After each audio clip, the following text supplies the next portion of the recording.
In the primordial world, Tongtian eliminated a traverser who had usurped his body, thereby acquiring all memories in the system. Outside the Xixiao Palace, Yuan Shi Tianzun remarked, "Brother, it would be more fitting for a disciple from my Jiejiao to fill the vacancy on the function list." The two saints from the West replied, "This matter does not concern us in the West, yet we believe that it is indeed suitable for a saint under Tongtian." With a cold smile, Tongtian commanded, "System, unleash a massacre." Chapter 1. Subduing the Traverser. What? The jester is myself. At Golden Ao Island, within the Bayou Palace on Ziji Cliff, Tongtian frowned slightly.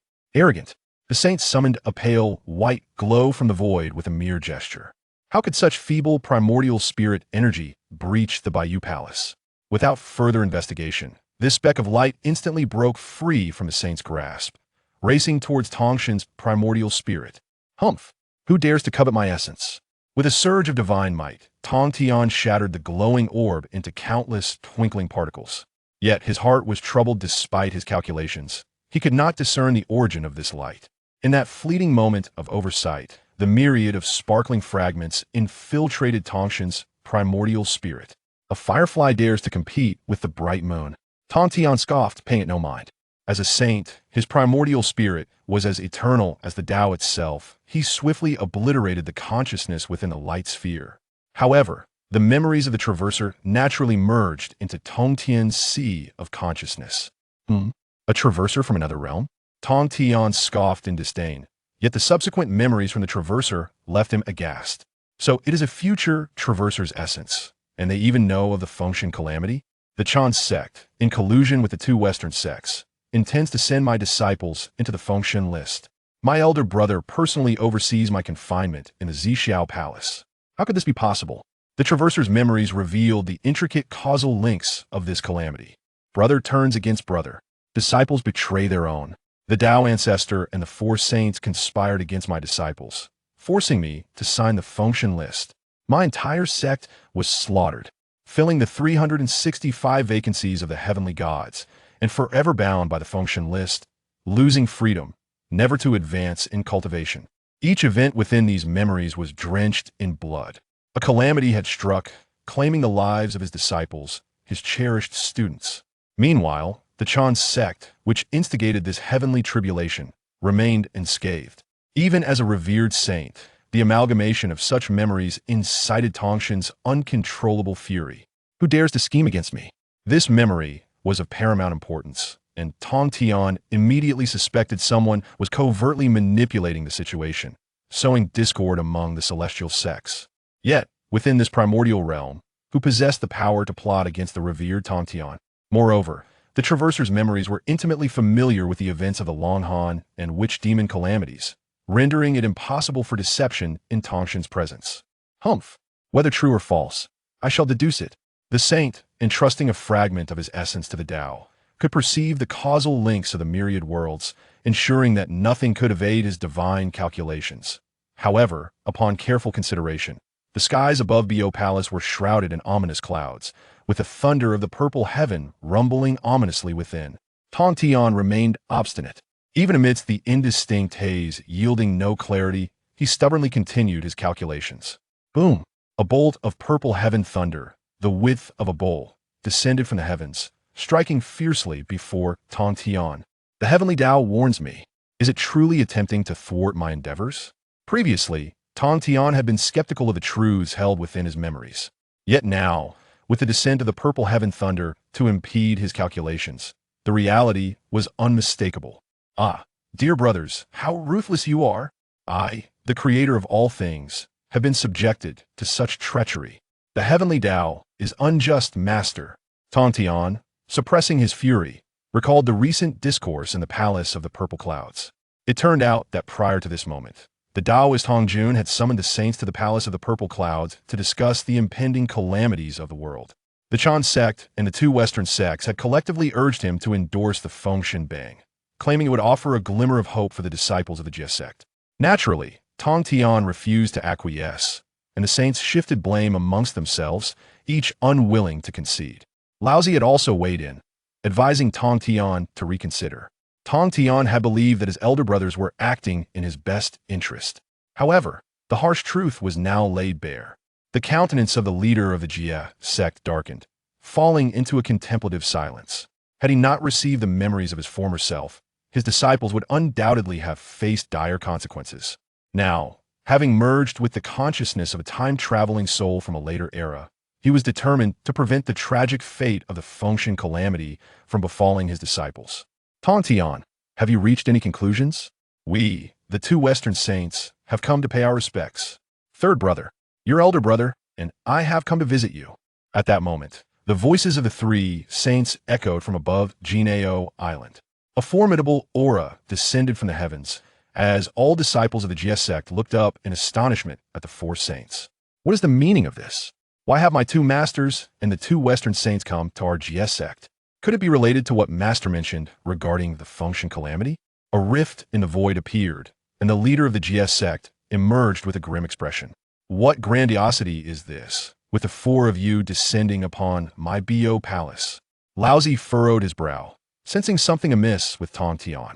Jane approached with a smile. Saint Tongtian, given that your disciples are numerous, it would be prudent for you to endorse the Fengshen Bang. Zhuan also wore a benevolent expression. There are merely 365 seats for the righteous deities. This is a trivial matter for the Jia sect. For the sake of all living beings, Saint Tongtian, please endorse the Fengshen Bang. Tongtian regarded them with a cold glare, realizing that Jane and Zhuan were conspiring to deceive him into endorsing the Fengshen Bang, thereby placing his disciples on the list. Begone! When has the Jia sect ever required the meddling of you two imbeciles? Jane and Zhuan expressions turned sour. What does this mean, Saint Tongtian? Before Tongtian could respond, Yuan Shurtan disdainfully surveyed the Jia sect disciples upon Jinao Island, a hodgepodge, a mixed bag, heretical and unorthodox. Those of dubious backgrounds, those born from dampness, should not be allowed to congregate indeed. Your disciples of the Jia sect require a thorough cleansing.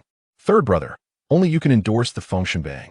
Upon witnessing Yuan Shurtan's demeanor, Tongtian's doubts about his memories dissipated, and he could not help but erupt into a fury-laden laugh.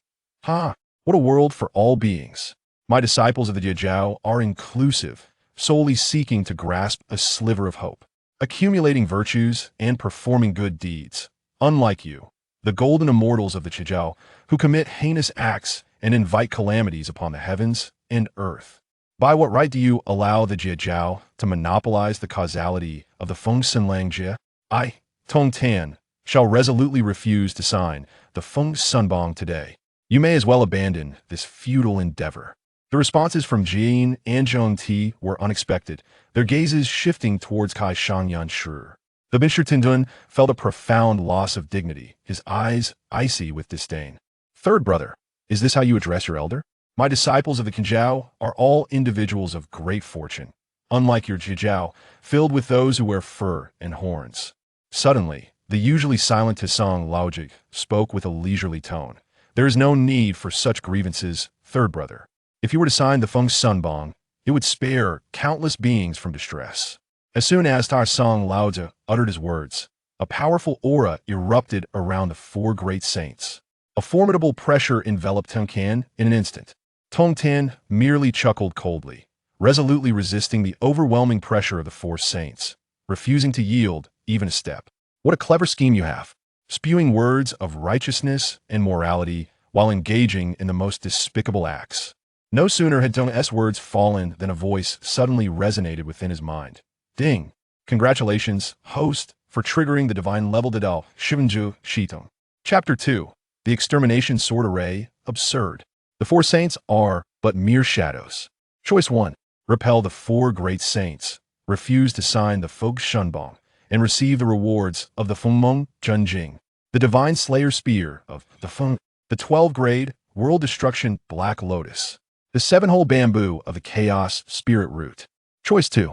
Obediently sign the Fengshen Bang, send your disciples to the Fengshen Bang, and receive the rewards of the innate supreme treasure, the Qianquan geographical map, a strand of Hongmeng Zhen, an innate spiritual embryo. Though Dingtan Zhaoju did not fully comprehend the implications, the fury within him surged, prompting an immediate decision for choice 1. In an instant, four beams of spiritual light appeared within his primordial spirit Sivu. Tongtian sensed them briefly, and his heart settled with certainty. It is worth noting that the previous owner of the Divine Slayer Spear and the World Destruction Black Lotus was the formidable capable of battling the heavenly path, Hongjin. Most terrifying of all was the Feng Junjing, which could allow one to perceive the transformations of the Badao and attain the status of a saint. With such formidable support, Tongtian harbored no further hesitations. Extermination Sword Array. Since you wish to engage, let us see how well you fare. Anjino, sword energy surged forth. The four directions north, south, east, and west were instantly sealed off by the extermination array. Jian's expression changed dramatically. Tongtian Sungrun, what is your intention?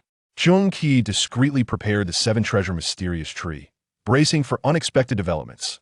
Yanchutin never anticipated that the Tongtian, who once obeyed his every word, would dare to act so boldly today.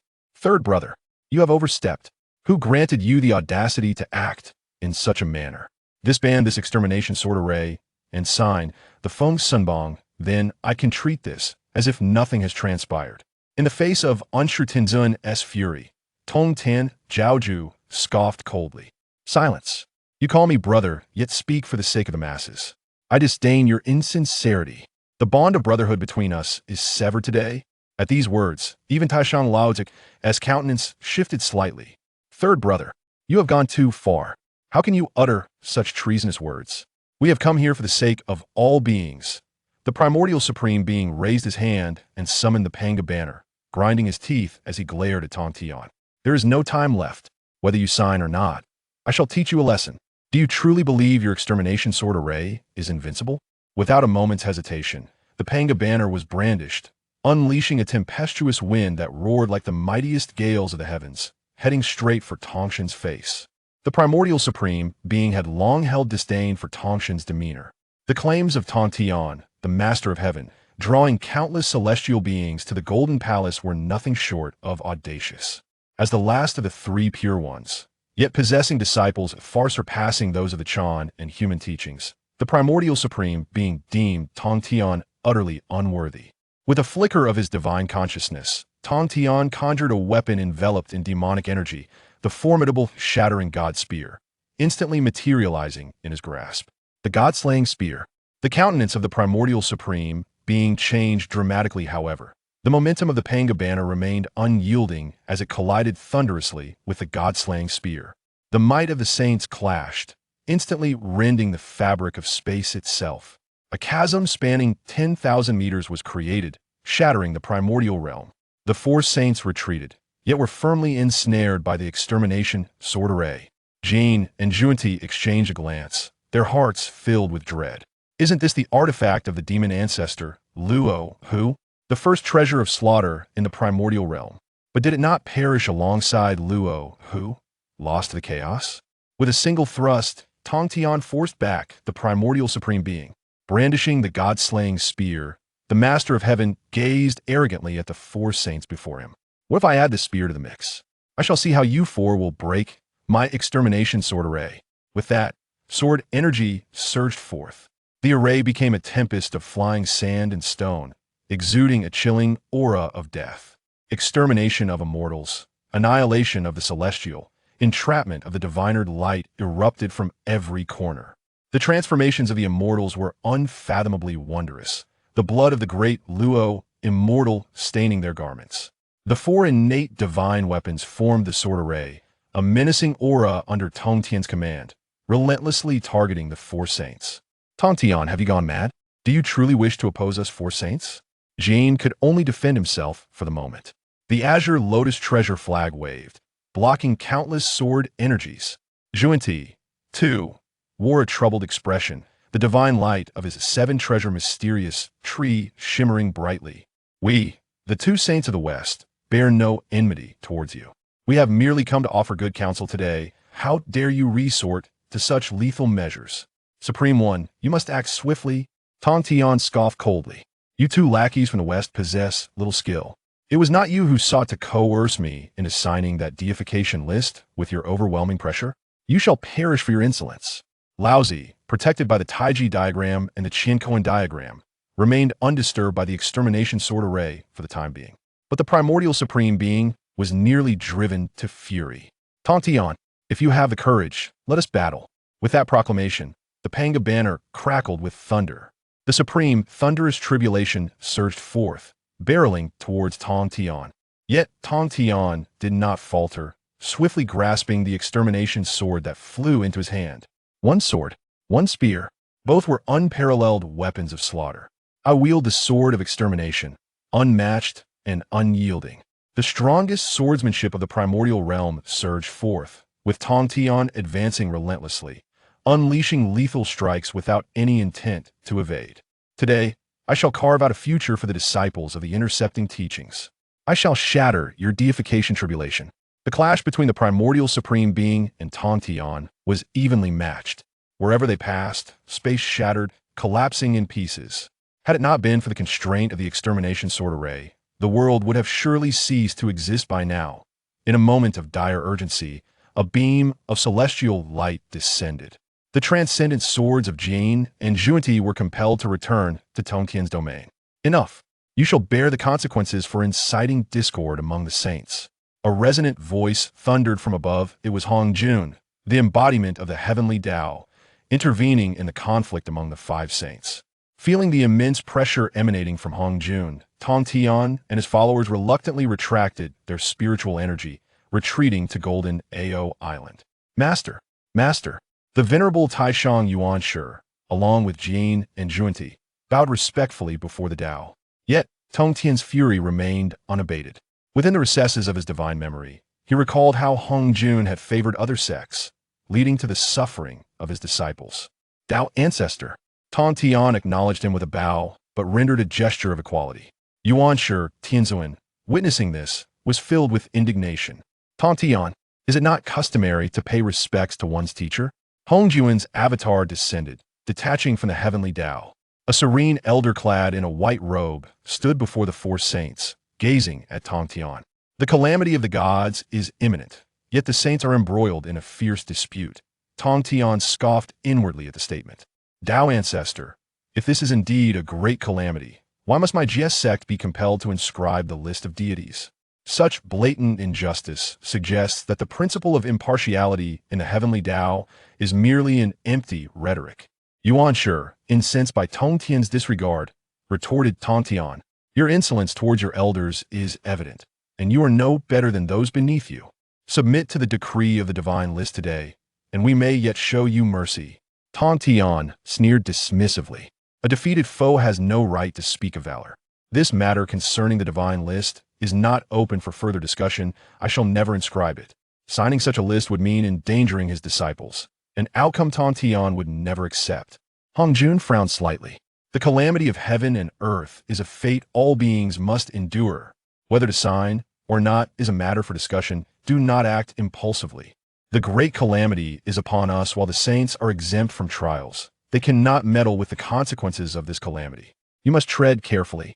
With that, Hongjun waved his sleeve and departed. Taishang Laozi, maintaining a stoic demeanor, followed Hongjun into the void. Yuanshi Tianzuan, filled with resentment, thought that had it not been for the accidental intrusion into the sword array of annihilation, he would not have allowed Tongtian to act so brazenly. As a saint, you should bear the burden of all beings, yet you protect a pack of miscreants. Tongtian, how merciful you are! Tongtian felt his bond with these two brothers had withered. Heavenly Tao saints? How utterly laughable! If the saints are akin to such wretches, I would gladly forego the fruit of sainthood. Chapter 3. The Primordial True Scripture. Abandoning the sainthood, reconstructing the primordial great Luo. The wilderness trembles in astonishment. What? Tongtian intends to renounce his status as a saint? Within Wuzhuang Temple, Xinyuanzi's face revealed a glimmer of joy, as a striking red cloud loomed in the sky. My old friend, I may finally be able to fulfill your obsession. In the blood sea of the underworld, the Blood River ancestor laughed wildly. Ha! My opportunity has arrived. In the North Sea, Kuanping Taoist absorbed the essence of heaven and earth, his gaze piercing the firmament. A vacancy is about to emerge. Tongtian Taoist coldly regarded the three saints who had yet to depart.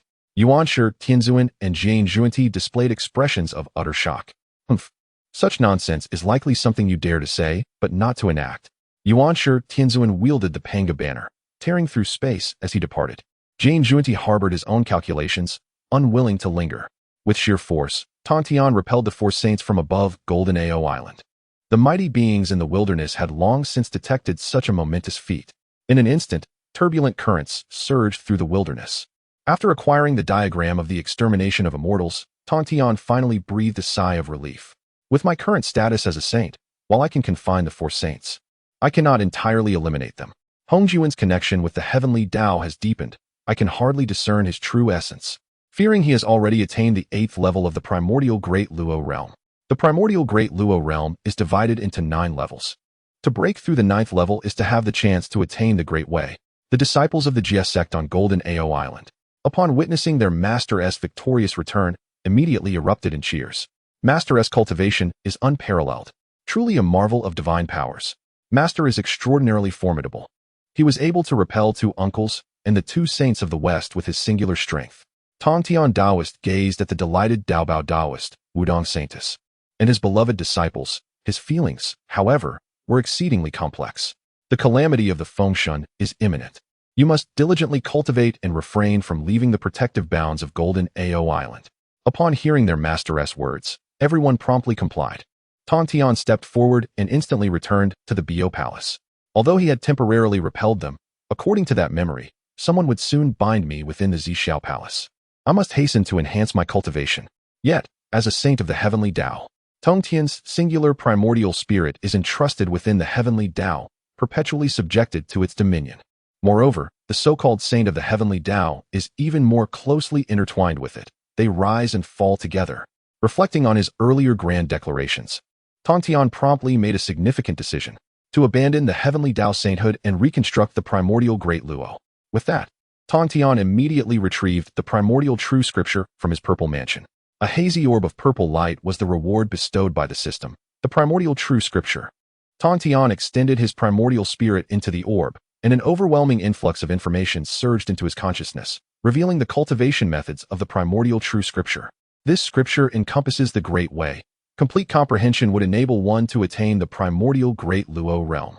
The saint of the Great Way is not subject to the dominion of the heavenly Tao. Transitioning to the Great Way in the primordial Great Luo realm can render one even more formidable than those saints of the same realm within the heavenly Tao. In addition, the chaotic spiritual root, the 7-hole bamboo, was awarded alongside the system. Should it be successfully refined, it would undoubtedly lead to the immediate attainment of the Tao of the primordial supreme. Contemplating this, Tongtian could not help but begin to comprehend the primordial true scripture. However, merely entering the initial stages of understanding, Tongtian's primordial spirit felt a wave of discomfort, as it was repelled by the heavenly Tao's rejection of the primordial true scripture. Looking up at the sky, Tongtian sensed an invisible gaze seemingly fixed upon him at all times. Thus, what did it matter if he abandoned the fruit of the saint? Thunder rumbled. The wilderness trembled. The heavenly Tao quaked. Countless powerful beings sensed the terrifying aura emanating from Gold Turtle Island. I, Tongtian, renounce the position of the heavenly Tao saint. The voice of the Tongtian master echoed throughout the wilderness, causing myriad beings to prostrate in reverence, trembling in fear. A strand of primordial spirit detached from the heavenly Tao, instantly returning to Tongtian's body. Though his primordial spirit remained intact, Tongtian's cultivation had plummeted to the pinnacle of quasi-saint. Enlightened by the primordial true scripture, refining the chaotic spiritual root, the 7-hole bamboo, Tongtian dared not delay a moment. This act of renouncing his sacred status would surely be sensed by countless mighty beings in the wilderness. Now, he must fight with all his might. Refining the chaotic spiritual root, comprehending the primordial true scripture, and reattaining the great Tao of the primordial supreme golden immortal. As the chaotic spiritual root, the 7-hole bamboo, was refined into his body, a torrent of boundless chaotic primordial energy surged through his limbs and bones. The hidden injuries from abandoning the heavenly Tao's saintly status were instantly healed. The chaotic primordial energy repeatedly shattered and reformed Tongtian's flesh. Under the cleansing force of the primordial energy, Tongtian could only grit his teeth and endure the pain of rebirth. His physical cultivation surged instantaneously, approaching the realm of the primordial supreme. Moreover, having previously attained the saintly realm, Tongtian's comprehension of the primordial true scripture was astonishingly swift. 30%, 60%, 90%. Ahum. The Bayou Palace emanated a terrifying aura of the great Tao. Had Tongtian not set up a veil to obscure the heavenly mechanism in advance, the power of the great Tao would have surely leaked out. His physical form became saintly. A powerful force coursed through Tongtian's entire being. Now, he could contend with saints purely through his physical form. All that remained was to fully comprehend the primordial true scripture and genuinely return to the primordial supreme golden immortal. Albeit this time as a saint of the great Tao. Tongtian recalled the tragic scenes of his disciples from the Jie sect, instilling within him an intense sense of defiance. He was determined to turn the tide in this calamity. In the Jade Void Palace of Kunlun Mountain, the primordial supreme, seated in meditation, suddenly opened his eyes, gazing in bewilderment towards the direction of Gold Turtle Island. Would Tongtian truly renounce his saintly position? In the next moment, the primordial supreme departed from the Jade Void Palace, heading straight for the 33 heavens. In the 8th scenic palace of the Xian Du Zi Fu, Laozi furrowed his brow slightly upon hearing the news. Absurd. What on earth is Tongtian attempting to do? However, at the very moment Tongtian detached his primordial spirit from the heavenly Tao, everyone keenly sensed that a position among the 6 saints of the heavenly Tao had indeed been vacated. It wasn't long before the primordial supreme appeared in the 8th scenic palace. Elder brother. Indeed, Tongtian has relinquished his status as a saint of the heavenly path. At this moment, I too have sensed the vacancy of the saintly position, and casting a glance at the elated xianxia Tianzun, I found myself lost in contemplation. I never anticipated that Tongtian would truly dare to forsake his title. Xianxia Tianzun's mind began to churn with schemes.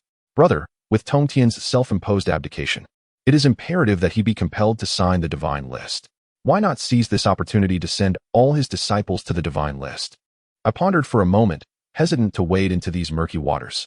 After all, the 3 of us are brothers. To strike while he is down might invite disdain. Noticing my cautious demeanor, Xianxia Tianzun understood my shrewdness, recognizing that I was reluctant to take direct action. Since you value our brotherhood, allow me to handle this. For the sake of the world's populace, I, Xianxia, shall compel Tongtian to sign the divine list today. With that, Xianxia Tianzun let out a malevolent laugh.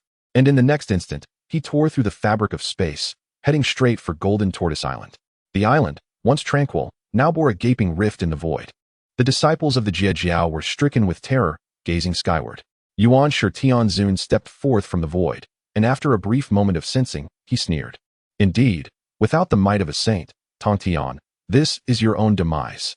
Tongtian, my dear disciple, your elder brother is concerned for your well-being and has come to pay you a visit. Why not step forth for a discussion? His voice, like a thunderclap, reverberated across the entirety of Golden Tortoise Island. It was Xianxia Tianzun who had personally woven the restraints, sealing off the surrounding space for 1,000 miles. Determined to ensure that the disciples of Jie would ascend to the divine list. Chapter 4. The Primordial Supreme Being, come forth. Who bestowed upon you such audacity? All were taken aback. The Taoist of many treasures wore a grave expression as he soared outside the island. Primordial Master, may I inquire the purpose of your visit? The Primordial Supreme Being let out a cold snort. Your sect, the Interception sect, boasts quite the facade. You send a mere junior to greet me. Is this the legacy imparted by Tongtian? The Taoist of many treasures, whose true form is that of a treasure turtle, had always been looked down upon by the Primordial Supreme Being, who held disdain for those born of wet conditions. Master, please do not be angry. Perhaps, before he could finish, a tremendous and overwhelming divine might erupted from the Primordial Supreme Being. Begone. The expression of the Taoist of many treasures shifted drastically. He had yet to summon his spiritual treasure when he was struck with immense force. The pressure, as formidable as a mountain, sent him plummeting from the skies. He crashed to the ground with a thunderous roar, immediately spitting out fresh blood. Senior brother, master, the Holy Mother of No Thought, Zhao Gongming, and other disciples rushed forward.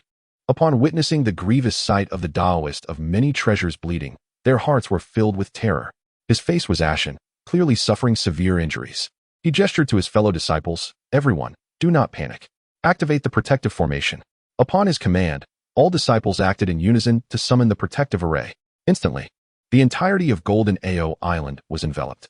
The disciples of the Interception sect shielded the Taoist of many treasures behind them, their faces filled with vigilance as they fixed their gazes upon the Primordial Supreme Being in the air. The Primordial Supreme Being sneered. Ha ha ha, Tongtian. Will you cower like a turtle while letting your disciples face death? If you emerge now to sign the divine seal list, they might have a glimmer of hope. Otherwise, do not blame my elder brother for personally placing your entire sect on the list. Upon hearing this, Zhao Gongming, known for his fiery temper, raised his head to glare at the Primordial Supreme Being. Primordial Master, what do you mean by this? Do you intend to take advantage of our Master's injury and force your way onto Golden Ao Island? The Tongtian sect leader had already sensed the presence of the primordial supreme being while in the Bo Palace. Although his primordial spirit remained at the peak of quasi-saint, he had already achieved physical sanctification, attaining the state of the great Tao's primal unity. Ah, such deep brotherly affection, knowing I have self-abandoned my holy position. You come knocking at my door, truly a good brother. Ding. The host has triggered the divine level heavenly Tao selection system. Option 1. Strike back against the primordial supreme being. Reward: 1 primal unity Tao fruit, 1 innate supreme treasure, the primal unity pearl, and 1 innate spiritual root, the 5-flower peach. Option 2. Continue to cultivate in seclusion. Reward: a wisp of primordial purple chi, 3 drops of chaos demon goddess blood, and an innate spiritual root, the enlightenment lotus. The Tongtian sect leader had clearly understood the purpose of this suddenly appearing system. You injure my disciple and expect me to swallow my anger? Impossible. Option 1. 3 beams of light instantly appeared within the Tongtian's primordial spirit's purple mansion. The primal unity Tao fruit among the rewards emanated waves of great Tao might, causing the Tongtian's heart to tremble. The primal unity Tao fruit. If I can successfully refine it, I shall undoubtedly break the shackles of my primordial spirit and attain the position of a great Tao primal unity saint. Furthermore, with the addition of the Hongming true scripture, the attainment of the great Tao is not merely a fanciful notion. In this cataclysm of divine retribution, let us witness who can still pose a threat to the disciples of the Jiejiao. Historical memories reveal that the primordial supreme being has schemed against the disciples of Jiejiao on numerous occasions. He even took it upon himself to bully the younger generation, ruthlessly slaying the Sanshao sisters who had set up the 9 Curves Yellow River Formation. This deep-seated blood feud now has the prospect of retribution in this lifetime.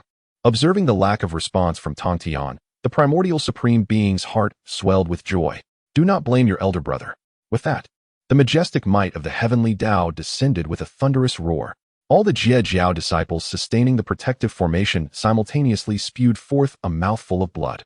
The primordial supreme being sneered disdainfully, extending a finger to press down upon the void before him. Boom. The might of a sage is not something mere ants can withstand. The protective formation of Jinao Island shattered with a resounding crash. All Jiejiao disciples fell to the ground, their spirits and forms utterly devastated. In an instant, a surge of the sacred Tao's might erupted from the Bo Palace. Primordial brother, you truly possess audacity beyond measure. Stepping forth, the Tongtian master found himself before Jinao Island in an instant, gazing down at the astonished countenance of the primordial supreme being. You are not. No, this is impossible. You are no longer a sage. How can you possess such sacred might? The primordial supreme being could hardly believe his own eyes. The Tongtian sage's self-abdication of his sacred status had indeed caused a tremor in the heavenly Tao. The vacant position of sage could not be fabricated. Yet, what erupted from Tongtian was undeniably the might of a sage. Tongtian snorted coldly. Why so much unnecessary chatter? You seek to slay my Jiejiao disciples. Today, you shall not return. As soon as the words left his mouth, formidable sword auras surged into the sky from the 4 corners of Jinao Island, piercing through the clouds. The sword array of extermination. The expression on the primordial supreme being's face fluctuated between dark and light. Yet, he soon regarded Tongtian with disdain. An outsider's path. Surely, he must have relied on some external force to temporarily unleash the might of a sage. Even if he has returned to the status of a sage, so what? You are still not my equal. The Panga banner appeared out of thin air. The might of the heavenly Tao's gale pressed down.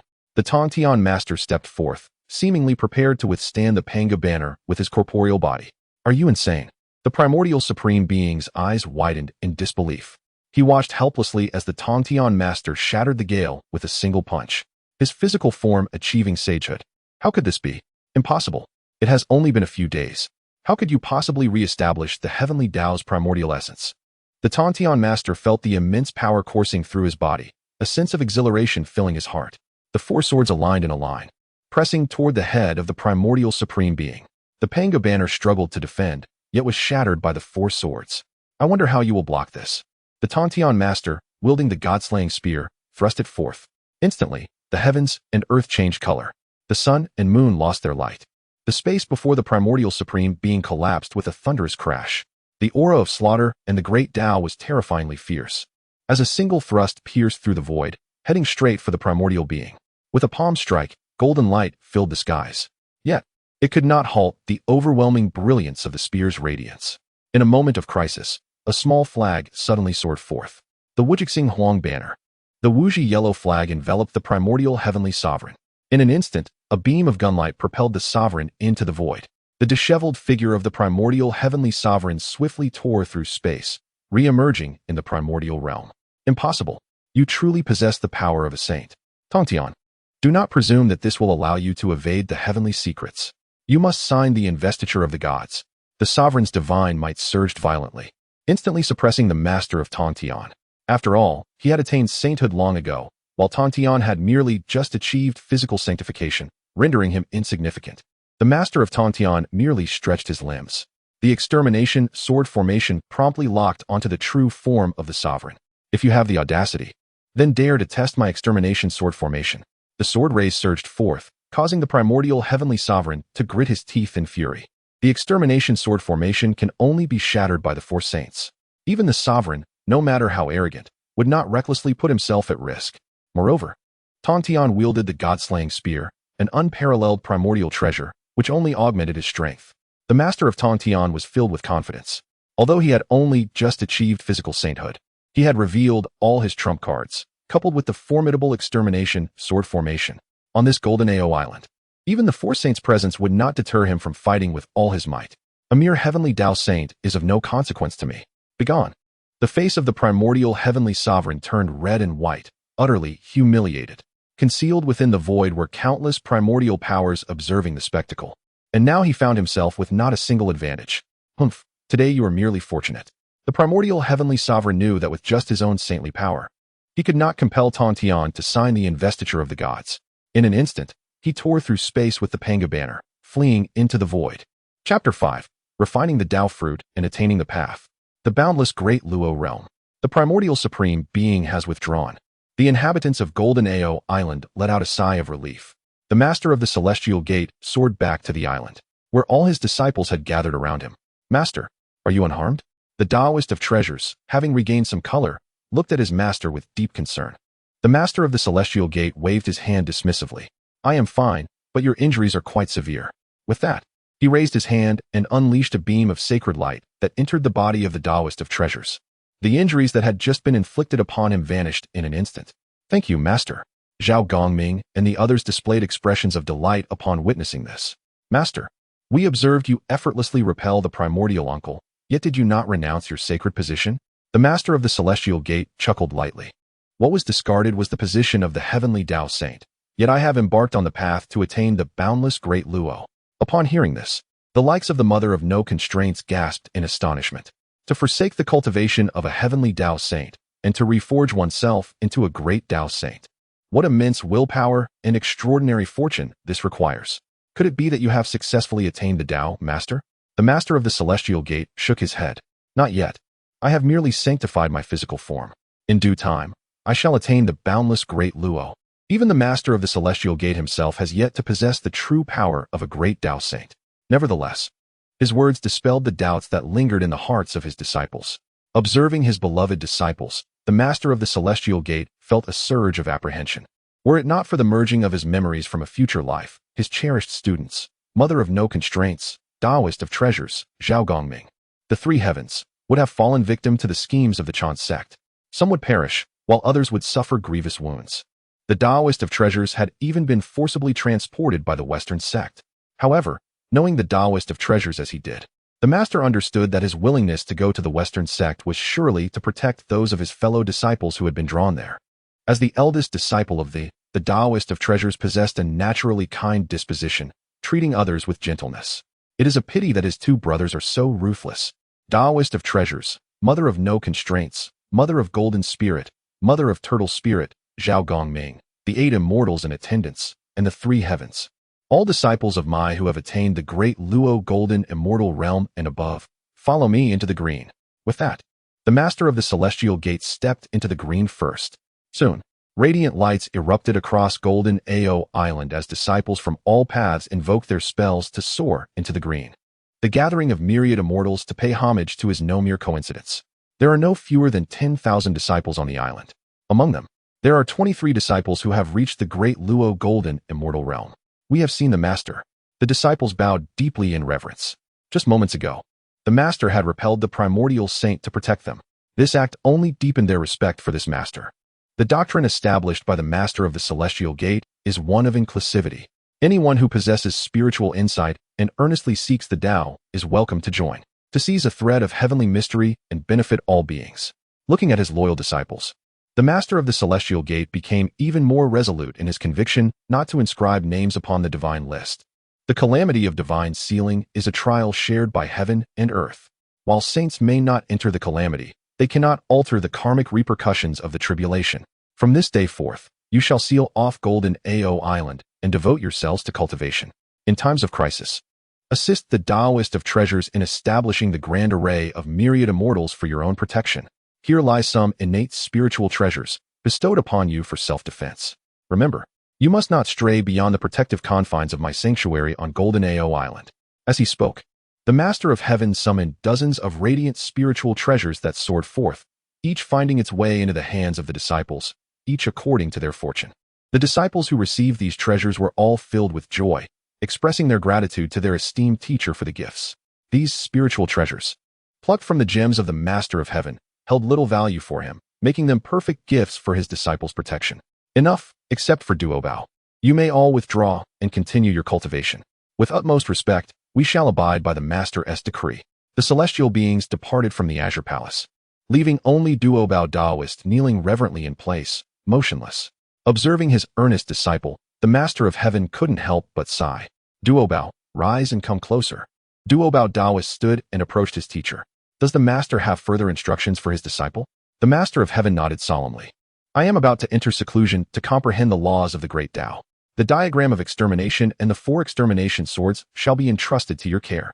Remember, no matter what transpires, you must not leave Golden Ao Island. A catastrophe is imminent, and dangers may lurk beyond the island. With that, a radiant sphere enveloped the extermination sword array and the 4 divine weapons as they descended into Duobao's hands. Rest assured, Master, I shall devote myself wholeheartedly to guarding Golden Ao Island and my fellow disciples. With that, Duobao Taoist received the Master's command and turned to leave the Azure Palace. After ensuring the disciples were properly arranged, the Master of Heaven sealed the Azure Palace. The Hunyuan Tao fruit. A surge of golden light emerged from the purple mansion, extracted by the Master of Heaven. It was the Hunyuan Daluo Tao fruit, formed from the essence of the great Tao. If fully refined, it would undoubtedly elevate him to the Hunyuan Daluo realm. At that time, the Master could reclaim all he had relinquished. Without hesitation, the Master of Heaven projected his primordial spirit beyond his body, instantly enveloping the Hunyuan Tao fruit. Refinement. As his primordial spirit immersed itself in the comprehension of the Hunyuan Tao fruit, the Master of Heaven's aura gradually intensified. 30%, 60%. The cultivation of the Master's primordial spirit soared, causing the entire Azure Palace to tremble. In the blink of an eye, a millennium passed. Golden Ao Island basked in tranquility. The Azure Palace was fortified by the Master's own prohibitions, further shielding it from the celestial machinations. The sacred might of the great Tao permeated the surroundings. If even a trace were to inadvertently escape, the entirety of Golden Ao Island would be at risk of vanishing into the void, having refined 90% of the fruit. Only the final crucial step remained to fully attain the Hunyuan Daluo Tao. The Master of Heaven's primordial spirit had grown to an astonishing level, far exceeding his former self as a heavenly Tao saint. Yet even so, he remained at the pinnacle of the quasi-saint realm and had not yet achieved the Hunyuan Daluo realm. It seemed that assistance from innate spiritual roots was necessary for this breakthrough. At this pivotal moment, a sprout bearing 6 5-colored peaches appeared in the Master's hands. The system brought forth by the time traveler from the future proved to be extraordinarily powerful. Even the most ordinary of innate spiritual roots are scarce within the primordial realm, and even the most revered sages find them elusive. The innate spiritual energy contained within these roots rivals the chaotic energy, yet it is far more refined and concentrated. Should I succeed in refining these 6 5-colored peaches, I shall undoubtedly transcend the boundaries of the Hunyuan Daluo realm. Without the slightest hesitation, the Master of Heaven directly consumed all the 5-colored peaches in his possession. The powerful innate spiritual energy erupted instantaneously, fiercely coursing through his body's acupoints. Boom, boom, boom. 3 times, 4 times. The barriers of the great Tao still remained. 10 times, 100 times. The Master of Heaven, with a physique as formidable as a saint, began to shatter inch by inch. I must break free from these constraints and attain the Tao of Hunyuan Daluo. If 100 attempts fail, then I shall try 1,000. A myriad. Ding. The host has activated the divine level Dao selection system. Option 1. Continue to break through. Reward of 3 drops of Chaos Demon God's Essence Blood, 3 styles of the Great Dao Sword Technique, and a 9-pattern Yuan pair of innate spiritual roots. Option 2. Cease the breakthrough. Reward of the innate spiritual treasure, the Heavenly Eye Chart, the Heavenly Dao Divine Thunder Technique, and a gourd of 9 transformation purple gold elixirs. Without hesitation, the Master of Heaven chose option 1. 3 streams of radiant light instantly merged into his primordial spirit's purple mansion. Under the guidance of the Master of Heaven's consciousness, the domineering innate spiritual energy once again surged forth to breach the final bottleneck of the Great Tao. Chapter 6. The Western Calculations, How Absurd. They shot themselves in the foot. The West, at the pinnacle of Mount Sumeru. The 2 holy figures, Jade and Zhuanti, bore expressions of worry. A millennium had passed, yet no news of calamities had reached the East. Jade sighed softly. Our Western teachings are inherently barren. If we cannot seize the opportunity for causality during this divine calamity, we may find ourselves even worse off than the East. Zhuanti pondered briefly, a plan forming in his mind. Today, the position of the heavenly saint remains vacant, and since Yuanshi Tianzuan returned from Golden Ao Island empty-handed, he would not easily relent. Upon hearing this, Jade instantly understood. The 3 brothers of the Xianmen have always been at odds. Why not test Yuanshi's limits and sow discord between him and Tongtian? The 2 saints quickly reached a consensus. In the blink of an eye, they set off from the west, heading straight for Kunlun. At the Jade Void Palace on Kunlun Mountain, Yuanshi Tianzuan was in deep contemplation. Yet, his mind had been restless for a millennium. Cursed be that Tongtian. I shall make him kneel at my feet, watching as the disciples of the one by one enter the list of deities. A chaotic and overwhelming holy might erupted from Yuanshi Tianzuan, shaking the Jade Void Palace. His mind was troubled, rendering him incapable of focusing on his cultivation.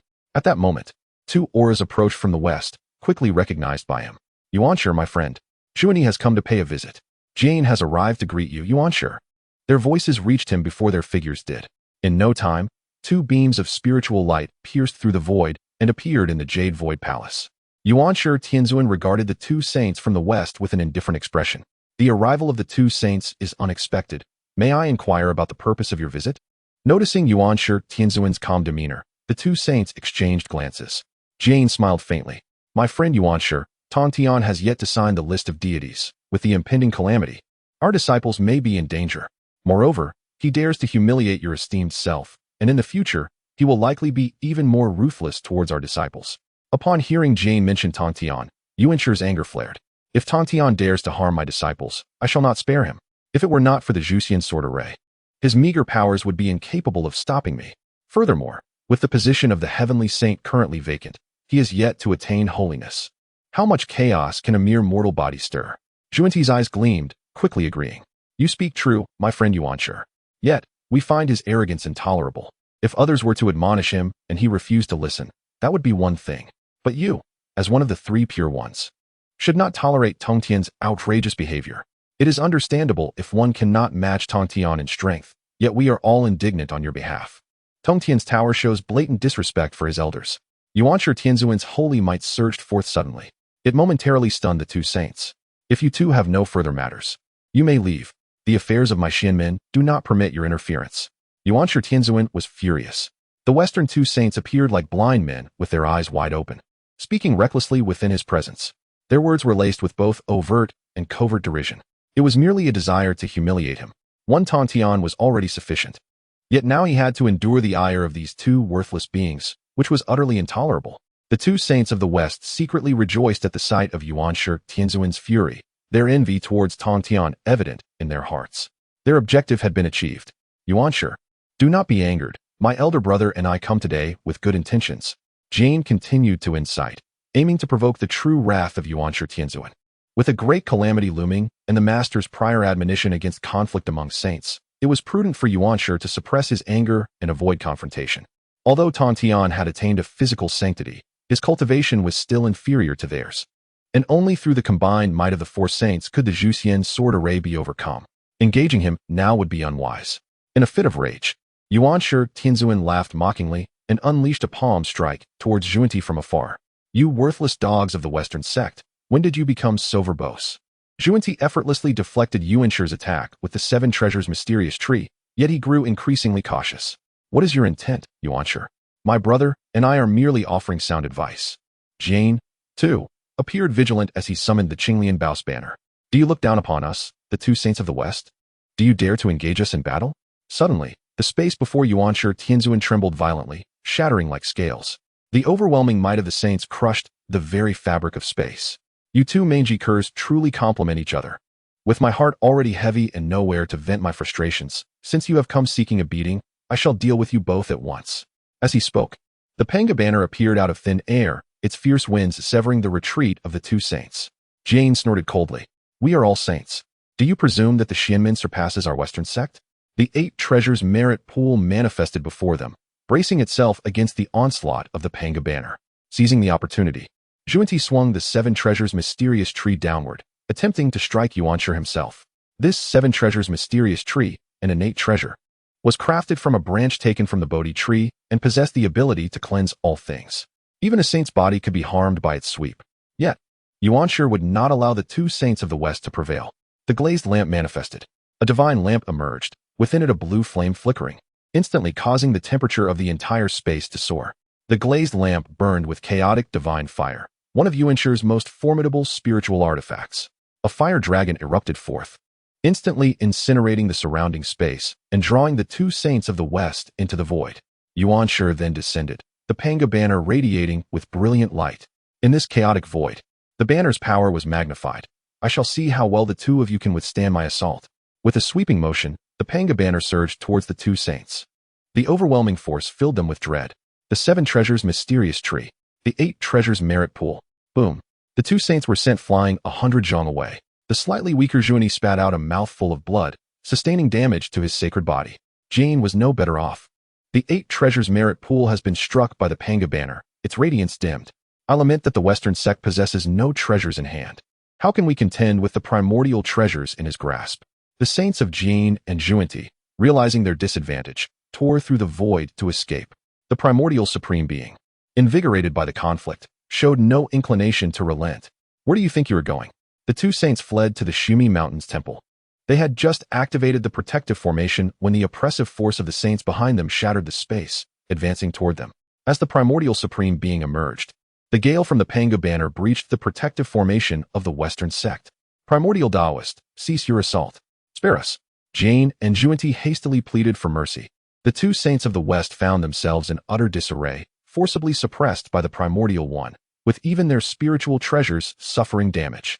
If this confrontation continues, the very foundation of the Western sect may be jeopardized. Upon hearing this, the primordial supreme being scoffed. Do you think that you can simply declare an end to hostilities? Today, I shall see who in the West dares to obstruct me. Chapter 7. Friends, restrain your anger. Let us join forces to propel the teachings to prominence. The mighty Mount Sumera trembles. The multitude of Buddhas across the mountains are engulfed in trepidation. A cataclysm of monumental proportions has descended upon us. How could such ferocious divine might manifest? Whom have we, the Western teaching, offended? It is the two esteemed masters. The followers of the Western teaching bore witness as the figures of Jane and Puti were cast down from the heavens. The protective formation of the teachings shattered with a resounding crash. Esteemed Taoist, please quell your wrath. Jane is simply unable to withstand this onslaught. A visible crack has emerged upon the 8 treasures pool of merit. This pool is not only the birthplace of Jane, but also one of the rare innate treasures of the Western teaching. Within the pool blooms a rare 7-treasure 1,000-leaved golden lotus, a truly extraordinary gem. The spiritual light of the 7-treasure wonderful tree in Puti's grasp shines brilliantly, enduring the relentless assault of the Panga banner. Should the Chan school engage in hostility with the Western teaching, it would merely benefit the esteemed Taoist. I implore you to reconsider. The pleas of the two saints from the West echoed in the air. Gradually, the celestial venerable xianxia regained his composure and withdrew the Panga banner. You two saints of the West, your mockery today serves merely as a lesson for you. Upon witnessing the celestial venerable's retraction, Jane and Puti breathed a sigh of relief. Their gazes met, both filled with profound astonishment. They had not anticipated the extent of the Xuanmen's might. It appeared that the Western teaching was far too impoverished, unable to produce even a single commendable treasure. The root cause of this overwhelming defeat by the celestial venerable xianxia lay in the domineering nature of the Panga banner. The primordial treasure of Hongmeng indeed stands as the foremost instrument of destruction. With such a formidable treasure at their disposal, The Xianmin saints naturally suppressed the two saints of the West from the very outset. A flash of golden light enveloped Jane, as the 12th rank Lotus of Merit mended his wounds. Esteemed Taoist, please do not be angered. My brother and I are willing to join you in compelling that Tongtian to sign the divine list. At this moment, Pewdie had also regained his poise. Though reluctant, he understood that their original goal had yet to be achieved, and they must continue to incite discord between the Chan and. Indeed, the position of the heavenly saint remains vacant, indicating that Tongtian has not yet restored his saintly status. As soon as the statement was uttered, the celestial venerable xianxia cast a furious glare. Do not mention the past again. Had it not been for Tongtian relying on the extermination sword array bestowed by his master, could he have acted so audaciously? Pewdie hastily nodded in agreement. Precisely. Hence, I deduced that Tongtian must have utilized some forbidden elixir last time. He forcibly accelerated his physical cultivation solely to protect his disciples. The injuries from his self-abandonment of the heavenly saint's status cannot heal so swiftly. How could he attain the physicality of a saint? Jane took up the conversation, already formulating a plan in his mind. Such a forbidden elixir must have severe backlash effects. Tongtian has indeed shot himself in the foot. Old wounds remain unhealed, and new ones are added. We shall support you from the shadows, and we will certainly seize the opportunity to suppress him while he is unprepared. Upon hearing these words, the celestial venerable xianxia found himself deep in contemplation. The insights shared by the two saints of the West are not without merit. In this current moment, with the position of the heavenly sage vacant, these holy beings are undoubtedly the most perceptive of the situation. Thus, the possibility of Tongtian manifesting a physical form to attain sainthood has significantly increased. Moreover, it is important to note that the three pure ones originate from the same source. Having emerged from the primordial essence of Pangu, they are intimately acquainted with one another's roots and foundations. Tongtian is undoubtedly aware of his own cultivation and opportunities. Achieving physical sainthood requires not only immense courage, but also considerable fortune. He has never believed that Tongtian could attain physical sainthood once again in such a brief span of time. The last time, Tongtian's display of sanctity came as a shock, compounded by the fact that xianxia was ensnared within the extermination sword array, causing a momentary lapse in their composure. Indeed, Tongtian has deceived me. You two saints, let us return to Golden Ao Island. We must devise a foolproof plan to suppress him and bind him to the list of deities. The two saints of the West nodded solemnly. Rest assured, fellow Taoist xianxia, we shall expend our utmost effort. Indeed, with the combined strength of the three saints, we can surely compel Tongtian, who has lost his saintly powers, to submit.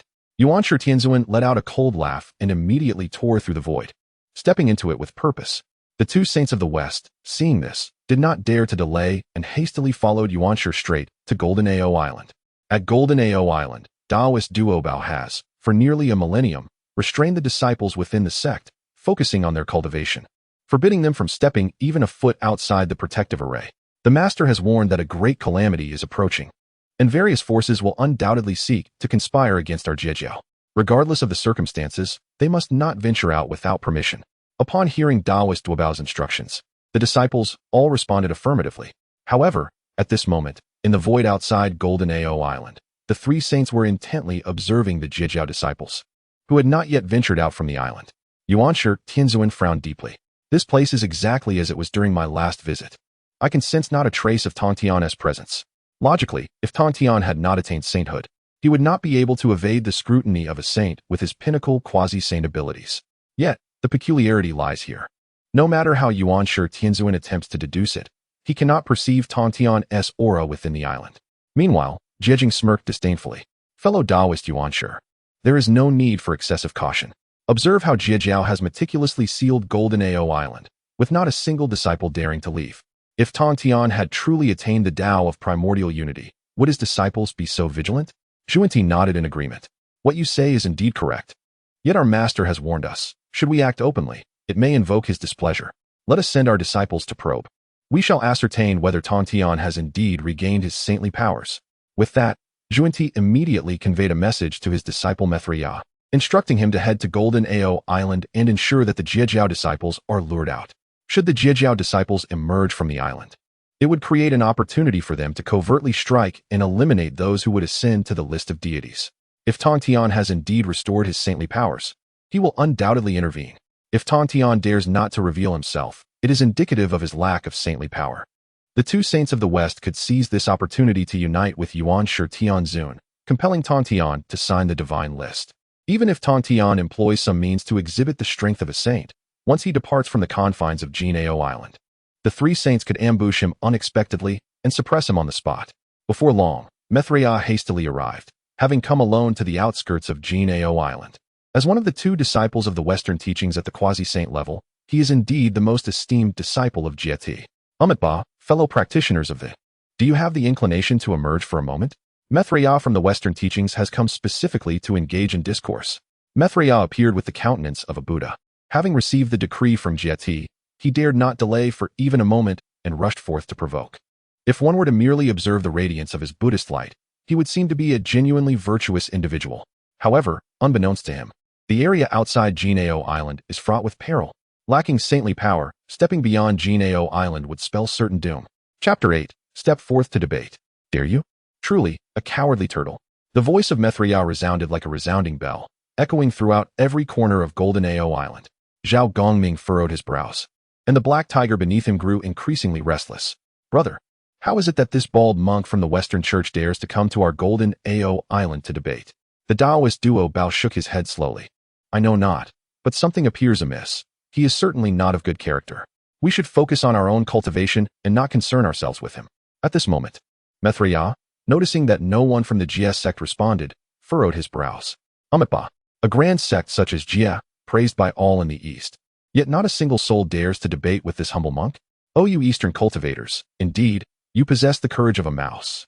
If your pursuit of the great Tao is approached with such timidity, I fear you will achieve nothing.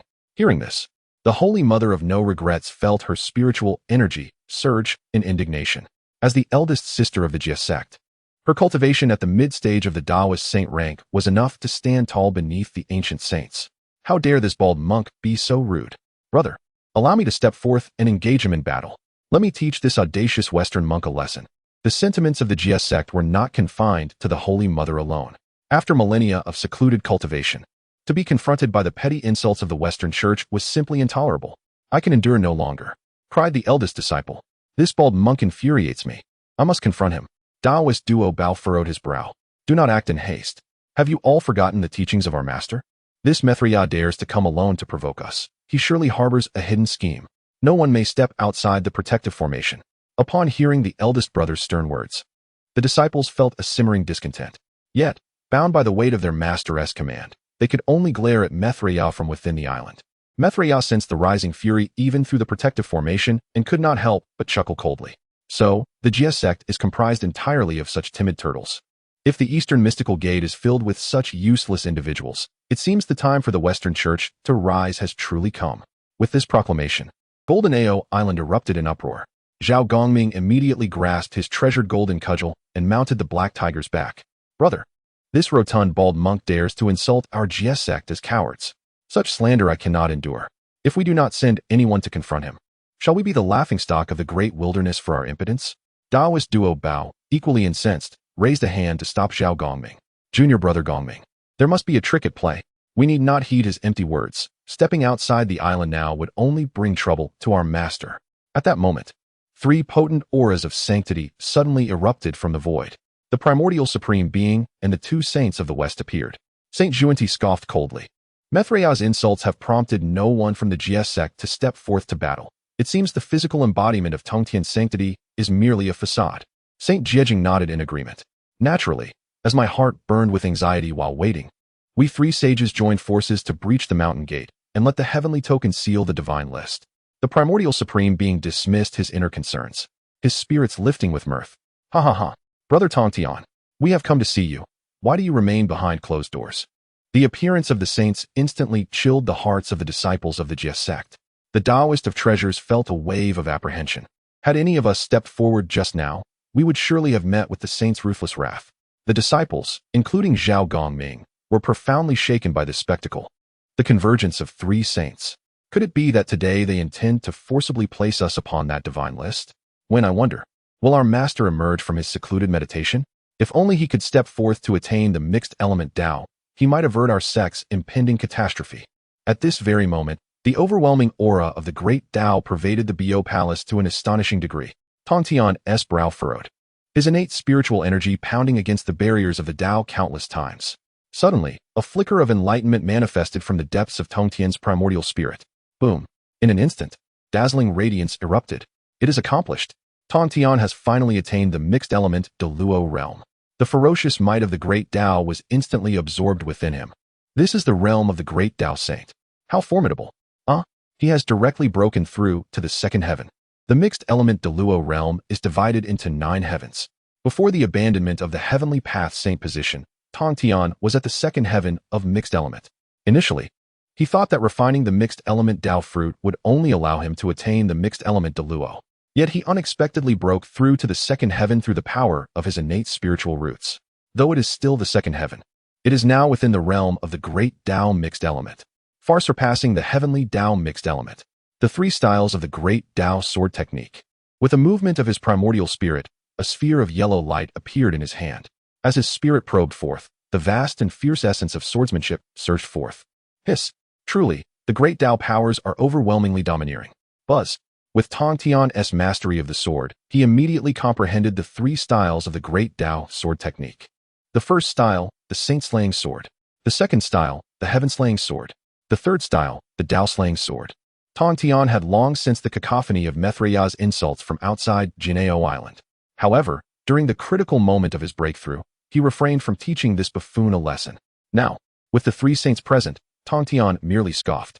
Humph, these 3 scoundrels. How brazen to secretly conspire against the disciples of the Jie sect.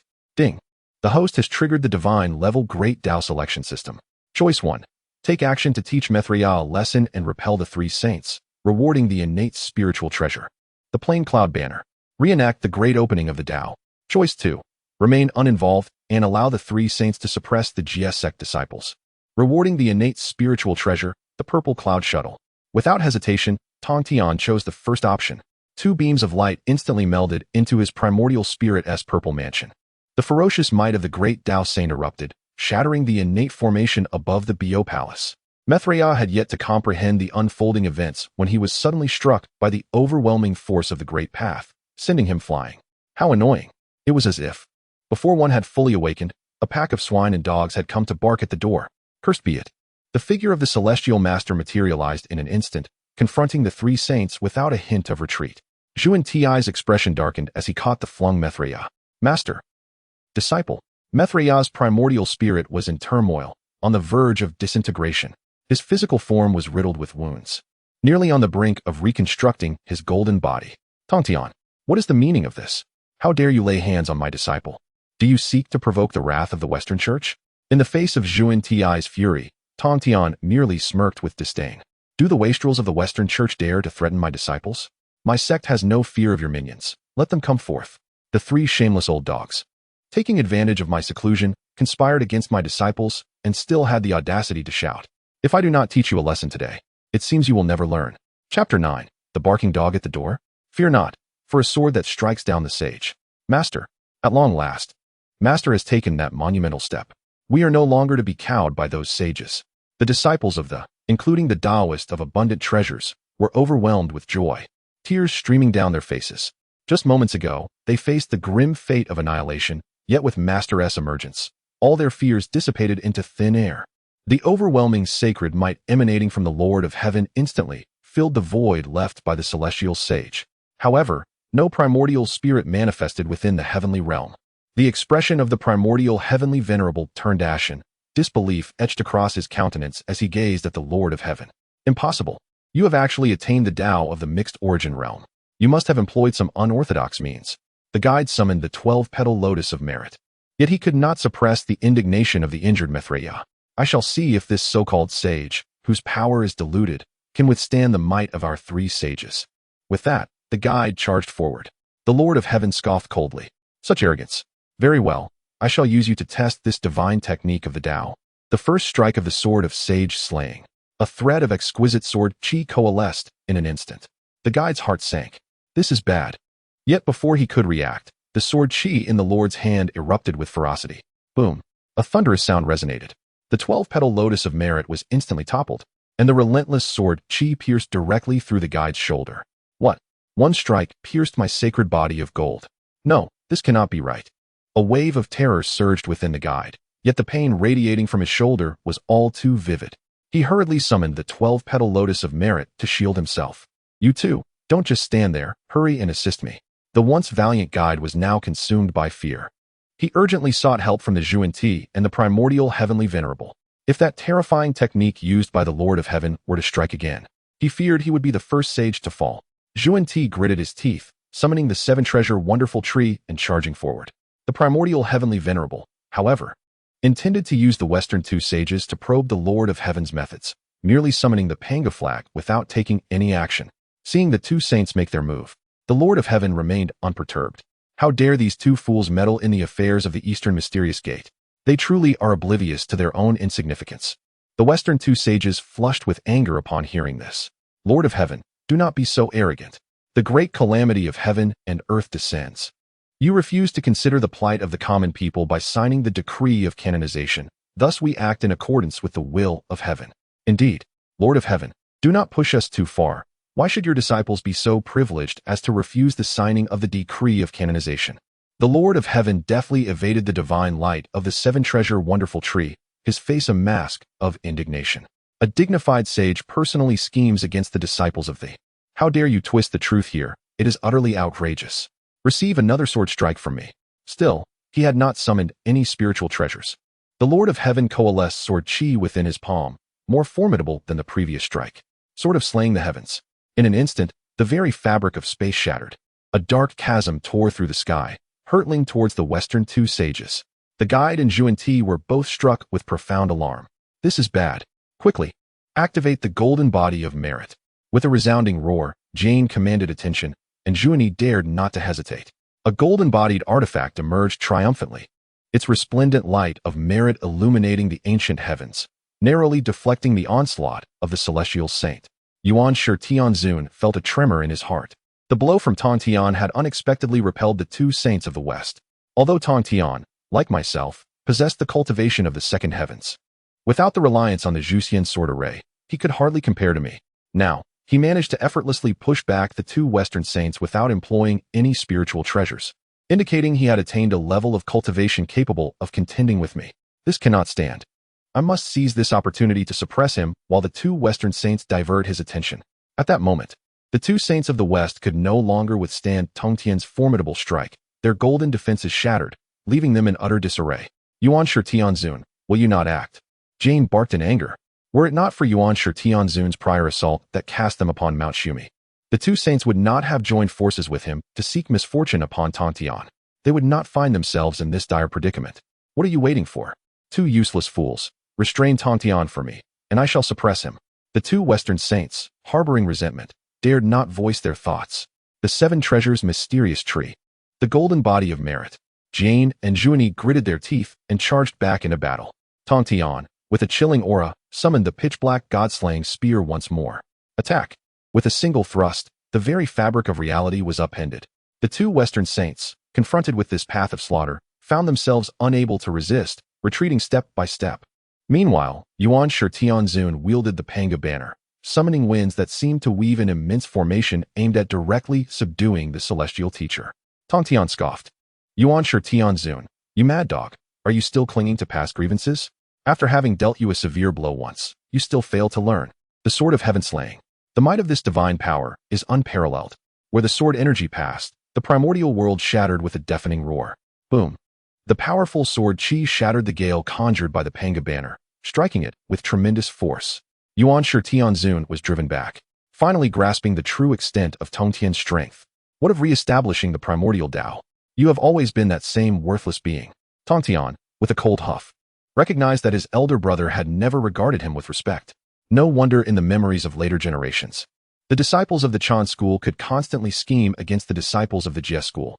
He had been deceived by false brotherhood for tens of thousands of years. For millennia, I failed to perceive your deceitful facade. Sibling rivalry, betrayal of kindred. I am ashamed to be associated with such treachery as you and your ilk among the three purities. From this day forth, I, Tongtian, sever all ties with the three purities of the Xianmen. I am indeed the saint of the Jie school, Tongtian. The fury of the celestial teacher reverberated throughout every corner of the primordial world, definitively severing the relationship with the Xianmen. Xianxia's face turned ashen, his inner fury surging uncontrollably. You dare to speak so arrogantly with your mere second heavens. Today, I shall make you inscribe your name upon the function bang. The five elements Tao. As the words fell, the heavens and earth trembled. The battlefield of saints. The very space was torn asunder. A void envelopes the primordial earth. The sword of extermination has arrived. With a thunderous command, Tongtian summoned forth 4 streaks of radiant light from within Jineo Island, instantly encircling the 3 saints within the formidable extermination formation. Boom! A powerful sword energy surged forth, ruthlessly targeting the 2 saints of the west. How has this extermination sword formation grown in strength? Has Tongtian's prowess truly ascended to the realm of Hunyuan Daoyuo? The situation is dire for Jane and Juanti, who struggle to maintain their ground. Yuanshi Tianzuan finds himself ensnared by the sword formation, unable to extricate himself. Damn it! You 2 useless beings have allowed him to unleash the extermination sword formation. Yuanshi Tianzuan had initially believed that the 2 saints of the west could hold their own for at least a moment, granting him the opportunity to suppress Tongtian. Yet, to his astonishment, Tongtian not only repelled the 2 saints of the west with ease, but also had the strength to engage him in battle. Chapter 10. The Manifestation of the Heavenly Tao. Halt! I, Tongtian, shall not yield. The 2 western saints were relentlessly suppressed by the sword array of extermination, rendered utterly incapable of countering. The primordial supreme being faced the god-slaying spear alone, yet found himself in a precarious situation at every turn. Kill! Tongtian bellowed, thrusting the god-slaying spear forth, his aura of slaughter intensifying. The primordial supreme being responded in haste, and a sleeve of his Taoist robe shattered explosively. The glazed lamp. The chaotic divine fire erupted forth, instantly incinerating the karmic burdens of the void. Tongtian furrowed his brow. The plain cloud banner. This banner was one of the innate 5 directions flags. Upon its emergence, an extraordinary phenomenon enveloped the surroundings, illuminating the cosmos. Moreover, it possessed the power to repel all malevolent forces, rendering countless laws impotent. If all 5 innate flags were to unite, they would undoubtedly form the most formidable defensive array of the primordial world. Yet now, merely one plain cloud banner was sufficient to isolate the chaotic divine fire. Since your infatuation persists, let me demonstrate this sword today. With that said, the primordial supreme being witnessed Tongtian sheathing the god-slaying spear. What? In the eyes of the primordial supreme being, Tongtian had relied on the supreme might of this spear to completely suppress him. The very act of Tongtian voluntarily sheathing the god-slaying spear filled him with confusion. Tongtian, do not feign the divine. The primordial supreme being shouted in rage, immediately wielding the Panga banner to tear through the void, appearing before Tongtian in an instant to strike. Tongtian's holy might surged. The sword of severing Tao, a brilliant sword energy akin to a swirling dragon, instantly manifested between Tongtian's fingers. Boom, boom, boom. The third form of the divine sword Tao revealed but a hint of its might. Instantly, the primordial world trembled, mountains shifted, and rivers ceased to flow. Countless beings bowed in terror. Suddenly, a colossal eye appeared in the heavens, drawing forth the manifestation of the heavenly Tao. The form of the primordial supreme being was entirely frozen in midair, and the Panga banner was forced to transform into a stream of light, merging into his body. What? What kind of divine power is this? The 3 pure ones were originally one entity. Yet now, the primordial supreme being felt an unsettling strangeness emanating from Tongtian, especially this formidably potent divine ability, which he had never encountered before. At this moment, Tongtian was not faring any better. This sword technique had just been unleashed, and he felt his entire strength being swiftly drained away. Halt! In this dire moment, the heavenly Tao suddenly roared. However, the sword energy in Tongtian's hand had already surged toward the primordial supreme being. Even the heavenly Tao could not intervene to prevent the clash of saints. Whoosh! The sword light flashed and vanished. The void was instantaneously cleaved, leaving behind an expanse of nothingness. The sword light passed silently yet bore immense power. The primordial supreme being suddenly sensed the weight of the heavenly Tao as karmic ties and trembled in fear. Tongtian, cease! The primordial supreme being screamed frantically, realizing that Tongtian's sword aimed to sever his connection with the heavenly Tao. As a saint of the heavenly Tao, entrusting his primordial spirit to it, should the karmic ties be severed, the ensuing backlash was beyond anyone's prediction. In a moment of critical urgency, the sacred might of the primordial heavenly sovereign suddenly shook the cosmic energy, narrowly evading a formidable sword aura. Boom! The void shattered. A colossal vortex of emptiness gradually took shape, slowly devouring everything in its vicinity. The 2 western saints remained firmly suppressed by the extermination sword array, utterly unable to escape. Although the primordial heavenly sovereign had dodged that terrifying sword energy, his body was gradually being pulled toward the void vortex.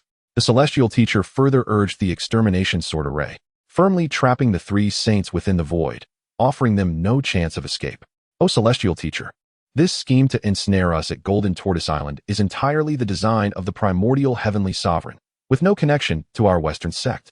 Indeed, we bear no ill will. Please spare us, celestial teacher. The heart-wrenching cries of the two saints, Jade and xianxia, echoed in desperation. A wave of disgust washed over the celestial teacher. So, you would not force this seat for the sake of the world's populace? What a display of hypocrisy. Upon hearing this, the primordial heavenly sovereign gritted his teeth in fury.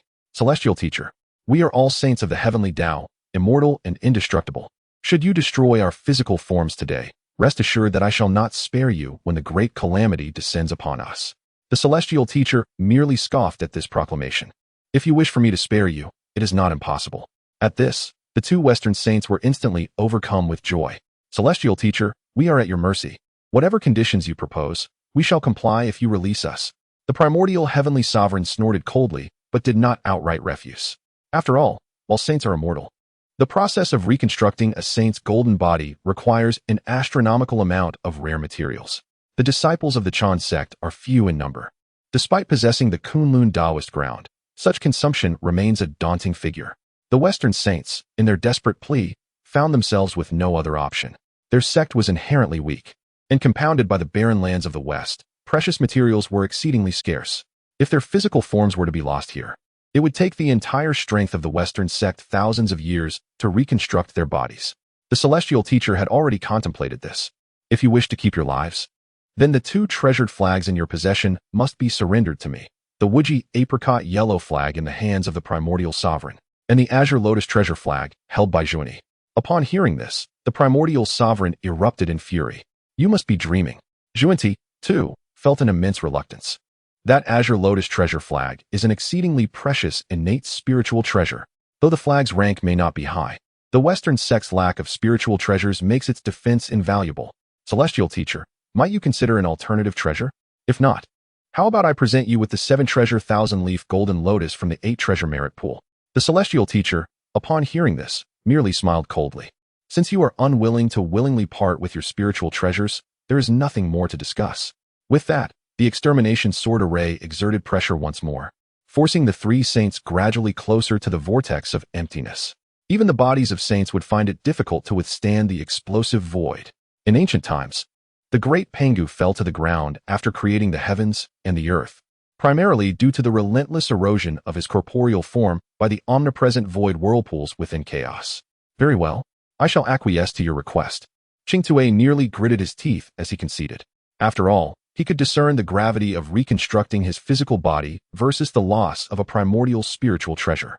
The pure lotus treasure flag soared into Tongtian's grasp, and the execution sword array, which had confined the two saints of the West, immediately released them. The Western saints dared not utter a word, hastily turning away. Xianxia Tianzuan inhaled deeply, vowing, Tongtian, I shall remember this humiliation clearly. With that, the woody apricot yellow flag emerged from the purple mansion, naturally landing in the hands of the Master Tongtian.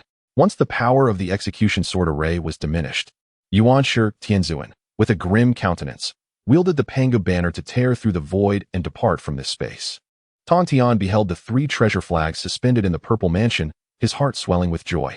Having gathered 3 of the primordial 5 directions flags, he thought to himself, the Li Di Yin Guang flag in Laozi's possession can wait. Let me experiment with the power of the 5-element formation using these 3 flags. Chapter 11, Weak Disciples. Come quickly. A sermon at Golden Tortoise Island. The 3 small flags stand at 3 points. The 5 elements grand formation requires the essential powers of the 5 elements, each indispensable. Relying on his extensive research of formations, Tongtian directly harnessed the elemental forces within the primal space, temporarily assembling the innate 5 elements grand formation. The space trembled. An almost imperceptible barrier firmly sealed off Golden Tortoise Island before him. However, the Master Tongtian furrowed his brow. Hiss, with the might of a quasi-saint. It appears that the innate 5 elements flag cannot afford to be incomplete. Having uttered this, 3 pieces transformed into streaks of light and flew back into Tongtian's body. Each flag could protect a person, and once I gather all 5 flags to form the innate 5 elements grand formation, I will be invincible. Contemplating the power of the innate five elements grand formation, Tongtian's gaze was piercing as he looked toward the horizon. At that time, even the Grand Supreme would not be my adversary. Among the three pure ones, the Grand Supreme has always held the foremost position. Before Tongtian had relinquished his sacred status, he himself was at the second heaven level. Xianxia and Tongtian were both at the second heaven level. However, Xianxia held himself in high regard, always believing that Tongtian should lower himself. The Grand Supreme far surpassed the two, having reached the fifth heaven level. Tongtian secretly felt a sense of dread. Fortunately, the Grand Supreme is overly suspicious and did not act rashly during the time Tongtian relinquished his sacred status. Otherwise, with the four saints pressing him, he might not have been fully confident in withstanding the onslaught. The Grand Supreme's Taiji diagram is not to be underestimated. Without the protective treasure of the innate five elements flags, I would likely lack complete assurance against the Grand Supreme now. This conflict has sent shockwaves throughout the primal realm. The sword formation in Tongtian's hands is said to be unbreakable by any of the four saints. Now witnessing it, indeed, with his own strength, he suppressed the three saints. The space shattered, the void fleeing from sight. Currently, Tongtian does not rush back to the Bio Palace. Instead, he sits cross-legged in the void, comprehending the traces of the great Tao left from his recent confrontation with the three saints. The upper volume of the Hongming True Scripture contains only content up to the great Tao realm. Yet, it records marvelous methods that Tongtian had never encountered before. Hongming is divided into 9 layers, with each layer presenting its own challenges. Mastering the 6th layer leads to ascension, while the 8th layer breaks through to the Tao of Heaven realm. At present, Tongtian's cultivation of the Hongming True Scripture remains at the 8th layer, corresponding to the mixed Yuan Great Luo Golden Immortal of the Tao of Heaven realm. Tongtian merged the insights gained from the battle in the void into his understanding of the Hongming True Scripture. In no time, a surge of sacred might erupted from him, and he reaped substantial benefits. This melding of memories from later generations, coupled with the treasured system in his grasp, prompted him to check his current inventory. Thus, Tongtian meticulously accounted for all the treasures still residing within the Purple Mansion. The great opening Tao is about to be reenacted. 3 drops of the chaotic demon god's essence blood. The innate spiritual root, 9-patterned Yuan pair. Gazing at the 3 luminous orbs, Tongtian fell into contemplation. Having previously merged with the chaotic demon god's essence, his aptitude had been greatly enhanced. Thus, it was indeed time to solidify this advancement. Without delay, Tongtian consumed the 3 drops of essence blood from the Purple Mansion. Boom! The chaotic energy of primordial fury seemed to erupt within him, surging wildly through his celestial meridians. Even for a sage, attempting to forcibly refine 3 drops of the chaotic demon god's essence in one go was an exceedingly perilous endeavor. Indeed, the primordial chaotic demon god was formidable, a being of the same era as the great Pangu, undoubtedly a master of the 6th layer of the Hongming realm or beyond. The 6th layer serves as a crucial threshold. Those sages who transcend it can rival the Tao itself. Hongjun, the Tao ancestor, embodies a sage of such caliber. Yet the eternal nature of the Tao means he has lost his chance to attain the ultimate path. Unbeknownst to him, a century passed. Only then did Tongtian sense that the energy from the chaotic demon god's essence within him had gradually subsided. The 3rd layer, a powerful sage's aura swept through the void, causing the very world beneath Tongtian's feet to tremble in response to the pressure of a Taoist sage. Ding! The host has broken through to the 3rd layer of the Hongming realm, triggering the divine-level Tao selection system. Option 1. Teach the disciples of the Jie sect, rewarding the 9 revolutions of Hongming mystique. The great Tao divine ability, heavenly performance. Option 2. Wander through the primordial wilderness, rewarding a wisp of Hongming purple qi. A gourd of 9 revolutions purple gold elixirs. Tongtian found himself in a quandary. After his breakthrough to the 3rd layer, he felt confident even against the Taishan. The Hongming purple qi from option 2 was an extraordinary boon, the key to becoming a sage. The myriad paths of the great Tao transform into 3,000 strands of Hongming purple qi. Obtaining even one could lead to an epiphany of the great Tao and an opportunity to transcend the Hongming realm. However, Tongtian had already achieved the 3rd layer of the Hongming realm. His disciples were all weaklings. Even if they acquired the Hongming purple qi, they likely lacked the fortune to utilize it. After all, the primordial wilderness was fraught with peril, with countless mighty beings at the peak of quasi-saint unable to break through the Hongming realm. If the Jie sect's disciples were to possess such a treasure, it could spell disaster for them. After much contemplation, Tongtian ultimately chose the first option. In an instant, 2 beams of light entered his Purple Mansion. Tongtian rose slowly, his great Taoist pressure surging forth, instantly shattering the void as he returned to Golden Ao Island. "My disciples, your master has returned." Upon hearing Tongtian's voice, the disciples, including Daobao Daoist, soared joyfully from their caves. Thousands of golden lights ascended from the island, a true gathering of myriad immortals. "Pay homage to the master." The voices of the GS sect disciples resonated through the heavens and earth, truly envious to the saints of the primordial wilderness. Haha, all disciples, follow me into the island. With that, Tongtian stepped forth, finding himself already within Golden Ao Island, with Daobao and the other disciples hastily following. "Master, have you truly taken that step?" "Indeed, Master. A century ago, I witnessed your divine might. You have indeed attained the status of a great Tao sage." Seeing the eager gazes of his disciples, Tongtian laughed heartily. "Haha, I am now a great Tao sage, at the third layer of the Hongmeng realm." As soon as the words were spoken, the disciples of the erupted into a thunderous chorus of congratulations. With the precise response from Tongtian, it was evident that the was indeed presided over by a sage, one whose prowess far surpassed that of the heavenly sages. In the world of Hongwang, strength is paramount, yet beneath the sage, all are mere ants. Without the sage, there would be no Golden Ao Island where myriad immortals gather. The of Tongtian swept across the island, and in an instant, the cultivation levels of the disciples were immersed into his consciousness. "Duobao, have you ascended to the late quasi-saint stage? And Gongming has also attained the initial quasi-saint realm." He exclaimed. Come, I too have made a breakthrough. Today, I shall take the time to impart some teachings." Sensing the progress of his disciples, Tongtian was filled with immense joy and promptly settled beneath a tree to enlighten them. The teachings of the great Tao unfolded from the superficial to the profound. Initially, every disciple gleaned some understanding, but as the discourse advanced, fewer could comprehend the teachings. Only Duobao, Zhao Gongming, and a few others, such as the Wudong Holy Mother, managed to keep pace. Nevertheless, for all the disciples, regardless of their comprehension, this was an immense opportunity for their future cultivation. Chapter 12. The Great Catastrophe Approaches. Act Now. "The death of a fellow Taoist shall not deter my path."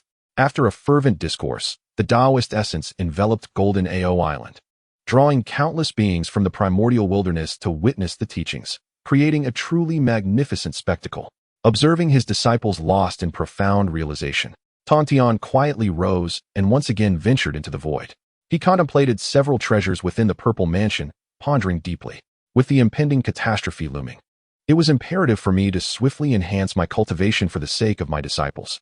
With this thought, Tongtian promptly retrieved the profound technique of the creation of heaven and the great Tao divine art. The creation of heaven is the essence of the Tao that emanated during the inception of the Pangu deity. Tongtian's current cultivation goal mirrors that of Pangu, the realm of the great Tao. "Go." Tongtian casually cast forth a luminous orb, and suddenly, amidst the chaos, a colossal figure emerged, wielding a gigantic axe, standing tall and resolute. The great Tao divine art, a reward from the system, allowed Tongtian to glean its mysteries with but a slight glimpse of his primordial spirit. With the power of the great Tao, he could forge an Eye of Tao within his spiritual platform. This Eye of Tao is a supreme treasure, capable of perceiving the Tao's resonance and transforming the myriad realms.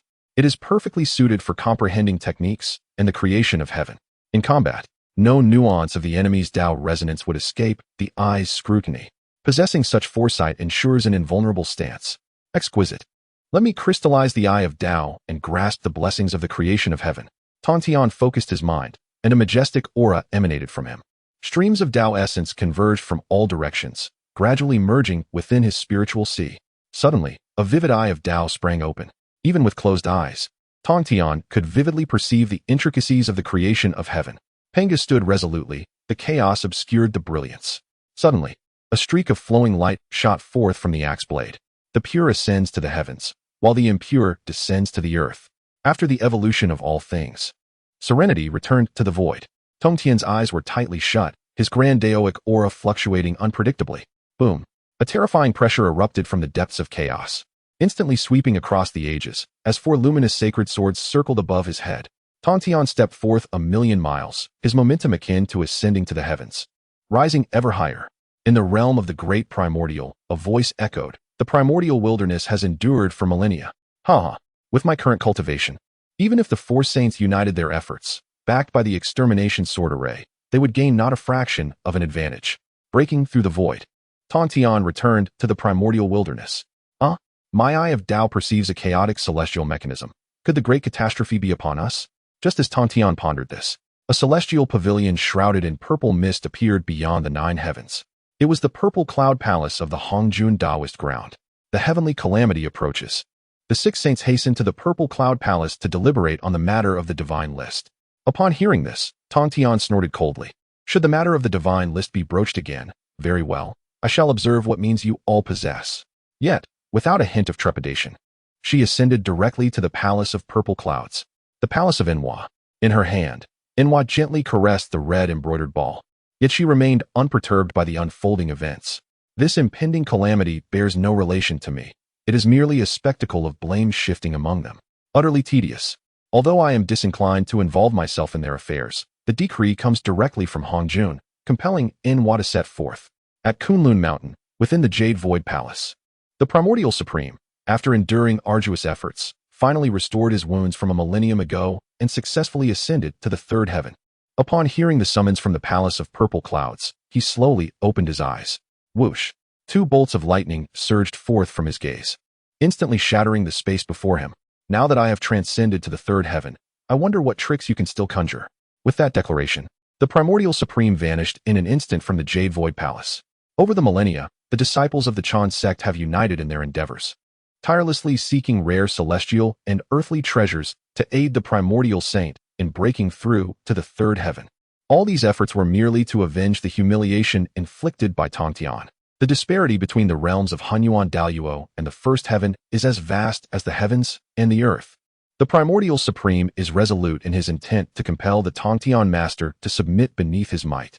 In the western Shumi Mountain, upon hearing the news, the 2 saints, Jane and Zuni, exhaled deeply and exchanged knowing glances. The great calamity approaches. We must hasten our pace. Indeed, neither the Chan sect nor the Zheng sect has any disciples on the list. If we remain idle, it is likely that the first to be listed will be a disciple of our Western teachings. With such thoughts, the 2 saints dared not linger and hurried towards the palace of purple clouds. In the 8 Views Palace, Laozi, having remained in silence for a millennium, slowly opened his eyes. The great calamity approaches, yet it bears little relevance to our human teachings. I wonder whose holy might erupted from the depths of chaos a millennium ago. I shall soon discover. With that, Laozi vanished from his lotus seat, appearing in the palace of purple clouds the next instant. The 8 Views Palace is in close proximity to the palace of purple clouds. Laozi had anticipated being the first to arrive, but upon his arrival, he found Tongtian already seated calmly on a lotus seat, awaiting his presence. Ah, Tongtian, you have arrived quite early. No sooner had the words left his lips than a flash of brilliance illuminated the void, and Enwa also materialized in the palace of purple clouds. Laozi and Enwa exchanged light-hearted smiles and nods. Enwa, dear sister, it has been quite a while. Clutching her embroidered ball, Enwa sat cross-legged with her head slightly inclined. Brother Laozi, after a brief exchange of pleasantries, she fell silent. Indeed, Enwa is a saint of the demon tribe. During the ancient battle between the witch and the demon, she possessed the power to safeguard her kin but was thwarted by the 3 purities. Thus, she harbors little sentiment towards her elder brothers. Laozi paid it no mind and slowly approached Tongtian. As he entered, he found Tongtian seated in a side position, facing Enwa.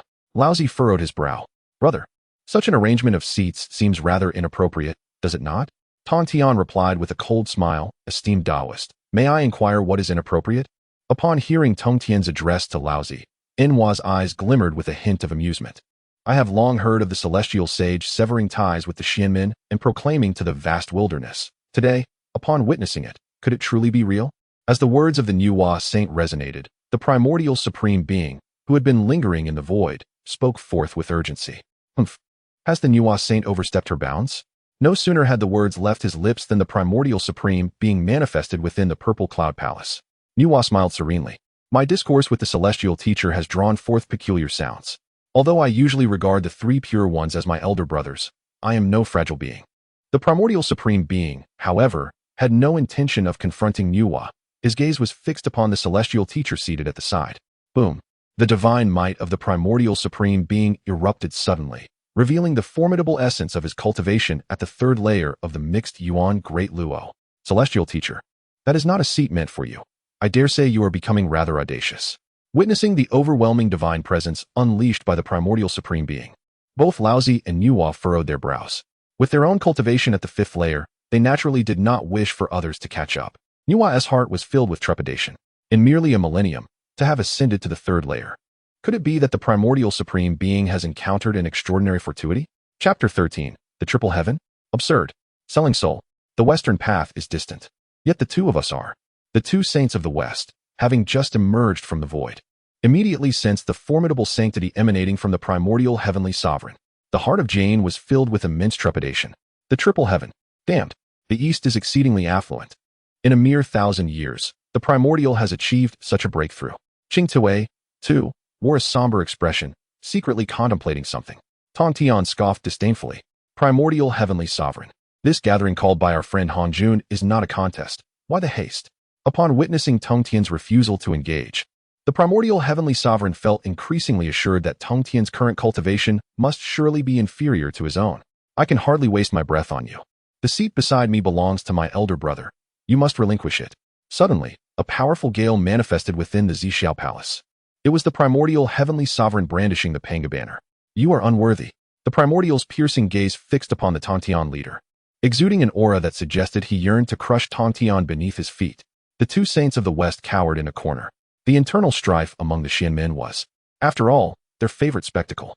Laozi stood silently, observing with a detached demeanor, unperturbed. Relinquishing the position beside Tongtian was out of the question for him. Yet now, with the primordial heavenly sovereign taking the lead, why should he take action? The Saint Nua wore a look of amusement, reveling in the chaos, as she held disdain for all three pure ones. Tongtian, rather, found amusement in the primordial heavenly sovereign's fury. So be it as you wish. With that, a surge of sword energy swept forth, instantly shattering the space before him. The sword of Saint Slaying. A mere flick of his hand unleashed a divine power.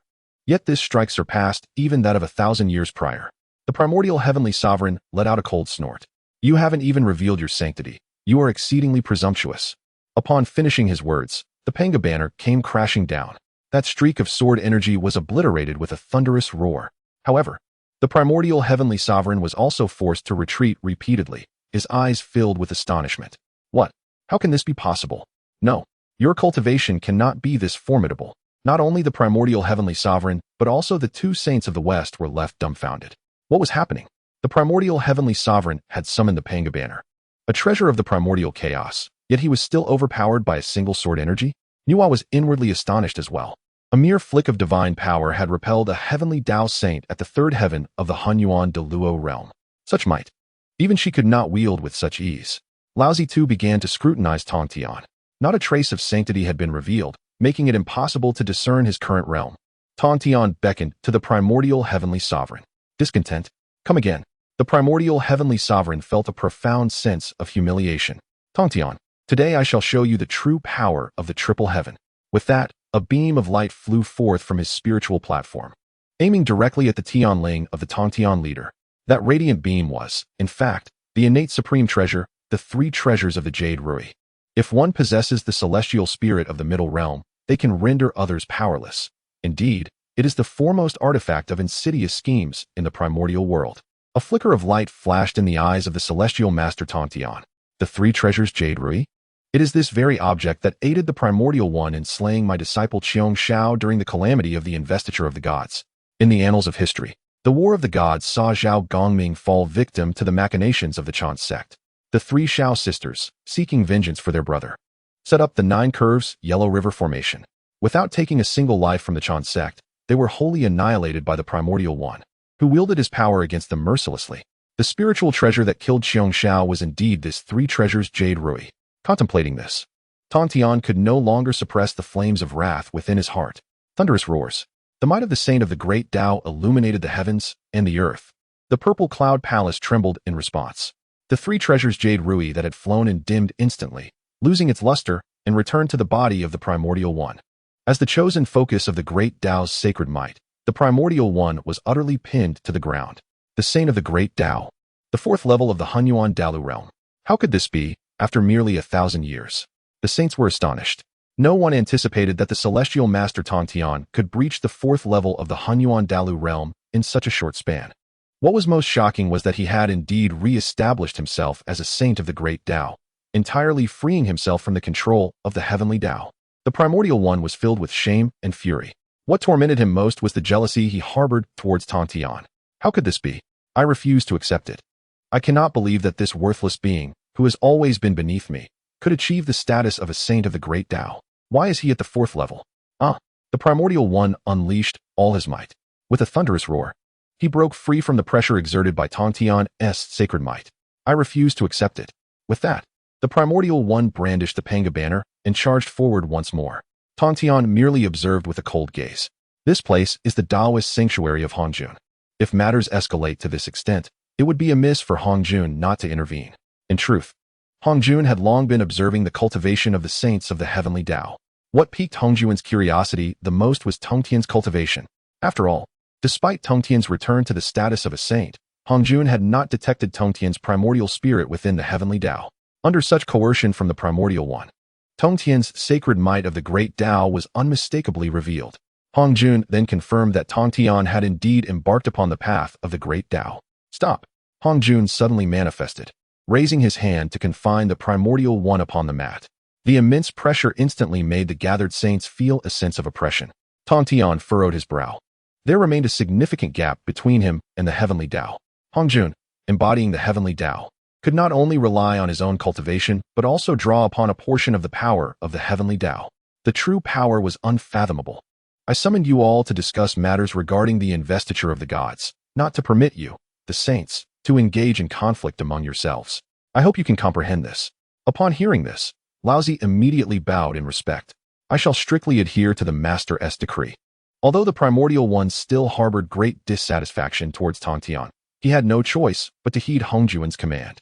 Seeing that Laozi was unwilling to take his seat, and noticing Tongtian seated to the side, Hongjun promptly understood the underlying reason. However, at this moment, it is not crucial for him to preside over the matter. The calamity of the gods is imminent, yet the list of deities remains unsigned, and the celestial realm awaits with bated breath. Upon hearing these words, Tongtian smiled faintly. Hongjun, the calamity of heaven and earth arises from the actions of its instigator. Let them be the ones to sign. Why must there be endless deliberations? Naturally, Tongtian would not sign the list of deities. To put it plainly, this calamity is a consequence of the indiscriminate slaughter perpetrated by the disciples of the Way of Explanation. Why should the Way of Interception clean up their mess? Yuanshi Tianzuan immediately discerned the implication behind Tongtian's words, his eyes widening in shock. Tongtian, you. Before Yuanshi Tianzuan could finish, Laozi was the first to step forward. I, Taishang Laojun, shall sign the list of deities. With that, a stream of light shot forth from Laozi's fingertip, swiftly merging into the list of deities. Witnessing this, the Saint Nuwa maintained an air of tranquility. In the Nuwa Palace, I stand alone, with no disciples. What harm is there in signing? Thus, the two most formidable saints were the first to inscribe their names upon the list of deities. Chapter 14. The Testimony of Heaven, a bet? What do you fear? I will certainly not sign the list. Tongtian bluntly refused without hesitation. The atmosphere in the Xiao Palace instantly became exceedingly awkward. Tongtian was not foolish. The combined forces of the human sect and the Huahuang Palace amounted to merely one of Laozi's grand disciples, the Master Xuandu. This Xuandu possessed the cultivation of a late-stage quasi-saint, and thus was not intimidated by the so-called calamity of heaven and earth. The two signing the divine list was merely for show. The true calamity of heaven and earth would descend upon the disciples. Hongjun Taoist was taken aback by Tongtian's audacity. This calamity affects all sentient beings. As a saint of heaven, one should prioritize the safety and welfare of the populace. Hearing this, the two saints from the west hurriedly stepped forward. As the teacher has said, the disciples shall certainly remember. We from the western sect willingly agree to sign. The two beams of light representing the western saints successfully entered the divine list. The western saints understood that their sect was already of little influence. Even if they argued to the end, they would inevitably find their names on the list. By decisively signing, they could avoid considerable trouble. After all, it was merely the signing of a divine list. Ultimately, who among their disciples would be listed in greater numbers would depend on their own capabilities. Thus, only the two sects of the Chan and Jia teachings remained without signatures on the list. Yuanshi Tianzun glared at the composed Tongtian, feeling an indignation within. Tongtian, everyone has signed the divine list. Could it be that only yours is exceptional? Tongtian found it amusing. Yuanshi, your argument lacks reason. It is not just Mai that has refrained from signing the divine list, is it? As the instigator, you, Yuanshi, are indeed deceptive, turning black into white. Yuanshi Tianzun was immediately choked with anger. Tongtian, do not slander me. Very well, I shall sign the divine list. A beam of light shot from xianxia Tianzun's fingertip into the divine list. The disciples of the Chan sect were suddenly enveloped by the immense karmic retribution of the divine calamity. Having signed the divine list, xianxia Tianzun felt as though a colossal stone weighed heavily upon his heart. Tongtian, now that we have all signed the divine list, it is your turn. The gazes of the other saints turned towards Tongtian. However, Tongtian had already devised his plan. Why do you look at me? I have declared, I shall not sign the divine list. Upon uttering these words, xianxia Tianzun nearly spat out a mouthful of old blood. Did you not just say that since my Chan sect had not signed the divine list, you would not sign either? Now that I have signed alongside the other saints, why do you retract your words? Tongtian scoffed. Xianxia, have you lost your mind? When did I ever state that if you all signed, I would obediently sign as well? With this, xianxia Tianzun was overwhelmed with rage. Tongtian, this time, you shall not escape. Taishang Laozi, seeing this, also ceased his silence. In the celestial realm, this list of deities serves as a glimmer of hope for the disciples. Should one perish amidst the cataclysm of divine ascension, they may still preserve a fragment of their essence to ascend to the ranks of the 36 true deities of the heavenly court. Niwa echoed in agreement, urging, Tongtian, sign it. The two saints from the west were about to interject, but Tongtian shot them a piercing glance. Silence. Matters of the east are not for you to meddle in. The two, Jane and Juanti, felt their cheeks flush with indignation. Tongtian, we respect you as a sage of thee and extend you a modicum of courtesy. Do not overstep. Humph. Do you truly believe that your status as saints grants you the right to disregard me? Tongtian scoffed. Disregard you? In my eyes, you are hardly worthy of consideration. If you disagree, feel free to take action. The formidable presence of the Taoist sage re-emerged. The Western saints' expressions shifted dramatically as they hastily summoned their protective treasures, the 7 treasures' mysterious tree and the golden body of meritoriousness. In an instant, the clash of divine might erupted. The Western saints found themselves retreating under the overwhelming force. Within, xianxia was restless, casting a glance at Laozi, who nodded slightly in response. xianxia, elated by Laozi's acquiescence, declared, Tongtian, your selfishness has gone too far. Allow us to teach you a lesson today. With that, the Panga banner soared forth, heralding the overwhelming power of the 5 elements. Brother, considering our bond and the welfare of the world, sign it. Laozi suddenly launched an attack. The emergence of the Taiji diagram summoned forth the dual energies of yin and yang, uniting the might of the 4 saints to counter Tongtian's Taoist authority. Tongtian let out a cold snort, unperturbed. Do you really think that your united strength can compel me to sign the list? Xianxia's expression was one of triumph. This is no longer your golden AO island. Your sword array of extermination cannot be set up in time. If you comply and sign willingly, it will be well. If not, he glanced subtly at Hongjuan's stance, noting his calm demeanor atop the high platform, seemingly offering no intervention, which steadied Xianxia's resolve. We shall surely subdue you here. The current Tongtian is no longer under the aegis of the heavenly Tao. Without its protection, the combined might of the 4 saints will assuredly succeed in subduing him without the hindrance of the extermination sword array. Niwa furrowed her brow. She wished not to entangle herself in this conflict. Tongtian, sensing the pressure from the 4 saints, gained a renewed understanding of his own formidable power. Ha ha ha, utterly foolish. Do you truly believe that without the extermination sword array, I would fear you? With that proclamation, a chilling aura of slaughter enveloped the space. The god-slaying spear and the 12-petal annihilation black lotus emerged once more from Tongtian's arsenal. Upon witnessing the reappearance of the god-slaying spear, Hongjuan's eyes widened in shock. Isn't this artifact supposed to have vanished into the chaos along with Raoho? In the past, upon encountering the heavenly ritual of this artifact, I initially mistook it for a mere imitation. However, today, as I experience its authenticity up close within the sacred Purple Cloud Palace, there is no doubt, it is indeed genuine. The emergence of the god-slaying spear instantly tipped the balance of power in favor of the master of the celestial teachings. You, Tongtian, in this manner, position yourself against the entirety of the primordial chaos. The divine decree inscribed upon the list of deities pertains not solely to the disciples of your sect. Do not be so selfish. The honorable xianxia seethed with fury, yet Tongtian remained unfazed. Do not speak of opposing the entire primordial chaos. My disciples of the celestial sect do not possess such weight. However, if you, xianxia, dare to establish a heavenly wager with me, even the signing of the divine decree would not be out of the question. Observing the shift in circumstances, the honorable xianxia immediately became intrigued. What are the conditions? Tongtian smiled enigmatically, sending a chill through xianxia's heart. We shall establish a wager, should either of us lose. We shall refrain from intervening in the calamity and voluntarily consign all our disciples to the list of deities. Do you dare? Chapter 15. The alliance with Nuwa, foolishness. The very foundation has been tampered with. Very well. I shall wager with you. Yuan Shi gritted his teeth as he spoke these words. Should you lose, all of your disciples shall be inscribed upon the list of deities. Tongtian had long harbored this intention. However, he desired that the entirety of the divine roster be filled with the names of the disciples of the Chan sect. Agreed. Thus, it was settled. With that, Tongtian immediately stowed away the soul-devouring spear, though the 12th grade annihilation Black Lotus continued to hover protectively beneath him, wary of Yuan Shi's potential ambush. The four saints, witnessing Tongtian relent, found it inappropriate to press further and thus withdrew their divine powers. Laozi, with a calm demeanor, slightly raised his gaze. Tongtian, my junior brother, let us proceed with this divine roster then. Yuan Shi Tianzuan wore a cold smile. Indeed, you shall be bound by your promise now, shall you not?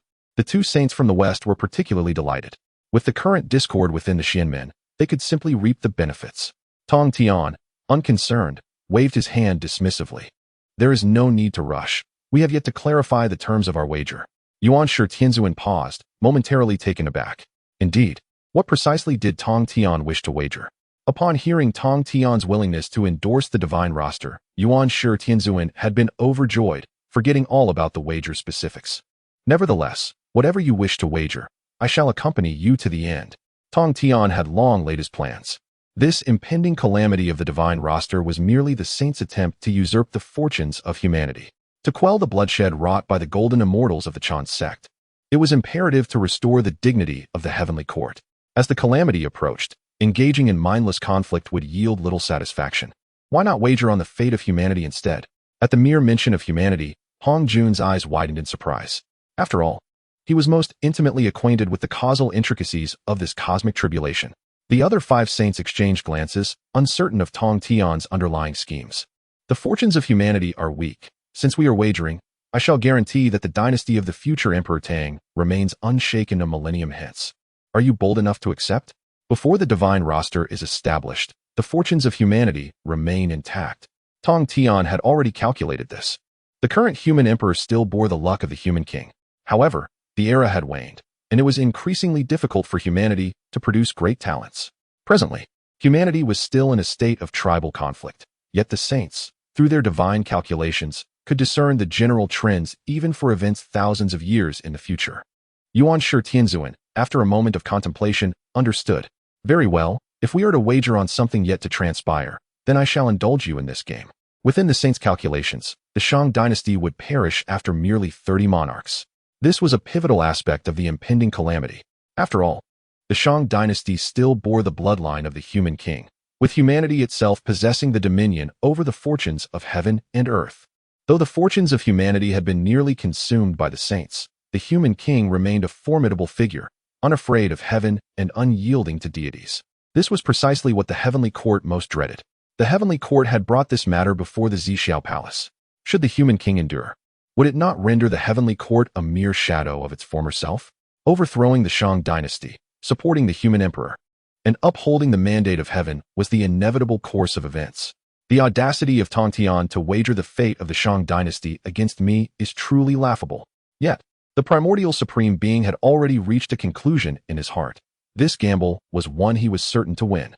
The other saints, not lacking in capability, had also deduced the nature of the wager. However, with a millennium still far off, even the saints could only foretell a vague semblance of the heavenly order. Tongtian smiled faintly, raising his hand as a beam of radiant light entered the divine list. Thus, we have a mutual agreement. Tongtian, not being foolish, with the memory of the future's primordial spirit, had long since discerned the secrets of destiny. The last descendant of the Shang, Emperor Xian, was not a foolish ruler. Rather, he was a victim of insidious schemes, coupled with the traitor who would emerge from his sect in the coming millennium. These numerous factors had tainted the fortune of the human king. With the blessing of human destiny, Tongtian was confident that the Shang dynasty would undoubtedly prevail. Upon witnessing Tongtian's signature upon the divine list, the other saints finally breathed a sigh of relief. Hong Jun nodded in satisfaction and waved his hand to stow away the divine list. Thus, the saints returned to impose discipline upon their followers, immersing themselves in cultivation. For a great calamity would soon descend. With that, Hongjun merged with the heavenly path and vanished without a trace. The two saints of the West exchanged satisfied glances and smiled. Until we meet again. They then vanished into the void. The primordial supreme being felt a surge of pride. Even the exceedingly arrogant Tongtian had complied with the signing of the divine list. It was indeed a moment of great triumph. Brother, I shall return to Kunlun first. The old one nodded. I shall depart as well. The two brothers left together, leaving only Tongtian and the Saint Nuwa. Nuwa regarded Tongtian thoughtfully. Such audacity from the master of Tongtian.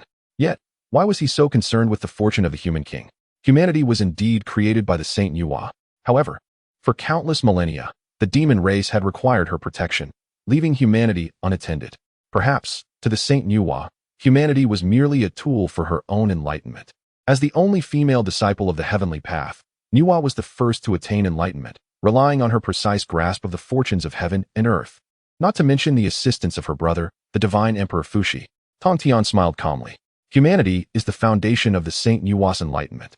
Should the fortune of the human king be severed? Boom. Tongtian's words echoed like thunder in Nuwa's mind. No one had ever spoken to her in such a manner. Similarly, the Saint Nuwa had always been evading the topic of humanity's fortune. Since the calamity of the witches and demons, the cultivation of the Saint Nuwa had ascended alongside the fortunes of humanity, allowing her to stand shoulder to shoulder with Laozi, the foremost of the three pure ones. This was not merely due to her exceptional talent or diligence in cultivation compared to other saints. The crux of the matter lay in the fortune of humanity. However, since Hao Yin took command of the heavenly court, the fortune of humanity had been silently waning. Consequently, Nuwa's cultivation had also stagnated. For countless millennia, Nuwa had relinquished her ambition for triumph, becoming too comfortable within the confines of the Nuwa palace, to the point of being oblivious to the fact that her foundations had crumbled. With a countenance as frigid as ice, her heart was tumultuous. Tongtian, do you speak the truth? Tongtian shrugged his shoulders. In the grand calamity of sealing the gods, even Hongjun has proclaimed that the welfare of all beings takes precedence. What do you think this welfare entails? Nuwa sage, after all this time, have you not realized that it is I who has been subtly steering the entire course of this calamity from behind the scenes? Though you have no disciples under your tutelage, do you truly believe you can sever the bond with humanity, the very pawns in your path to enlightenment, simply by wishing to discard them? Tongtian, after inscribing the list of sealed gods, has not departed. What he desires is this rare opportunity to be alone with the Nuwa sage. Beneath the heavens, nothing escapes Hongjuan's scrutiny. Fortunately, the Xixiao Palace served as a barrier against the prying eyes of other sages, presenting him with a splendid opportunity to win over the Nuwa sage. Chapter 16. The Primordial's Move, a Scheme? The chessboard laid early. The Saint Nuwa calculated and divined. Yet, the heavens were in disarray. Regarding the calamity of the Fengshen, all matters remained shrouded in ambiguity. However, one truth stood clear. Should the kingdom of Chengtang fall, the fate of humanity would be irrevocably severed. With a sudden gasp, a mouthful of blood escaped from Saint Nuwa's lips. Golden light sprinkled down from the clouds, silently creating an opportunity within the primordial realm. Upon witnessing Saint Nuwa's desperate divination, Tongtian discerned the backlash from the heavenly Tao, and his eyes sparkled with realization. If Saint Nuwa wished to preserve her path to enlightenment, it seemed now that forming an alliance with me was her only viable option. Tongtian had articulated his stance with utmost clarity. If, under such circumstances, Saint Nuwa remained oblivious to the silent machinations of the Supreme One, then the necessity for this alliance would cease to exist. Saint Nuwa lifted her gaze to meet Tongtian's. When did you first take note of this matter? The implication was evident. As the mother of humanity, she had overlooked such a significant issue. Why then, did the practitioners of the Xianmen pay such keen attention? Tongtian, unfazed, smiled nonchalantly. To reap benefits amidst this great tribulation, one must consider every aspect meticulously. If we join forces, you need not take further action. Simply obstruct the Supreme One when he strikes. Tongtian had assessed his two brothers with clarity. Though he felt confident in resisting the four saints alone, if there was to be a conflict, it must be fought transparently. Saint Nuwa pondered momentarily, and the thought of humanity's impending doom filled her with a sense of suffocation. No wonder her cultivation had stagnated over the millennia. It was the Supreme One's covert manipulation of humanity's fate that had severed her foundations. Even at this juncture, Saint Nuwa began to grasp many truths. First, during the War of the Witches and Demons, the demon race had been defeated and expelled from the heavenly court. The dual fall of the demon emperors Tai and Dijuan, both pinnacle quasi-saints and Saint Nuwa's most formidable disciples, had occurred. Soon after, humanity took control of the heavenly court, with the Supreme One's attendant, Haoyan, assuming the title of Jade Emperor. This should have heralded a flourishing era for humanity, yet their fortunes dwindled over the course of hundreds of thousands of years. The teachings of the Supreme One, seemingly devoid of any spiritual support, inexplicably siphoned off a significant portion of humanity's fate upon Haoyan's ascendance to the Jade Emperor's throne. Furthermore, this scheme gradually undermined Saint Nuwa's path to enlightenment. Consequently, he remained the sole heavenly saint at the 5th level. If I ally with you, should the Supreme One employ any sinister tactics in the future, I shall naturally thwart him. However, regardless of whether it is to assist me, you must not lose your wager with the primordial. Tongtian laughed heartily, brimming with confidence. Ha! That is a given. I shall ensure that the old rascal xianxia witnesses firsthand what truly constitutes the means of a saint.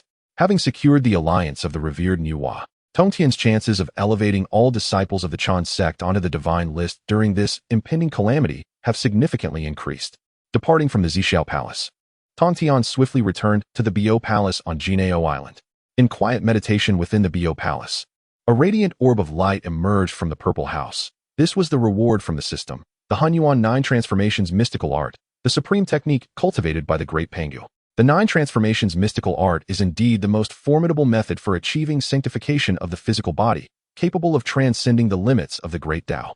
Coupled with the primordial scripture in Tongtian's possession, the complete arsenal for the cultivation of both body and spirit to the level of the Great Tao has been assembled.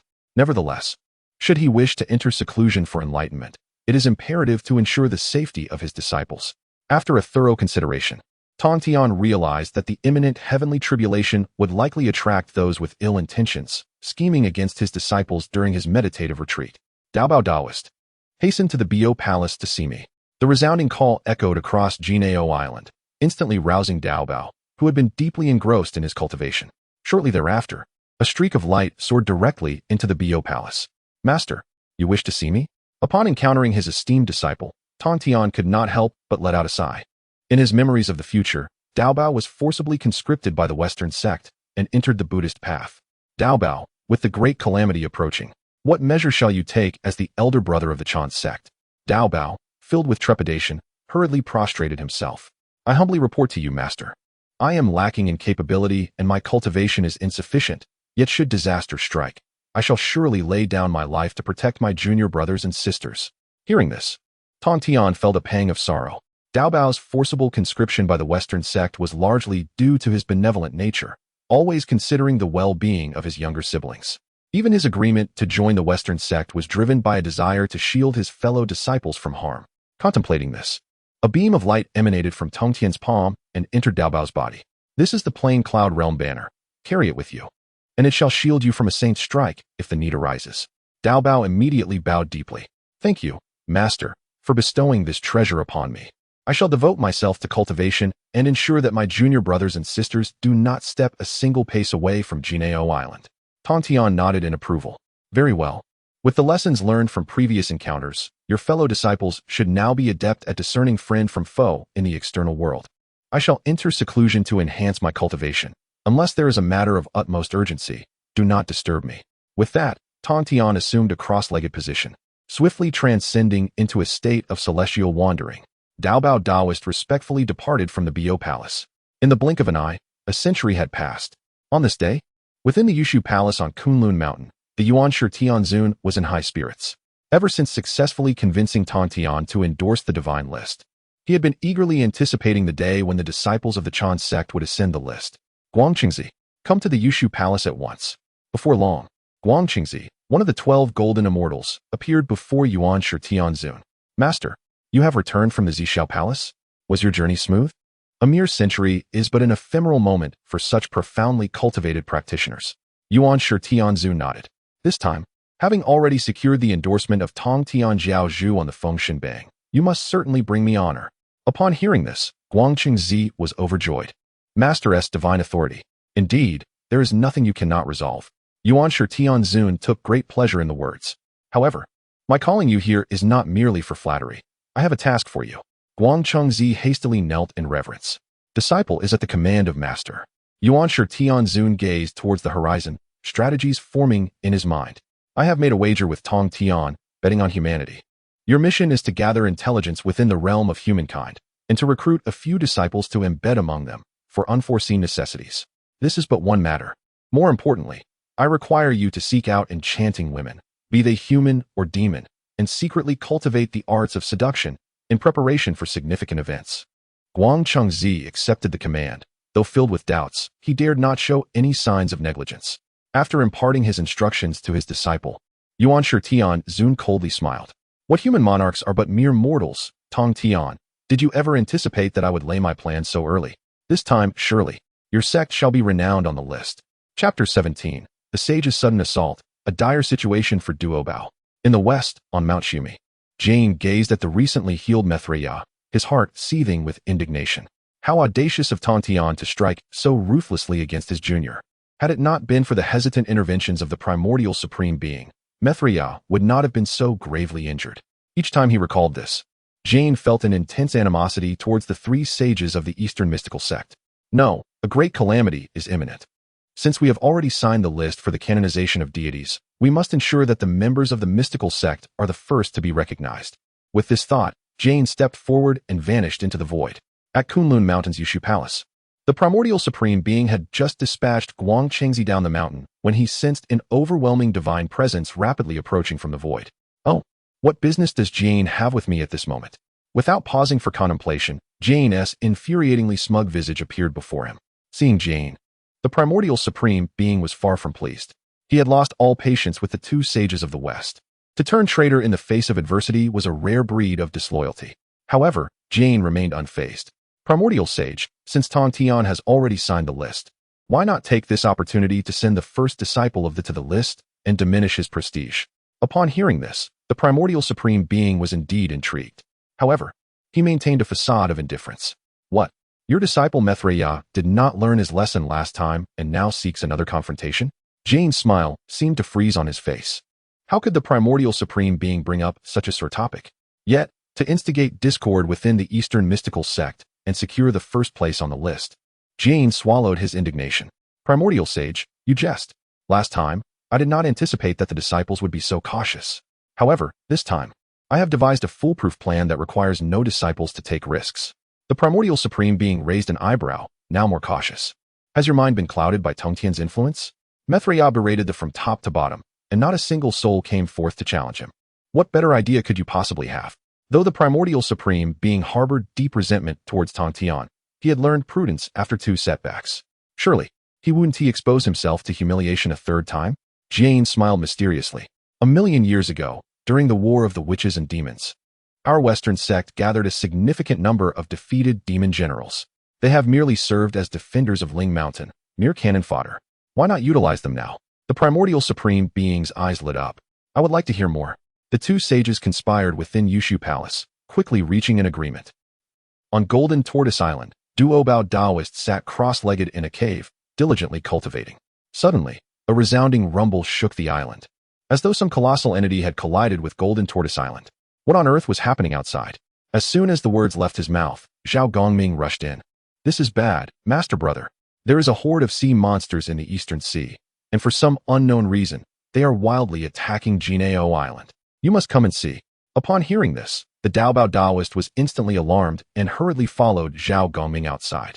As they ascended into the air, they beheld countless massive shadows beneath the surface of the sea, recklessly crashing into Jinao Island. The island trembled violently, and even Bo Palace felt the impact. This cannot continue. If it does, it may disturb our Master's tranquil cultivation. As the tremors intensified, disciples of the GS sect were awakened, gathering outside the cave.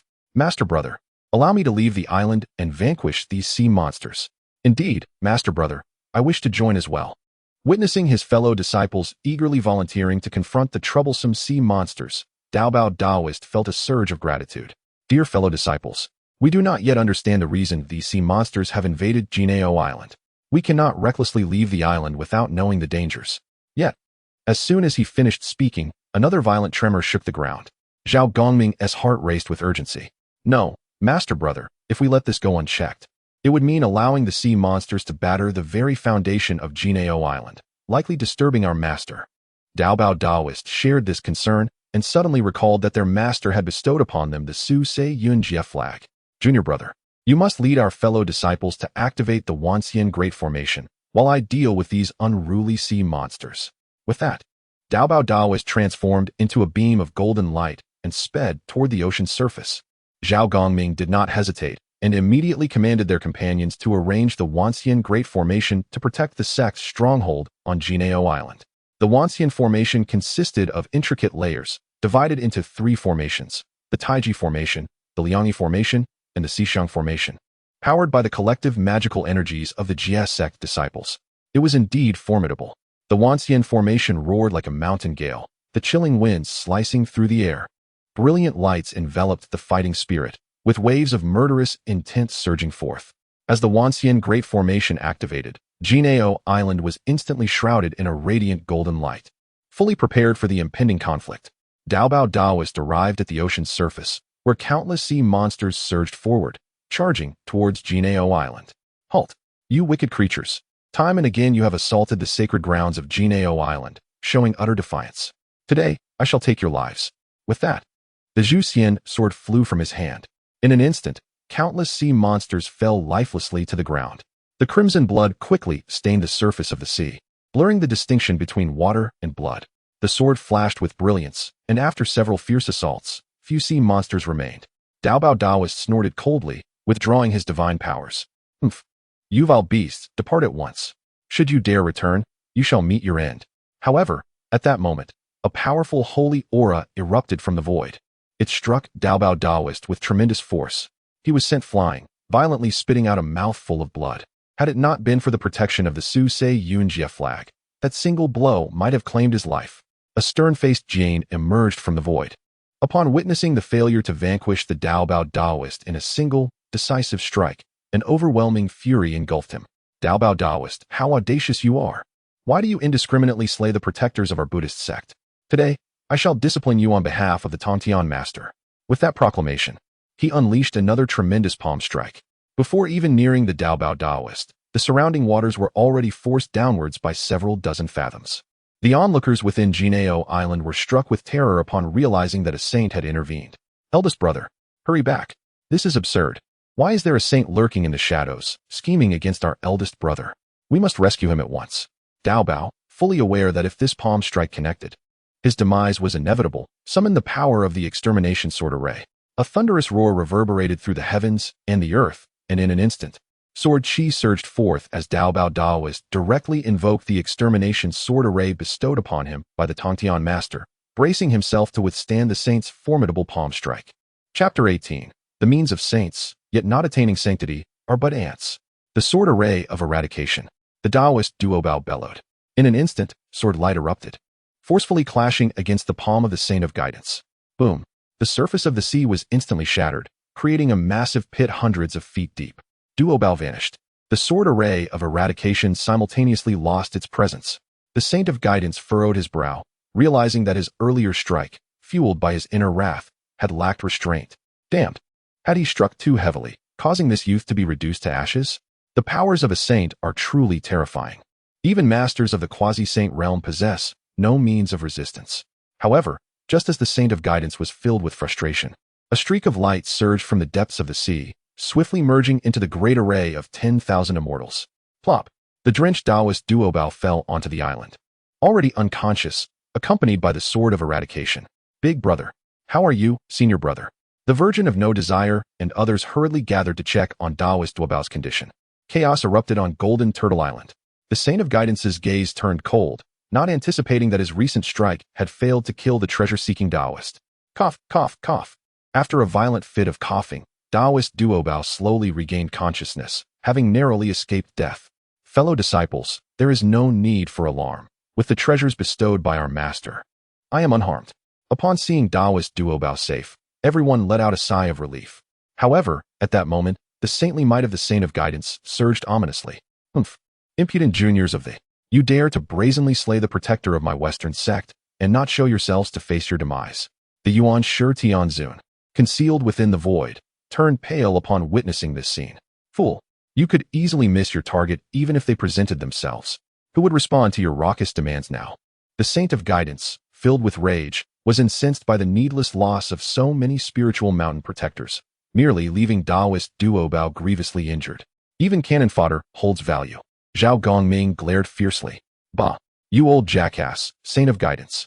Have you no shame? The Virgin of Turtle Spirit was equally infuriated. Indeed, to attack my disciples with the dignity of a saint, why not summon my master for a fair contest? The saint of guidance, thick-skinned and shameless, delighted in despicable acts that repulsed others. It was truly nauseating. In an instant, curses erupted from Golden Turtle Island. Had the saint of guidance ever been subjected to such indignities by a throng of younger disciples? Rage surged through him like a tempest. Very well, very well. With 3 emphatic affirmations, the saint of guidance reached the pinnacle of his fury. Now that you seek death, I shall teach you a lesson on behalf of Tongtian. With that, he snorted coldly.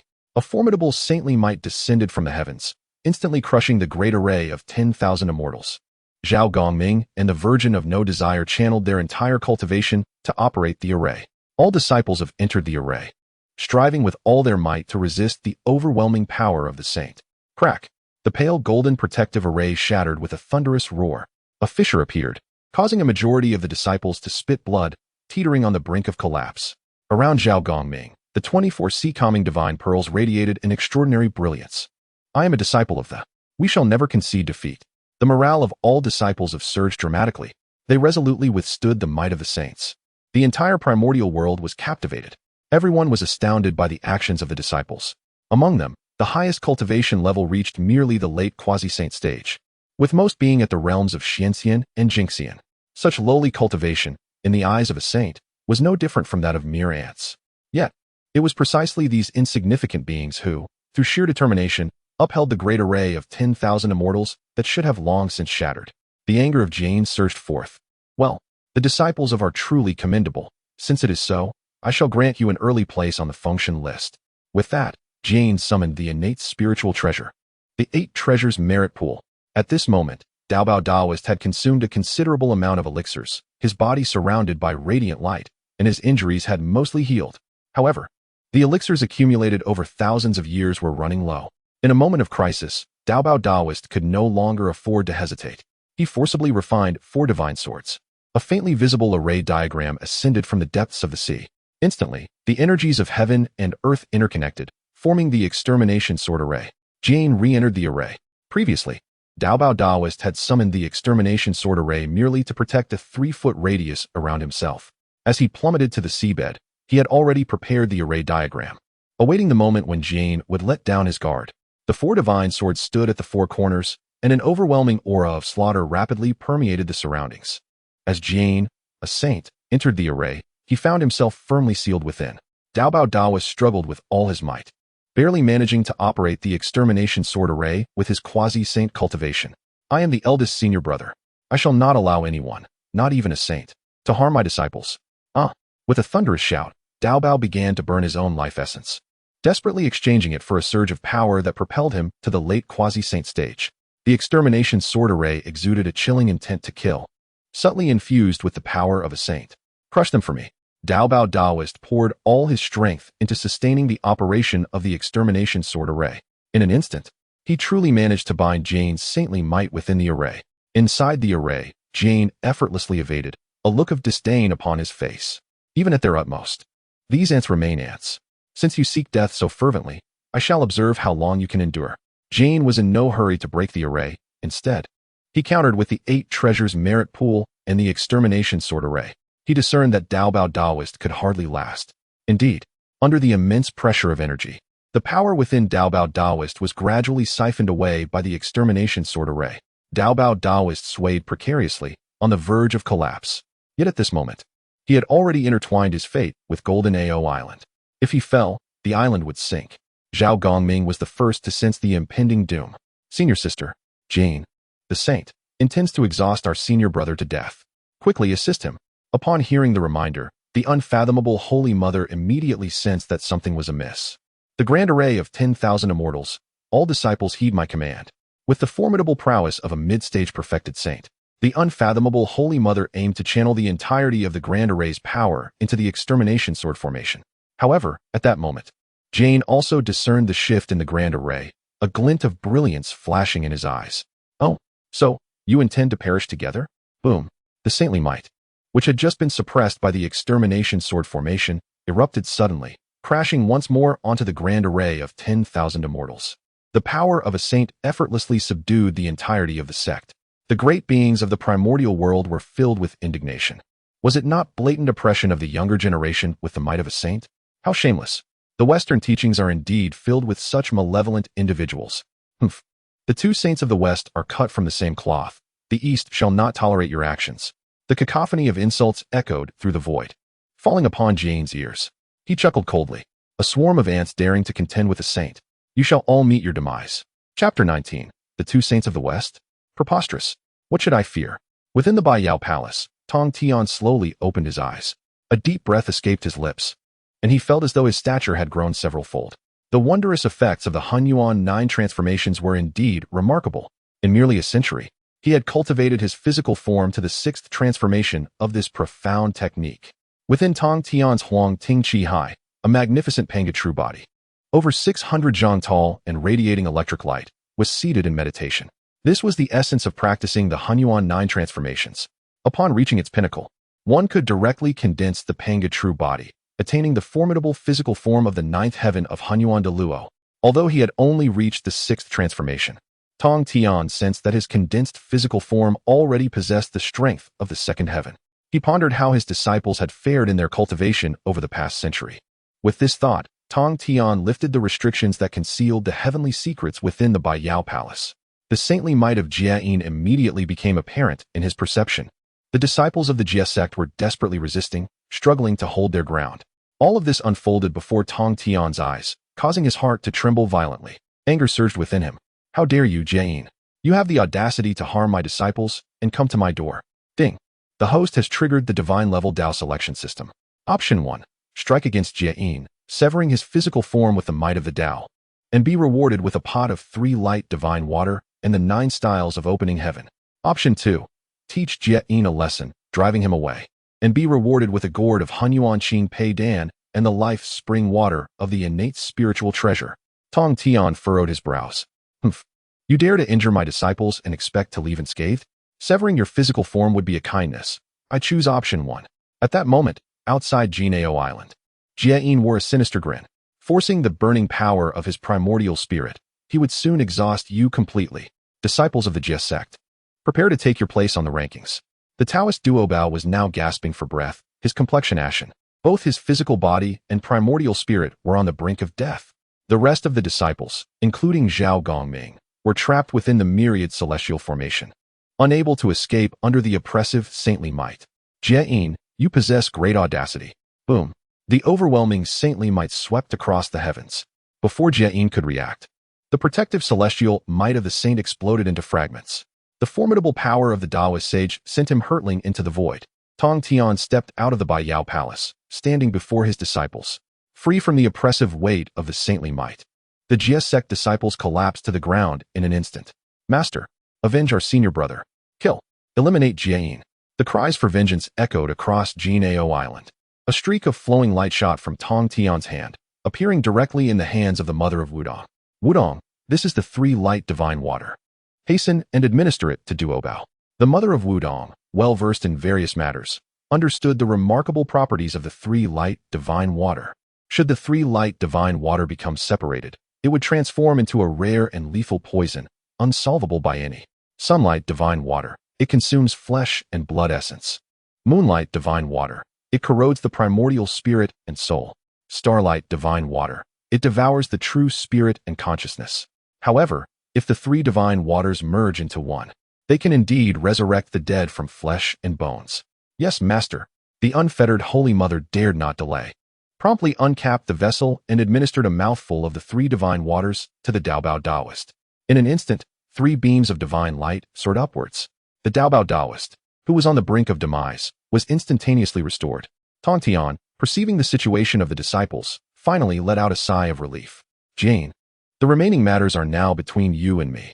Jade, appearing disheveled, fled from the void, but upon encountering Tongtian's fierce gaze, he trembled, nearly fleeing at once. Tongtian, it is your disciples who have disregarded the rules and slain my guardian of Ling Mountain. I merely acted to teach them a lesson. Hearing this, Tongtian chuckled coldly, waving his hand to summon the sea demon that had yet to escape from the ocean. Is that so? Grant you sentience and allow you to speak. A beam of holy light from Tongtian's palm entered the sea demon's spiritual platform. The enormous squid, comparable in size to a mountain, experienced a moment of clarity, instantly awakening its intelligence. Reporting to the saint, "We are the remnants of the 4 sea demon kings from the 36 paths of the demon clan, forcibly migrated by the Western Church after the war of witches and demons, stripped of our intelligence to serve their bidding.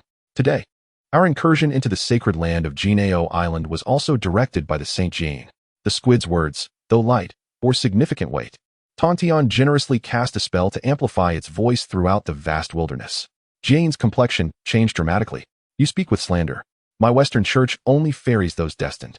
It is you demons who willingly submit. Tongtian, do not manipulate their hearts and speak nonsense." Tongtian smirked coldly. "The blame is swiftly cast. Everyone knows my GS sect accepts all, and any being that seeks the Tao and immortality may join my ranks. Why must I incite the hearts of sea demons?" The squid's words instantly escalated the already antagonistic relationship between the Western Church and the demon clan to an irreparable state. Countless great demons in the wilderness awakened, secretly observing the events unfolding on Xianxia Island. Concealed within the void, the primordial heavenly venerable watched as Tongtian steadily gained the upper hand, nearly grinding his teeth to dust.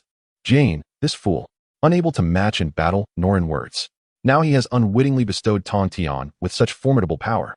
The primordial heavenly venerable realized that from this day forth, the demon clan would likely bow to Tongtian. The remnants of the powerful beings left by the demon clan were countless. Unbeknownst to them, GS sect had gained several quasi-saint level strongholds to bolster their ranks. Jane had never anticipated that Tongtian could be so eloquent. Anger surged within him.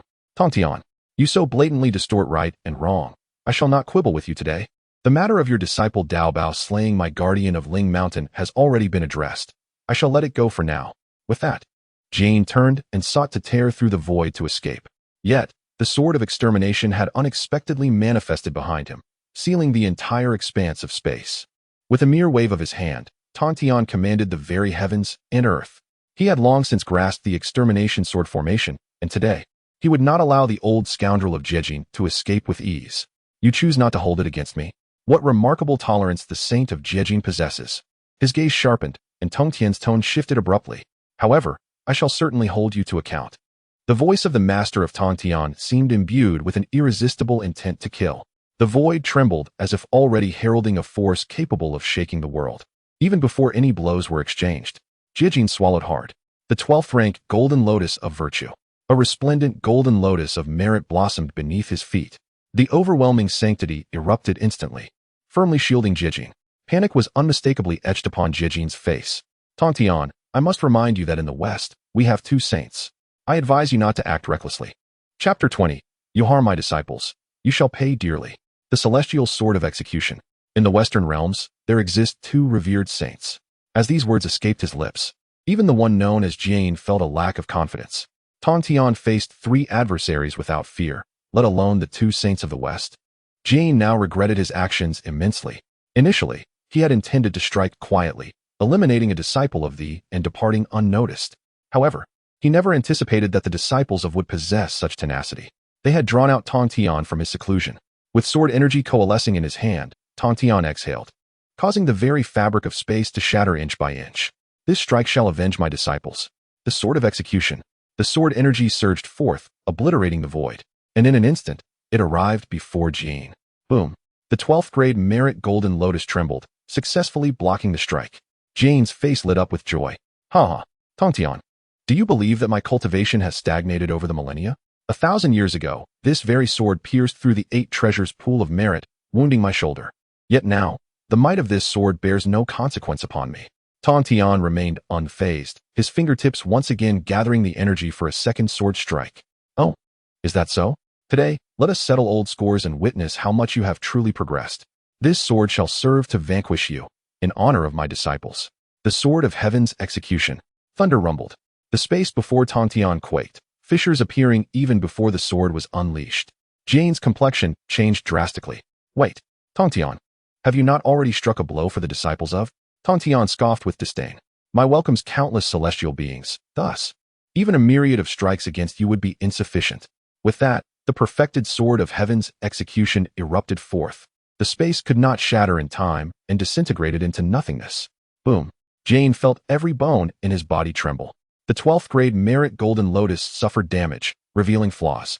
Oh, my precious. Jane felt a deep pang of sorrow. After all, the Western teachings are impoverished. Each treasure is meticulously calculated for use. The loss of any single item is an unbearable agony. Tongtian, you have gone too far. Behold my treasure. Jane, aware that continuing in this manner would lead to his demise, swiftly summoned the Jane treasure banner, launching an attack. Tongtian had awaited this opportunity. Finally, he would no longer cower.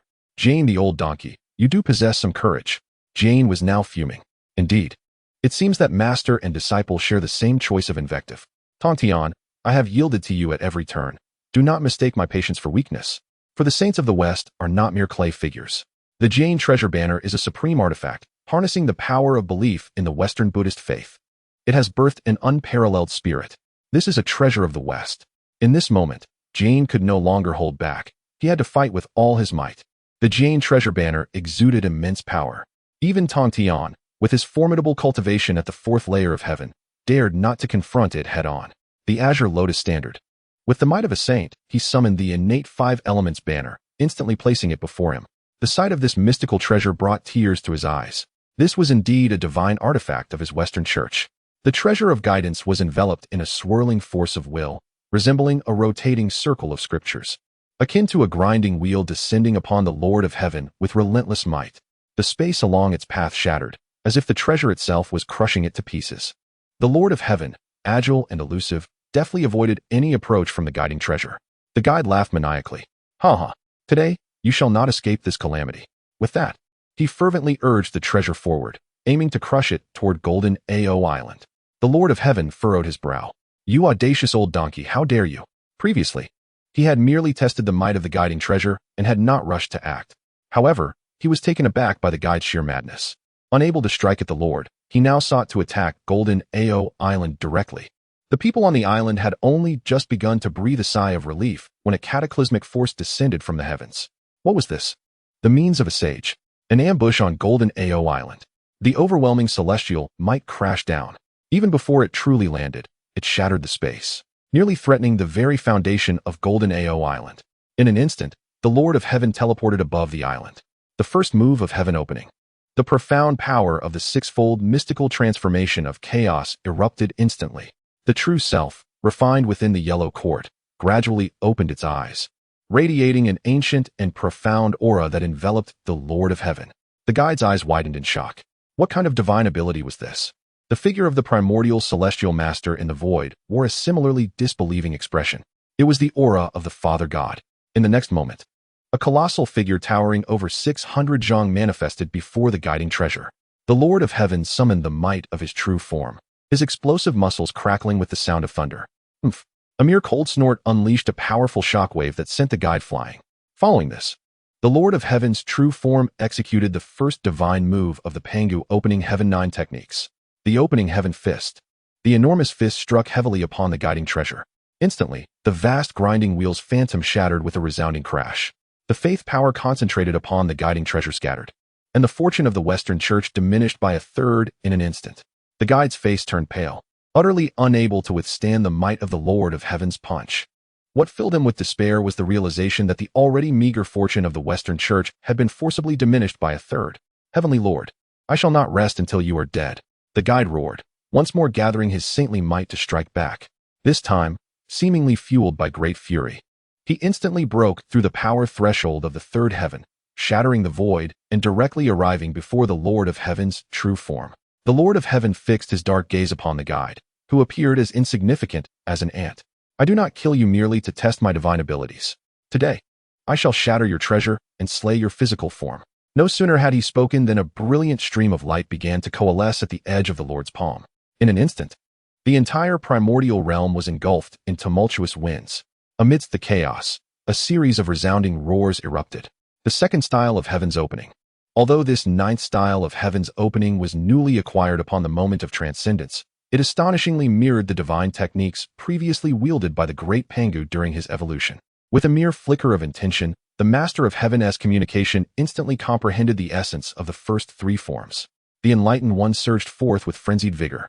In an instant, the surrounding space seemed to plunge into an absolute silence, as if the very sounds of the universe had been utterly severed. A streak of light flashed, and the right arm of the enlightened one shot forth with unrestrained force. Boom! A thunderous resonance echoed in the ears of the enlightened one. As if the heavens themselves had spoken, the individual was sent hurtling backward, akin to a kite severed from its string. The master of heaven's communication, satisfied, retracted his true form, observing as the unconscious enlightened one plummeted toward the sea. Just then, the void quivered, and the sage of provisional enlightenment arrived just in time, swiftly taking the enlightened one away. With a soft thud, an arm shimmering with radiant jewels descended from the heavens, landing upon Golden Tortoise Island. Chapter 21. To everyone's astonishment. The first to make the list is, the primordial chaos is astounded. The celestial master of the heavenly way has severed the arm of the enlightened one. Although it is merely an arm, it belongs to his saintly body. What is most shocking is the terrifying cultivation of the celestial master. A millennium ago, people only knew that he could dominate the three saints with the extermination sword array.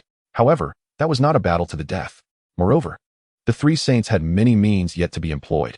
It was largely due to the overwhelming power of the extermination sword array that the celestial master maintained the upper hand. Yet, times have changed. The celestial master displayed no signs of exertion whatsoever, as if he were merely toying with the enlightened one. Even the act of severing the arm was performed with utter ease. The current level of the celestial master as cultivation is truly inscrutable. In the western Shumi Mountain, my hand, the enlightened one wails day and night from within Shumi Mountain. The ethereal birds and mythical beasts, unable to bear the disturbance, flee in all directions. The Holy One of the Purity, visibly agitated, gazes at the increasingly despondent enlightened one, feeling utterly at a loss for how to react. Do you realize that due to your foolish actions, 1/3 of our sect's fortune has been squandered? The sect's fortune is an exceedingly precious resource. Whether the disciples within the sect can achieve breakthroughs in their cultivation relies entirely on this fortune. It is no wonder that the saints wish to suppress the gathering of myriad immortals to thee is not an unfounded claim. Among the disciples, there are 4 at the quasi-saint level, the treasure virtue Taoist at the early quasi-saint stage, the mother of no deficiency at the mid-quasi-saint stage, the mother of turtle spirit at the early quasi-saint stage, and Zhao Gongming at the early quasi-saint stage. In contrast, the Western Church has only Methriya at the early quasi-saint stage and Tathagata at the mid-quasi-saint stage. The Chan school possesses only the Lantern Taoist at the late quasi-saint stage and Guang Qingzi at the early quasi-saint stage. The human sect Xuandu is also at the early quasi-saint stage. This is the manifestation of fortune. This fortune is indeed more formidable than the combined fortunes of all other saints' disciples. Now, however, 1/3 of the Western Church's fortune has been completely obliterated, rendering millennia of effort futile. Until now, the enlightened one's treasure, had never been utilized as a spiritual treasure. Typically, in a confrontation, it suffices to exert saintly might and invoke heavenly authority. Yet this time, the enlightened one was evidently blinded by rage, not only employing but also having his faith shattered by a single punch from the celestial master. This time, the enlightened one's scheme can be described as having lost both the lady and the soldiers. Not only has the reputation of the Western Church been tarnished, but enmity with the demon race has also escalated. Furthermore, having dissipated his fortune, he has lost an arm, with his eyes blazing crimson and his saintly might fluctuating erratically. The enlightened one could not accept this loss, his mind unraveling into madness. My hand, celestial master, I will not share the heavens with you. Seeing that the enlightened one would not heed his words, the Holy One of Purity was instantly filled with fury. You must regain your senses. With that, a segment of the 6 pure bamboo appeared in the Holy One's hand. The 6 pure bamboo was gently waved, and a radiant light cascaded down, gradually soothing the enlightened one's turbulent emotions. The enlightened one seemed to awaken from a deep slumber, staring blankly at his severed arm. Holy One of Purity. Zhuan Ti gazed at the anguished expression of Jade and sighed deeply. Brother, the losses we have suffered can be reclaimed in due time. What matters most is that you must regain your composure. Jade, having endured such a calamity, could only offer a bitter smile and shake his head. The primordial supreme being has concealed himself in the void, watching as our Western sect suffers without intervening. I shall ensure that the teachings of Chan pay for this blood debt with blood. Zhuan Ti was equally astonished by his words. What?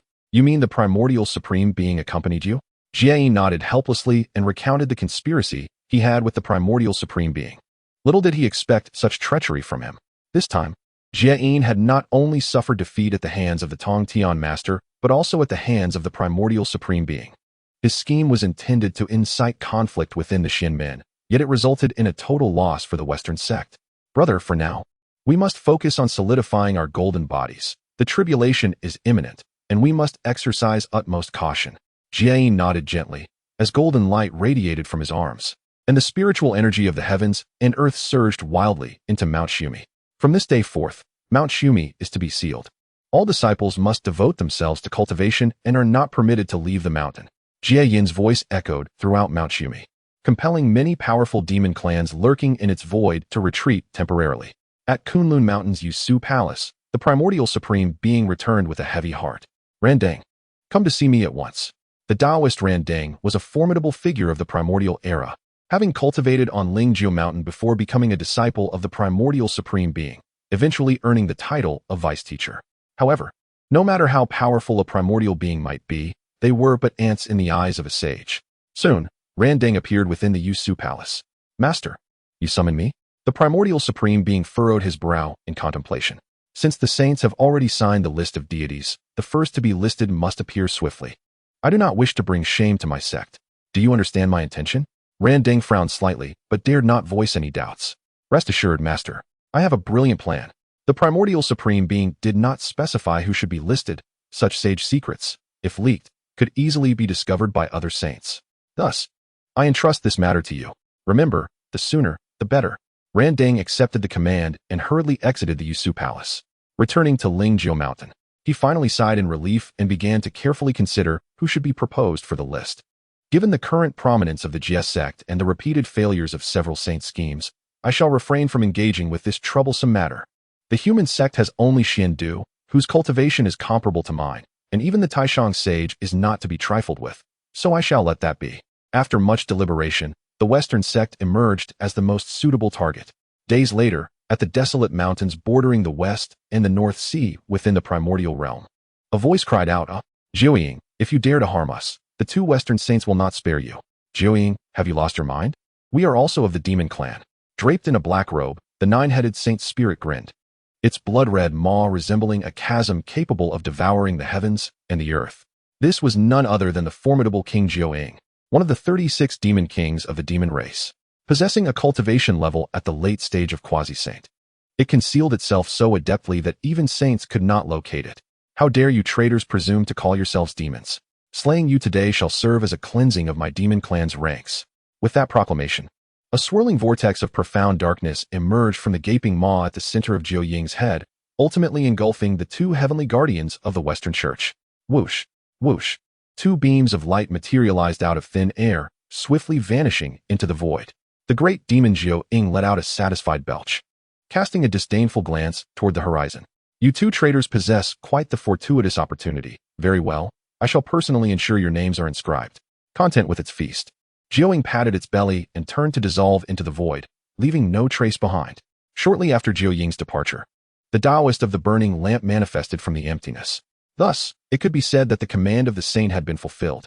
With that, the Taoist of the burning lamp too vanished without a trace. Within Mount Sumeru, the meditative Jie suddenly opened his eyes. Who dares to scheme against the disciples of my Western Church? This grudge shall not go unavenged. I swear I shall not rest until justice is served. Chapter 22. The Wrath of the Guiding Light. Death to you, Lingjiu Mountain shall suffer. Two beams of light merged into the God Sealing list. Thus, the first decree of the God Sealing was proclaimed. Disciples of the Western sect ascended the list first, and astonishingly, two at once. In an instant, the legend became a laughingstock. The saints inscribed on the God Sealing list sensed the changes occurring within it, resulting in a mixture of joy and sorrow among them. Within Mount Sumeru, the guiding light disregarded his injuries and forcefully deduced the situation. The power of a sage, after all, reaches the heavens, and in no time, the guiding light had found his answer. Boom. Before the guiding light, a millennia-old scripture pillar shattered explosively. The erratic and overwhelming sage's might rampaged, instantly destroying countless artifacts. How audacious of you, burning lamp. You have schemed against my Western sect. The guiding light's visage twisted in fury, devoid of any benevolence associated with the Buddha. I shall see who can save you now. With that, the guiding light stepped into the void, instantly appearing above Lingjiu Mountain. The guiding light manifested, exuding a majestic aura. Burning lamp, come forth to meet your demise. The formidable sage's might bore down upon Lingjiu Mountain, in the midst of meditation and cultivation. Burning Lamp hastily attempted to evade, yet collided headlong into the void sealed by the sage. Boom! Lingjiao Mountain's temple collapsed with a thunderous crash. Having narrowly escaped, Burning Lamp gazed in horror at the ruins of his once magnificent abode, now reduced to dust. How could it have provoked a sage to take personal action? This is dire. The space within 1,000 miles had already been sealed by the enraged guiding light. Burning Lamp had merely been fortunate to escape from Lingjiao Mountain's dwelling. Yet now he found himself trapped within the grasp of a sage. Upon seeing that Burning Lamp had not perished within Lingjiao Mountain, the guiding light was unfazed. Burning Lamp, you schemed against the disciples of my Western sect. Now you shall join them on the list.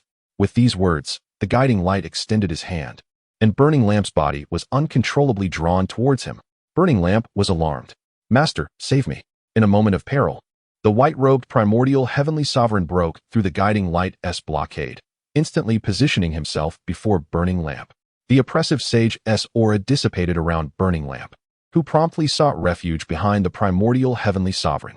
Master, save me. Having narrowly retained his life, Burning Lamp was drenched in cold sweat, nearly losing all his cultivation. The primordial heavenly sovereign smiled faintly, reassuring the trembling Burning Lamp, then turned his gaze towards the visibly enraged guiding light. What is the meaning of this, guiding light? Why do you personally attack the deputy leader of my Chan sect? It truly seems unwarranted. The guiding light's blood boiled upon witnessing the calm demeanor of the primordial heavenly sovereign. Primordial heavenly sovereign, we have yet to settle our previous score. Speak.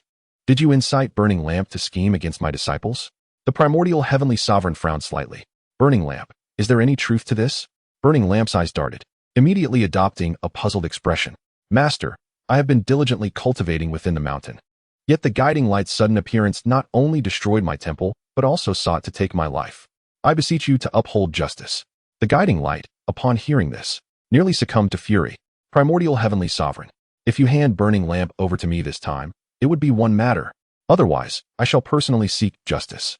The primordial supreme being scoffed, filled with disdain. Jane, have you lost your mind? Who grants you the audacity to speak to me in such a manner? As his words echoed, an overwhelming divine might erupted from the primordial supreme being, easily overpowering Jane, whose teeth clenched in fury as he glared at the duo before him. Very well, primordial supreme being, you dare oppose my Western teachings. I am not merely one person. With that, he swiftly formed a seal and invoked a secret technique. Moments later, the void trembled. Another surge of divine might pierced through the air, heralding the arrival of Saint Xianxia. The primordial supreme being regarded him with cold indifference. Oh, it appears you wish to engage in a 2-on-1 battle? Are you intent on forcing me to strike at Mount Shumi once more? Upon hearing this, Xianxia felt an intense surge of humiliation. Primordial supreme being, we previously refrained from clashing with you, but now you have covertly plotted against my disciples for the ranking. This grudge cannot go unavenged. The demon-suppressing staff. Xianxia was filled with indignation. First, Jane's schemes against the failed, leading to an avalanche of troubles. And now, he was the first to be listed. If action were not taken swiftly, it seemed the disciples of the Western teachings would perish entirely. The demon-suppressing staff, a treasure of innate origin, possesses the power to subdue and shatter. The vast void transformed into a single point of icy radiance, converging upon the back of the primordial supreme being. Seeing Xianxia make his move, Jane wasted no time. The golden body of merit, an 8-armed, 3-headed golden visage manifested behind Jane. Each hand of the golden body held an innate spiritual treasure, exuding boundless power. As the two saints launched their assault in unison, the primordial supreme being felt an immediate increase in pressure. The Panga banner, a fierce gale of innate origin, formed into a great formation. In an instant, the world changed its hue. The three saints engaged in battle, yet it was the lantern of illumination that suffered. Amidst the tumultuous waves of their confrontation, he darted to and fro, constantly at risk of demise. Boom! The gale of the 5 elements unleashed by the primordial supreme being forcefully pushed back the Saint Jane, who had merged with the golden body of merit. However, the attack of the demon-suppressing staff struck heavily against the chest of the primordial supreme being. Thud! The primordial supreme being staggered back, and the glazed lamp instantly materialized in his grasp. Humph! Two foolish beings. Let you taste the might of the ancient flame of all spirits. This ancient flame was the chaotic spark contained within the lamp. In an instant, flames blazed toward the heavens, sweeping toward Xianxia. Not daring to be careless, Xianxia hastily summoned his spiritual treasure, the 7 treasures mysterious tree. The divine light from the seven treasures' mysterious tree instantly altered the direction of the chaotic sparks conflagration. The three saints exchanged blows, reveling in the exhilarating combat. Yet, it was the living beings of this world who bore the brunt of the devastation. Within 1,000 miles, mountains crumbled, and the heavens and earth transformed. Below the saintly realm, there was simply no means of self-preservation. The primordial supreme being observed it all. After all, this was one of the sanctuaries of his teachings. If the battle continued, the foundation of his teachings would surely suffer irreparable damage. Cease! The primordial supreme being bellowed, suddenly exerting his strength, forcing the two saints of the west to retreat. The primordial heavenly sovereign was taken aback, never anticipating that in their fury, the two saints of the west could unleash such formidable power. The golden light emanating from Jade grew increasingly radiant, his merit body becoming ever more valiant. Showing no signs of decline, primordial heavenly sovereign, having calculated the entry of my disciples into the ranks of the Western Church, I shall ensure you pay a price for this. Likewise, xianxia, wielding the seven treasures' mysterious tree, exhibited no signs of relent. The primordial heavenly sovereign felt an overwhelming sense of frustration. Previously, he had pursued the two saints of the west into Mount Sumeru, and regardless of how many beings he had slain or how many sanctuaries he had destroyed, he felt no sorrow. Yet now, he found himself besieged by the two saints of the west, who struck with such reckless abandon. The primordial heavenly sovereign could hardly bear to witness his sanctuary reduced to this pitiful, ravaged state. He then inquired, "What conditions would you require to cease this conflict?" Upon hearing this, Jade and xianxia both exhaled in relief. After a moment of contemplation, Jade set his sights on the fortunes of the Chan sect. Thus, even if it meant preventing Randing from entering the ranks, I shall have him join my Western Church, transforming the barbaric into the enlightened, strengthening the fortunes of my Western Church. Chapter 23. An alliance between us, conspiring for greatness. The primordial supreme being, in a fit of anger, burst into laughter. Ha ha! Have you too consumed the hearts of bears and the gall of leopards? You dare to make demands and speak so recklessly. His laughter reverberated through the space, causing all formidable beings to retreat in trepidation, fearful of invoking the wrath of this sage. The gaze of the guide sharpened, his golden radiance intensifying. So, do you refuse to acquiesce? Meanwhile, the adept quietly concentrated his power onto the demon-subduing pestle. Sensing the overwhelming pressure from both sides, the primordial supreme being felt a surge of frustration. The lamplighting Taoist, trembling with fear, sought refuge beneath the protection of the primordial supreme being, acutely aware that a misstep could lead to his immediate demise at the hands of this sage. Quickly surrender the lamplighting Taoist, and we shall acknowledge today as events in the Western sect. The guide, resolute in his desire to extradite the lamplighting Taoist to the Western sect, recognized the stakes involved. The loss of fortune was trivial compared to the valuable treasures and two disciples lost. If the lamplighting Taoist could be exchanged, it would undoubtedly compensate for the losses within the sect. The adept, understanding the guide's intentions, offered a cold smile. Primordial supreme being, I concede that your prowess surpasses that of our brotherhood combined. However, do not forget, unless you are utterly determined to engage us in a life and death struggle, you will find no opportunity to subdue us, the two sages. Moreover, even if you were to slay our physical forms, what of it? Given the considerable losses we have already sustained, we might as well embrace despair. This indignation shall not be swallowed so easily. Upon hearing this, the primordial supreme being realized the gravity of the situation and glanced towards the lamplighting Taoist. The Taoist's heart sank, and he immediately prostrated himself before the primordial supreme being. Master, you must save me. If I am to join the Western sect, I would rather perish. The primordial supreme being felt a wave of annoyance. He certainly did not wish for the lamplighting Taoist to become a disciple of Buddhism in the Western sect. The two individuals lost to the Western sect were mere nobodies, while the lamplighting Taoist was a formidable expert at the late stage of quasi-sainthood, a rarity in the wilderness. However, given the current stance of the two sages from the West, a peaceful resolution seemed utterly impossible. Enough. The primordial supreme being suddenly spoke, causing the other three present to grow tense. The lamplighting Taoist could hardly suppress his trembling. Master, you must not. The guide and the adept exchanged glances, their faces alight with joy. The primordial supreme being observed the expressions of the two sages from the West, then smirked coldly. Do not harbor any illusions. The lamplighting Taoist will not be joining your Western sect. Upon hearing these words, the lamplighting Taoist felt as though his very blood had nearly frozen. Fortunately, the primordial supreme being had no intention of abandoning him. The guide's expression shifted dramatically. Primordial supreme being, do you dare mock us at this juncture? The primordial supreme being waved his hand dismissively, retracting his imposing aura, adopting a cunning demeanor that left the two sages from the west utterly perplexed. Since we are all disciples of the same master, how could I remain indifferent to the plight of your Western sect? Regarding today's affairs, I am willing to offer 1/5 of the fortunes of the Chan sect to the Western Church. What say you? Suddenly, Xianxia's eyes widened in surprise, signaling Jade to agree with fervor. Jade's heart was tumultuous, grappling with conflicting emotions. 1/4. At this juncture, the oppressive aura of the three saints had notably diminished, indicating that a confrontation was no longer viable. Xianxia shook his head, asserting that 1/5 was the agreed-upon amount, and should you disagree, we may very well engage in battle once more. After all, the Chan sect possesses vast resources, unperturbed by losses in this aspect of the heavenly Tao's temple. Jade felt a pang of reluctance, yet the terms proposed by Xianxia were undeniably alluring. Very well, but I require your promise regarding one matter for the Western Church. Upon hearing this, Xianxia inwardly chastised the two aged figures of the Western Church, cursing their insatiable greed. It was already a considerable sacrifice to offer 1/5 of the Chan sect's fortunes, for such resources are abundant within the Eastern mystical path.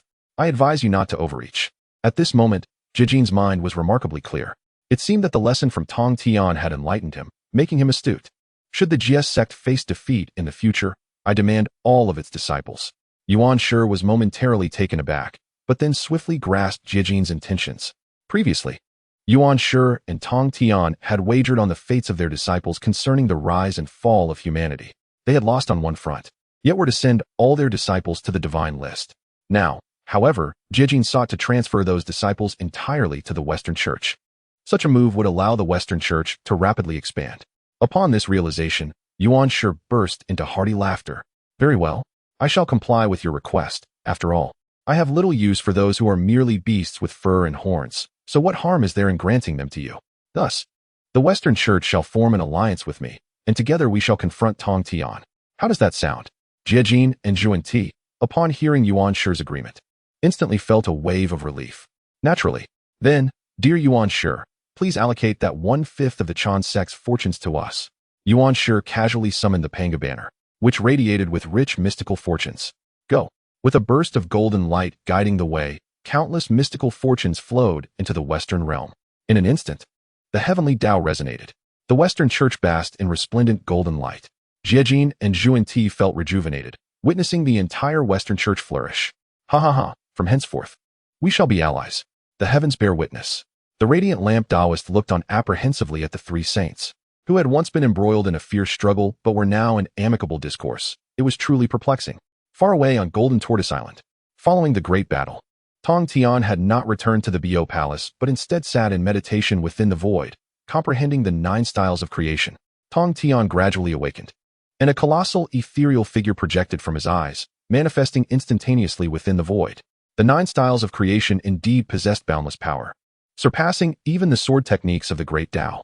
The colossal figure of evolution gracefully orchestrates the heavenly opening 9 forms. Though seemingly simple, it embodies the supreme art of corporeal combat. At this juncture, the tremors of the celestial path capture Tongtian's attention. Observing the resplendent golden aura emanating from the west, he deduces the entirety of the situation with a mere flick of his fingers. Indeed, like attracts like, a congregation of nefarious individuals has gathered, and I am eager to witness the depths of their machinations. Ding. The alliance between the Western sect and the Chan sect activates the divine-level Great Tao selection system. Choice 1. Allying with the Demon Clan rewards the primordial treasure, the Chaos Bell, along with a strand of heavenly opening merit. Choice 2.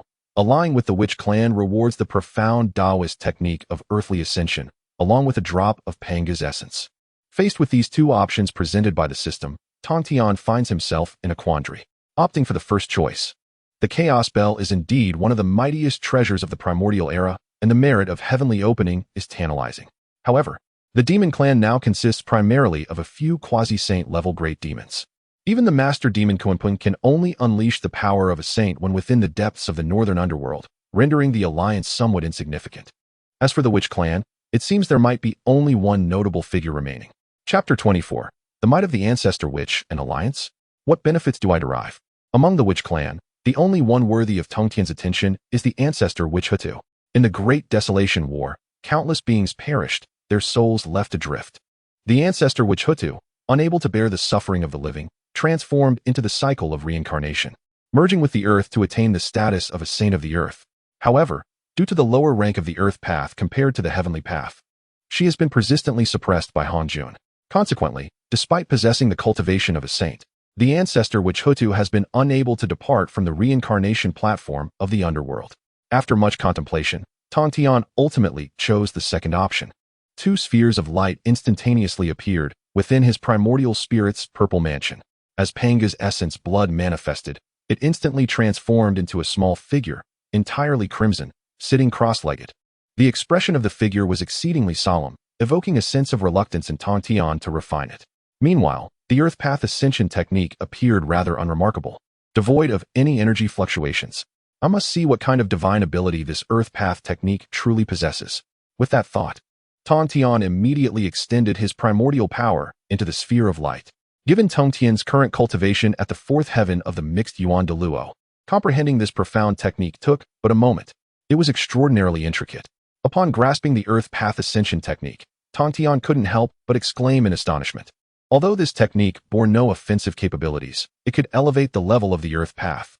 At its highest profundity, it could even elevate the Earth Path to exist alongside the Heavenly Path. Tongtian was instantly overjoyed. It seems this system is aiding me. An alliance with the ancestor witch Hutu is indeed inevitable. With this thought, Tongtian tore through the void, heading straight for the underworld. As Tongtian stepped into the cycle of reincarnation, the marks of the heavenly path upon him were entirely obscured. Even Hongjun could not pinpoint his location within the great desolation. Soon, a grand hall appeared before Tongtian.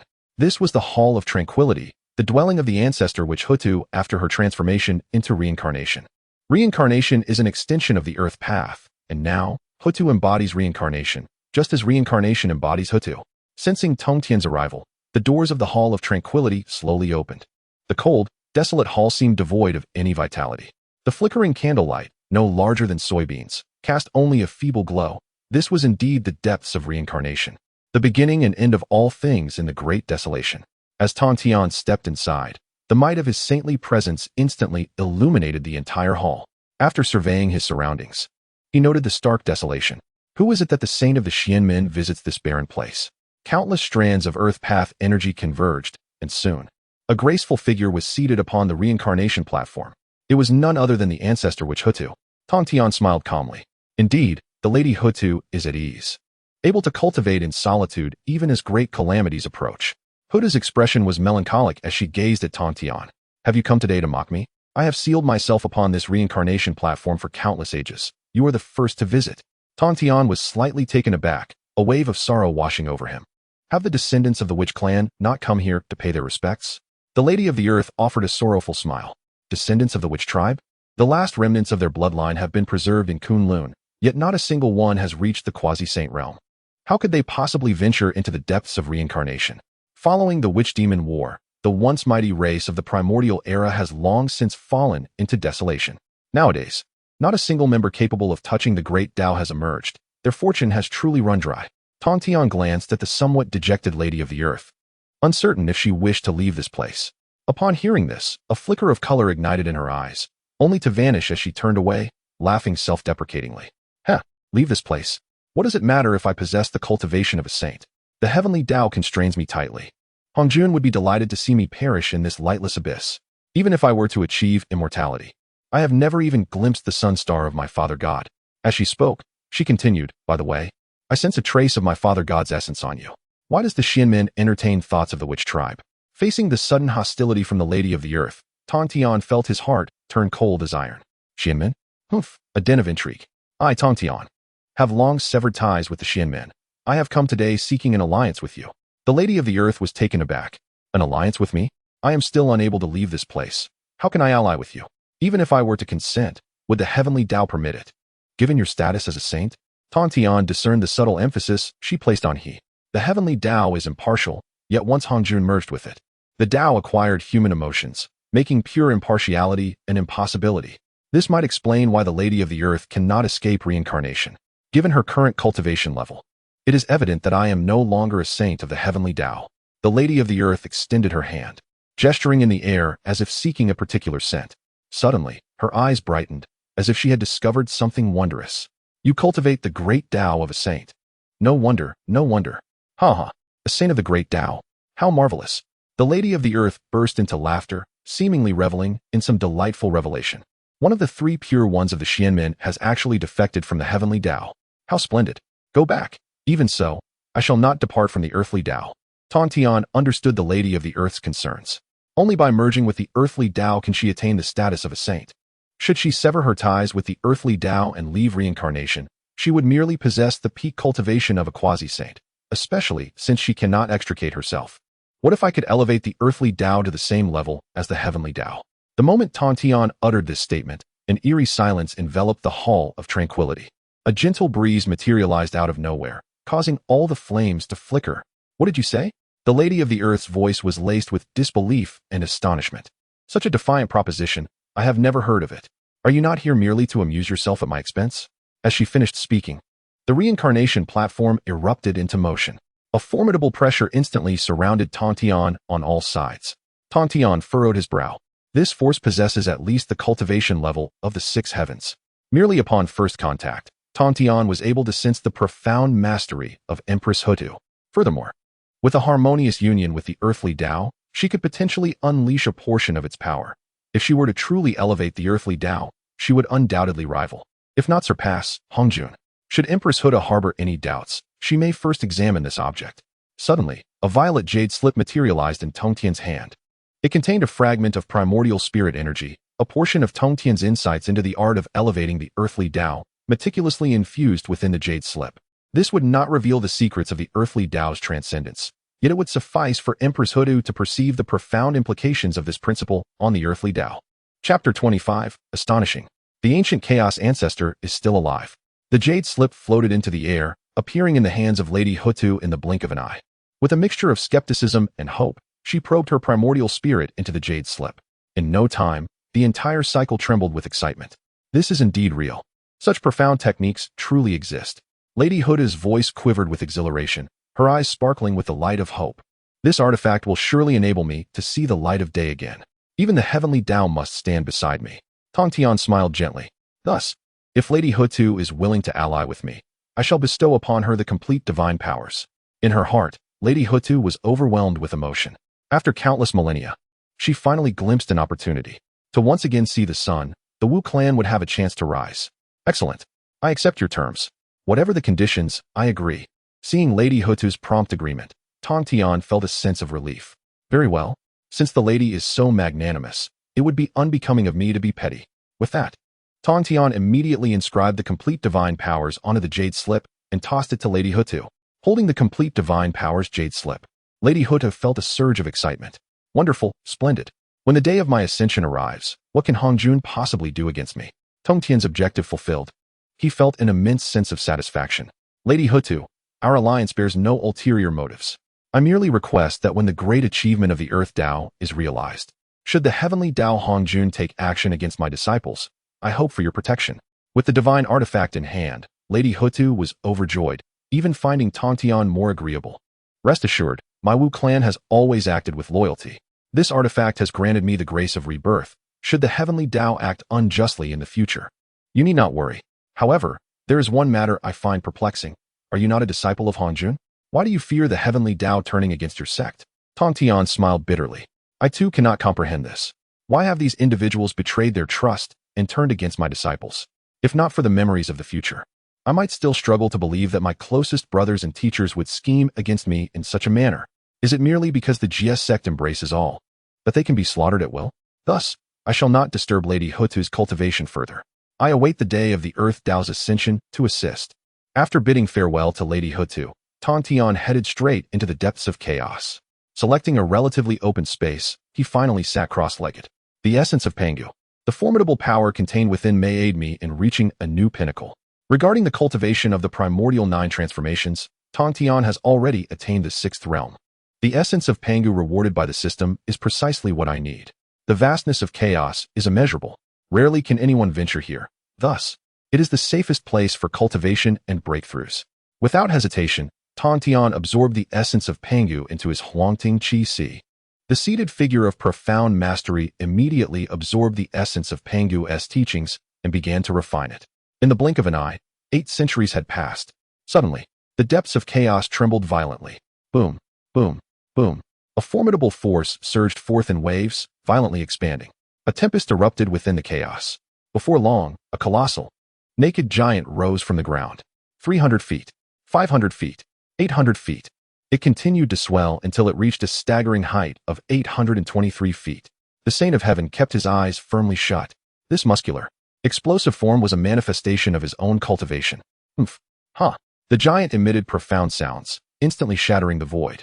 The 7th level of the Hunyuan 9 transformations. The Saint of Heaven withdrew his true form, standing effortlessly amidst the chaos. How powerful he had become. His physical strength had now reached the realm of the 4th heaven. At this moment, the Saint's spiritual cultivation finally matched that of his physical prowess. With mastery in both body and technique, he had attained the 4th heaven of Hunyuan Dalu. Now, even facing 4 saints barehanded, he remained undaunted. Coupled with the extermination of Immortal's sword array and the god-slaying spear, under the heavenly Tao, no saint could hope to harm a single hair of his disciples. The next step is to transcend the heavenly Tao. Only by surpassing the heavenly Tao in strength would anyone dare to scheme against the disciples of the Saint of Heaven felt entirely at ease. The sensation of breakthrough filled him with immense power. All of his endeavors were aimed at protecting the disciples of the from humiliation and scheming. Ding. The host has broken through to the 7th level of the Hunyuan 9 transformations, triggering the divine level path selection system. Option 1. Continue to wander the chaos. Rewarded with a chaos treasure stone, which allows the discovery of the nearest chaos spirit treasure, usable only once. Option 2. Journey through the primordial, rewarded with Hongming's spiritual light, which aids in breaking through realms and understanding guidance. Also usable only once. The Saint of Heaven found himself in a dilemma once more. However, it was evident that option 1 held greater allure for him. Within the chaos lurked peril at every turn. Even the esteemed saints rarely ventured far into the chaos. After all, one could fall into the boundless chaos at any moment. As for the primordial, though vast, it had been nearly exhausted over eons. Even if treasures existed, they were unlikely to catch the eye of a saint. Option 1. As soon as the Saint of Heaven spoke, the chaos treasure stone appeared in his hand. A beam of spiritual light shot forth, guiding him southwest. Oh, what chaos spirit treasure could be so close to me? The light of chaos can obscure the saint's perception, so even they must rely on chance to find treasures within the chaos. After traveling tens of thousands of miles, he encountered a 7-colored giant python coiled and resting within the chaos. Its breath exuded a frosty aura that froze the space around it. The saint's gaze sharpened. It was indeed a chaos spirit beast of the 2nd heaven of Hunyuan Dalu. The dangers of the chaos were unfathomable. Encountering a mere beast here meant facing a creature of the Hunyuan Dalu realm. Were it not for the suppression of the heavenly Tao, these terrifying chaos beasts would have long since invaded the primordial. Even the formidable beings on the verge of sanctity may meet their demise if they recklessly venture into the chaos. A flash of dark light emanated from Tongtian's hand as he summoned the formidable weapon, the god-slaying spear. The resplendent giant python stirred from its slumber, its scales bristling as it sensed Tongtian's presence. Instantly, the python expanded threefold, appearing to safeguard something precious, its demeanor fierce as it hissed at Tongtian. Humph! Take this spear. Tongtian concentrated his power, thrusting the spear with precision, which pierced through the python's skull in an instant. The giant python let out a mournful cry, yet it did not look back as it fled into the depths of chaos. The disparity in strength was too great. When faced with the choice between treasures and life, the python was astute enough to discern the gravity of the situation. Observing the python's retreat, Tongtian refrained from intervening, for his quest was solely for the treasure, not for the taking of lives. Hiss! What an overwhelming chill. Amidst the chaos, an ancient jade ring floated in midair, surrounded by an immensely potent cold aura, as if it could freeze all things in an instant. Chapter 26. The Sublimation of the Abyss, a Confrontation. The Earth Mother overpowers Hongjun. The Chaotic Frost Ring. As Tongtian delved into the mysteries of the ring before him, he immediately uncovered its hidden secrets. It was, astonishingly, a treasure left behind by the fallen chaos demon god. This journey through the chaos had indeed yielded bountiful rewards. Ultimately, Tongtian's gamble had paid off. Countless treasures lay concealed within this chaos, and whether one could be fortunate enough to claim them depended solely on fate. Satisfied with his acquisition, Tongtian was not consumed by greed. After 8 centuries of cultivation, it was time to depart. Considering the impending cataclysm of the Fengshen, Tongtian dared not linger. Yet, just as he intended to leave, The chaotic space around him suddenly distorted. Tongtian furrowed his brow, sensing a powerful aura rapidly approaching. Such a formidable presence could only belong to a being of at least the 5th tier or higher. Who could possibly emerge from such profound chaos? There were only a handful of individuals in the primordial world who possessed the Panga-level cultivation. Those capable of instilling a sense of crisis in Tongtian were exceedingly rare, yet the oppressive force emanating from the surrounding space bore no familiar essence. I wondered who it was. It turns out to be the disciples of that fellow Pangu. At that moment, a hearty laugh resonated in Tongtian's ears. Following this, a gray-skinned, bald elder appeared before him, seemingly merging with the chaos itself. The chaotic void behind him wrapped around the elder like a dark robe, exuding an aura of natural grandeur. Tongtian's blood surged within him, for the 9 transformations of chaos he cultivated reacted instinctively. The 9 transformations of chaos was indeed a divine art of the great Pangu. The mere appearance of this individual was sufficient to invoke an automatic protective response from the technique. He must surely be an extraordinary being beyond the mundane world. Realizing this, Tongtian was naturally reluctant to invite unnecessary trouble. May I inquire where you have cultivated, esteemed elder? I am Tongtian, the master of the Tongtian sect, hailing from the primordial realm. The elder in the black robe responded with disdain. Merely a trifling junior. I was born from the chaos, having traversed through calamities, drawn here only by that previous aura of treasure, wishing to uncover its true nature. It would not be an exaggeration to describe the glint of greed in the elder's eyes. His demeanor was indeed fearsome. His form seemed ethereal, dissolving into the chaos. Furthermore, he regarded himself as an ancestor. Tongtian's spirit jolted as a certain figure crossed his mind. The chaos ancestor. The black-robed elder was taken aback upon realizing that Tongtian knew his name. Well, this little brat knows my title. I shall spare you this time. However, I am in the midst of calamity and have no time for idle chatter. Depart. As soon as the words left his mouth, the figure of the chaos ancestor swiftly vanished into the chaos, disappearing without a trace. Truly, he came and went in haste, leaving no regrets. Tongtian was left drenched in cold sweat. The chaos ancestor was indeed a primal demon god on par with the great Pangu. His cultivation was pressing dangerously close to the Tao. I never anticipated that such a formidable being still existed within the chaos. Fortunately, the chaos ancestor behaves erratically and unpredictably. The fact that he has not sought to seize treasures today is indeed beyond Tongtian's expectations. However, the words of the chaos ancestor have left Tongtian in a state of unease. How terrifying! I never thought that even in the realm of the primordial great Luo, one would face their own tribulations. It seems I must hasten to enhance my strength, for these tribulations may descend at any moment. Tongtian calmed his mind, understanding that contemplating such matters would only distract him. The tribulations of the primordial world remain of utmost importance. The sword of extermination cleaved through the void. In an instant, Tongtian arrived at the edge of chaos. Just then, the energies between heaven and earth surged, heralding a momentous event. Tongtian furrowed his brow and immediately calculated with his fingers. It was indeed a joyous occasion. Fortunately, he returned in time. The earth's pathway was about to transcend, and today it would contest with the heavenly way for supremacy.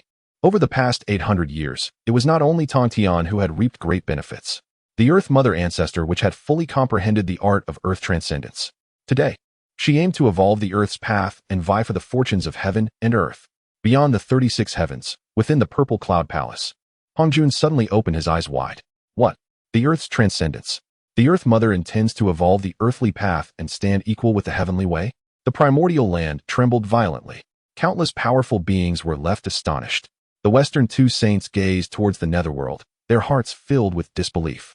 Jade calculated with his fingers. Yet the heavenly secrets were obscured, leaving him unable to discern anything. Shouldn't the Earth Mother, united with the earthly path, be subservient to the heavenly way? Why such a grand spectacle today? Is a transformation imminent? Pewdie also shook his head. I am uncertain, yet the netherworld is far from the west. Its impact on us should be minimal. In the eastern Xinmen, aside from Tongtian, the other two saints were naturally perplexed. Laozi hurriedly manifested in the primordial realm. This cycle of the earthly path had already begun to ascend. What? Is the Earth Mother truly attempting? At that moment, a familiar figure suddenly appeared in the sky. It was none other than the Tao ancestor Hongjun. With hair and beard flowing, he exuded an air of solemn authority. Earth Mother, immediately abandon your evolution of the earthly path. Such an act defies the natural order. The Earth Mother chuckled coldly. Hongjun, have you come to obstruct me today in your capacity as the Tao ancestor?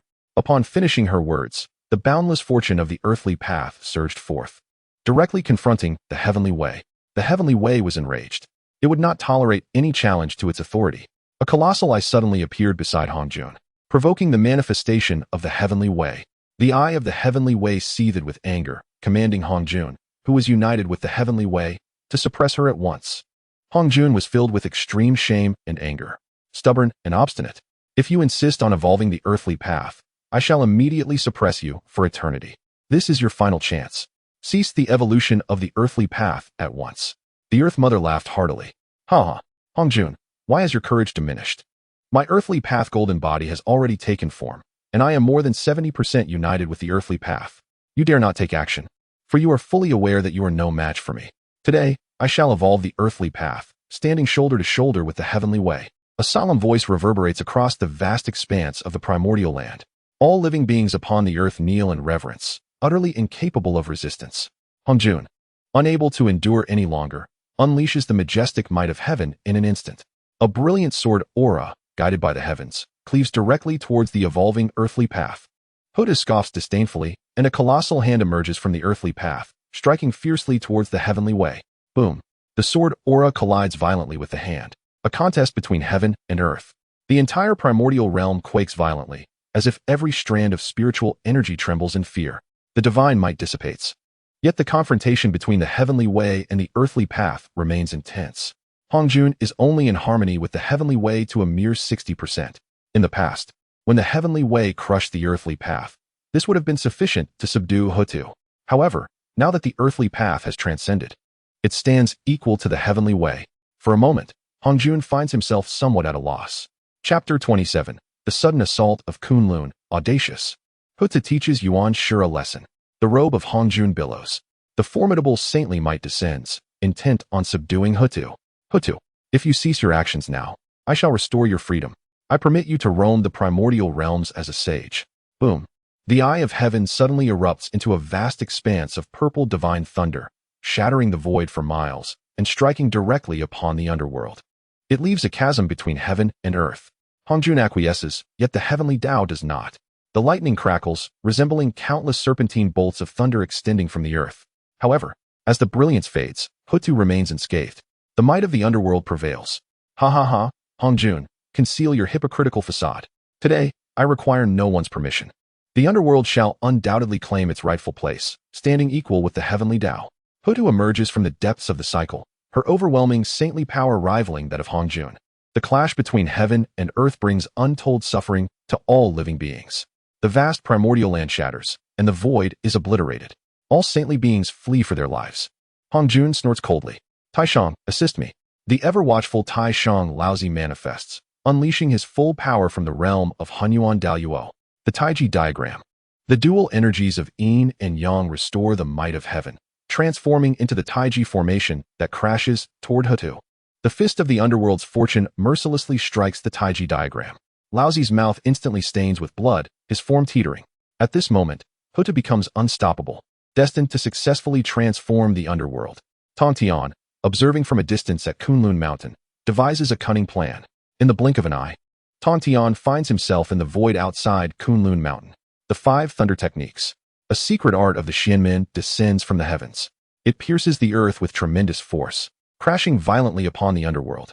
Such mystical arts can only be wielded by the saints of the Xianmin. Tongtian, however, seeks to turn the tables on xianxia. Having completed this, Tongtian immediately vanishes into the void. Hutu, engaged in a battle of wits with Hongjun and Laozi, firmly holds the upper hand. Suddenly, an overwhelmingly powerful force launches a surprise attack on the underworld from Kunlun Mountain. Hutu's fury ignites in an instant. Xianxia, you seek your own demise. The power of the underworld surges forth, racing toward the Kunlun celestial vein. Rumbling. Beneath the Taoist temple of Kunlun Mountain, the force of the underworld erupts. The Jade Void Palace collapses by more than half. Xianxia Tianzuan, engrossed in his cultivation, is utterly unprepared for the underworld's audacious assault on his Jade Void Palace. The power of the underworld is tyrannical. Xianxia Tianzuan finds himself in dire straits. Enraged, Xianxia soars into the sky, cursing towards the direction of the underworld. Hutu, I have no quarrel with you. Why do you unjustly attack my temple? Hutu, having forcefully repelled Hongjun, retaliates with the power of the underworld. This serves merely as a lesson. Should you dare to launch another covert ambush, I shall ensure that your teachings bear the consequences. With that, Laozi once again raises the yin-yang diagram and charges forth. However, at this moment, the essence of the earth had merged to an impressive 80%. It was merely a breath away from achieving complete transcendence. Upon witnessing the collapse of the Jade Void Palace, Tongtian was filled with delight. Yet, this was still insufficient. As the teaching grounds of the Chan sect crumbled, countless disciples were thrown into disarray.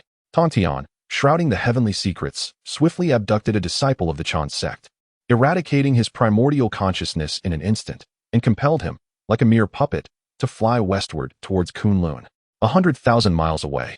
A range of low mountains suddenly emerged, within which lay a thriving tribe. However, the inhabitants were not of the human race, but rather the shamanic clan. During the cataclysmic battle between the shamans and the demons, although Huda had attained the status of a saint, she was constrained by Hongjun within the cycle of reincarnation. Unable to intervene, forced to watch her kin suffer countless casualties. Once the calamity subsided, Huda discreetly employed her divine powers to safeguard a portion of her people, relocating them to this haven and protecting them fervently. Tongtian, with a heart of malice, manipulated the unconscious disciple of the Chan sect to wield his sword and slaughter within the tribe.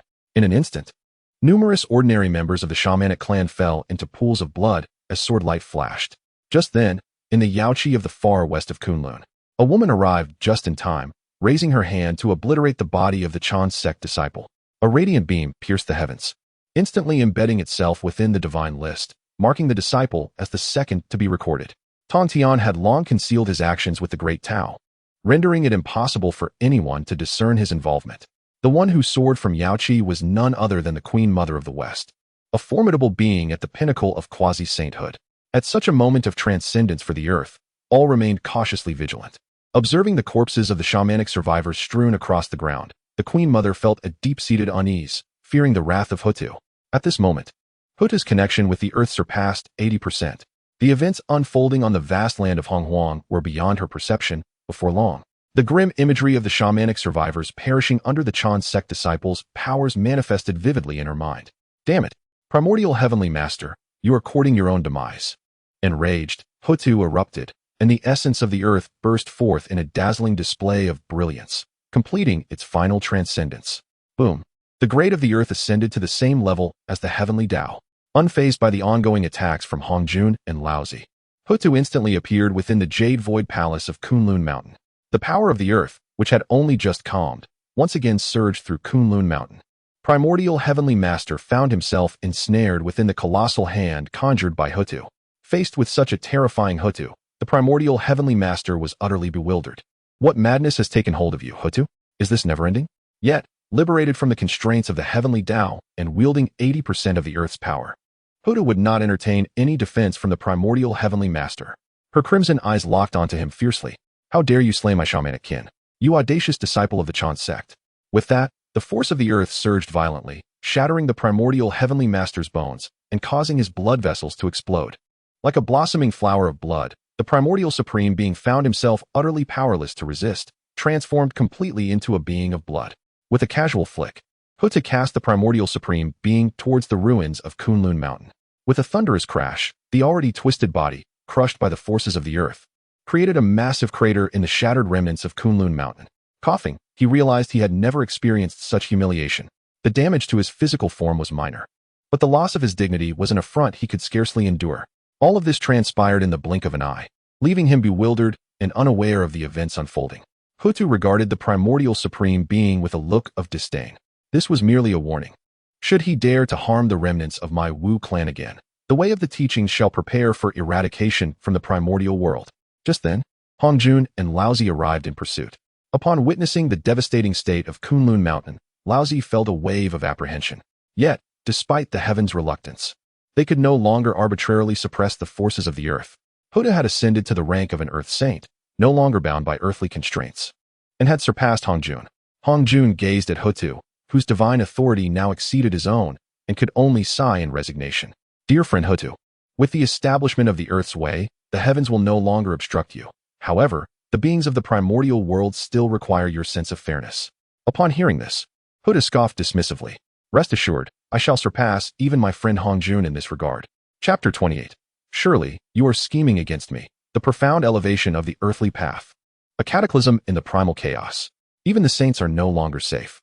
The ancestor of Earth, the Grand Witch, has merged with the earthly path to an extraordinary extent, becoming utterly unrestrained. Even the heavenly way, represented by Hong Jun, cannot suppress her. The earthly path and the heavenly way are now on par, creating a delicate balance of power. Tongtian, having secretly plotted against the primordial supreme being, swiftly returned to his golden turtle island. Ding! The host has successfully schemed against the primordial supreme being. Activating the divine level path selection system. Option 1. Continue to scheme against the saints of the heavenly way, rewarded with a primordial spiritual root peach and a Hunyuan Taoist temple. Option 2. Remain steadfast on Golden Turtle Island, rewarded with a primordial divine treasure, the Hunyuan Pearl, and a gourd of Hongmeng Vitality Elixir.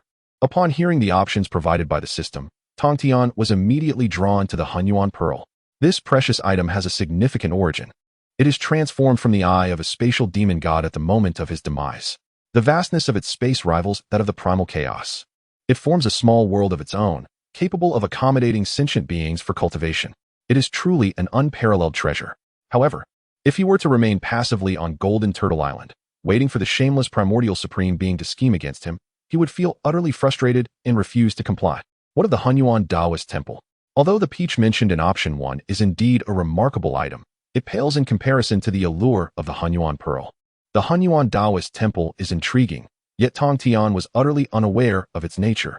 Alas, in this great calamity, for the sake of my disciples of thee, I must take the initiative. To remain steadfast would only be to await my demise. The notion of scheming or not is of little consequence. What matters is my desire for the Hunyuan Taoist temple. Tongtian gritted his teeth, reassuring himself, and confirmed option 1. 2 spheres of light instantly materialized within his spiritual abode. The richness of the primordial spiritual energy emanating from the peach was so intoxicating that even Tongtian found himself salivating, unable to resist. Most astonishingly, this peach could even extend one's lifespan.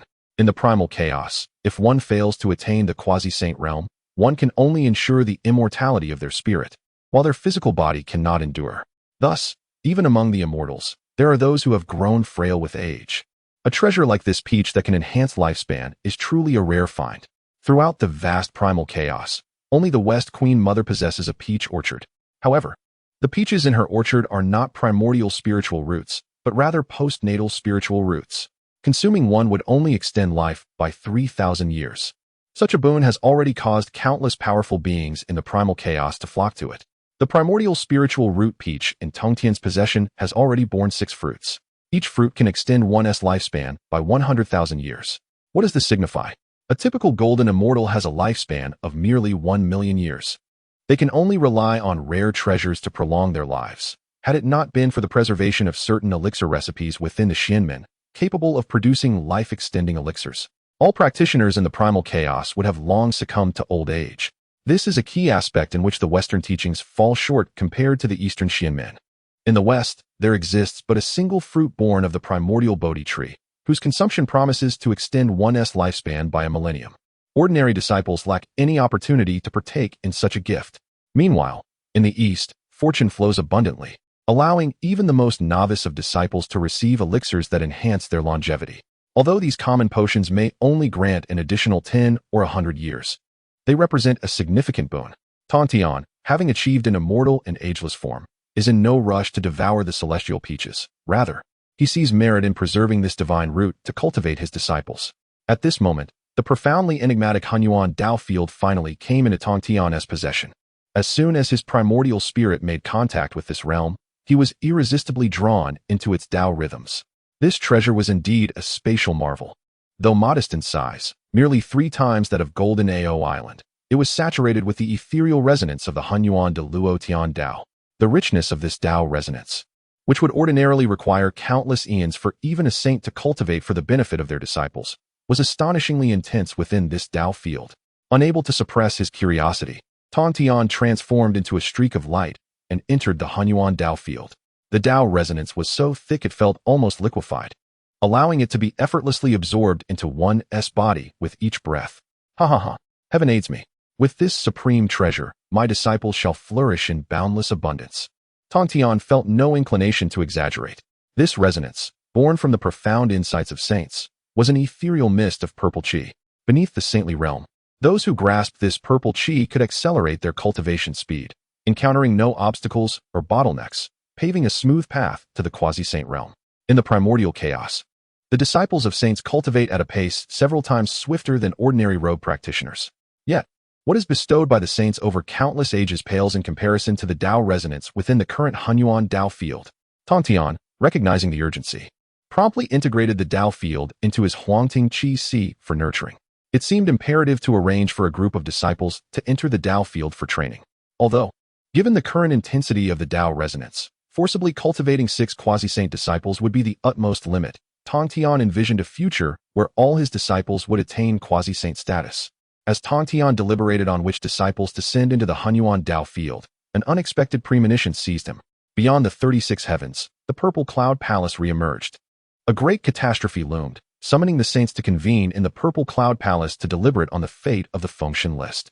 A glint of brilliance flashed in Tongtian's eyes. This was it. According to his recollections, Hongjun would undoubtedly bestow the Fengshen list upon that old dog. Yuan sure of the Chan school. However, armed with foresight from the future, he resolved not to let them succeed.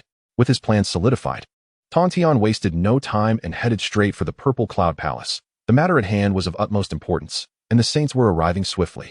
Before long, the 6 sages had gathered. Yuan Shi Tianzun had just restored his physical form, yet his complexion remained poor.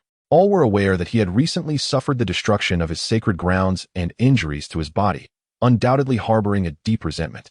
Thus no one dared to provoke him at that moment. However, upon witnessing Yuan Shi's gaunt and sorrowful visage, Tongtian could not help but feel a sense of delight. Ha ha ha, Yuan Shi, how pitiable you appear. Has your teaching truly fallen to such poverty that you cannot even afford to restore your saintly form? Tongtian's mocking words instantly ignited a furious blaze within Yuan Shi Tianzun. Tongtian, it must surely be you who has secretly conspired against my disciples. Is it not? Although Yuan Shi could not ascertain the identity of the perpetrator behind the destruction of his sacred grounds and the ranking of his disciples, the sight of Tongtian's smug expression left him certain it was his doing. Tongtian sneered contemptuously. To think he had raised a band of useless disciples, only to have them cast blame upon me. Chapter 29. Awaiting the fated one, the primordial supreme being could no longer contain himself, and his divine might erupted without reservation. The other saints hurriedly retreated, not wishing to be drawn into the fray. However, Tongtian remained unyielding, undisturbed by the overwhelming pressure of divine authority. What? Do you intend to make a move? The master of Tongtian merely clenched his fist, and the divine force bearing down upon him shattered in an instant. Laozi, observing this, immediately recognized the formidable strength of Tongtian's physical form. In just a millennium, it seemed that Tongtian had accumulated even more secrets. Contemplating this, Laozi realized that engaging in conflict with Tongtian was not a prudent choice. The 2 saints of the West, witnessing that the primordial supreme being had gained no advantage, were inwardly alarmed. Jane approached with a smile, saying, "Esteemed saints, please temper your anger. Our master has summoned us to discuss important matters. Such a display of force seems rather inappropriate." Upon hearing this, the primordial supreme being snorted coldly but retracted his divine might. Since the last time, when the teachings of the Chan sect had expended countless resources to assist him in breaking through to the 3rd heavenly realm, he had indeed felt the strain in restoring his golden body. Even at the height of his power, he would not easily suppress Tongtian. His momentary fury had clouded his judgment. With Jane mediating, the primordial supreme being found a way to back down. This time, I shall not pursue the matter with you. The calamity of the deification has only just begun. Let us see how long you can maintain your mirth. The expression of enraged indignation on the primordial supreme being's face appeared to Tongtian as nothing more than that of a jester. At this moment, the Tao of Heaven, Hongjun, appeared within the Xixiao Palace, and the covert skirmishes among the saints paused momentarily. Hongjuan's gaze swept over the faces of the saints. He understood well that these heavenly saints were engaged in both overt and covert conflicts, lacking unity, but this was precisely what he wished to see.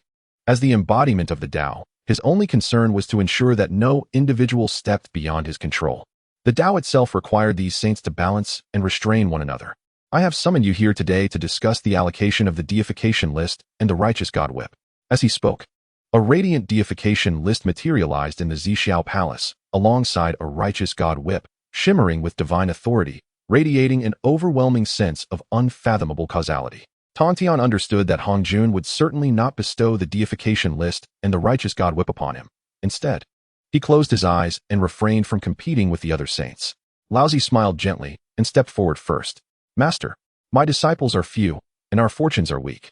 We have never engaged in conflict with others. It would be most just for me to oversee the deification list. The primordial supreme being, dissatisfied, hurriedly interjected, Brother, your words are rather biased. My Chan sect possesses abundant fortunes. If we were to be schemed against during this calamity, it would result in severe losses. If the deification list were granted to me, I would ensure impartiality, as I harbor a sense of justice within. Upon hearing the primordial supreme being's words, Tongtian let out a cold laugh. Brother xianxia, your talent for spinning fabrications is truly unparalleled. The primordial supreme being glared in exasperation. Heavenly Lord, you have insulted me time and again. Do not presume that I am afraid of you. Yet, Heavenly Lord remains indifferent to the barking of this mad dog, choosing instead to close his eyes and cultivate his spirit, eager to hear what further hypocritical rhetoric these individuals might devise. The guide, with a glint in his eye, sought to contest this opportunity. Master, our Western teachings have always upheld the doctrine of compassion, widely spreading kindness.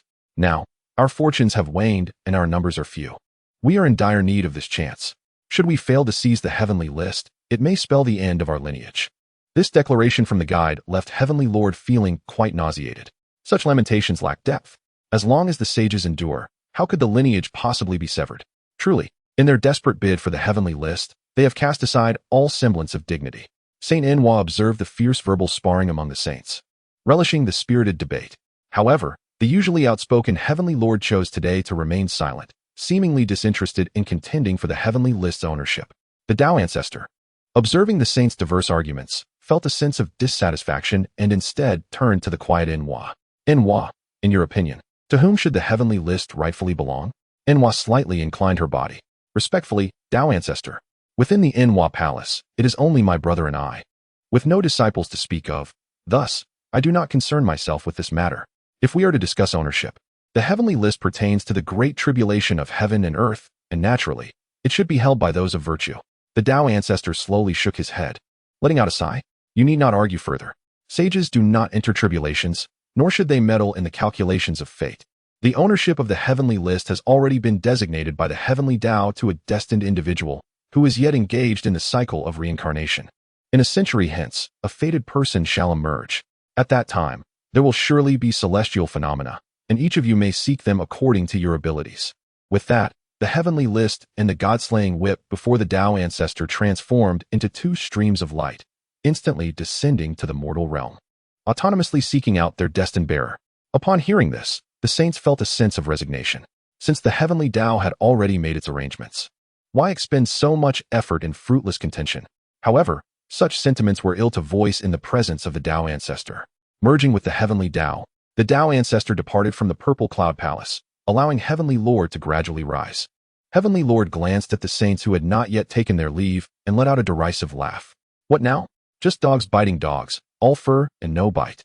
Saint Enwa was momentarily taken aback, then covered her mouth with a light chuckle, entirely disregarding the fact that the faces of the other saints had turned a deep shade of embarrassment. The old master, in a fit of anger, swept his sleeves and turned back to the Eight Sceneries Palace. The two saints of the West, accustomed to defeat, could only sigh helplessly and return to Mount Sumeru. Only the primordial supreme being's eyes seemed to burn with the desire to devour Heavenly Lord whole.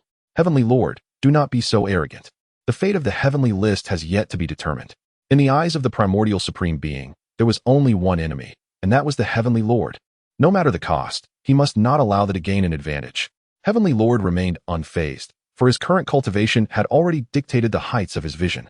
The outcries of the primordial supreme being appeared to him no different than those of a mad dog. The celestial teacher bid farewell to the purple cloud palace and returned directly to Golden Ao Island. Upon consulting the heavenly signs, he discerned that there remained over 300 years until the great calamity would descend upon the world. For xianxia, the steward of the investiture of the gods, divine providence shielded him, rendering even the sages incapable of foreseeing the timing of his birth.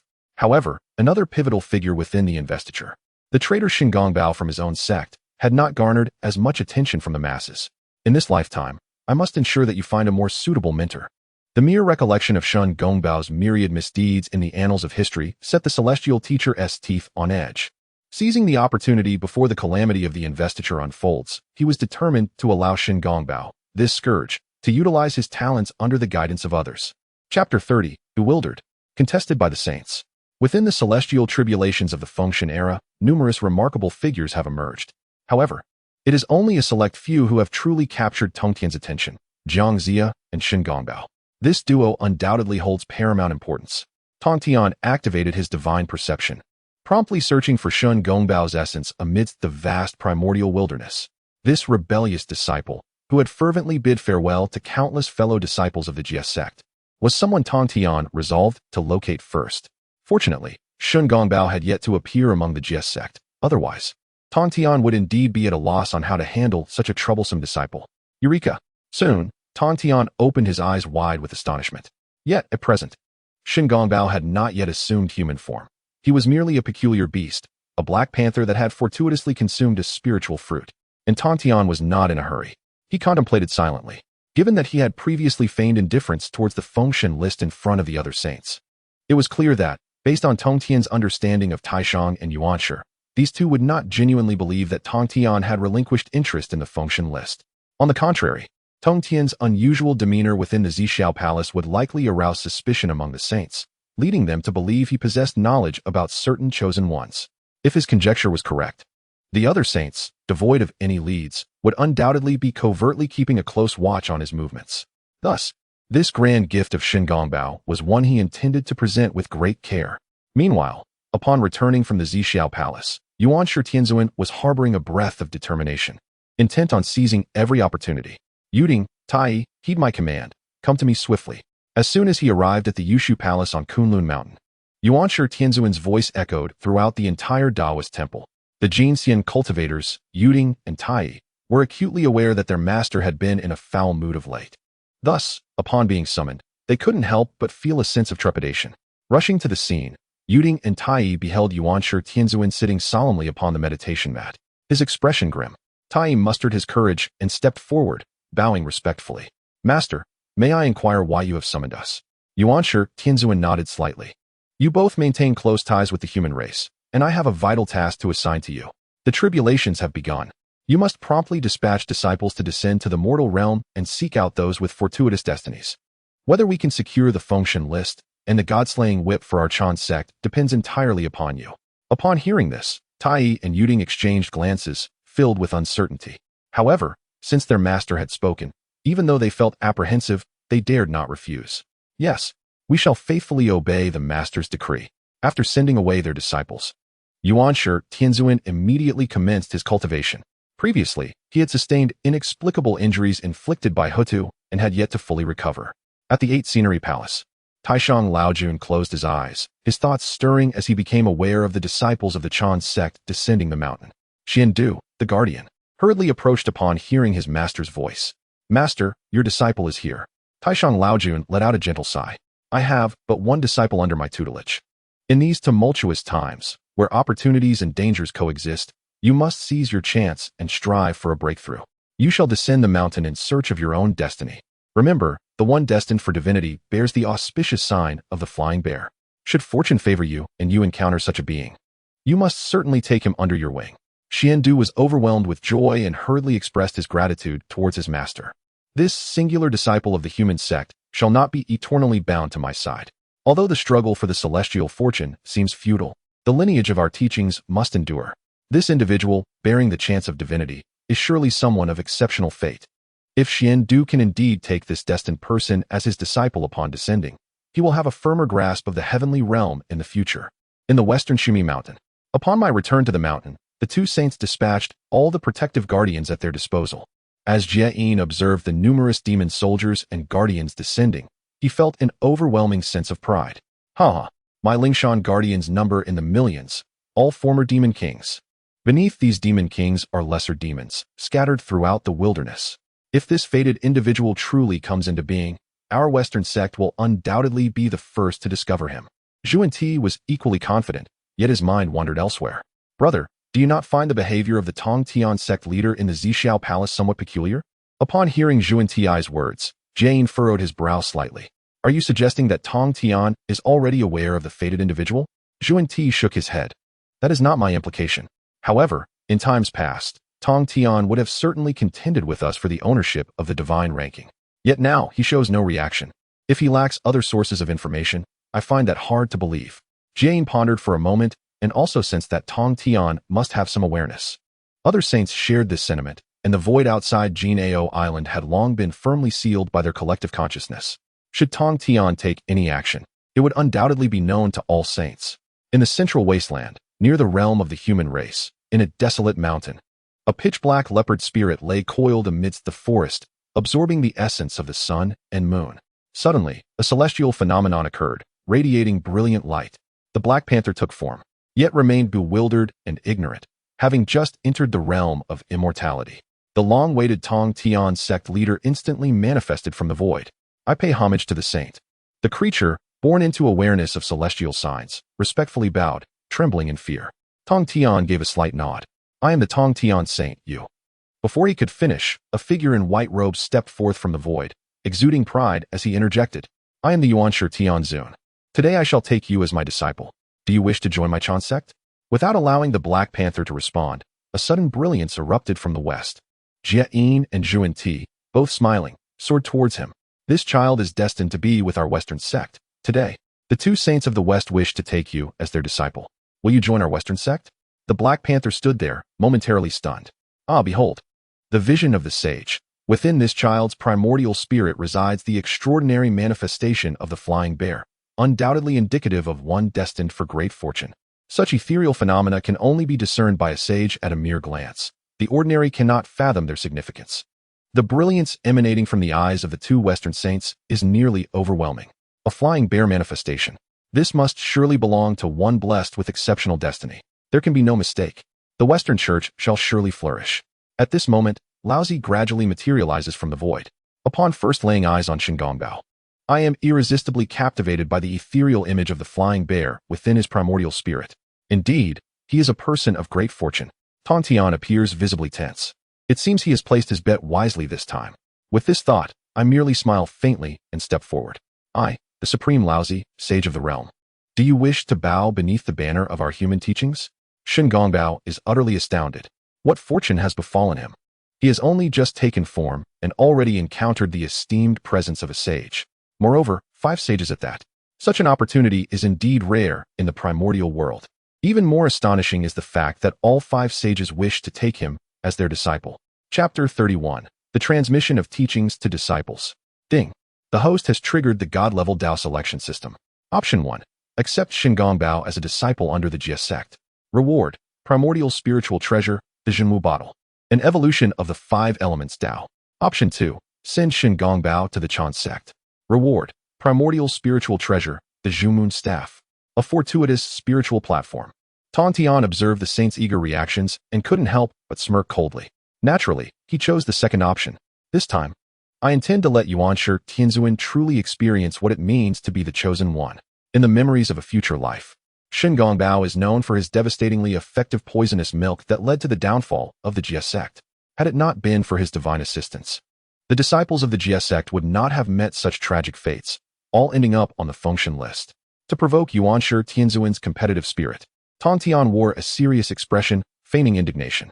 Clearly, I arrived first. Your eagerness to compete suggests you do not regard me with due respect. Shingongbao, I am Tongtian Shengrun, the leader of the Jia sect. Will you accept me as your master? Shingongbao blinked, yet all the saints directed their gazes upon him, rendering him momentarily incapable of making any decision. Suddenly, xianxia Tianzun burst into laughter.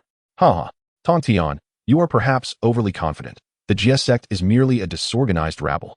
How can it compare with the blessed golden immortals of my Chan sect? Today, Shingongbao shall undoubtedly be my disciple. The two saints from the west were also anxious. If they allowed this opportunity to slip into the Chan sect, they would naturally feel a sense of discontent.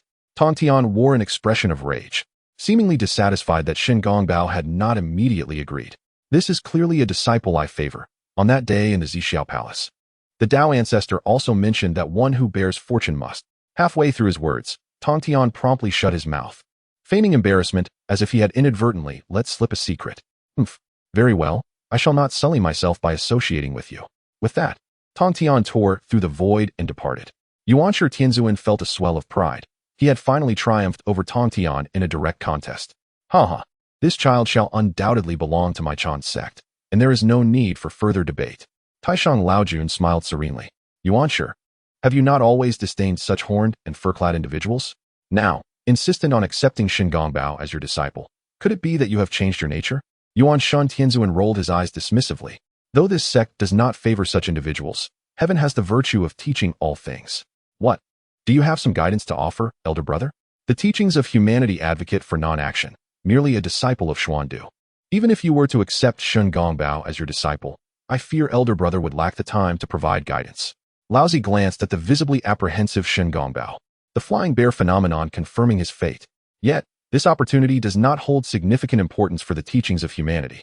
The paramount concern remains the absence of the Fengshen list and the god-slaying whip. Mere phenomena cannot yet identify the one who bears fortune. Furthermore, considering Xianxia Tianzuan's consecutive losses, it appears he is determined to claim this prize. Reflecting on these entanglements, Taishang Laojun shook his head. Thus, the words of the primordial master brother were indeed reasonable. And I shall refrain from contention with you. With that, the Grand Supreme Elder Lord also pierced through the void and returned to the Eight Scenes Palace. The primordial celestial master was even more pleased. The Western sect, however, was equally determined to possess him. My dear primordial friend, you have countless disciples in your teachings, surely you would not mind one less. Moreover, all the protectors of Ling Mountain are demon cultivators, making them most suitable for Shen Gongbao. As the Enlightenment sage spoke, the approaching sage was quietly drawing near to Shen Gongbao. The primordial celestial master's gaze sharpened, and with a flick of his hand, he summoned the Panga banner, instantly enveloping Shen Gongbao within. The approaching sage, believing victory was at hand, never anticipated the primordial celestial master would act so decisively. You, primordial. The approaching sage confronted him. Fury etched across his face. Yet, the primordial celestial master merely smiled with satisfaction. Thus, I express my gratitude to both of you for your graciousness. Shen Gongbao entering my teachings is indeed the guidance of heavenly principles. Ha. With that, the figure of the primordial celestial master vanished before their eyes. The Enlightenment and approaching sages, having exerted themselves in vain, were left with nothing but frustration and had no choice but to retreat to Mount Shumi. Triumphant, the primordial celestial master returned to Kunlun Mountain's Jade Void Palace, where he released Shen Gongbao and summoned his disciples to formally accept him as a student. From this day forth, you shall be my 13th direct disciple, retaining your original name. Shen Gongbao, trembling, bowed in reverence. Thank you, master. The primordial celestial master's gaze remained indifferent, his heart solely elated by his victory over Tongtian, devoid of sentiment for this disciple. This is a profound cultivation technique bestowed upon you, along with a piece of innate spiritual treasure. Cultivate diligently, do not disappoint your master. With that, the primordial celestial master's figure dissipated from before the disciples. Shen Gongbao gazed at the bestowed spiritual treasure and technique, his heart brimming with joy. For countless years, he had blindly cultivated alone as a demon amidst the mountains. Having finally transformed, he never expected to receive such an opportunity. I shall surely practice diligently to repay my sect. Yet, as the saying goes, every endeavor begins with difficulty. Upon entering, Shen Gongbao had become the 13th true disciple of the primordial celestial master, directly granted innate spiritual treasures and profound techniques, instantly igniting envy among others. The primordial celestial master, of course, was disinterested in such matters. Upon returning to the Jade Void Palace, he summoned Guang Qingzi and Qi Jingzi. Guang Qingzi and Qi Jingzi arrived, still somewhat perplexed by their master's intentions. After all, the addition of a direct disciple to the teachings was no trivial matter, especially one of a beastly nature.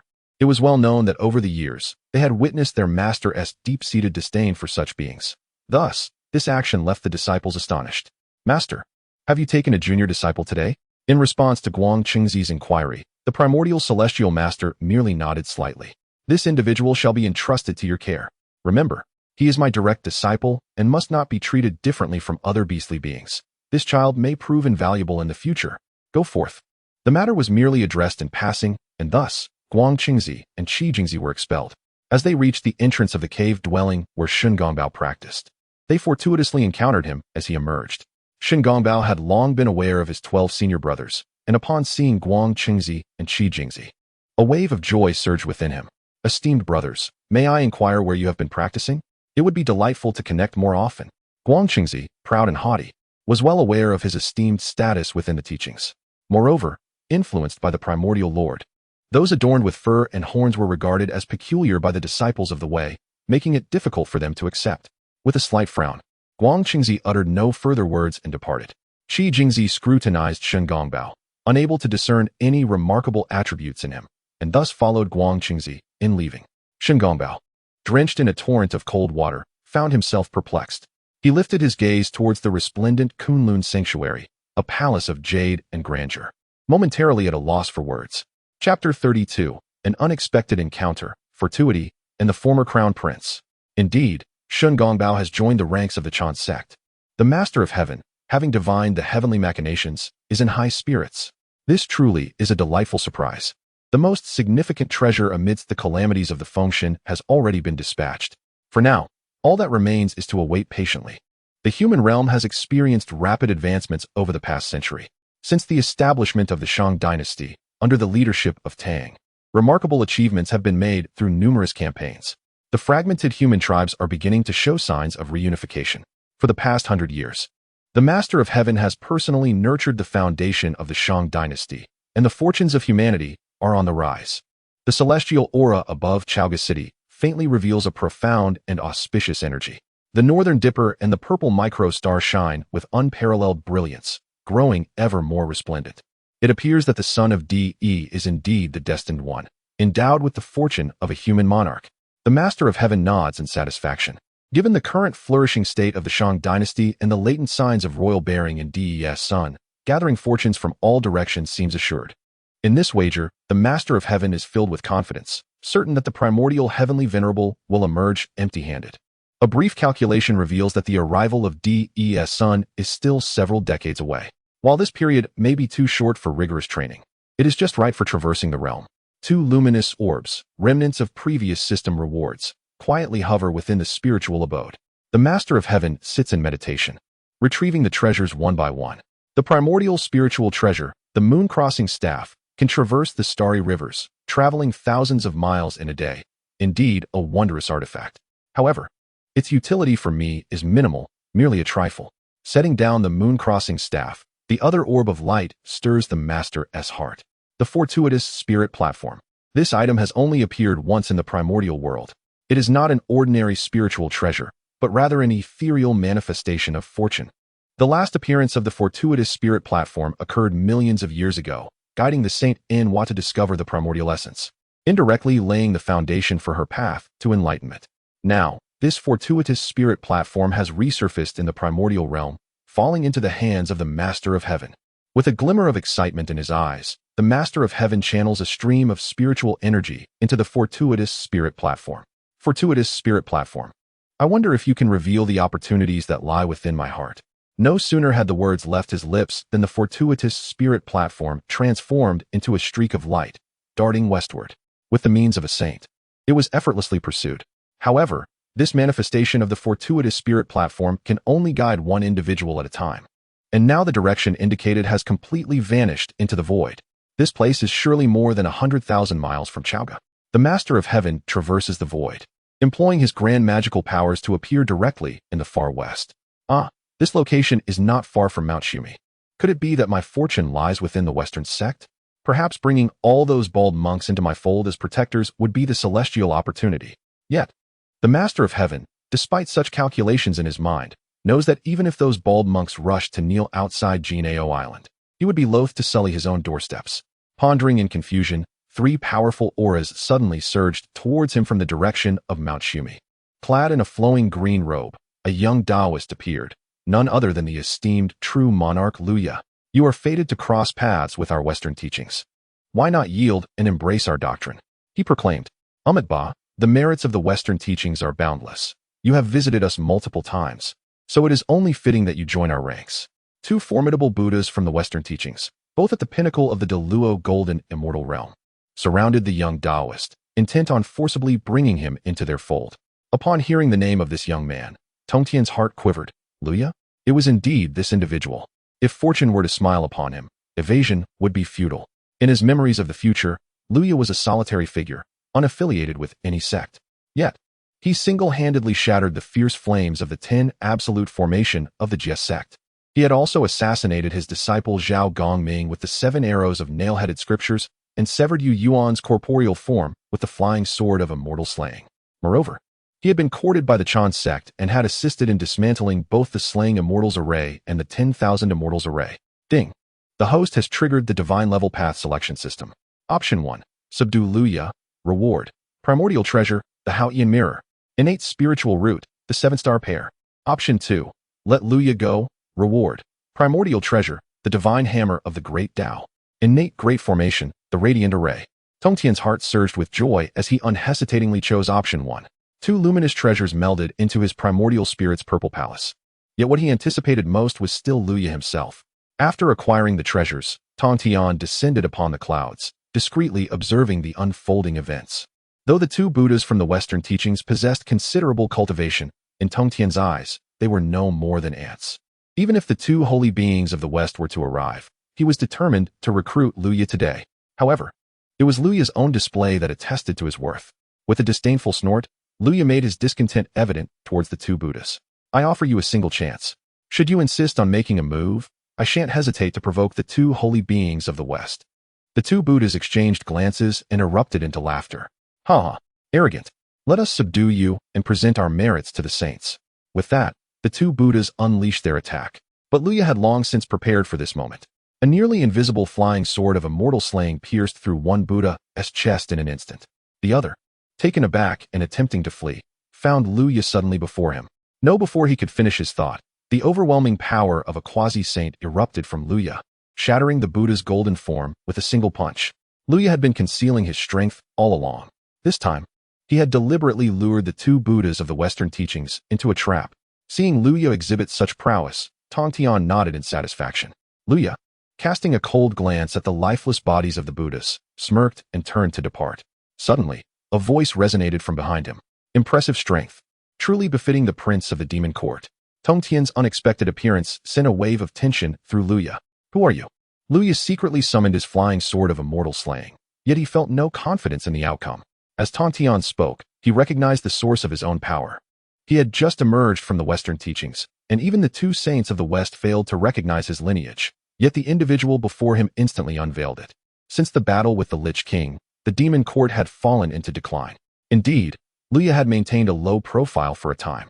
However, with the current degradation of the demon race and countless demon kings and generals retreating into obscurity, Luya's spirit remained restless.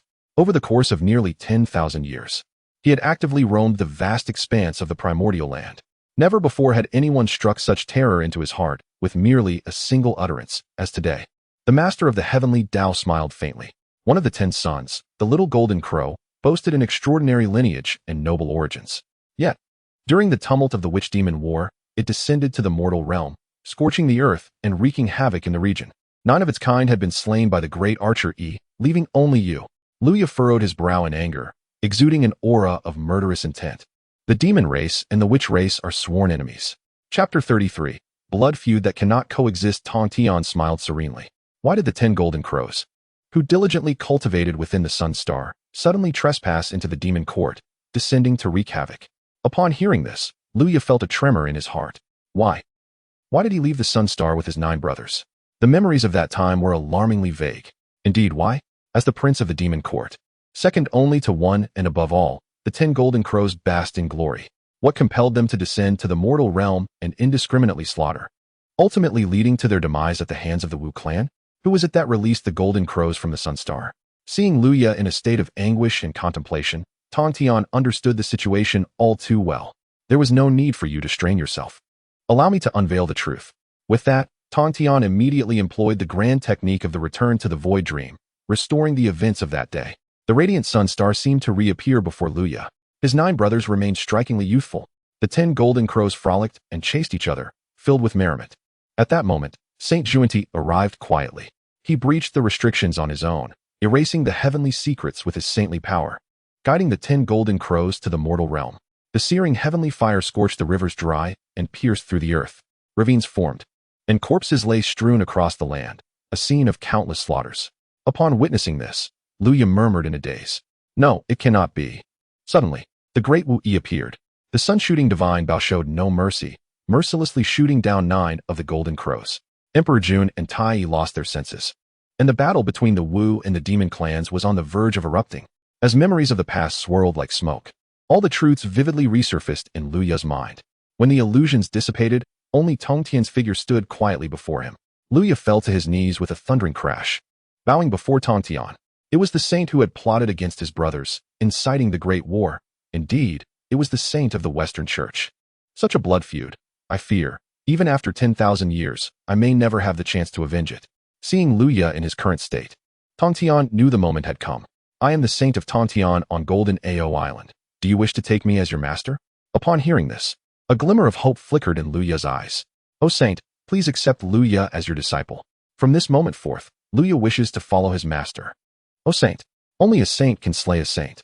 As long as I enter the fold of a saint, there lies hope for avenging this overwhelming blood feud. Tongtian nodded with satisfaction.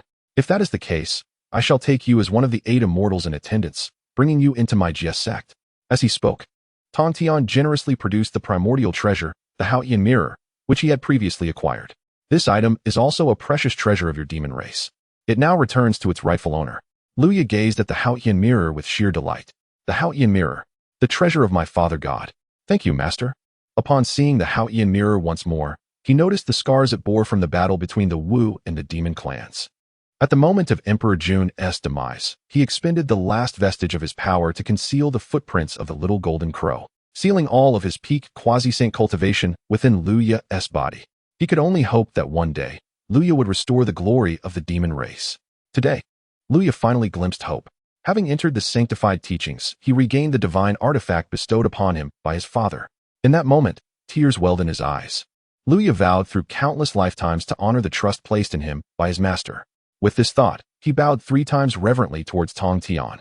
This act was not merely a gesture of master-disciple affection, but also an acknowledgement of the profound enmity borne by the demon race. Tongtian, embodying the essence of a sage, was typically untouched by ordinary karmic ties, yet in that fleeting moment, he acutely sensed that he had inherited the karma of the demon clan. Rise, he commanded. As long as you devote yourself to your cultivation, I shall ensure that you personally slay the 2 saints of the West, thereby establishing yourself as the new demon emperor. With Luya now under his wing, the master and disciple hastened directly towards Golden Horn Island. Upon their arrival, the Taoist Duobao greeted them warmly. Master, you have returned. He then noticed the esteemed Luya following closely behind Tongtian. Tongtian nodded with a smile. Duobao, this is my newly accepted disciple. I leave him in your capable hands. After exchanging a few words with Luya, Tongtian proceeded directly to the Bo Palace. Duobao, known for his gentle demeanor, soon engaged in pleasant conversation with Luya, guiding him to meet his fellow disciples on the island. Having wandered alone in the primordial chaos for countless years, Luya now felt a sense of familiar belonging upon arriving at the Jia sect. Seated calmly upon his meditation mat, Tongtian began to formulate a plan. Wudong hastened to the Bo Palace. No sooner had he spoken than the Wudong Saintess, at the pinnacle of quasi-saint realms, appeared before him. Master. Tongtian acknowledged her with a nod. I have an important task for you. The King of Humanity, xianxia, is about to descend into the world. He is the 30th emperor of the Tang dynasty. You must immediately travel to Chaoga and conceal yourself in secrecy. Once xianxia ascends to the throne, devise a means to take him as your disciple. Remember, proceed with utmost discretion and do not reveal your whereabouts unless absolutely necessary. The Wudong Saintess, having received her master's decree, swiftly departed Golden Horn Island. With these matters settled, Tongtian observed the harmonious atmosphere within the island. Now, with Luya having attained the early quasi-saint realm, his presence was akin to a tiger gaining wings within the Jia sect. Contemplating this, Tongtian began to assess the cultivation levels of his disciples. Among the disciples of the Jia sect, the most accomplished was naturally the Wudong Saintess. At the late quasi-saint stage, Duobao, as the eldest disciple, held the mid-quasi-saint level. Zhao Gongming, the Guiling Saintess, and Wu Yunxian, one of the 8 immortals, were all at the early quasi-saint stage. Adding Luya, who had just been accepted, the Jia sect now boasted 6 quasi-saints. This number surpassed that of any other sage's disciples combined, with his own spiritual and physical realms at the 4th level. Along with the god-slaying spear and the extermination of a mortal's sword array, Tongtian felt confident that he could engage the 4 saints without falling behind. The Jia sect now aligns with the heavenly path. Who among them can conspire against my disciples? Tongtian's heart swelled with righteous indignation. If one were to rely on the memories of posterity, the self of this moment remains blissfully unaware, lacking clarity amidst the unfolding chaos. Even more so, After the calamity descends, the heavenly Tao, under the guise of preaching, ensnares me within the xianxia palace, rendering me a mere spectator as my disciples are engulfed by tribulation. Even when I eventually awaken to the urgency, personally wielding the extermination sword array to protect my students, it is already too late. Now, Tongtian has meticulously prepared, ensuring that the disciples of the Jie sect will not only evade the divine list, but will also upheave the entire primordial realm. At this juncture, as Tongtian conducts his calculations, a hazy array board materializes before him. It has been a million years since I last delved into the myriad celestial array. Indeed, it is time for a revision. Tongtian, a master of array arts, had become remiss in the refinement and enhancement of the formations practiced by his disciples since acquiring the extermination sword array. Now, upon revisiting this myriad celestial formation, he has indeed uncovered numerous oversights. If this is the case, the myriad celestial array may undergo a profound transformation. A glimmer of brilliance flickers in Tongtian's eyes, as if he has grasped the very essence of a divine spirit. Chapter 34. The reenactment of the 10,000 Immortals formation, enhanced. The 10,000 Immortals formation is the proud creation of the celestial leader, and serves as the most formidable weapon for summoning countless celestial beings.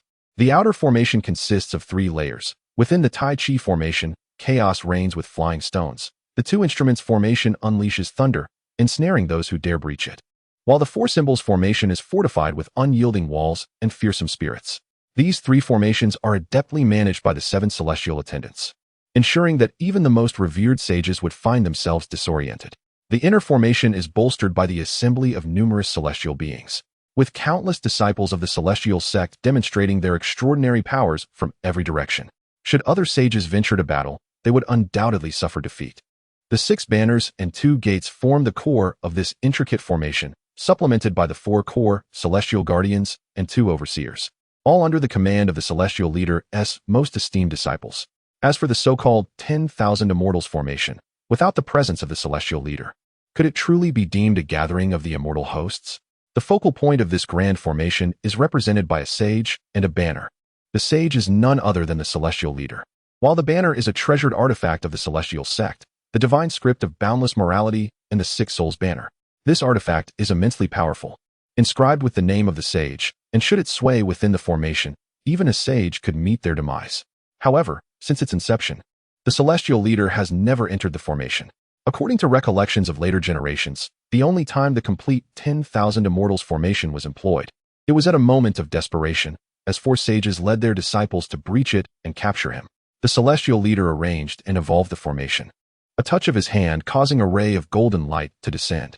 Each figure within the evolving chessboard was imbued with corresponding cultivation, and in an instant, the formation's momentum surged. Were the disciples at the 6 banners and 2 gates to be transformed into quasi-sages? With this thought, the celestial leader gestured, and the critical points of light within the formation intensified instantly. The very essence of the 10,000 Immortals formation, even when manifested through ethereal power, caused the space around it to tremble.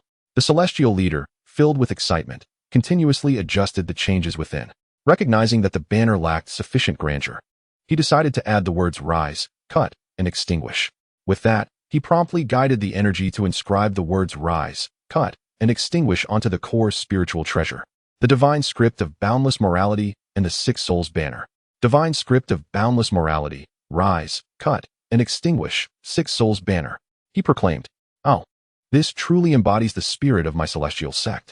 Unbeknownst to him, the inclusion of these 4 words caused the evolving 10,000 Immortals formation to surge dramatically. Above the azure palace of Golden Turtle Island, the eye of the heavenly Tao suddenly manifested. The disciples of the celestial sect gazed upward in terror. An overwhelming pressure emanating from the heavenly Tao mercilessly swept across Golden Turtle Island, seemingly in search of something. However, enraptured by the evolution of the formation, the celestial leader remained oblivious to the changes in the outside world.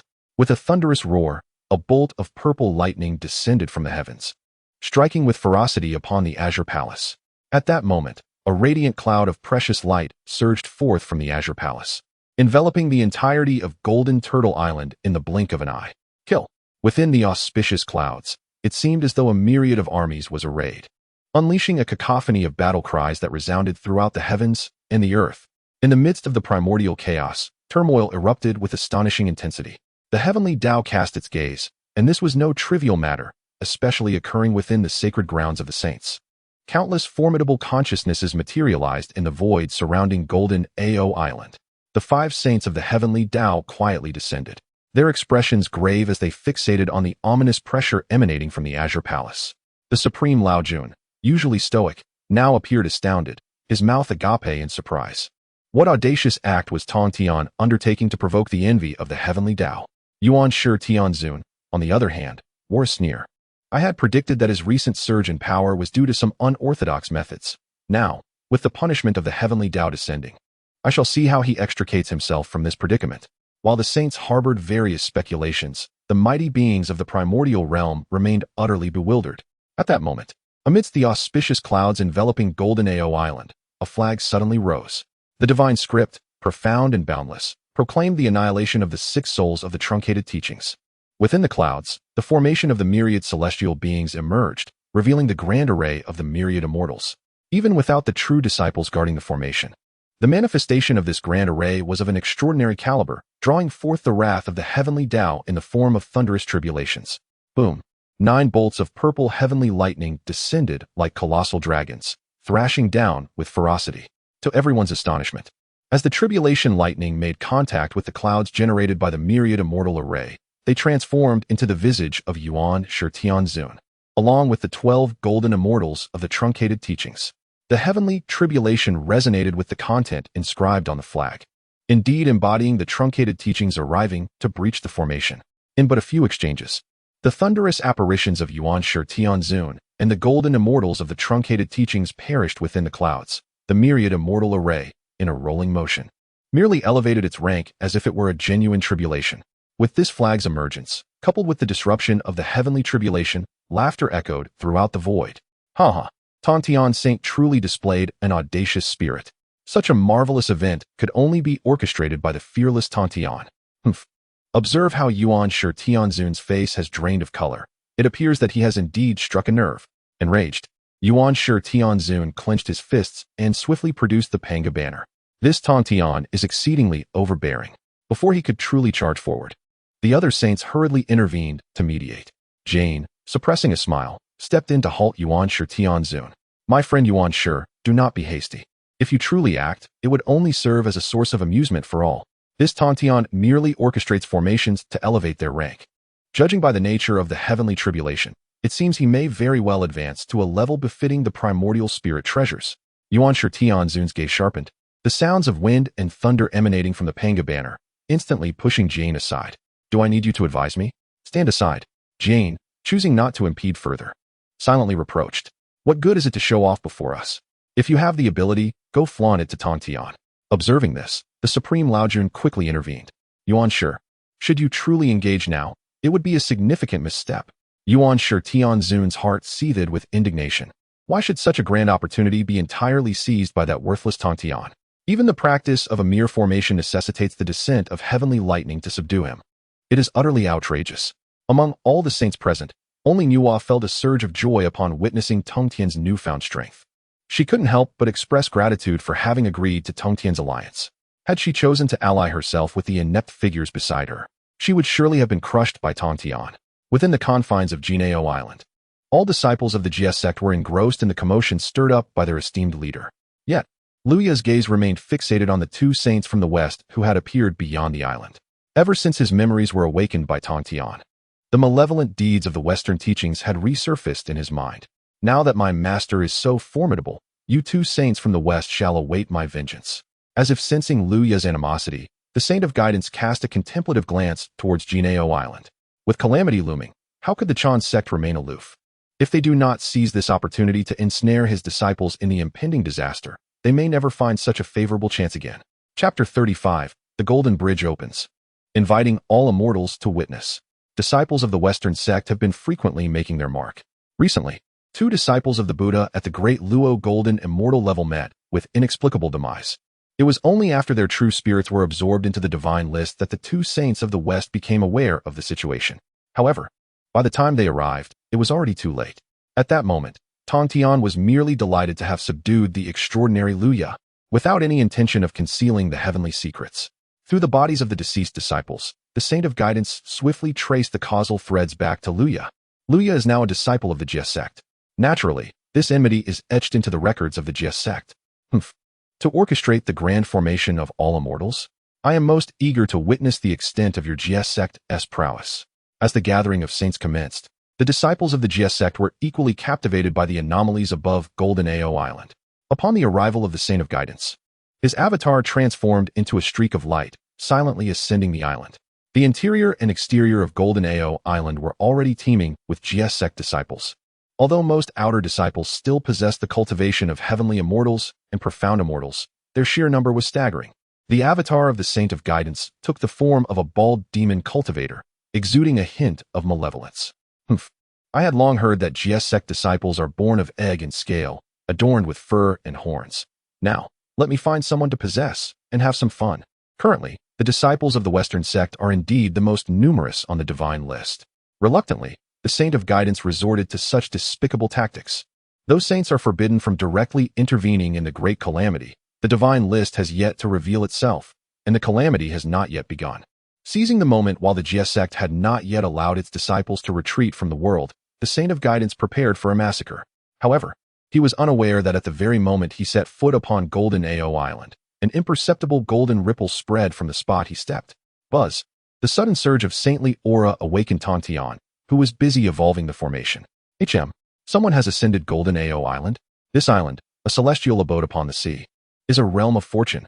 Its essence is that of a colossal golden turtle traversing the void, intertwined with Tongtian's very being. Nothing that transpires on the island escapes Tongtian's perception. Upon awakening, Tongtian immediately sensed the location of the Saint of Guidance's avatar. Observing the avatar sneaking among the GS sect disciples in search of a target, Tongtian could not help but smirk coldly. I wondered who it was. Turns out to be this ignorant old dog. As a saint's avatar, if that is the case, I shall entertain you. As the head of a sect, Tongtian possesses profound abilities. Unbeknownst to the others, his primordial spirit had quietly established countless connections with the disciples on the island. Instantly, the GS sect disciples sensed the presence of their master, the saint. Without realizing it, they became aware of the location of the Saint of Guidance's avatar. Everyone knew the position and aura of the avatar. Now, on the entire island, only the avatar of Guidance still believed himself to be concealed. The evolution of the grand formation of all immortals was nearing completion. The thunderclouds began to dissipate, and the brilliance of dawn flourished. Next, it was time to deal with this despicable little man, the Saint of Guidance. The ethereal essence of Tongtian has quietly locked onto the avatar of Jade, preparing to bestow upon him an unexpected surprise. All disciples, heed my command. Present, Master. Open the island to welcome guests. We shall faithfully obey your decree. The hidden Jane had yet to act when Tongtian's voice suddenly resonated from the Bo Palace, startling the disciples of the. They had not anticipated that Tongtian would choose this pivotal moment to welcome guests onto the island. To avoid revealing his avatar's location, Jane skillfully blended into the crowd of disciples, refraining from any rash actions. Meanwhile, the sage of Jane, positioned at the periphery of Jinao Island, furrowed his brow. Tongtian has awakened? Could it be that he has discovered my avatar? The 5 sages of the Tao, upon hearing Tongtian's voice, exhibited varied emotions. Yet none noticed Jane's subtle maneuvers. The celestial beings awaited in silence, and shortly, a golden bridge extended directly from the Bo Palace. Heavenly music resonated, and celestial cranes soared. Tongtian, with a cheerful demeanor, gracefully approached. Esteemed friends, your presence is indeed a great fortune for our. As the foremost among the 5 saints, Laozi promptly stepped forward with a broad smile. Congratulations, Tongtian, on acquiring such a remarkable innate array. As strength ascends to new heights. Xianxia Tianzun glared at the beaming Tongtian, gritting his teeth, and turned his face away with a cold huff. The 2 Western saints approached with feigned cordiality. Jane, striving to maintain composure, remarked, Tongtian, your fortuitous encounters are truly enviable. To which Pewdie echoed, albeit with curiosity about Jane's unusual excitement that day. Saint Nuwa slightly inclined her body. We are merely drawn here, she remarked, observing Tongtian's creation of this golden bridge. Could it be that you wish to invite us onto the island for a celebration? In truth, Saint Nuwa was subtly reminding Tongtian that aside from the various saints, many formidable beings from the primordial world were present. On the surface, even the cunning Xianxia Tianzun would not rush to act. This was indeed an opportunity for it to bolster its reputation and prepare for the impending calamity of the function. Tongtian shared this sentiment, offering a faint smile towards Saint Nuwa. Certainly, everyone who graces our today to observe shall receive a longevity pill. The significance of the longevity pill was beyond doubt. Such treasures were not easily obtained by ordinary disciples of the mystical sects, let alone those wandering practitioners. What? It is indeed the longevity pill. What a grand gesture, they exclaimed, recognizing the prestige of which attracts countless celestial beings. Make way, do not obstruct my path as I present my congratulations to Saint Tongtian. Gathered at the periphery of Jinao Island were no fewer than 100 wandering practitioners of the primordial world, who, upon hearing this news, hurried forward to offer their congratulations. Tongtian, witnessing this lively scene, felt a surge of satisfaction.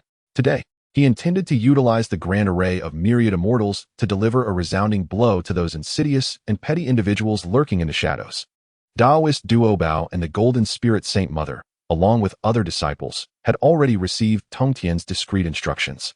At this moment, the four cherished disciples hastily arrived at the Golden Bridge to assist in welcoming the guests. Though the esteemed Holy Mother may be absent, the newly initiated Luya is perfectly poised to fill such a void. The four disciples of Quasi-Saint Caliber graciously welcome their guests, elevating the occasion to an entirely new echelon. However, as the saints remain unmoved, the wandering practitioners dare not overstep their bounds. Fortunately, the Venerable Laozi was the first to delightfully step onto the island. With his doctrine of effortless action, he harbors no semblance of envy towards the Lord of Heaven. Following closely is the Holy Mother Enwa, also there to lend her support to the Lord of Heaven. Yet, amidst the joy of some, there are those who are filled with discontent. The more the primordial heavenly sovereign observes the burgeoning prominence of the more discomfort festers within his heart. Wait. All eyes swiftly converge upon the primordial heavenly sovereign, who stands by the Golden Bridge. He surveys the surroundings with a disdainful glare, displaying a countenance of utter distaste. What is there to behold on this insignificant golden Ao island? If one wishes to observe, why not allow your disciples to enter the grand array of 10,000 immortals, granting us the peace of mind to watch, shall we? Upon utterance of these words, an uproar erupted among the wandering immortals. Chapter 36. Such fortuitous occurrences? The primordial heavenly sovereign chuckled coldly within. How ostentatious. This grand array of 10,000 immortals is but a trivial matter. Should this rabble truly enter the formation, it would undoubtedly bring disgrace to your sect. The Supreme Purity also wore an expression of amusement. What my esteemed friend from the primordial school has articulated is indeed correct. Our purpose in attending this ceremony is not merely to admire the scenery of Golden Tortoise Island, such a premier innate formation. If it does not undergo operation for our appreciation, could it be that the esteemed Tongtian is being overly miserly? Upon hearing this, the many scattered immortals sparkled with excitement. For an innate supreme array, not only is it rare to witness, but even to hear of it is uncommon. If an opportunity to enter the array for a closer observation were to arise, the profound mysteries of its operation could surely yield unparalleled fortunes. However, the Sage of Guidance was struck with alarm, cursing the foolishness of supreme purity inwardly. No, my avatar remains within the island. The average person would not discern this. But should the multitude of immortals truly enter the grand formation, would not my avatar be exposed? With an awkward smile, the Sage of Guidance slowly pulled back supreme purity. Perhaps, I believe entering the array may not be necessary. With so many of us witnessing the descent of heavenly tribulations, the spectacle of the array's refinement is already a rare marvel. If we were to trouble the esteemed Tongtian to personally oversee the operation of the array, would that not be somewhat impolite?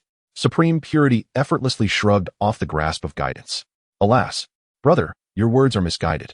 Since the esteemed Tongtian has personally crafted the Golden Bridge to bring us to the island, he naturally wishes to demonstrate the might of the grand array of 10,000 immortals. This time, we must enter the array for observation.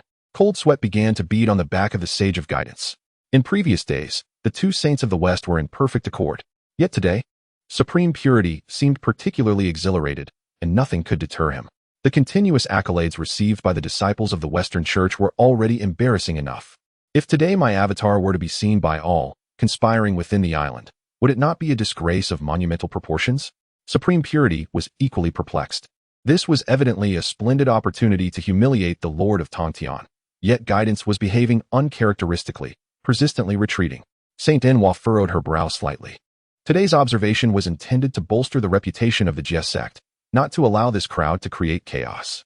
Primordial Heavenly Sovereign, if you wish to experience the power of the grand array of 10,000 immortals, why not enter the array yourself? The esteemed Tongtian simply aims to provide all the immortals with a chance for transformation.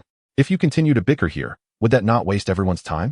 The primordial heavenly sovereign gazed at the distant cloud array, sneering disdainfully. Very well. I held this very intention.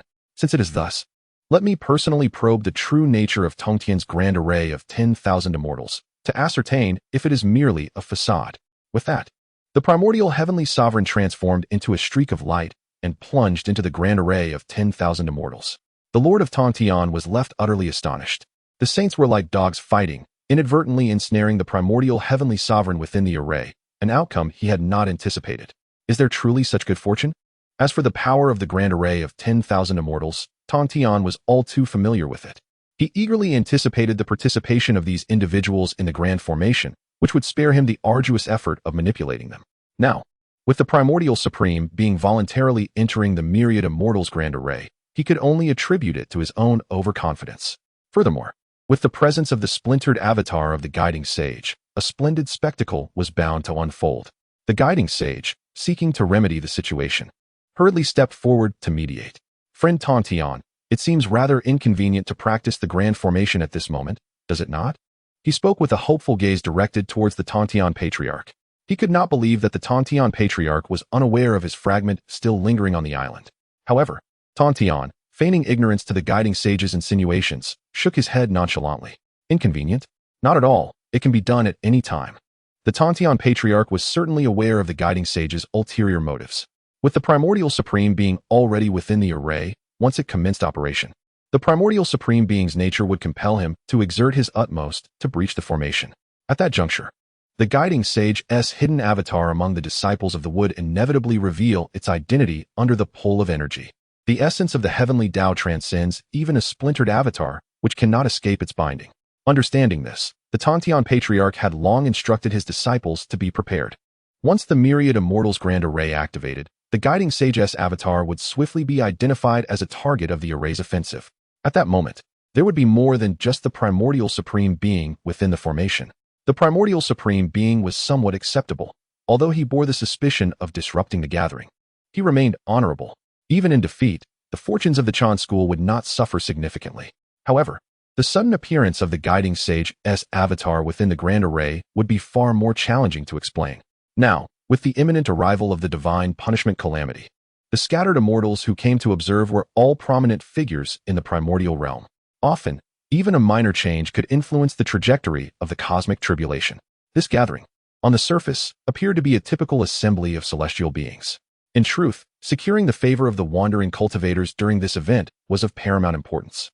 The guiding sage swallowed hard, yet remained undeterred. Perhaps another day, the Tongtian patriarch chuckled softly, observing the throngs of gathered individuals, and raised his arm in a rallying call. There is no better time than now. All immortals, join me in witnessing this. Upon hearing the patriarch's encouraging words, the previously hesitant wandering cultivators erupted in cheers. They swiftly followed the guidance of Taoist Duobao and others to the island, taking their seats. Upon witnessing Tongtian's reaction, the Saint Nuwa understood he must have his reservations and chose not to intervene further. Xuanti furrowed his brow and pulled the guiding sage aside. Senior brother, what is the matter with you today? Should we not seize this opportunity to suppress the fortunes of the? Once the calamity descends, there will be no more chances. The guiding sage took a deep breath. You fool, have you not noticed anything amiss with me?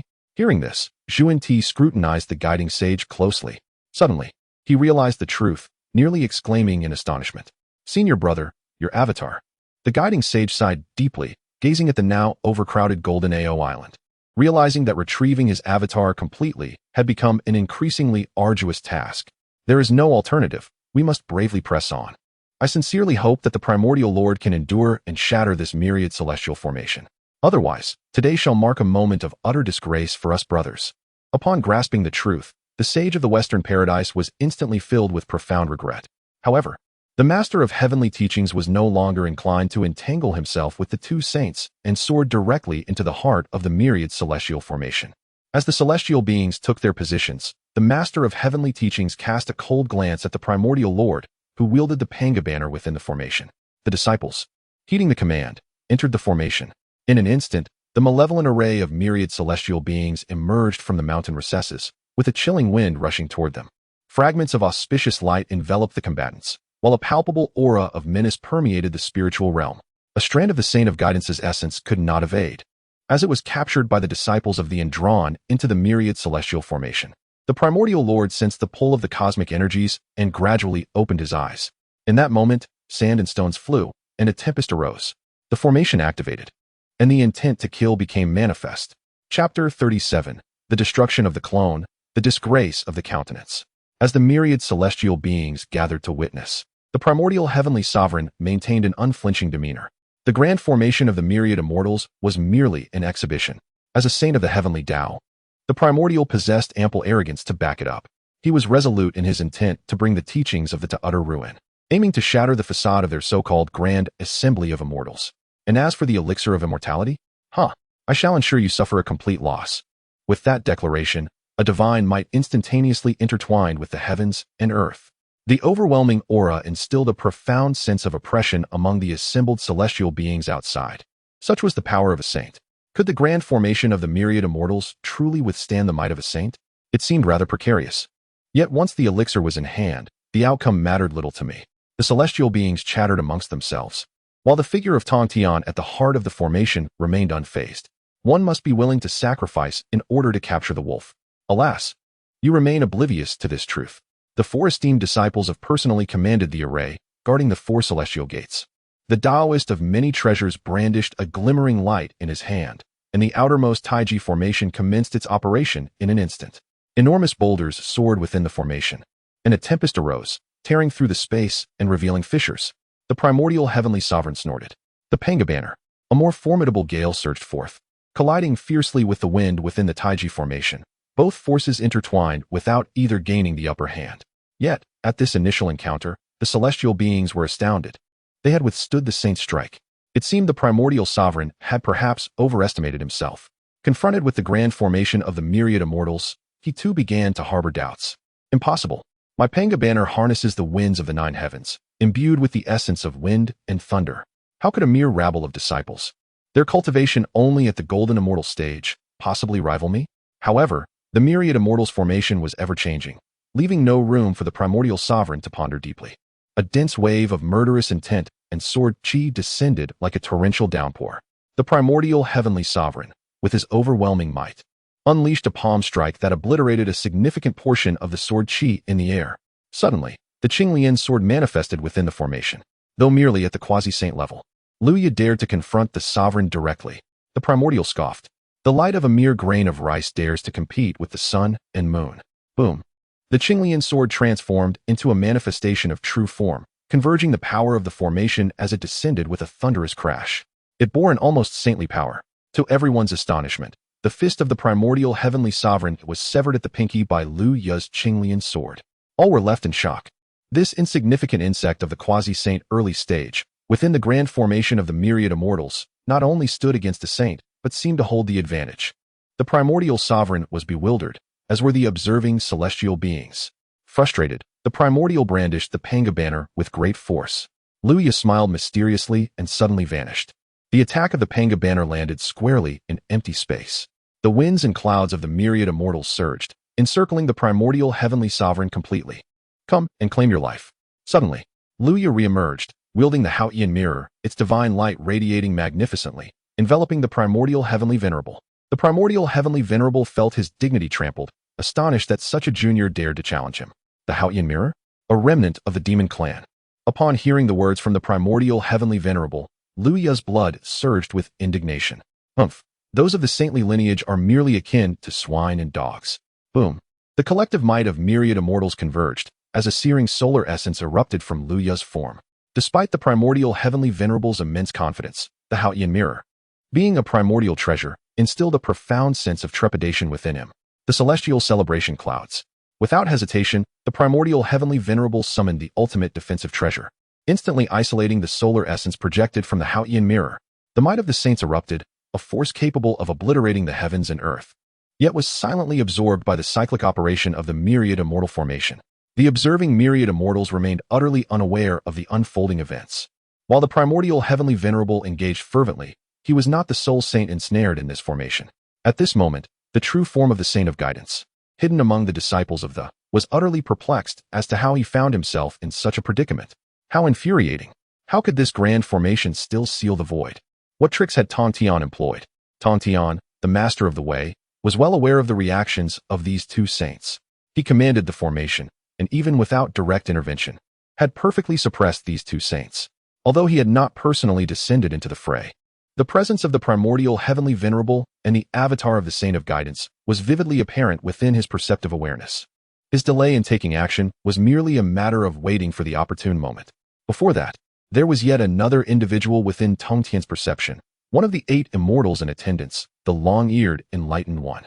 At this very moment, the long-eared enlightened one was supporting the divine book of infinite moral mysteries, wielding the 6 soul banners of the standing at Tongtian's side. According to historical accounts, the reason the myriad immortal formation was ultimately breached by the saints was due to this traitor, the long-eared enlightened one, seizing the divine book amidst the chaos, leading to Tongtian's downfall. Yet, it was only during his practice of the myriad immortal formation that Tongtian recalled this affair. In his perception, the power of the myriad immortal formation was such that, not only could it ensnare saints, but even the removal of the 3 flowers atop one's head would be a trifling matter. Where was the long-eared enlightened one? Tongtian aimed to thoroughly test his esteemed disciple. The long-eared enlightened one, not daring to be negligent, hastily prostrated himself at Tongtian's feet. Master, the long-eared enlightened one before him displayed not a hint of rebellious intent. Tongtian meticulously deduced all causal connections, concluding that the long-eared enlightened one was certainly not a spy dispatched by other saints. Thus, it seemed likely that witnessing the decline of the long-eared enlightened one felt no allegiance and chose to defect. Realizing this, Tongtian could not help but sigh inwardly. Had he not been foolish and oblivious, perhaps the long-eared one would not have resorted to such treachery. Previously, I spoke to you of a traitor within our sect. Do you recall? The long-eared enlightened one, with a visage of anger, earnestly clasped his fists towards Tongtian. The words of my esteemed master shall be indelibly etched in my heart. In this endeavor, utilizing the grand array of 10,000 immortals, I am willing to safeguard our sect on behalf of my master. Tongtian nodded lightly. Regarding the identity of the avatar of the saint of guidance, Tongtian refrained from disclosing it to the disciples, intending instead to assess their character. He sought to discern whether the celestial being of long ears and steadfast light harbored any treacherous inclinations, and thus, he resolved to let him confront the avatar of guidance alone. Whoosh!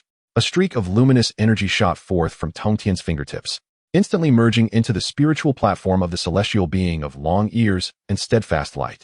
I have already locked onto that individual's aura in conjunction with your primordial spirit. Go forth. Without hesitation, the celestial being of long ears and steadfast light leapt directly into the array. Tongtian observed with an indifferent gaze. Presently, the grand array of 10,000 immortals is divided by the Taiji array, one side representing Yin and the other Yang. The primordial celestial venerable is engaged in a fierce battle at the pinnacle of Yang, while the avatar of guidance, hidden within the eye of Yin, remains oblivious to the encroaching danger. Chapter 38.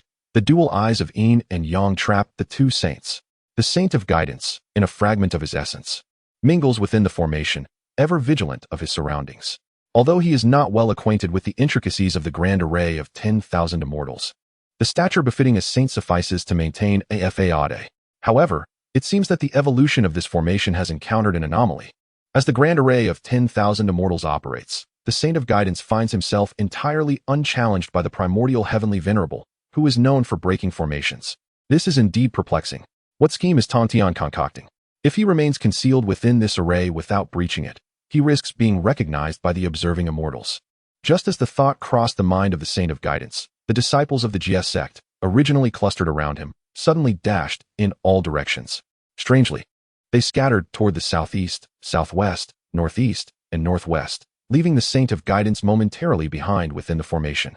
Even more bizarre, those disciples, having taken merely a few steps, were enveloped by a cloud of mist, rendering them invisible. Tongtian, stationed at the heart of the array, could not suppress a triumphant smile. Ah, shifting shapes and concealing identities? Now that your true form is revealed, I shall see what remains of your Western sect's dignity. With that, he discreetly signaled to the long ear and bright light immortal to take action. A streak of light darted through the array, instantaneously locking onto the isolated figure of Inji. At this moment, the observing immortals from the myriad heavens began to perceive the anomaly. Within the Yang realm, the primordial heavenly venerable is dismantling the array. But who is this sudden emergence in the Yin realm? Could it be that Tongtian has prepared an actor for us? Yet, it seems unlikely. He appears somewhat bewildered and unaware. Could it be that a certain saint is covertly intervening to dismantle the array? Such tactics are truly. A cacophony of discussions erupted. The countenance of the Saint of Guidance gradually darkened.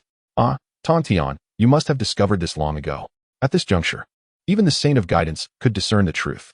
Why did Tongtian so readily acquiesce to the primordial heavenly venerable's request to manipulate the formation? It was entirely to seize this opportunity to humiliate him. The saints recognized at a glance that the figure within the array was but a projection of the Saint of Guidance. The Supreme Laozi and Nuwa exchanged glances, each perceiving a hint of astonishment in the other's eyes. What is the meaning of this? How could the Saint of Guidance find himself within the grand array of 10,000 immortals? In response to the Supreme Laozi's bewilderment, the Nuwa Saint pondered briefly and deduced something from Tongtian's unusual behavior. Humph, it seems certain individuals are engaged in underhanded dealings, taking advantage of the GS sect disciples' ignorance. They have committed some unsavory acts. Nuwa's voice clearly reached the ears of the Saint of Guidance and the Saint of Preparation. The latter's face flushed with embarrassment. Nuwa, do not speak without basis. How could we, the Western saints, indulge in such sordid affairs? The Saint of Guidance clenched his teeth, rendered speechless. At this point, how could he explain himself? If he claims to assist in breaking the array, why did he not voice it earlier? Yet, if it were not for the breaking of the formation, how could the illustrious avatar of a saint suddenly manifest within the grand array of the myriad immortals? The saint of the Western Church, xianxia, was acutely aware that Jade would be at a loss for words, yet with so many primordial immortals observing, without a plausible explanation, would not the Western Church be utterly disgraced? To avert such a fate, xianxia promptly conveyed a secret message to the Saint of Guidance. Brother, the only course of action now is to grit our teeth and assert that this avatar is unrelated to you. The loss of a single avatar is inconsequential. However, should it be revealed that a saint covertly interfered with the disciples of this matter might well reach our master and render us unjustifiable. Upon hearing these words, the Saint of Guidance's eyes flashed with resolve. This formation bears no connection to our Western Church. Do not speak falsely. In the face of the Saint of Guidance's vehement denial, Taishang Laojun and Nuwa exchanged skeptical glances. This scenario was akin to a saint of the West being caught in a scandal, yet still insisting on covering their face, denying their own actions. We are all saints of the heavenly Tao, not blind. How could one not discern the authenticity of an avatar? Nevertheless, the Western Church could not afford to dwell on such matters at present. While saints might perceive the truth, the primordial powers would not. The utmost priority now was to stabilize the fortunes. Although these primordial cultivators would not significantly impact the saintly teachings, the calamity of the investiture of the gods was already upon them. Should they fail to cultivate goodwill, the disciples of the Western Church would need to tread carefully when venturing forth in the future. The disciples of the saints were predominantly engaged in the cultivation of virtue. If their revered master were to be regarded as a scoundrel, the disciples would unjustly bear the brunt of public scorn. Yet, in an instant, a surge of saintly might erupted within the formation.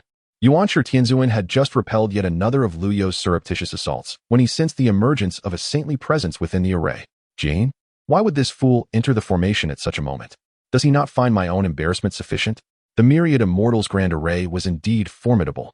Yuanshi Tianzuan lamented his missed opportunity. Not only had he failed to breach the formation, but he had also been toyed with by a mere junior at the quasi-saint level. Now, many primordial powers and wandering cultivators likely viewed his school as a laughingstock. However, with the appearance of the Saint of Guidance, the one most ridiculed was no longer Yuanshi Tianzuan, but the entire Western Church. The avatar of the Saint of Guidance was equally bewildered. The long-eared Dingguang immortal had suddenly appeared at his side, unhesitatingly launching an assault upon him. This is dreadful. This little thief has thwarted my grand designs. Yet, the long-eared Dingguang immortal, shielded by the formation, had already slipped away, leaving no trace to pursue. The Saint of Guidance had just resolutely denied any connection. Yet his avatar instinctively unleashed a protective aura of saintly might, inadvertently revealing its identity. The long-eared Dingguang immortal, having failed in his strike, was drenched in cold sweat. Hiding within the formation, gazing in astonishment at the avatar of the Saint of Guidance. What? The traitor I just attacked was actually the avatar of a saint. When did another saint enter the myriad immortals' grand array? The previously uninformed spectators were suddenly thrown into a state of chaos. Could that be the guiding saint from the West? How audacious of the Western faith! It has long been rumored that the calamity of the gods was particularly lenient towards the Western teachings. Yet this saint dares to covertly manifest on the island? Indeed, if an ordinary disciple of the Western faith were to commit such an act, it might go unnoticed. But for a revered saint to strike against the disciples of the in such a duplicitous manner, it is utterly shameless. At that moment, the furious voice of the master of Tongtian reverberated throughout the entirety of Golden Tortoise Island. Western guiding saint, What is your intention? To launch a surprise attack while I am in the midst of orchestrating the grand formation of myriad immortals? Humph. Such despicable tactics. It was evident to all. And now Tongtian feigns a sudden realization, unleashing a roar that thrust the two Western saints into the spotlight of public scrutiny. Chapter 39. Humiliation of the Sage. Ascendance of Fortune. Ding. The host has triggered the divine level path selection system. Option 1. Expose the true face of the incarnation of the Sage of Guidance. Thoroughly thwart the fortunes of the Western sect and receive a pool of divine nectar. Additionally, the Path Sword technique will undergo an evolution. Option 2.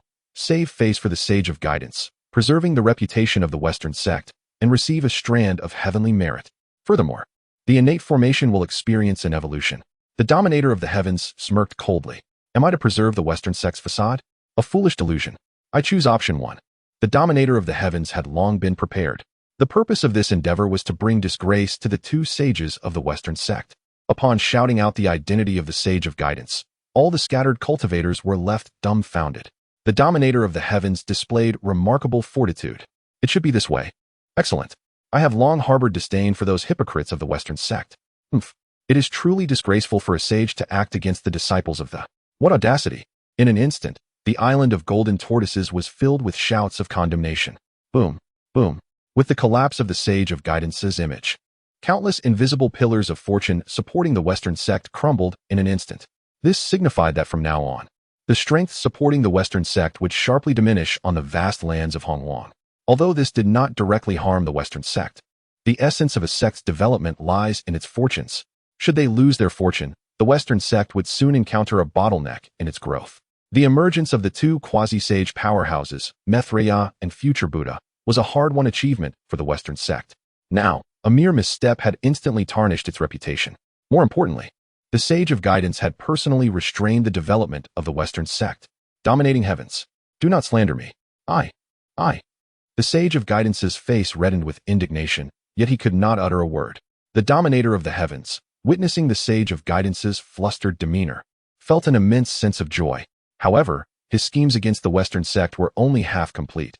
He must also drag the Chan sect into the fray. Had it not been for my elder brother, the primordial beginning, entering the fray to assist me in this charade, I would not have been able to force your incarnation out. My disciple, the ear-listening and light-seeing immortal, risked life and limb for the sake of justice for the disciples, nearly perishing at your hands. As he spoke, the bewildered primordial heavenly sovereign had already been ejected from the myriad immortal formation. The words of the Dominator of the Heavens instantly tore apart the already fragile alliance between the Chan sect and the Western sect. The onlooking scattered immortals of Hongwang began to praise the primordial heavenly sovereign for his righteousness. I told you, how could the three purities of the Xianmen not stand united? Now they are united in heart and spirit, leaving the Western sect to merely watch helplessly. Indeed, how could the esteemed primordial heavenly sovereign possibly be a match for the myriad immortal formation? It turns out he was collaborating with the Dominator of the Heavens to draw out the Sage of Guidance. Blood is thicker than water. The Sage of Guidance is truly a despicable man. The impetuous quasi-sage, Kunti, was seething with rage upon hearing this. What? It turns out that the teaching of the chanted and the teaching of the cut have conspired against us. Brother, we have been duped. The guide gritted his teeth while glaring at the primordial heavenly sovereign. How cunning. Secretly proclaiming an alliance to deal with the teaching of the cut. Yet now collaborating with Tongtian. I thought Tongtian had yet to reveal himself. How could he possibly have discovered my avatar's entry to the island? It must be that primordial heavenly sovereign who has leaked information. He is undoubtedly aware of Tongtian's schemes. Yet now, he finds himself at a loss for words. If he admits Tongtian's claims are true, those two foolish saints from the West will surely take it as truth, resulting in the loss of a potential ally. Although the two saints of the West are utterly inept, they are better than nothing. Primordial Heavenly Sovereign still hopes to rely on them to charge forth as cannon fodder at a critical moment. However, if he flatly denies it, it will have no impact on Tongtian, instead merely diminishing the fortunes of the teaching of the chanted. After much contemplation, the Primordial Heavenly Sovereign can only grit his teeth and resign himself to fate. I have always maintained a good relationship with my junior brother Tongtian. This time, it was merely a slight temptation, and yet it has caused the two saints of the West to act with such impatience. Truly shameful for us. Upon hearing the demonstration of the Heavenly Sovereign's admission, the guide and Juanti felt utterly humiliated. You all while the guide was still contemplating how to respond. The great array of 10,000 immortals began to stir once more. That fellow Luya truly gathered the full strength of the great array. Furthermore, the long-eared and bright illuminating immortal wielded the divine book, the profound mysteries of virtue, to suppress the 6 souls of the teaching of the chanted. The immortal slaying flying dagger successfully struck down a saint. Even a manifestation of the goddess avatar possessed the might of a saint. Now, it has truly fallen within the great array of 10,000 immortals. The shock reverberated among all present. The guide suffered a backlash, a trickle of blood escaping from the corner of his mouth, leaving him in utter disarray. Let us see how this unfolds. Having lost all face, the 2 saints of the West could hardly delay any longer. The Saint Juni further used the 7-treasure wonderful tree to tear through space, swiftly shielding the 2 saints as they departed from the east. Rumblings echoed. At that moment, the heavenly Tao manifested once more. The voice of Hongjun suddenly resounded across the vast wilderness. The calamity of the function has begun. The 2 saints of the West have violated the rules by intervening in the tribulation. Considering that no adverse consequences have arisen, they are to be punished by meditating facing the wall within the dojo for 10 years, forbidden from emerging. Though the punishment from the heavenly Tao is not severe, what truly renders the saints of the West unable to accept is the humiliation of this decree. A mere 10 years is but the blink of an eye for a saint. With the arrival of the heavenly Tao as punishment, this observance at Golden Ao Island has indeed reached a satisfying conclusion. Tongtian generously bestowed a longevity pill to each and every wandering immortal who attended the ceremony. The fortunes of the teaching of the cut have thus greatly flourished. The primordial heavenly sovereign, having unwittingly granted Tongtian an opportunity, returned to the Kunlun Mountain Dojo in a state of deep frustration. Such audacity! In the Yushu Palace, the roar of the primordial heavenly sovereign sent shivers through all who heard it. The 12 golden immortals of the teaching of the chanted dared not respond, fearing they might attract their master's wrath upon themselves.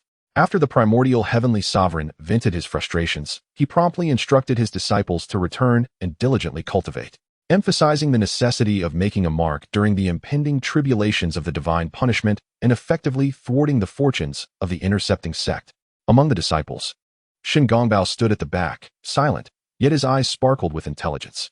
Truly, Shun Gongbao is the chosen one destined to face calamity in a mere century.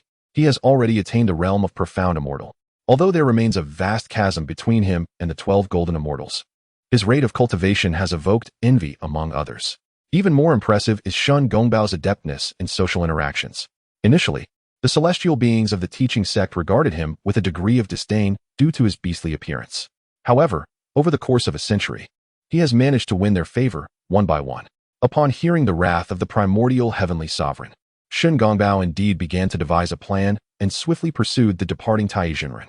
Brother Tai, please hold on. Shun Gongbao has something to convey. Chapter 40, Collaboration. Bestow him a stroke of fortune. Tai Jinren came to a halt, turning back in puzzlement. Shun Gongbao, did you call for me? Shun Gongbao hurriedly approached, a mysterious smile playing on his lips. Brother, please follow me. I have an urgent matter to discuss. Though there were hundreds of disciples in the Chan teaching, and Shun Gongbao had entered the fold relatively late, he certainly possessed considerable prowess. Unbeknownst to Tai Jinren, he had already caught the attention of the cunning Shun Gongbao. Despite this, Tai held a certain fondness for his fellow disciple.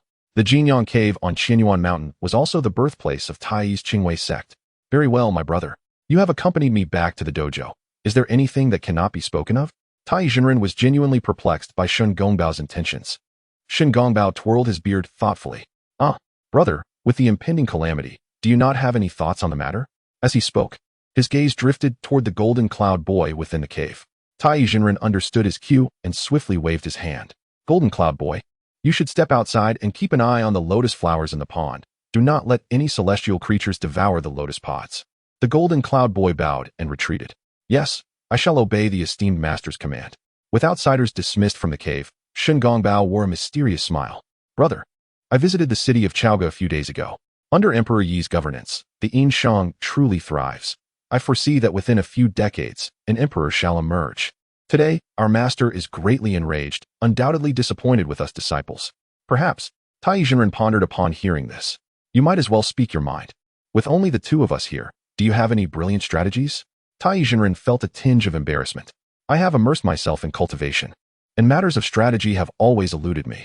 I am indeed quite anxious. Shun Gongbao, well aware of Tai Jinren's character, knew he would not have approached him otherwise. Brother, you are too modest. I have made acquaintances with several disciples of the in the Chaoga court and gathered quite a bit of intelligence. He is indeed moving faster than our Chan teaching. Upon hearing this, Tai Jinren grew increasingly anxious. Oh no, now I understand why our master is so furious. It is not merely a matter of losing face. From what you say, it must relate to our losing ground in the wager with Master Tongtian. This must be the source of his urgency. Shen Gongbao clapped his hands in agreement. Indeed, brother, you and I are truly good friends. I have already uncovered a remarkable piece of information. The outer disciple of the Chan teaching, Lady Shurji, has been placed near the Skull Mountain, not far from Chaoga City. If we, as brothers, can be the first to present a disciple to the list, would that not earn us great merit in the eyes of our master? A spark of brilliance flickered in Tai Jinren's eyes. Marvelous.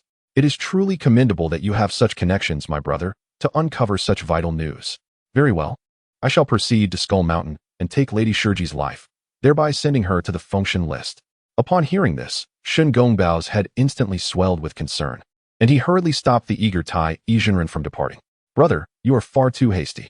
How will you justify your actions? What excuse will you present? How will you evade the impending calamity? The extraordinary strategist Shen Gongbao is not one to act without forethought. The mere fact that a creature adorned with fur and horns, one of scant fortune, can establish a foothold in the deeply prejudiced realm of the Chan sect, speaks volumes of his cunning. Now that he has approached Tai Jinren, it is evident that he is no mere fool. Tai Jinren, drenched in cold sweat, realized the peril he was in. How dangerous! My junior truly cares for my well-being. Had you not reminded me, I would have simplistically eliminated Lady Shurji, only to invite grave repercussions upon myself. Yet, how can I orchestrate a plan that allows me to achieve a notable victory while ensuring my own safety? To Tai Jinren, Shen Gongbao now appeared both charming and endearing. Who could resist such a meticulous strategist? Shen Gongbao smiled calmly, as if he had already devised a comprehensive plan. Do not fret, brother. I have already gathered intelligence from within the city of Chaoga. Our Chan sect is allied with the Li family, disciples of the vice-teacher Randeng. This lineage has two sons, Jin Jia and Mu Jia, who have respectively apprenticed under the esteemed brothers Wenshu and Puxian. The Li family yearns for a third son, and you are perfectly poised to provide them with this opportunity. Tai Jinren, puzzled, responded, I have heard of Li Jing, while his talents may not be exceptional. His position as the general at Chintang Pass could greatly benefit our sect's future campaigns against the Shang dynasty. But a third son, dear brother, you jest. I am devoted to cultivating my path. Fathering a child is beyond my abilities. Shen Gongbao nearly gasped in disbelief. While the Chan sect's brothers could manage battles, they seemed utterly incapable of strategic thinking. Brother, I recall that you possess a primordial spiritual treasure, the Lingzhu. This artifact absorbs the chaotic energies unleashed during creation. If it were to reincarnate as Li Jing's third son, with your mentorship, the chaotic energy would surely mature, inciting turmoil in Chaoga. I could subtly guide him to provoke Lady Shurji.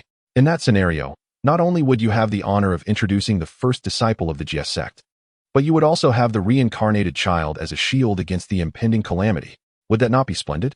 Upon hearing Shen Gongbao's meticulous plan, Tai Jinren's mind became clear, as if everything fell into place seamlessly. Such a clever stratagem could only spring from someone of immense virtue. Ha ha ha. Indeed, brother. Your talents are boundless. Shen Gongbao, in turn, smiled knowingly. Your praise is excessive, brother, excessive indeed. Ha ha ha. The two schemers found an immediate accord. Tai Jinren promptly retrieved the Lingzhu, and together they proceeded to the outskirts of Chintang Pass. Shen Gongbao alighted on a cloud, and a beam of spiritual light soon emanated from the general's residence. Brother, behold, that is the Li family. Hastily cast a spell to ensure the Lingzhu takes root within her womb. In the span of merely a year, the spiritual pearl will descend into the world. By then, the couple shall both be disciples of the Chan teaching, and your intervention would undoubtedly bring immense joy, as the spiritual pearl is reincarnated and bestowed upon your tutelage. Upon encountering Li Menzian family, who was engaged in needlework, Master Tai felt an overwhelming delight, as if he could already envision the day he would receive accolades from the primordial heavenly venerable. Go. With a soft command, the spiritual pearl instantly transformed into a streak of flowing light that seamlessly entered the belly of the Yin family. With Li Jing possessing merely the cultivation of the profound immortal realm, he was, of course, oblivious to this occurrence. On the clouds, Shen Gongbao exchanged a sly smile with Master Tai, both sharing a rather unsavory glee. In the void, the Tongtian, who had long awaited this moment, merely chuckled coldly at the sight. Indeed, the tribulation for my disciples of the begins from this point. However, I did not anticipate that the first achievement would be credited to Shingongbao, the traitor. According to memories of later generations, my disciple, Lady Shurji, would be the first to perish in this calamity. Naturally, Tongtian had already devised a plan. Ding. The host has activated the divine level path selection system. Choice 1. Recruit Neza into the reward. The primordial spiritual treasure, the chaos bell of the demon emperor. The innate divine ability of the Kunpeng's 1,000-mile movement. Choice 2. Allow Neza to join the reward, a strand of primordial purple energy. The innate spiritual root of the enlightenment lotus. Tongtian chuckled lightly. Neza is a person of destiny. It is better for you to sincerely nurture and cultivate him, while I shall reap the rewards. Choice 1. Chapter 41. This child is destined to be connected with my religion from the very beginning. Tongtian had set his gaze upon several children of destiny within the investiture of the gods, among whom Neza was undoubtedly included. Although merely a third-generation disciple of the Chan sect, on the battlefield of the human realm, a fresh infusion of power was indeed required. The quasi-saint disciples under each sage were not merely there to spectate. Such a spiritual embryo could hardly mature within a year. With a mysterious smile, Tongtian formed a mudra, and threads of golden light began to coalesce from the heavens and the earth. A golden lotus slowly took shape, with the essence of the Tao gathering upon it. I bestow upon you a cause and effect, binding you to my religion. This is not an intervention in the killing tribulation, is it? As he spoke, the golden lotus gently descended upon Li Jing's residence, silently imprinting itself upon the bloodline of the Yin clan. Suddenly, 2 beams of light appeared within Tongtian's primordial spirit's purple palace, manifesting as treasures bestowed by the system. The chaos bell, an ancient, inscribed bell, emerged from Tongtian's palm, exuding the vital energy of the demon race. Even in defeat, this primordial spiritual treasure bore the glorious memories of the ancient demon tribe. Gazing at the chaos bell, Tongtian felt a surge of joy. Once, the chaos bell could suppress the fortunes of the demon race and shape the ancient demon court's supremacy. Now, it would serve to stabilize the fortunes of my religion. The ancient demon court was immensely powerful, and the chaos bell in the hands of the demon emperor Dong Huang Tai had once overshadowed the witch race, achieving great feats for the demon race. However, to utilize the chaos bell for a mere sect was indeed a case of overkill. Moreover, Tongtian had also recruited Luya, the erstwhile prince of the demon court. An unfinished plan was already forming in Tongtian's mind. Though the prehistoric demon race had faced defeat, there still remained 36 demon kings scattered across the North Julu continent, lying in wait. Now that my religion had forged a cause and effect with the demon race, it was time to make good use of it. With this thought, Tongtian decided to temporarily store the chaos bell. After all, to reassemble the disbanded demon race relied not solely on himself and the still immature Prince Luya. It was indeed premature. Fortunately, another key figure, the Saint Enhua, had been drawn into his camp early on. Tongtian raised his gaze toward the direction of Enhua's palace beyond the 33 heavens. Now, he could bestow upon the Saint Enhua cause and effect. Such intricate planning was not achieved in a single day. Tongtian also momentarily calmed his mind and turned his attention to the innate divine ability rewarded by the system. A gray mist of spiritual energy floated within his primordial spirit's purple palace, and in but a brief moment, Tongtian comprehended and mastered it. The Kunpeng soared miles high, rising rapidly. It was indeed a marvelous technique. As he grasped this divine ability, a phantom of the Kunpeng appeared beside Tongtian, and the void transformed into a vast ocean, allowing the Kunpeng to roam freely. Such swift divine abilities were of little use to a saint, who could traverse the void in mere moments. However, for the quasi-saint disciples of his religion, it was akin to adding wings to a tiger.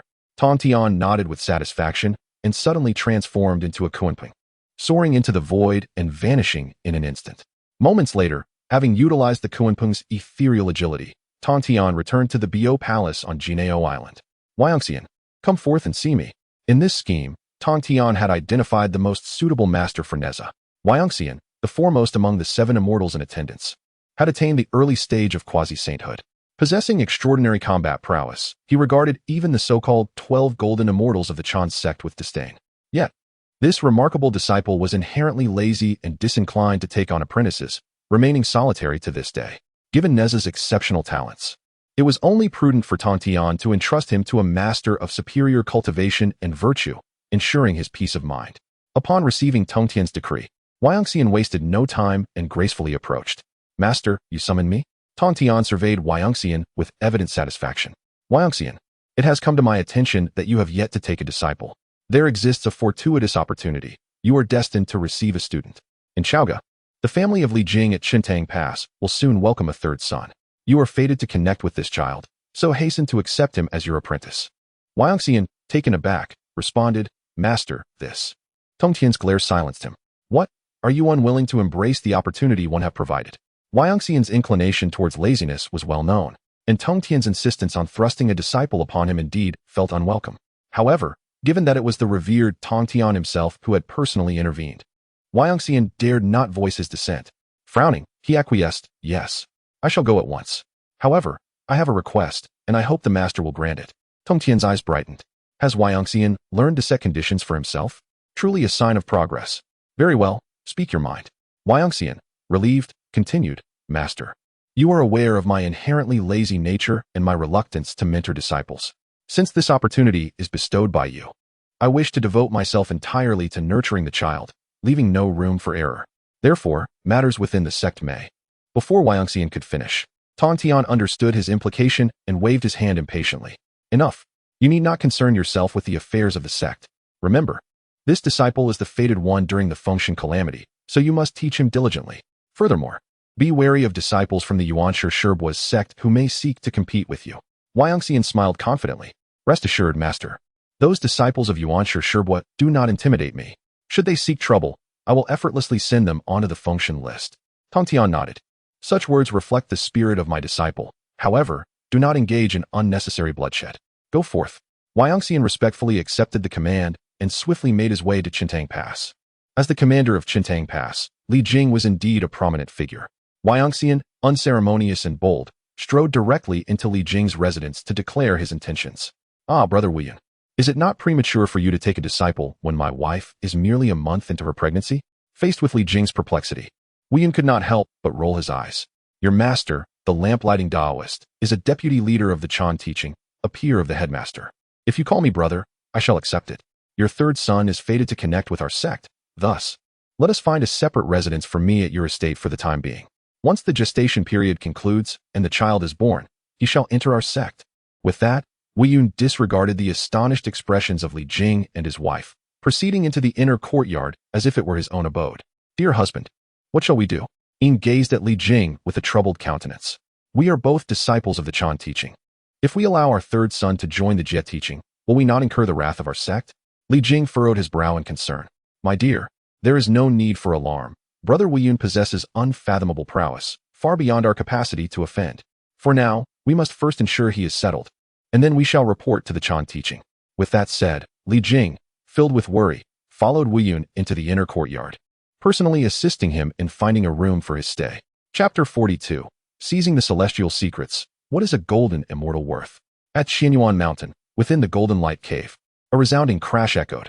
What is that to me? A group of horned and fur-clad beings daring to usurp the celestial secrets. The furious roar of the Tai Golden Immortal emerged from within the cave. It was Li Jing who had informed Tai of the troubling news early on. The disciple he had set his sights upon was now being targeted by. Since the reincarnation of Lingzhu, Tai had already employed the art of dream communication to reveal to the Yin family that their unborn child was the destined progeny of the Chan sect and should naturally be brought into their fold. Although Li Jing and his wife had not explicitly agreed, their previous two children had already been sent to the Chan sect for cultivation. Given Tai's esteemed status, they felt they could not refuse. Shen Gongbao's expression grew somewhat awkward, not due to being overtaken and having his opportunity snatched away, but rather because of the disparaging remark made in Tai's rage. The reference to horned and fur-clad beings could very well pertain to him.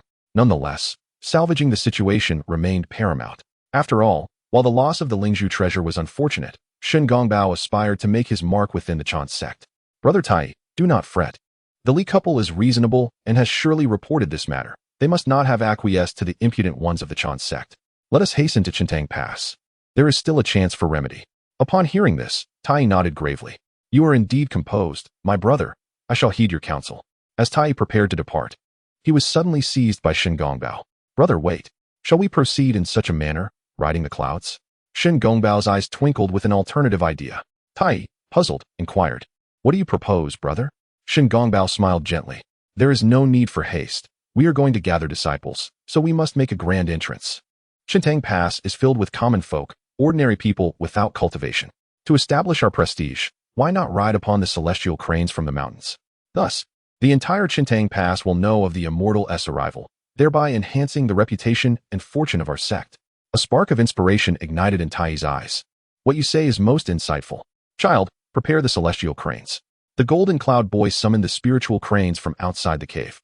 With an air of grandeur, Shingongbao and Tai ascended upon the cranes, soaring through the skies. The distance to Chintang Pass was not great, and soon they appeared within the sight of the populace. Wow, an immortal has descended. It is a deity. A deity has come to Chintang Pass. Quick, come see the immortal. They are heading to General Li's residence. The streets were bustling with common folk, many of whom had never before witnessed the ethereal presence of an immortal. Tai's spirits soared, his confidence surging. Shingongbao, stroking his beard, exuded an air of assuredness. Li Jing, I am Tai Jinren of the Chan sect, here today to pay my respects on behalf of my sect. Tai's voice resonated neither too loud nor too soft, perfectly enveloping the entirety of Chintang Pass. In an instant, the name of the Chan sect reverberated throughout the town. At that moment, a dark cloud unexpectedly materialized high in the sky, and a figure atop it gazed down upon the golden immortals of the Chan sect with disdain. The mere utterance of noise caused the expressions of Tai Jinren and Shingongbao to change dramatically. How audacious! How could anyone dare to be so disrespectful? Reprimanding the immortals of the Chan sect? The citizens of the city were equally taken aback. Father, is there another immortal in the sky? I am not certain. Could it be a venerable from the Chan sect? Nay, I think not. That venerable flies even higher, without the need for a crane. For they ride the clouds. Indeed, flying on a crane merely implies the crane's prowess. What kind of immortal cannot ride the clouds? The cacophony of their discussions reached the ears of Tai Jinren and Shingongbao. In an instant, Tai Jinren's face darkened. Had he known, he would have flown in on clouds directly. He allowed this person to show off. Shingongbao awkwardly cleared his throat.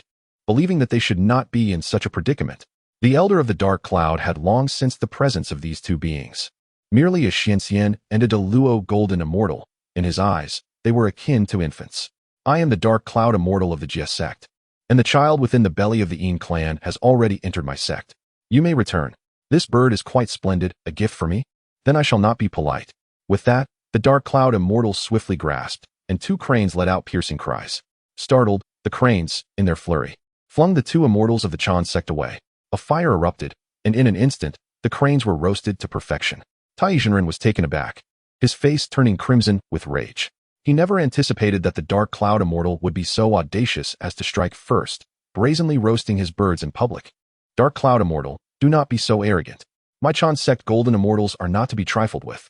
Behold my sword. As he spoke, a yin-yang sword flew from Tai Jinren's palm.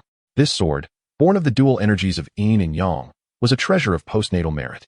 With a surge of killing intent, a fierce sword aura pierced the heavens. Instantly, the sun and moon dimmed, causing the citizens to prostrate themselves in fear. The relentless sword aura ruthlessly pierced towards the dark cloud immortal's brow. The dark cloud immortal, whose true form was the golden mustached Aoyu, possessed extraordinary cultivation. Unfazed by the oncoming yin-yang sword, he casually reached out, effortlessly pinching the sword aura capable of cleaving mountains with just 2 fingers. Crack! The fierce sword aura shattered, dispersing into countless shimmering motes. The explosive spiritual energy swept through the sky, and with its momentum, it surged towards Tai Jinren. In an instant, Tai Jinren was sent flying backward, crashing into the unresponsive Shingongbao. The two illustrious immortals, once ethereal, plummeted onto the streets of Chintang Pass, creating a sizable crater in the heavy stone pavement.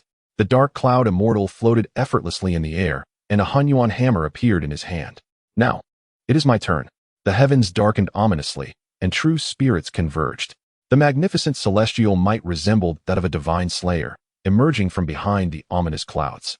The inhabitants of Chintang Pass had never witnessed such devastating powers, and they fell to the ground in terror, incessantly beseeching for mercy. Great immortal, spare us. We implore you to relinquish your divine might. The teachings of the Chanjiao are cursed, bringing such calamity upon us. Li Jing, sensing the overwhelming terror of the cloud immortal, hastily positioned himself before the Taiji true man, senior brother cloud immortal. Please, retract your divine abilities. I offer my apologies on behalf of the Taiji immortal. The cloud immortal's gaze was frigid. Though he was often lethargic, he favored the eradication of potential threats, for such measures ensured lasting peace. However, witnessing the fearful reactions of Li Jing and the townsfolk reminded him of the admonitions from the heavenly teacher. Do not recklessly create slaughter. With this thought, the cloud immortal let out a cold snort. Begone! With a thunderous roar, the primordial hammer, infused with the force of the void, descended from the heavens, leaving fissures in its wake. The Taiji true man, having only just regained a modicum of mobility, was once again forcefully pinned to the ground by this overwhelming pressure. Dare you strike down a golden immortal of the Xianxia? Our revered sage shall not let this matter rest. Chapter 43. Alas, this is the grand scheme of my master. The streets of Qintang Pass lay scarred with two substantial craters. One was wrought by the formidable collision of Tai Jinren and Xingwangbao, while the other was the result of the hasty trajectory shift of the primordial hammer. Ultimately, Wu Yunxian chose to withdraw, not out of fear of the eminent saint of the Chan school, that venerable Yuan Shibua, but rather because he recognized that wanton slaughter was not in his best interest. At the Li Jing residence, the atmosphere was fraught with tension, as the two celestial beings awaited the birth of a child, the allegiance of whom remained uncertain. Hearing these words, Tai Jinren felt his own anxiety mounting. Yet, seeing Wu Yunxian maintaining his stoic demeanor, he refrained from making any premature decisions. Xingwangbao's keen eyes scrutinized Wu Yunxian, formulating a plan of his own. Wu Yunxian. This is Xingwangbao speaking.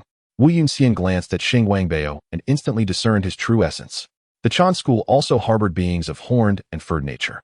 Were they not all blessed with profound fortunes? Tai Jinren's expression shifted through shades of green and yellow, reflecting his inner turmoil. Although slightly embarrassed, Xingwangbao mustered a smile. Your words, dear brother, suggest a misunderstanding of our Chan school. The child within the Yin family is none other than the reincarnation of the spirit pearl, destined to be a disciple of my brother Tai. I implore you, Wu Yunxian, do not seize this fate. Upon hearing this, Tai Jinren rose abruptly, exclaiming, Humph. There is no need for you to bow to him, brother Xingwangbao. A disciple favored by our Chan school's golden immortals shall not be sullied by his interference.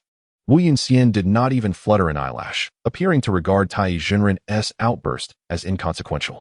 Xingwangbao, however, was in a state of utmost urgency, hastily advising Tai Jinren. Brother, we must endure this moment of indignation. The matter of the spirit pearl's reincarnation is of monumental significance, and this scheme entwines the fortunes of our Chan school. If we were to confront him now, neither of us would stand a chance against Wu Yunxian. Tai Jinren seethed with frustration, yet he understood the gravity of the situation, lamenting his lack of sufficient cultivation. This cannot continue. Xingwangbao, devise a strategy. Xingwangbao sighed inwardly, suddenly recalling someone. Brother Guangqingzi seems to be in Chaoga City. Tai Jinren's memory was similarly jogged. Not long ago, Guangqingzi had received a command from their master, Yuan Shibua, to venture to Chaoga City. Brother Guangqingzi was at the early stage of quasi-saint cultivation. He would surely be able to compel Wu Yunxian to retreat. Before Tai Jinren could summon Guangqingzi with the sect's secret technique, a formidable presence descended upon the Li Jing residence. Golden immortal Guangqingzi of the Chan school has come to pay a visit. Tai, hasten to meet me. Guangqingzi had already sensed the fluctuations of spiritual energy from the conflict within Qintang Pass. He was well acquainted with the aura of a golden immortal and recognized that it must be one of his junior brothers undertaking a mission.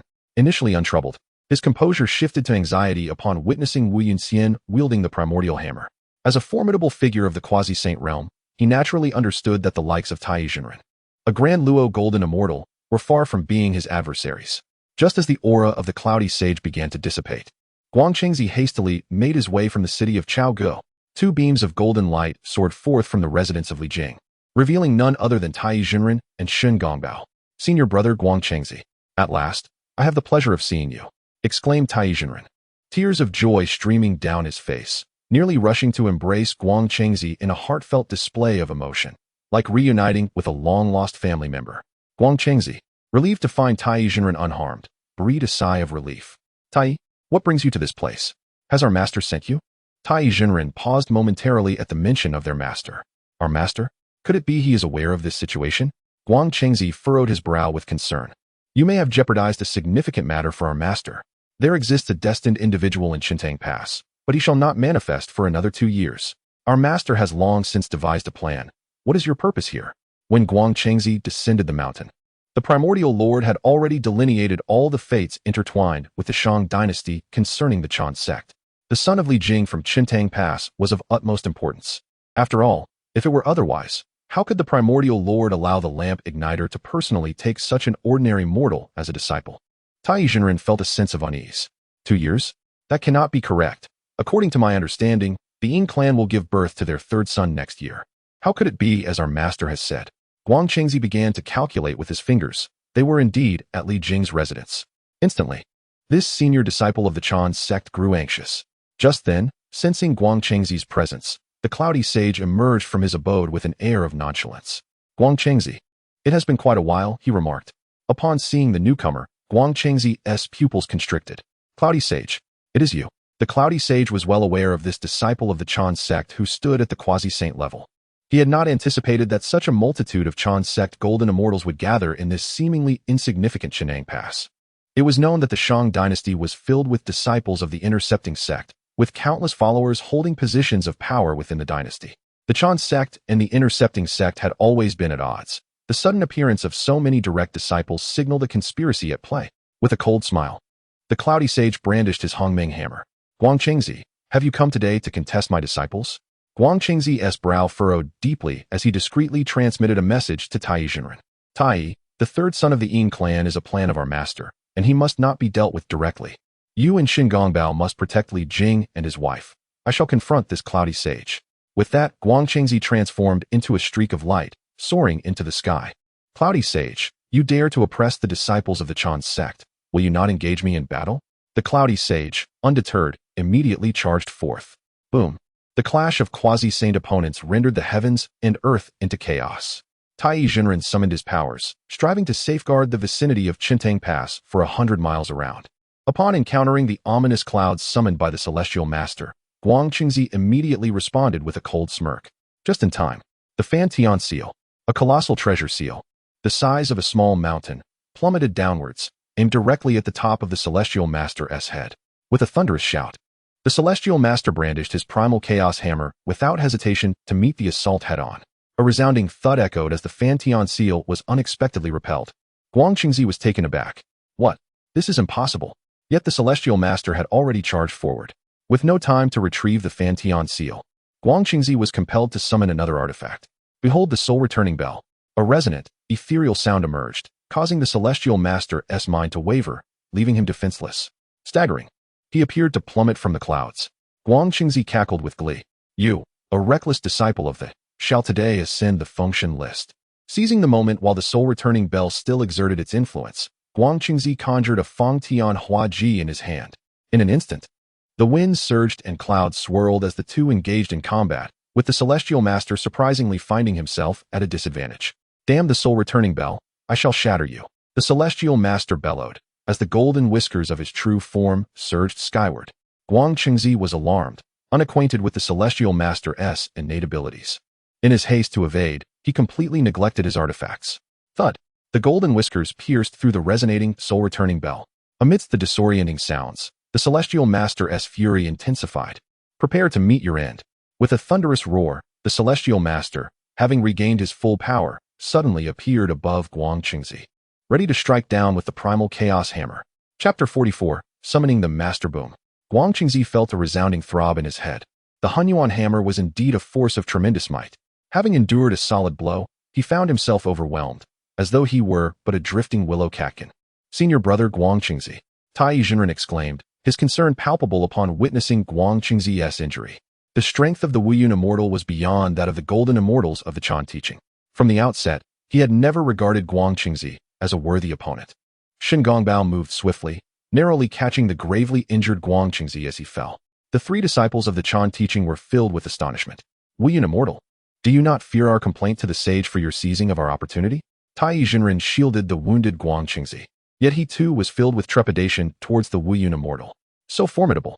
Even Guang Qingzi, who shared the same quasi-saint realm, was utterly no match for him. With a cold snort, the Wuyun immortal declared, I do not wish to take your lives. Since both our masters have wagered the fate of the Yinshang realm, I do not wish to see you again within its borders. Depart. With that, the Hunyuan hammer swept through the air, unleashing a tempest that forcefully expelled the three disciples of the Chan teaching beyond the confines of Chintang Pass. This fierce battle was nothing short of thunderous. The citizens of the city were filled with both fear and excitement, for witnessing a celestial duel was truly a rare fortune. The Wuyun immortal withdrew, returning to the residence of Li Jing. After witnessing the prowess of this master, Li Jing was also beset by unease. Master, please temper your anger. My wife and I will certainly deliberate the matter of our son's apprenticeship." At this, the Wuyun immortal furrowed his brow. Deliberate? Does this matter truly require discussion? Since I have decided to remain, I shall take this disciple. Lady Ine's expression turned sorrowful, as if she had a request. Immortal, my child has yet to be born.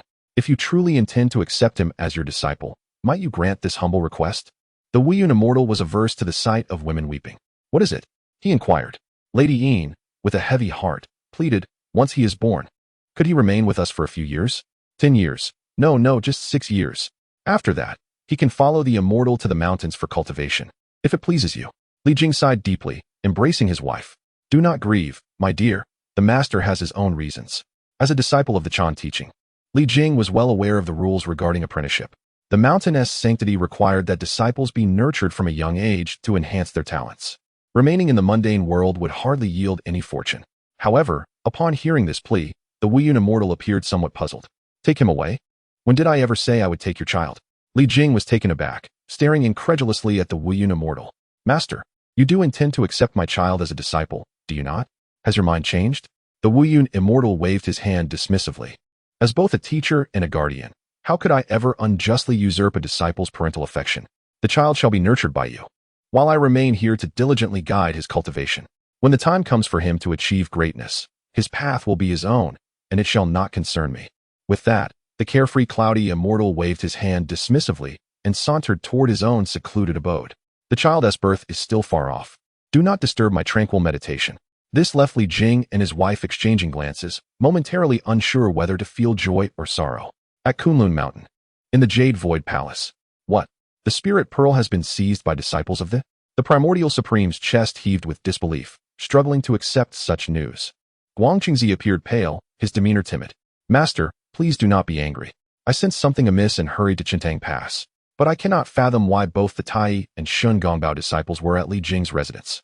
This matter seems to be premeditated by the Tai Zhenren trembled as he stepped forward. Master, this scheme was originally flawless. If successful, we could have elevated the disciple Shurji to the ranks of the deified.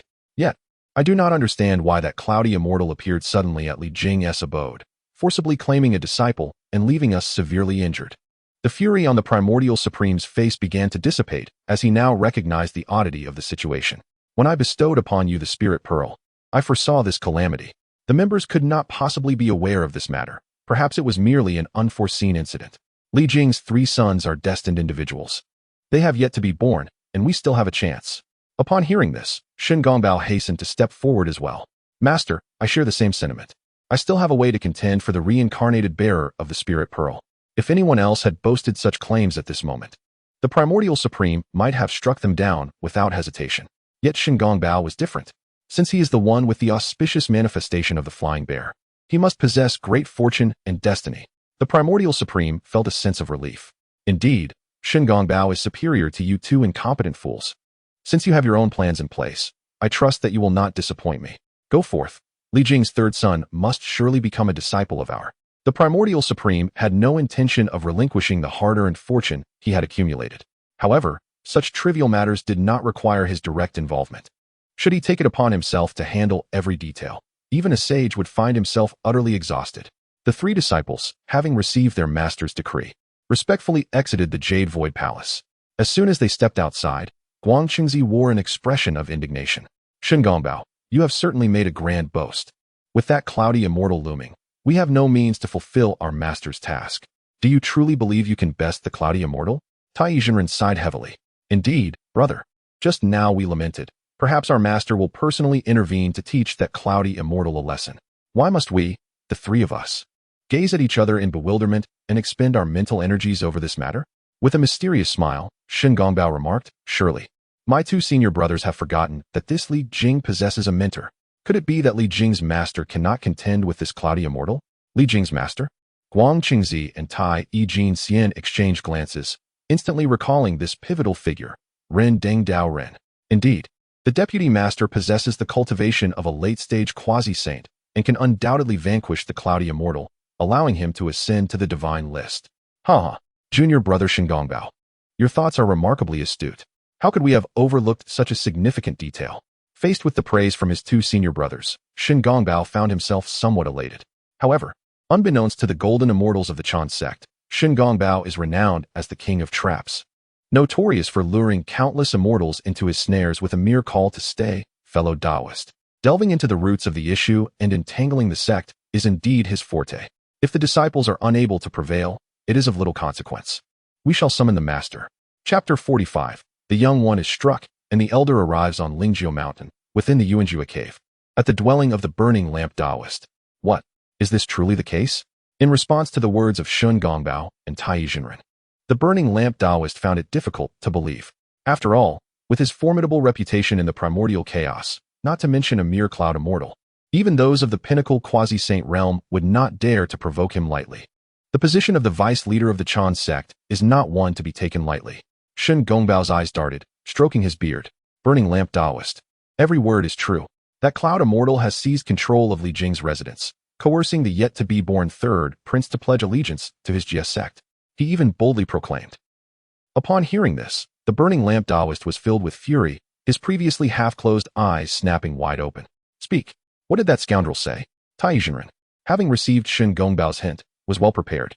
Vice leader, that cloud immortal is exceedingly audacious. He declared that he would sever your lineage and compel Li Jing to change his allegiance to him. Boom. As soon as these words were uttered, an overwhelming pressure erupted from the burning lamp Taoist, sending tremors through Lingjiu Mountain, causing all to tremble in fear and refrain from speaking loudly. Oh, it has been a long time since I have made a move. It seems these individuals have forgotten my capabilities. Come, let us pay this scoundrel a visit. With that, the burning lamp Taoist waved his sleeve and summoned his steed, a plum blossom deer, an extraordinary creature capable of traversing vast distances in a single day. Exchanging glances, Shen Gongbao and Tai Jinren shared a sense of delight. The three of them set forth, resolutely heading towards Qintang Pass once more. The followers of the Chan sect had been traversing the human realm for over 2 years. Lady Yin's belly swelled like a balloon, yet there were no signs of labor. During this 2-year period, Li Jing was anxious and perplexed, unsure of what was transpiring with their child. The cloud immortal too was baffled, but through his calculations, he arrived at a conclusion. Such a fated individual must be born at the destined time. A day early or late would not suffice. Shen Gongbao's interference had hastened the reincarnation of Ling Zhuzi by a full 2 years. Had it not been for the celestial fortune bestowed upon Lady Yin, safeguarding her, it is likely that her fragile cultivation would have succumbed to the torment of Ling Zhuzi long ago. Through the cloud immortal's calculations, not only did he discern the reason, but he also gleaned the approximate time of birth. Only then did Li Jing and his wife breathe a sigh of relief. However, as the time for the child's arrival drew near, their worries intensified. My lord, I believe that with the current might of Jia's sect and the unparalleled cultivation of our senior brother, the Cloud Immortal, it would be wise for our child to take him as a master. Li Jing, tenderly wiping the sweat from his wife's forehead, for her prolonged pregnancy had made her exceedingly weary, replied, My dear wife, it is not that I am unwilling, but my master is the vice leader of the Chan sect. If our child were to join Jia's sect, would that not be a betrayal of my own teachings?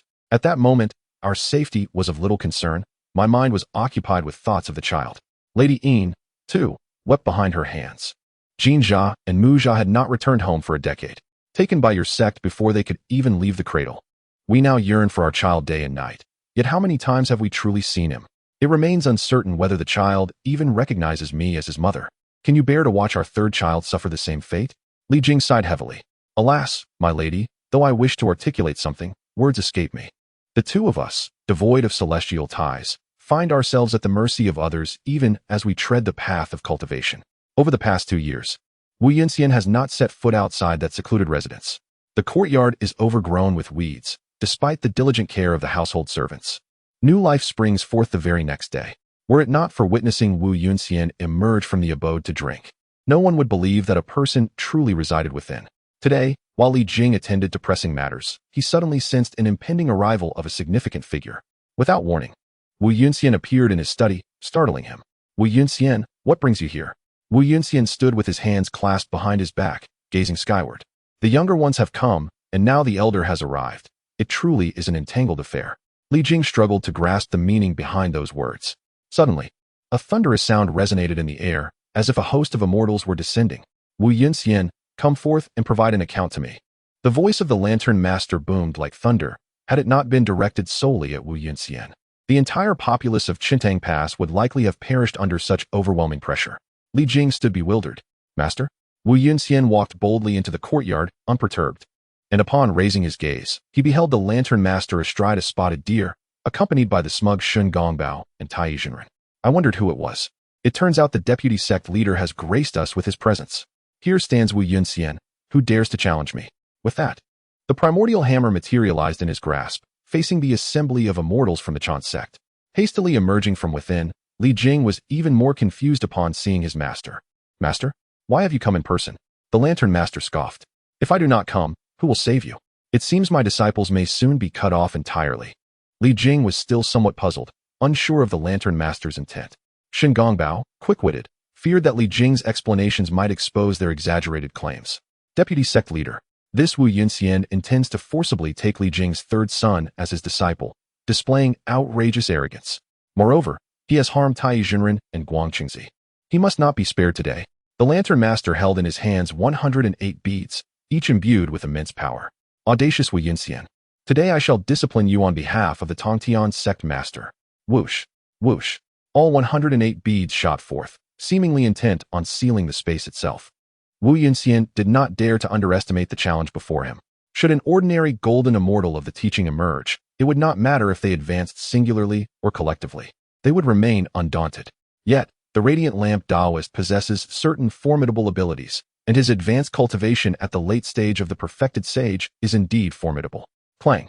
Under the relentless assault of the primordial hammer, all 108 prayer beads were intercepted, yet he was forced to retreat repeatedly, his momentum clearly waning. A glimmer of fierce resolve ignited in the radiant lamp's eyes, and the intent to kill surged forth. Humph.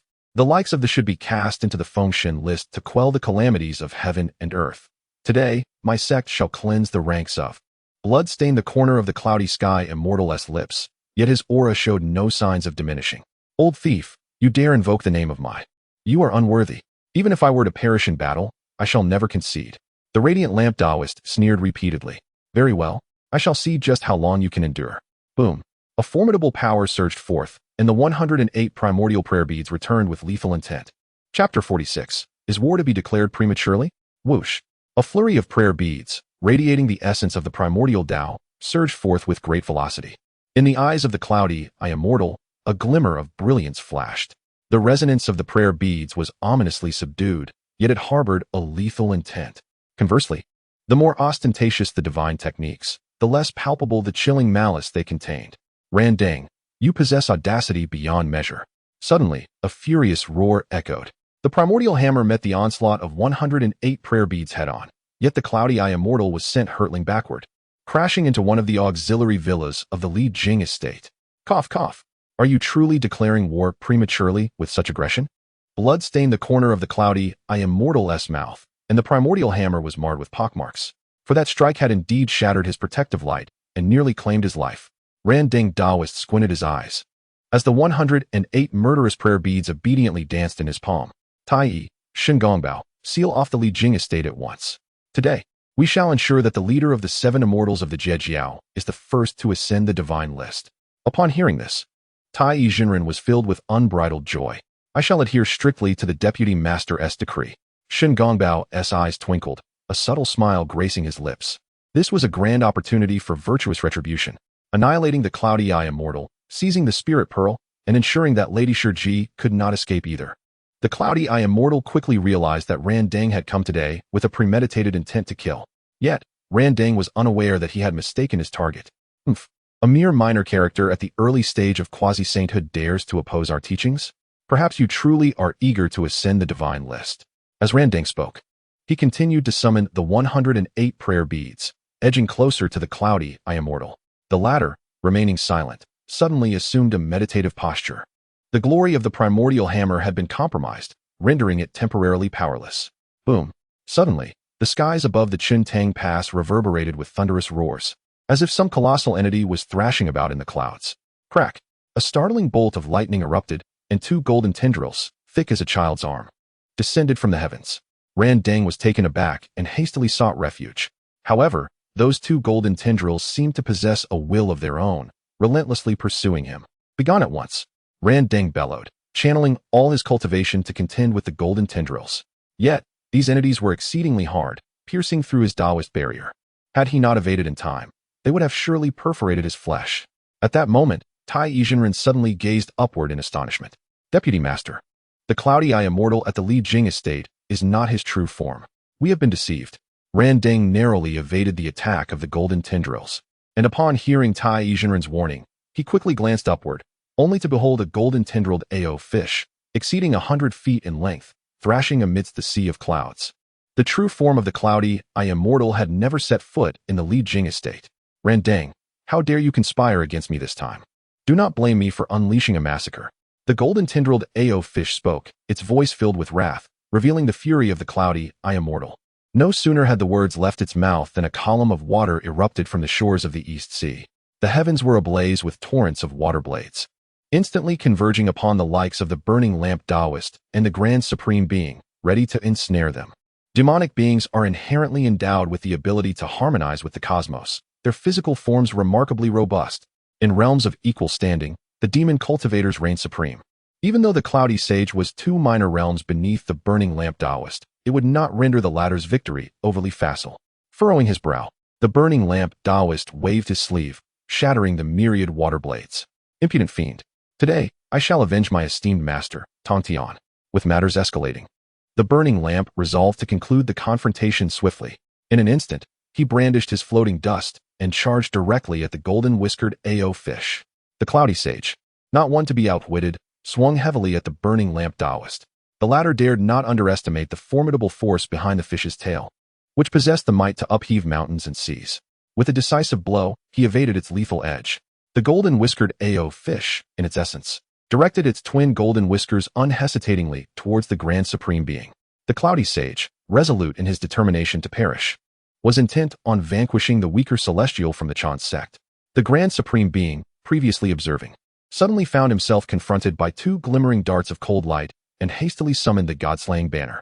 The banner, a harbinger of doom, obscured the heavens and shielded him entirely. Boom. The 2 golden whiskers struck the god-slaying banner, failing to pierce through immediately. Nevertheless, the grand supreme being was sent hurtling backward, sustaining severe injuries. The burning lamp Taoist, filled with indignation and embarrassment, found it intolerable that his mighty late-stage quasi-saint prowess had been so thoroughly thwarted by a mere aquatic demon. Golden Linglong Pagoda. I shall seize this abomination. A small tower, resplendent in gold, floated forth and cast a radiant beam of light that enveloped the cloudy sage. As the cloudy sage contemplated pursuing the grand supreme being, he was abruptly ensnared by this golden light, rendered immobile. This is dire. However, by the time he sensed the impending peril, it was already too late. The burning lamp Taoist's late-stage quasi-saint cultivation overwhelmed him, and no amount of his arrogance could breach this insurmountable chasm. The golden-whiskered AO fish began to shrink, perilously close to being subdued by the Linglong Pagoda. Witnessing this, the grand supreme being erupted in laughter. The vile scoundrels of the are, after all, no match for my position as deputy sect leader of the Chan sect. Observing the cloudy sage's impending defeat, the grand supreme being felt that his own injuries paled in significance. The burning lamp Taoist, too, basked in his triumph. Aquatic creatures truly lack fortune. Today, I shall elevate you to notoriety, granting you a modicum of fate. With that, the might of the Linglong Pagoda surged, prepared to subdue the cloudy sage on the spot. Just then, a powerful aura surged forth from the direction of Chaoga, rapidly drawing near. Impudent fool. The burning lamp shall meet his end. The undaunted Holy Mother unleashed her late-stage quasi-saint prowess without reservation. Boom. The golden Linglong Pagoda was struck down by a single seal of the undaunted Holy Mother. The burning lamp Taoist, reeling from the backlash, spewed blood into the void, retreating in terror as he beheld the approaching figure. The undaunted Holy Mother. The Holy Mother of Wudong has long concealed herself within the city of Chaoga, having received the celestial decree from Tongtian. She sensed the clash between Wu Yunxian and Guang Qingzi, yet refrained from intervening, as it would tarnish her reputation by appearing to bully the weak. However, upon witnessing the ruthless actions of the Lantern Master, she could no longer remain passive. The Chan sect truly does excel at such tactics. My disciple, Wu Yunxian, merely came to gather students, yet has faced relentless suppression from you all. From golden immortals to the deputy leader. If I do not act now, my disciple may fall victim to a dire fate. As she spoke, the true form of Wu Yunxian executed a swift maneuver that engulfed the Linglong Pagoda, instantly erasing the primordial spirit mark of the Lantern Master. United in body and spirit, Wu Yunxian reverted to her Taoist appearance. I extend my gratitude to the deputy leader of the Lantern for this treasure. The Lantern Master, having lost his treasured artifact, was understandably reluctant to accept this outcome. Wu Yunxian, I am merely administering a lesson on behalf of my revered Master Tongtian. If I truly intended to harm you, you would have long since found your name on the list. Wu Yunxian responded with a cold smile. Harm, you say? Is that truly so, Master Lantern? As she spoke, a golden whisk slowly rose, revealing the true form of Tai Jinren, pierced through. Tai Jinren's gaze was vacant, his lips quivering. Deputy Leader, save me. Chapter 47. The demise of the great Master Tai. With a resounding hum, the golden beard trembled violently, and the head of the great Master Tai was shattered into oblivion, showering the heavens with specks of golden blood. Li Jing and his wife stood in stunned silence, their minds reeling. The burning lamp Taoist found himself engulfed in a void of thought. What? Who am I? Where am I? How did I arrive here? Had the great Master Tai truly perished? The fall of a golden immortal from the Chan sect. The Wu Yun immortal claimed a drop of blood.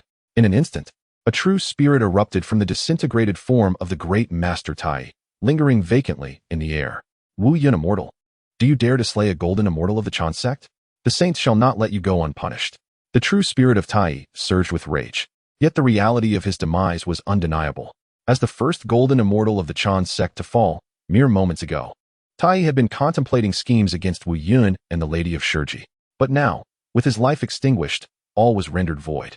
The Wu Yun immortal, cold-blooded and bloodthirsty, had refrained from annihilating Tai at the first opportunity only due to repeated admonitions from Tongtian. Had it not been for those warnings, Tai would have been obliterated in an instant, preventing the later arrivals of Guang Qingzi and the burning lamp Taoist. You are excessively arrogant, a quality I detest. I shall accept your treasures on behalf of my yet-to-be-born disciples, considering it a token of your goodwill. With a wave of his hand, several strands of spiritual light flew from the site of Tai's demise into Wu Yun's grasp. With Tai fallen, these spiritual treasures became ownerless. Bestowing upon Wu Yun a significant fortune, Tai wished to utter further curses, but suddenly, a golden list materialized in the skies, inscribing his name upon it in an instant. With a rush, the true spirit of the Chan sect's golden immortal ascended the list, and the merits of deification descended. The burning lamp Taoist trembled with rage, his eyes fixed intently upon the mother of no ending and the Wu Yun immortal. Meanwhile, Shun Gongbao cowered in the shadows, astonished that his plots against the disciples of the Jie sect had backfired, leading instead to the demise of the great Master Tai. What was once intended to be a moment of triumph had instead wrought disaster. The mother of no ending, filled with pride, stood protectively before the Wu Yun immortal. What now? Does the vice teacher still intend to make a move? The burning lamp Taoist was unwilling to relent. You have slain a disciple of the Chan sect, and you think you can escape unscathed? Today, the Wu Yun immortal must accompany the dead. With that, the burning lamp Taoist unleashed his power. 108 prayer beads spun wildly, drawing the essence of the heavens and earth like a tempest. The mother of no ending regarded the Taoist's display with cold indifference. Merely a spectacle. Is this truly the extent of the vice teacher's prowess? As she spoke, an exalted true form of the mother of no ending manifested behind her. The Wu Yun immortal transformed into a colossal golden-bearded AO fish, encircling the mother. Thus, one stood against two, and a thunderous clash ensued. After several exchanges, the burning lamp Taoist found himself weakened and fell heavily to the ground in a disheveled state. Boom. Half of the Li Jing residence was reduced to a massive crater. The mother of no ending surged with vigor, forming seals with her hands, her expression steely. Sealing heaven seal. A colossal phantom hand descended from the heavens, targeting the severely injured burning lamp Taoist. Shen Gongbao was struck with panic. However, with his level of cultivation, he was utterly powerless. Vice teacher, Li Jing, too, was in disarray, hurriedly rushing to stand before Ran Deng, exclaiming fervently, "Do not harm my master." The mother of no constraints furrowed her brow, immediately dissipating her divine powers. Both Ran Deng and Li Jing breathed a sigh of relief. Ran Deng, having suffered a tremendous loss of face, had not only failed to vanquish the Cloud Immortal, but had also witnessed the death of Tai Yizhenren under his very nose, leading to the latter's ascension to the list of deified beings. Now, he found himself utterly powerless to seek vengeance. Ran Deng, for the sake of your father, who is a disciple of my Jie, I shall spare your life today. Depart. As the mother of no constraints uttered these words, a sudden cold snort echoed through the void. Humph!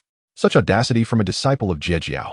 Following this, an unparalleled divine might envelop the heavens and the earth. The mother of no constraints countenance changed drastically as she hurriedly pulled back with the Cloud Immortal. This is dire. A saint is making a move. We must flee.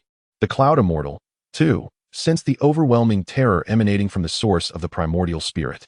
Before a saint, even the mightiest of cultivators are but mere ants.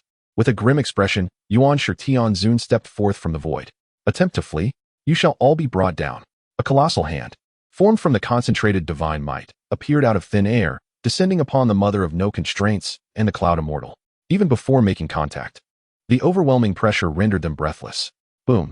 Both the mother of no constraints and the Cloud Immortal were sent flying. Their bodies shattered as if they were mere puddles of mud. Coughing, the mother of no constraints felt her power flicker momentarily, yet she quickly regained her composure. Though still suppressed by the divine might, unable to move, the Cloud Immortal fared far worse, collapsing unconscious. Observing Yuan Shi's intervention, Ran Dang's eyes lit up. Master, they are the ones who killed Tai Xian. I implore you to bring them to justice. Yuan Shi Tianzun was engulfed in fury. The moment Tai Zhenren perished, he sensed something amiss and never anticipated that his disciples could be so inept. Silence, you wretched fool. Yuan Shi Tianzun's rebuke made Ran Dang tremble. Suddenly, he recalled that he could not absolve himself of blame in this situation. The mother of no constraints, struggling to rise, refused to yield even in the presence of a saint. Master Yuan Shi, is it fitting for you to personally intervene against us juniors? Yuan Shi Tianzun laughed coldly. Sharp-tongued, is it possible that Tongtian taught you such insolence? You have slain my Chanjiao disciples. Today, both you and that beast shall ascend the list. The mother of no constraints turned pale upon hearing this. Old thief Yuan Shi, do not insult my master. Yuan Shi Tianzun did not strike, yet the divine might thundered down. Just as the mother of no constraints and the Cloud Immortal seemed doomed, a familiar figure suddenly appeared before her. Master, the mother of no constraints exclaimed joyfully. In this critical moment, Tongtian had intervened. Tongtian, raising his gaze towards Yuan Shi Tianzun, was filled with murderous intent. The primordial elder dog, you still lack wisdom. With that, the formidable presence of the great Tao Saint swept forth, confronting the primordial supreme being with a thunderous clash.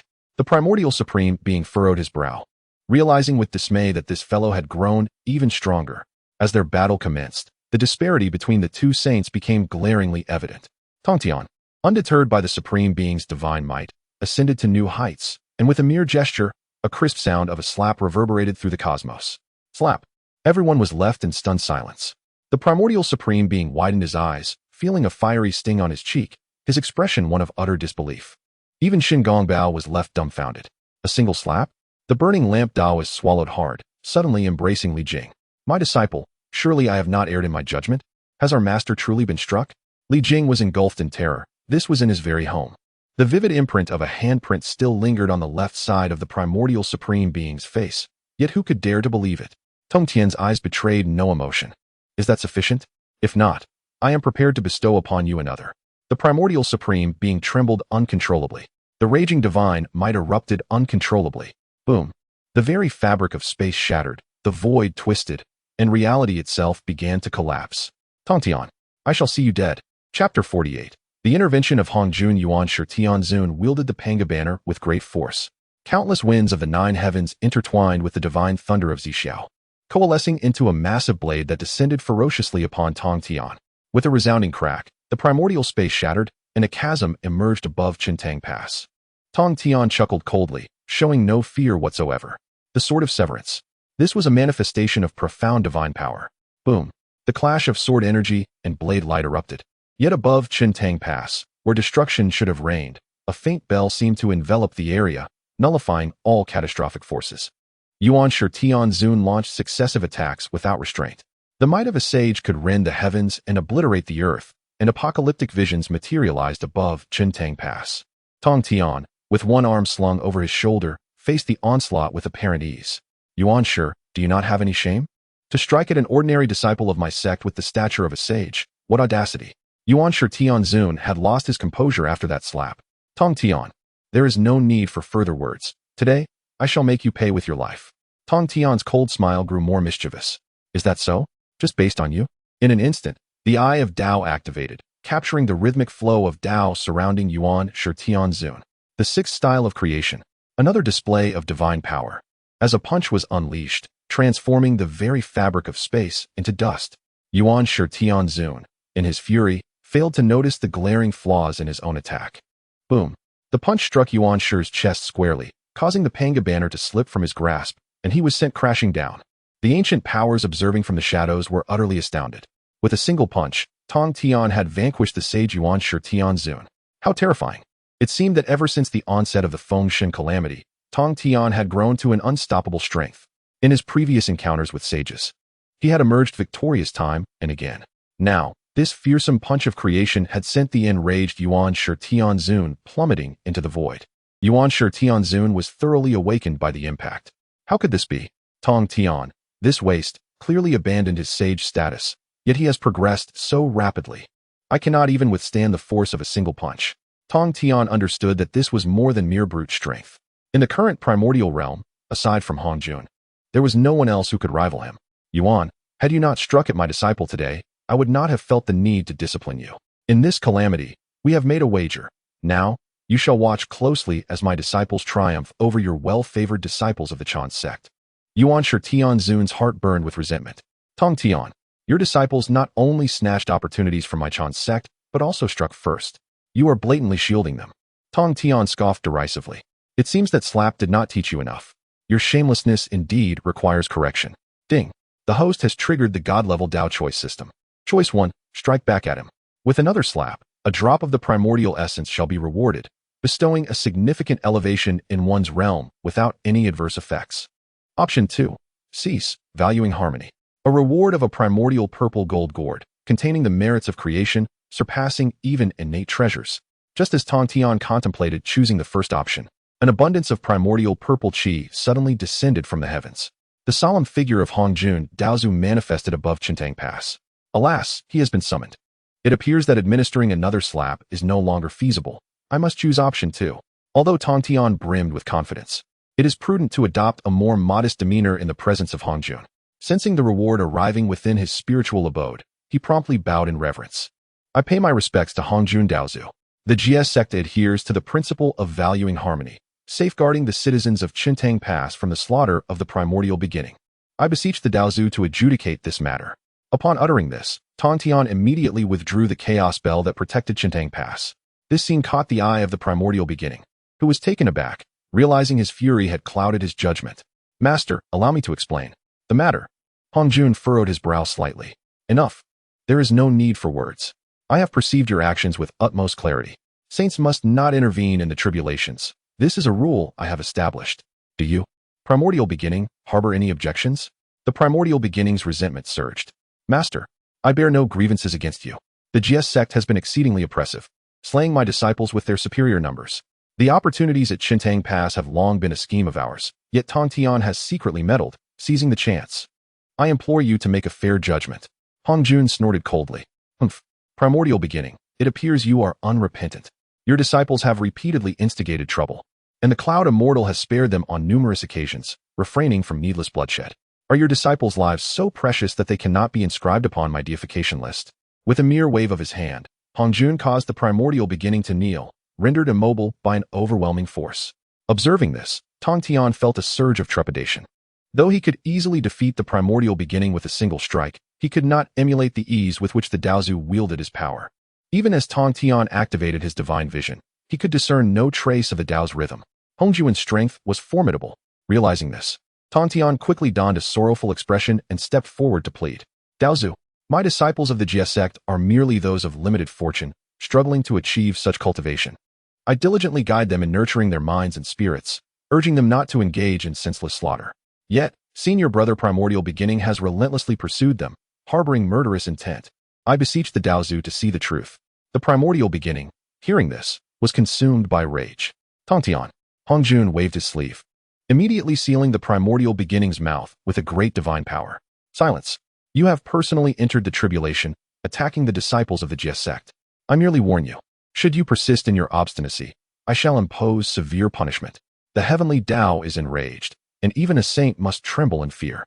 Xianxia Tianzun knelt upon the ground, rendered speechless and stripped of his former arrogance. Tongtian stood quietly by, refraining from uttering a word.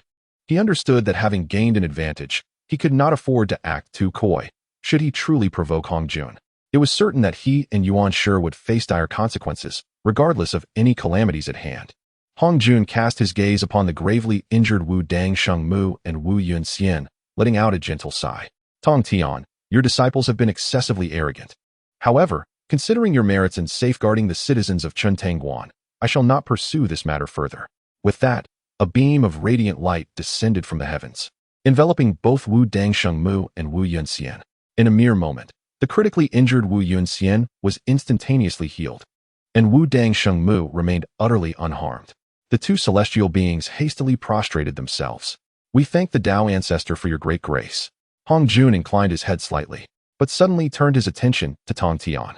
Tongtian, I observed that the treasure you wielded was the chaotic bell of the demon emperor, is it not? During the battle between the Wu and the Yao, this artifact fell into chaos. Pray tell, from whence did you acquire it? Tongtian, caught off guard, felt a pang of anxiety. Yet, his audacity was not easily shaken.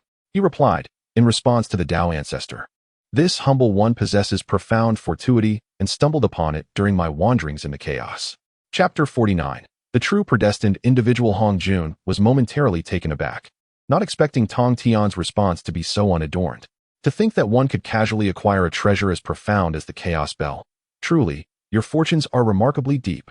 It is only natural for the Tao ancestor to take a keen interest in such significant artifacts.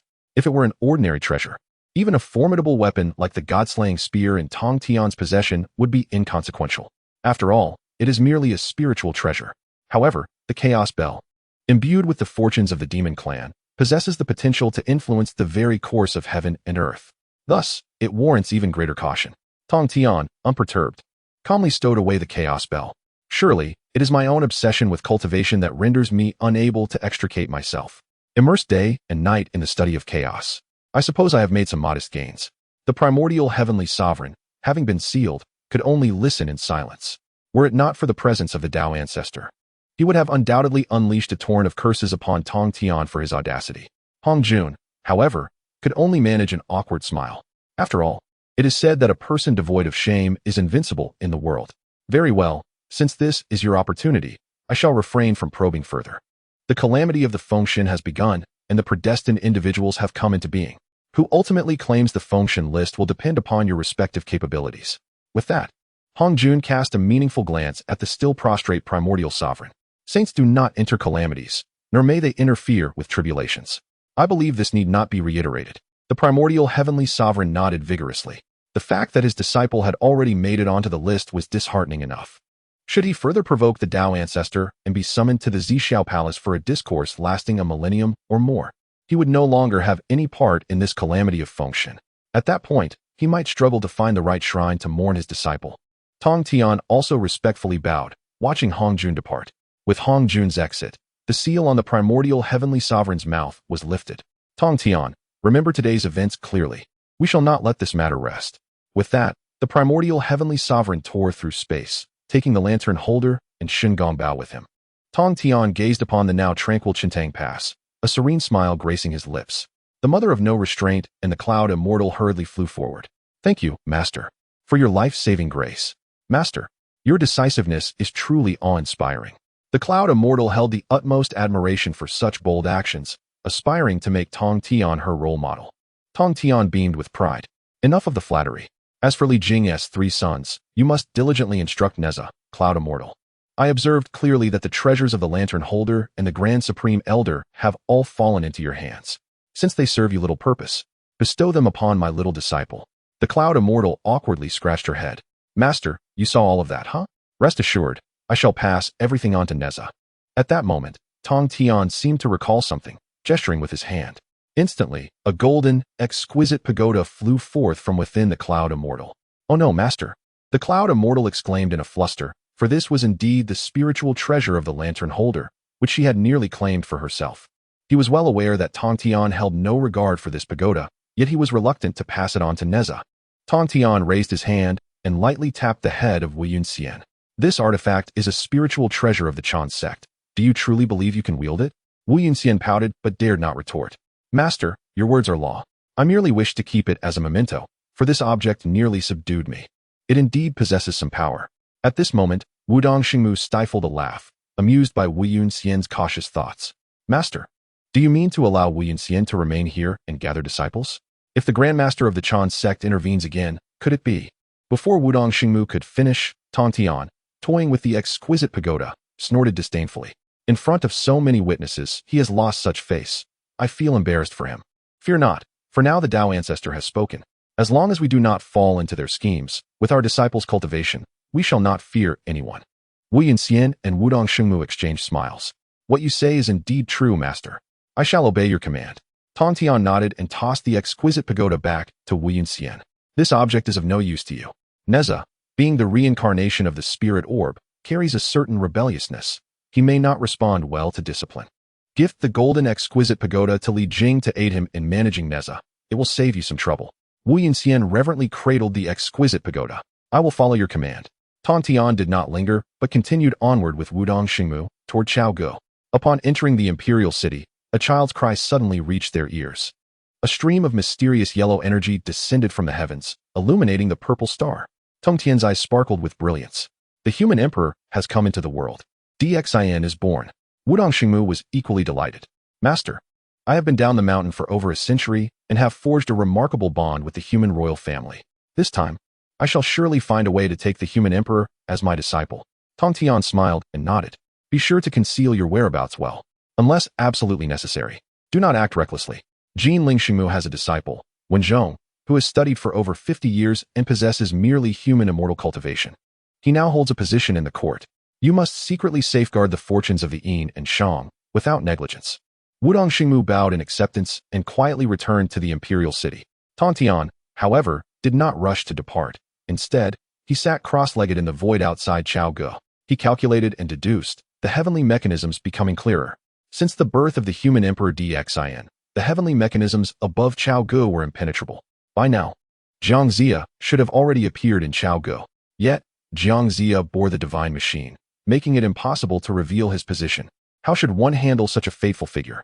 Just as Tongtian was in turmoil, the system provided a prompt. Ding. Host has activated the God-level Great Tao selection system. Choice 1. Recruit xianxia into the Jie sect. Reward. A blood pool of gods and demons, capable of refining divine bones and enhancing physical cultivation. Choice 2. Send xianxia to the Chan sect. Reward. A primordial spiritual root ginseng fruit tree. A token that could enhance one's cultivation by 600 years and extend one's lifespan by the same duration. Tongtian fell into contemplation. Logically, having already sent Shen Gongbao into the Chan sect and successfully deceived Tai Zhenren, it was only a matter of time before Yuan Tianzuan would uncover that. Despite being a destined individual, Shen Gongbao was indeed the malevolent influence. As for xianxia, based on later recollections, his role in the Fengshen calamity was rather insignificant. He merely wielded the authority of the Fengshen list, determining the final divine positions. With tens of thousands of disciples in the Chan sect, no matter how cautious one is, it is impossible to guarantee that not a single one would appear on the list. If one could seize the Fengshen list for the Jie sect at this moment, it would certainly be advantageous. However, as soon as this thought crossed Tongtian's mind, he promptly dismissed it. The heavenly Tao is all-seeing. The Jie sect already holds great power in the world. Should they take xianxia, the focal point of hostility, under their wing, it is likely that the other saints would unite against the Jie sect. This would not bode well for the sect. The Fengshen list is intertwined with destiny, and xianxia, being of modest cultivation and somewhat obstinate, might even provoke a cry for the downfall of Zhou, thus aligning with the heavenly Tao. No. This would be akin to mixing pancakes with meatballs, an absurd undertaking. There must be another option. Present a grand gift to Yuanshi. Whoosh. A resplendent, emerald-hued, innate spiritual root materialized within the purple palace of Tongtian's primordial spirit. Tongtian grinned, already formulating a clever plan. Chapter 50. The Three Demons of Xuanyuan's Tomb, Kunlun Mountain. Yushu Palace. The Taoist of Light felt an overwhelming sense of regret. Master, it is evident that we have been ensnared by the treachery of the... Otherwise, how could it be that two disciples on the verge of sanctification are coincidentally gathered within the realm of Yin and Shang? Shen Gongbao's eyes darted about, filled with confusion. Master, what the Taoist of Light says is indeed correct. Only my elder brother, Tai Zhenren, and I are aware of our journey to Qintang Pass. There were no outsiders present during our planning. They had no reason to know of our intent to recruit Li Jing's son. As he spoke, Shen Gongbao suddenly realized something. Could it be that Li Jing, the Taoist of Light, upon hearing this, widened his eyes and instantly grew anxious? Silence. Are you blaming my disciple for this? The master and I have yet to inquire why you would suddenly conceive such a scheme, particularly with regards to the precious Lingzhu. Shen Gongbao rose in protest. The primordial supreme being abruptly slammed his hand on the table. Enough. Cease your chatter. The unintentional display of divine authority immediately subdued the two disciples. His anger was palpable. Gazing upon Shen Gongbao, who lay prostrate in the grand hall, the primordial supreme being forcibly suppressed his rising fury. After all, Shen Gongbao was a being marked by the sigil of the flying bear, and the issue at hand was certainly not his doing. Moreover, the ability to devise such a strategy was far superior to that of Tai Jinren and his foolish companions. With this in mind, all suspicion naturally gravitated towards the Taoist of light. With a resounding thud, the primordial supreme being slowly rose, his footsteps echoing throughout the vast hall. As he approached the Taoist of light, even the latter, a being of quasi-saintly cultivation, could not help but tremble. Taoist of light, I ask you, why are you present at Qintang Pass? The Taoist of light quivered as he straightened his upper body, yet dared not raise his gaze. Master, I am wronged. It was all Shen Gongbao and Tai. Oh yes, and Guangchengzi who summoned me from Lingzhou Mountain. Guangchengzi is your eldest disciple, the foremost among the 12 golden immortals. Upon witnessing his humiliation, I naturally wished to assist him. However, I did not anticipate. The primordial supreme being furrowed his brow slightly. Where is Guangchengzi? If he had been at Qintang Pass, how could Tai Jinren have met his demise? Summon Guangchengzi to see me at once. Shen Gongbao shivered, hastily clarifying, Master, do not be angry. Brother Guangchengzi is not within the sect. He was indeed humiliated, and we sought the assistance of the Taoist of light. Feeling ashamed, he has wandered down the mountain and has said that he sensed a fortuitous connection with the Jiang family of Yin and Shang, intending to return to Chaoga. The primordial supreme being paused for a moment, then nodded repeatedly. Chaoga, splendid. This Guangchengzi, whom I instructed to cultivate and recruit within the human race, chooses this moment to go to Chaoga? Is not the mother of no compromise approaching from that direction? In an instant, the primordial supreme being grew furious, suspecting that Guangchengzi had indeed leaked their whereabouts. However, Shen Gongbao was filled with profound perplexity. Master, could it be that you harbor suspicions against our senior brother Guangchengzi? The disciple senses that there must be some misunderstanding at play. Ran Deng's brow furrowed tightly, eager to dispel any allegations. Master, I too believe that Guangchengzi is highly suspect. That Wudong Holy Mother possesses the cultivation of a late-stage quasi-saint and is capable of sensing the battle within Qintang Pass from Chaoga. Could it be that Guangchengzi is unable to perceive this? Furthermore, my descent from the mountain was primarily to restore his dignity. Yet he has ventured to Chaoga alone in search of opportunities, which is indeed most peculiar. Yuan Shi Tianzun, upon hearing this, let out a cold snort. My disciples shall not harbor traitors. Whether Guangchengzi's betrayal is true or false, bring him back to me at once. With that, Yuan Shi Tianzun waved his sleeve and vanished into the Jade Void Palace. Only then did Ran Deng feel a sense of relief. Yet he observed that Shen Gongbao remained furrowed in thought, a wave of discontent rising within him. Shen Gongbao, have you not heard the decree of the headmaster? Depart immediately for Chaoga and retrieve that scoundrel Guangchengzi. Whether he is guilty or innocent will become clear with but a single inquiry. Shen Gongbao was certain that Guangchengzi could not be the one who revealed the location. Yet, seeing that Yuan Shi Tianzun entertained such thoughts, how could someone of lesser stature protect Guangchengzi? Yes, Deputy Headmaster. Ran Deng strode away, his head held high. This defeat at the hands of the Wudong Holy Mother, witnessing the tragic demise of Tai Yizhenran, rendered the land of Yinshang a place of sorrow for Ran Deng. In truth, the main concern was the loss of face. After all, how could one, as the esteemed deputy leader of the Chan sect, bear to return after being humiliated in front of mere mortals? Shen Gongbao was different. He was merely a bystander. Having received the decree, he hurried without delay towards Chaoga City. Is this truly the royal capital of humanity? He mused, sensing the imperial aura. It seemed that the fortunes of Yinshang were ever on the rise, and thus formidable indeed. After observing the surroundings, Shen Gongbao did not rush into the city. Though his cultivation was modest, his cunning was sharp. Previously, the Wudong Holy Mother had departed from Chaoga to Qintang Pass, and it was highly likely she still lingered within the city. For the sake of safety, Shen Gongbao deemed it prudent to exercise caution. Yet unexpectedly, with a mere slight shift, he found himself ensnared within the grand design of Tongtian. At the Xianyuan tomb, on the outskirts of Chaoga, Shen Gongbao immediately discerned the overwhelming presence of demonic energy. I wondered what sort of monstrosities lurked here. It is merely 3 alluring female demons. The 9-tailed fox spirit, the 9-headed pheasant spirit, and the jade stone peepa spirit had cultivated for over a century, finally taking on humanoid forms. Day and night, they conjured pavilions and towers from the mountains with their illusions, reveling in song and drink, which could be deemed a form of bliss. Ordinary passers-by had been seized to sate their hunger for hearts and livers, leaving a desolate landscape littered with unclaimed corpses. The skeletal remains, piled high, testified to these malevolent creatures' reign of terror. While Shun Gongbao's cultivation was trivial among the golden immortal disciples, he still surpassed these rural demons by a considerable margin. After covertly observing, he resolved to subdue the three spirits. In a sudden eruption of power, a figure at the pinnacle of the xianxia stage shattered the illusion conjured by the demons, revealing themselves atop a mountain of corpses. Halt! How audacious you three demons are! I, a golden immortal of the Chan sect, shall rid the world of your malevolence today. Little did they know, the three demons, despite their inferior cultivation, were incredibly brazen. Faced with the fierce arrival, they momentarily faltered but quickly regained their composure. The nine-tailed fox spirit, the most audacious among them, nonchalantly stretched amidst the pile of skeletons, exuding arrogance. A golden immortal of the Chan sect? How curious that this goddess was unaware of your existence. We only heed the summons of the goddess Nuwa. Do you truly think you can extinguish us? Shun Gongbao furrowed his brow, surprised that these three small demons possessed such a formidable backing. The goddess Nuwa? The summoning banner? Are you implying that the goddess Nuwa has commanded you to take lives here? The nine-tailed fox spirit's expression shifted slightly, but she dared not speak further. The youthful and daring Peepa spirit, inspired by her sister's audacity, mirrored her defiance. So what if you are a filthy Taoist of the Chan sect? Why should you meddle in our affairs? The fox spirit and the pheasant spirit cried out in alarm, hastily attempting to silence the Peepa spirit. Sister, do not speak recklessly. You foolish little minx, you'll bring about your own demise. Chapter 51. Do you think you are in a simple realm? Shun Gongbao smiled mysteriously, revealing a subtle scheme of his own.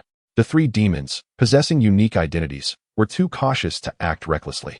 In this world, words could indeed lead to dire consequences. Suddenly, a whirlwind erupted from the ground. The once dignified golden immortal of the Chan sect transformed into a sleek black panther, gracefully descending from the clouds. Oh, since it is the esteemed Nuwa who has commanded you to wreak havoc here, it appears that as a humble golden immortal of the Chan sect, I am indeed unworthy to intervene. The Black Panther was the natural enemy of the rooster spirit. Even the nine-tailed fox and the Jade Peepa spirit found themselves intimidated by the aura of the panther. In that moment, their earlier bravado faded. The nine-tailed fox cautiously shielded her two sisters behind her, eyeing Shun Gongbao warily. Are you also a demon cultivator? Is it not the Chan sect that despises our kind, those who sport fur and horns? It seems you possess some fortuitous fate. The pain in Shun Gongbao's heart stemmed from the prejudices of his sect. At that moment, he bared his teeth threateningly at the nine-tailed fox, his fur bristling as if he were about to pounce.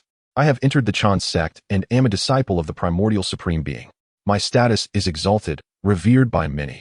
I am no longer merely a demon cultivator clad in fur and horns. Though the nine-tailed fox was frightened, indignation simmered within her.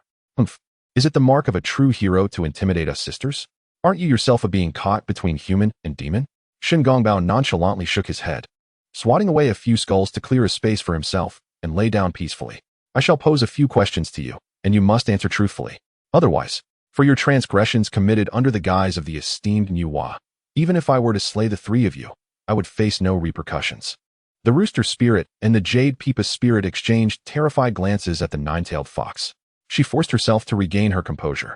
Very well, speak your questions. Though appearing to doze, Shun Gongbao's mind raced with thoughts. I ask you, having long resided in this place, are there any individuals in Chaoga City whom you find intolerable? The nine-tailed fox, momentarily puzzled, hesitated to grasp Shun Gongbao's intent. Indeed, there are a few. That Grand Master Wenzhong, though not particularly powerful, possesses a heavenly eye capable of dispelling demonical forces, and he is upright to the core, preventing us from entering the city. Then there is Uncle Bygone, an ordinary man who constantly schemes to eradicate my Xian Yuan Tomb demon clan. Moreover, there is a peculiar Taoist who incessantly speaks of karma and merits, and has troubled us a few times, though his cultivation is pitifully low, even lesser than my sister, the rooster spirit. Upon hearing this, Shun Gongbao began to contemplate in secret. Wenzhong, a third-generation disciple of the Jie sect, would surely address me as Uncle Master and would not pose any trouble for me in court. Thus, he was not a concern. As for Uncle Bygone, I had not heard of him, but being an ordinary person, he was undoubtedly unrelated to the calamity of the function. Therefore, he could be disregarded as well. As the final thoughts crossed his mind, Shen Gongbao slowly opened his eyes, his emerald gaze glimmering with a chilling light that thoroughly frightened the three. What name did you say that Taoist is called? The nine-tailed fox paused for a moment, furrowing her brow as she pondered for a long while. Jiangshang. Yes, that's it, Jiangshang. I have also been curious about him. Over the years, he has consumed countless passers-by, and finally, someone recognizes him. It is said that he is a fortune-teller in Chaoga City, an old man who married into the family, truly lacking in skill. He merely holds a scroll daily, inscribed with 3 large characters. Foam, what exactly does it seal? A flash of brilliance ignited in Shen Gongbao's eyes. The name Jiangshang was instantly etched into his mind. A person destined to undergo tribulations, connected to the Fengshen, would inevitably have a sense of destiny. Fengshen Bang. Upon hearing Shen Gongbao muttering to himself, the nine-tailed fox suddenly slapped her forehead. Yes, it's the Fengshen Bang. What? You know him? Shen Gongbao's heart surged with joy. Ha. It is indeed my time to shine. I have stumbled upon the destined one, the master of the manifested Fengshen Bang. In truth, the genuine Fengshen Bang is a cosmic law that does not reside in any mortal's possession. When Taiji Jinren fell, his true spirit ascended to the heavens, merging with the heavenly path. The true one destined for calamity is obscured by the mysteries of fate, making it difficult even for sages to discern their true location. The only identifiable aspect is the manifested Fengshen Bang. Although the manifested Fengshen Bang possesses no function, it can guide the fated individual to comprehend their mission and align with the heavenly will. Shen Gongbao did not dare to delay. He transformed into a streak of dark light, soaring towards Kunlun Mountain. The three were utterly bewildered by Shen Gongbao's hasty arrival and departure, completely unaware of what had transpired. The chicken spirit stared blankly at the horizon. Sister, this Shen Gongbao is quite strange, as a demon cultivator. Why does he seek to become a disciple of the primordial supreme? Did not Our Lady say that the primordial supreme despises us and instructed us to stay away from the teachings? The nine-tailed fox was equally perplexed. Sisters, I can't shake the feeling that this Xianyuan tomb seems unsafe. Perhaps we should choose an auspicious day to flee. However, unbeknownst to these 3 little demons, Tongtian Jiaozhu was observing their every move from the void. Additionally, a woodcutter, whom they had consumed days prior, stood respectfully behind Tongtian. Master, you instructed me to relay information to the 3 and for them to inform Shen Gongbao. In this manner, the one destined to wield the Fengshen Bang, xianxia, will surely be known to the primordial master. Tongtian smiled gently. Shiji, your understanding is still shallow. Many things remain beyond your sight. Sometimes, the destined one is not necessarily the strongest. I intend to sever the ties between the primordial and the West. This xianxia must not enter my Jie sect. Otherwise, would I, the leader of the Jie sect, not have to contend against numerous ravenous wolves? Suddenly, Shiji realized. The disciple, in her ignorance, has only now grasped the profound intentions of her esteemed master. That woodcutter was none other than the transformation of the Lady Shiji herself. As an outer disciple of the Jie sect, to have the fortune of meeting the sage leader is indeed a rare blessing. However, the recent appearance of Tongtian at Skull Mountain genuinely frightened Shiji. This scheme devised by Tongtian led Shiji to disguise herself and enter the city of Chaoge, where she encountered the unmistakable figure of Jiangxia. Furthermore, he calculated that Shen Gongbao, being inherently suspicious, would undoubtedly hesitate to enter the city, and would be drawn by the demonic aura of the 3 demons of Xianyuan tomb. Thus, Shiji feigned being devoured by the 3 demons, cunningly leaking information about Jiangxia, all for the sake of witnessing an exquisite spectacle. Tongtian nodded in satisfaction, casually producing a jade vial that contained the primordial jade essence. This object can enhance cultivation and elevate one's potential. It is a reward bestowed upon you by the master. Shiji was overjoyed and hurriedly bowed in gratitude. Thank you, master, for bestowing this treasure. Tongtian observed Shiji, disguised as a man, and found her quite charming. He felt a sense of contentment regarding such a disciple. You all must diligently pursue your cultivation, refraining from committing needless acts of slaughter. The master can procure any rare treasures for you. Shiji, overwhelmed with gratitude, could not contain her tears. Thank you, master, for your nurturing. I am but a stubborn stone transformed. And to have the fortune of joining the Jie sect is indeed a profound blessing. Having heard the master's teachings, I shall not dare to be remiss, and I will wholeheartedly repay my master. Tongtian felt a pang of guilt regarding these disciples. Had it not been for the memories of the future aiding her, Shiji might have perished at the hands of Tai Jinren long ago. Yet now, the Jie sect is not only growing stronger, but also enjoying its own share of fortune. Tongtian gazed in the direction where Shen Gongbao had departed. Wishing to follow, and see the reaction of Yuanshi Tianzuan upon hearing this news. Brother Yuanshi, this grand gift is sincerely offered by your younger brother. Chapter 52. The regret of the primordial beginning. Might I inquire whether a return is possible? Shen Gongbao, in a remarkable display of speed, hurried back to the mountain. Master, disciple has located the destined individual. Master, that person resides in Chaogu. Upon bursting into the great hall, Shen Gongbao discovered that Guangchengzi had already returned. The primordial lord sat solemnly in the high seat, observing the panting Shen Gongbao, who was oblivious to the unfolding situation. Shen Gongbao, I instructed you to find Guangchengzi and return to the mountain. Where have you been? Guangchengzi has already returned, and yet you remain unaccounted for. Do you truly believe I sent you down the mountain for leisure? Shen Gongbao quickly shook his head. Brother Guangchengzi, Master, I have made a monumental discovery, one that could elevate our sect and overshadow the Jia sect. Upon hearing this, the primordial lord looked at Shen Gongbao with curiosity. What is it? Speak swiftly. Shen Gongbao could scarcely contain his elation. After all, he had uncovered a pivotal figure capable of influencing the fortunes of heaven and earth. It is the investiture of the gods. I have located the destined individual who embodies its manifestation. If we can bring this person under our sect, we shall undoubtedly command the investiture and decisively shape the heavens. However, upon the conclusion of Shen Gongbao's declaration, both the primordial lord and Guangchengzi wore peculiar expressions. The joy Shen Gongbao anticipated did not materialize. Instead, there was an unspoken skepticism. Guangchengzi was the first to break the silence, regarding Shen Gongbao with a serious demeanor. Junior brother, is this news genuine and reliable? Shen Gongbao nodded vigorously. Every word is true. If not the destined individual of the investiture, it would be impossible for him to align so perfectly. A human cultivator, having merely studied geomancy and divination, is already established in Chaogu City, without having renounced family ties. He is none other than xianxia. Guangchengzi swallowed hard. In truth, the change in the attitudes of the 12 golden immortals towards Shen Gongbao stemmed entirely from the primordial lord. He had chanced upon Shen Gongbao, who was isolated by the other disciples, and fearing that the destined individual might harbor rebellious thoughts, he shared the revelation of Shen Gongbao's spiritual essence, which bore the sign of a flying bear, an omen of the destined individual, with the 12 golden immortals.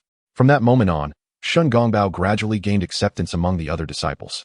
Yet, he remained unaware, believing it was solely through his own efforts that he had garnered their recognition.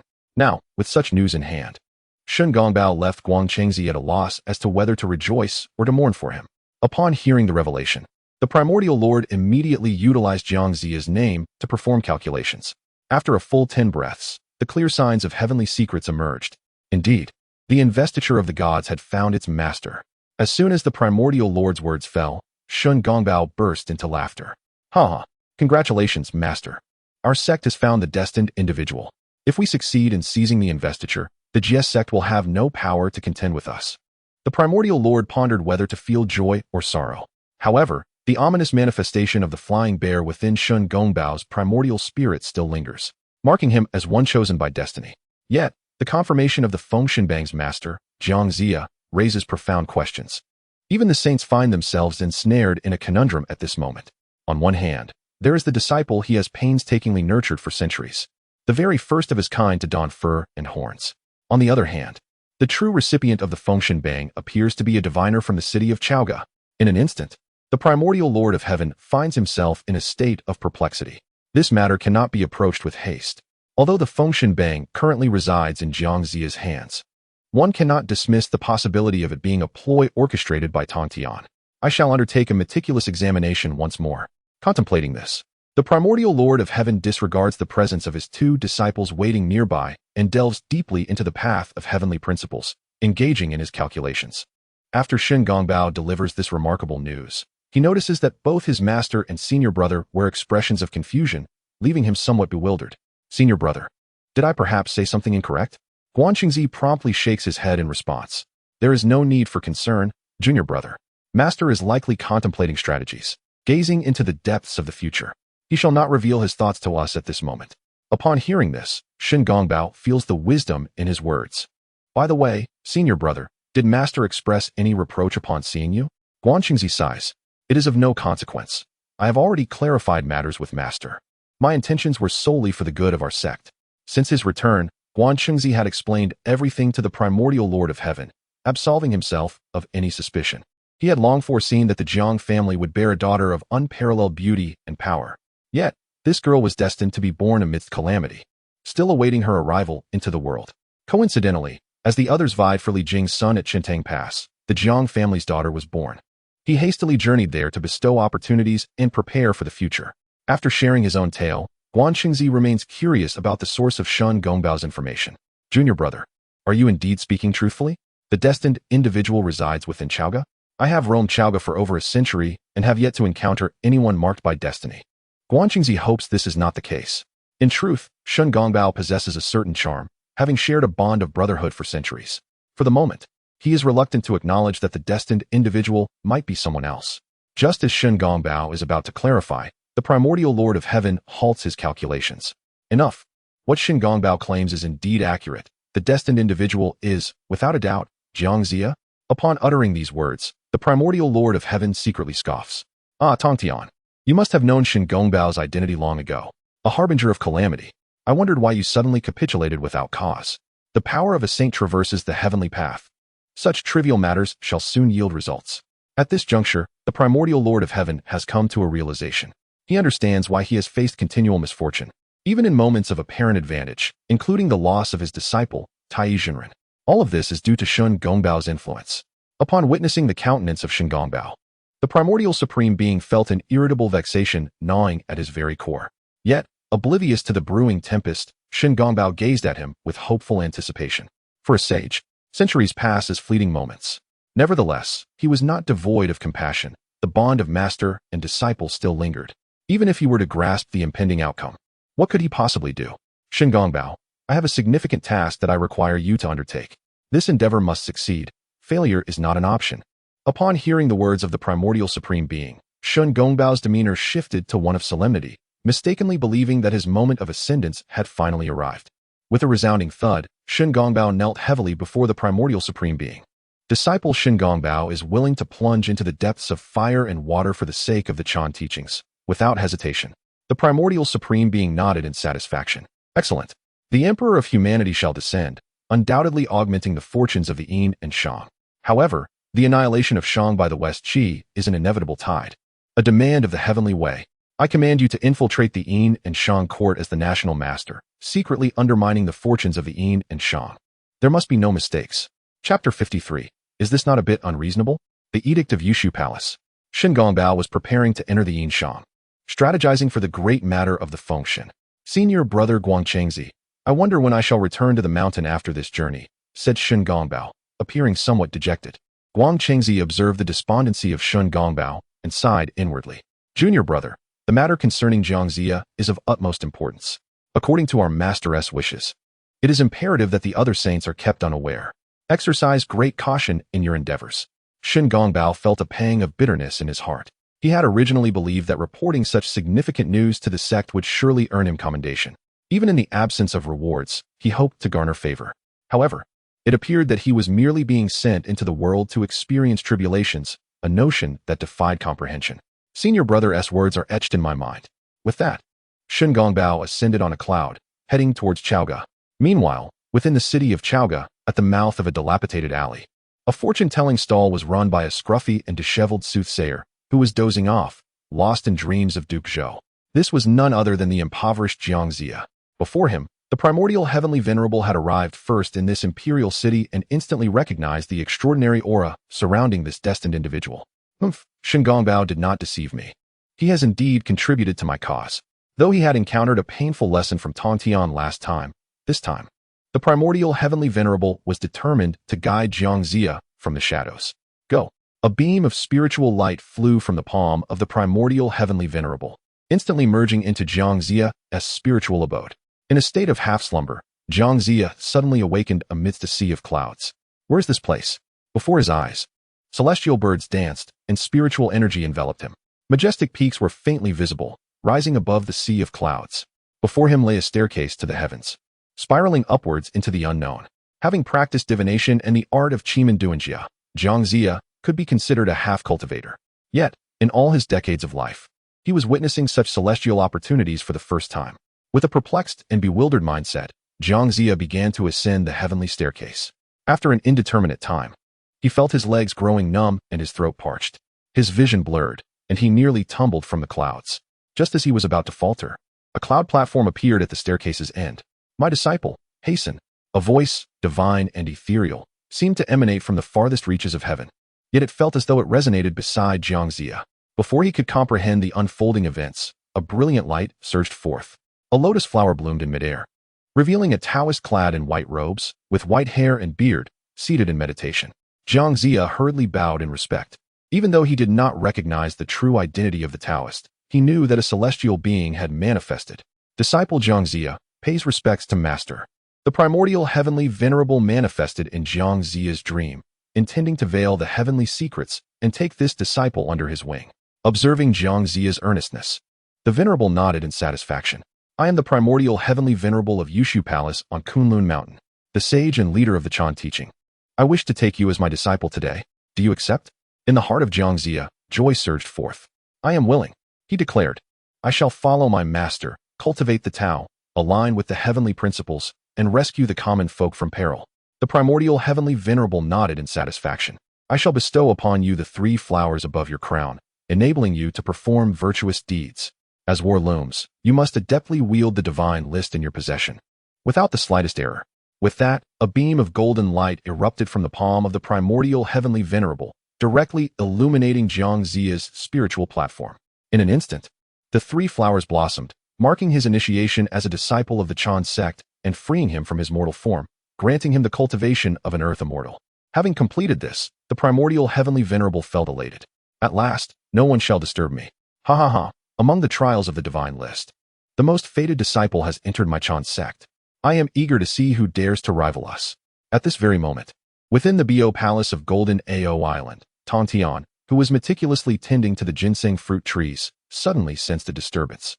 "Oh, Xianxia has been found. It seems the time has come." A gentle smile graced his lips as he raised his hand to part the void and stepped through. In an instant, he arrived outside the city of Chaoga, exuding an imposing presence. Upon his arrival, he immediately assumed a fierce stance.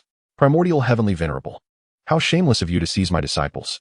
The wrath of the sage resonated throughout the primordial expanse, audible only to those of significant cultivation. It was as if Tongtian harbored a deep-seated grudge against the primordial heavenly venerable. Instantly, the attention of all powerful beings in the primordial realm, alongside several other sages, was drawn toward him. Hearing this, the primordial heavenly venerable felt both anxious and furious. "Tongtian, speak clearly." In that moment, the 2 great sages faced off across the void, manifesting above the city of Chaoga. Yet, the citizens below remained utterly oblivious.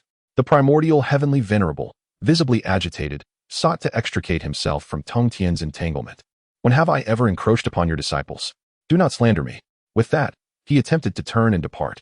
Tongtian, however, smiled coldly. "Attempting to leave? Today, I shall catch you in the act." With a swift motion, a blade of sword energy sliced through the air, compelling the primordial heavenly venerable from the void. Momentarily taken aback, the primordial heavenly venerable glared at Tongtian. "You." Tongtian spread his hands in mock innocence. "Oh, what fortunate circumstances for you, my elder brother, to unwittingly gather the destined ones as your disciples. How enviable." Hardly had he finished speaking when the 2 saints from the west emerged from the void, akin to flies drawn to meat by the scent. Jade, unabashed, descended from the clouds to observe the city of Chaoga. "Ah, indeed, a being of destiny with remarkable manifestations. My dear brother, you have truly seized fortune, gathering 2 fated individuals under your wing." Meanwhile, the usually composed Zhuan was seething with anger. Originally sensing the ire of Tongtian and the primordial heavenly venerable, they had intended to enjoy the spectacle. However, upon hearing of another destined individual emerging and being taken as a disciple by the primordial heavenly venerable, their plans shifted dramatically. The Western 2 saints immediately recalled their previous humiliating experience of seizing Shingongbao. Could it be that the teaching of the way is excessively domineering? Clearly, it is your disciples who have wrought havoc, yet now you gather all those destined by heaven under your wing. Do you intend to sever our lineage? Upon witnessing the appearance of the Western 2 saints, Tongtian's mind was resolute. This is precisely the scene of dogs biting dogs that he desired. Otherwise, how could the extraordinary skills of a figure like Xianxia be manifested? When Yuan Shi Tianzun saw the Western 2 saints, a sudden jolt coursed through him. "Humph! What good is your envy? This opportunity is decreed by the Tao ancestor. Whoever encounters it shall claim it. If one lacks ability, must they blame others for their fortune? Is there truly such a rule in the world?" Tongtian, however, began to embellish the situation. Brother Yuan, sure, that is not how one should phrase it. The Fengshen Bang was created with the welfare of the common people in mind. It is also to assist our disciples in overcoming tribulations and achieving their cultivation. If your sect monopolizes all the fated individuals, are you suggesting that the disciples of the Western sect, who are already few in number, should simply watch their brethren face calamity? His words forcefully returned the earlier rhetoric of the other saints regarding the signing of the Fengshen Bang. Were you not always speaking for the sake of the world? Now, having seized all the fortune, are you not doing it for your own benefit? Jane let out a cold snort. Tongtian, there is no need for your sarcastic remarks. What I just heard from you was merely a lament over this grand opportunity falling into the hands of the Chan teaching. Yuan Shi Dao Yu. Is this truly a bit ungracious? Yuan Shi Tianzun felt quite agitated. My graciousness or lack thereof has nothing to do with you two worthless members of the Western sect. Do you wish to forcefully seize it? Chapter 54. Ridiculous. Are you attempting to instruct me in my duties? Zhuanti, in a fit of impatience, felt an intense indignation at such an affront. Yuan Shi Tianzun. The destined one ought to uphold justice. The Tao ancestor did not decree that this list of deities be entrusted solely to you. Jane cast a glance at the still naive and unawakened xianxia. Suddenly, an idea struck him. This young man seems to possess a meager fate. It would be better to have him relinquish the list of deities. What if he is the destined one? An innocent man often suffers for possessing something precious. Does Yuan Shi Daozhong wish to see his disciple stray from the righteous path? Yuan Shi Tianzuan's gaze sharpened, and an overwhelming aura surged forth from him. What did you just say? Jane, now impervious to fear, resolved to be audacious. Regardless, if he could not obtain the list of deities, it would be a struggle for the Western sect to even sustain its existence. Thus, he decided to be bold. I declare that xianxia must surrender the list of deities.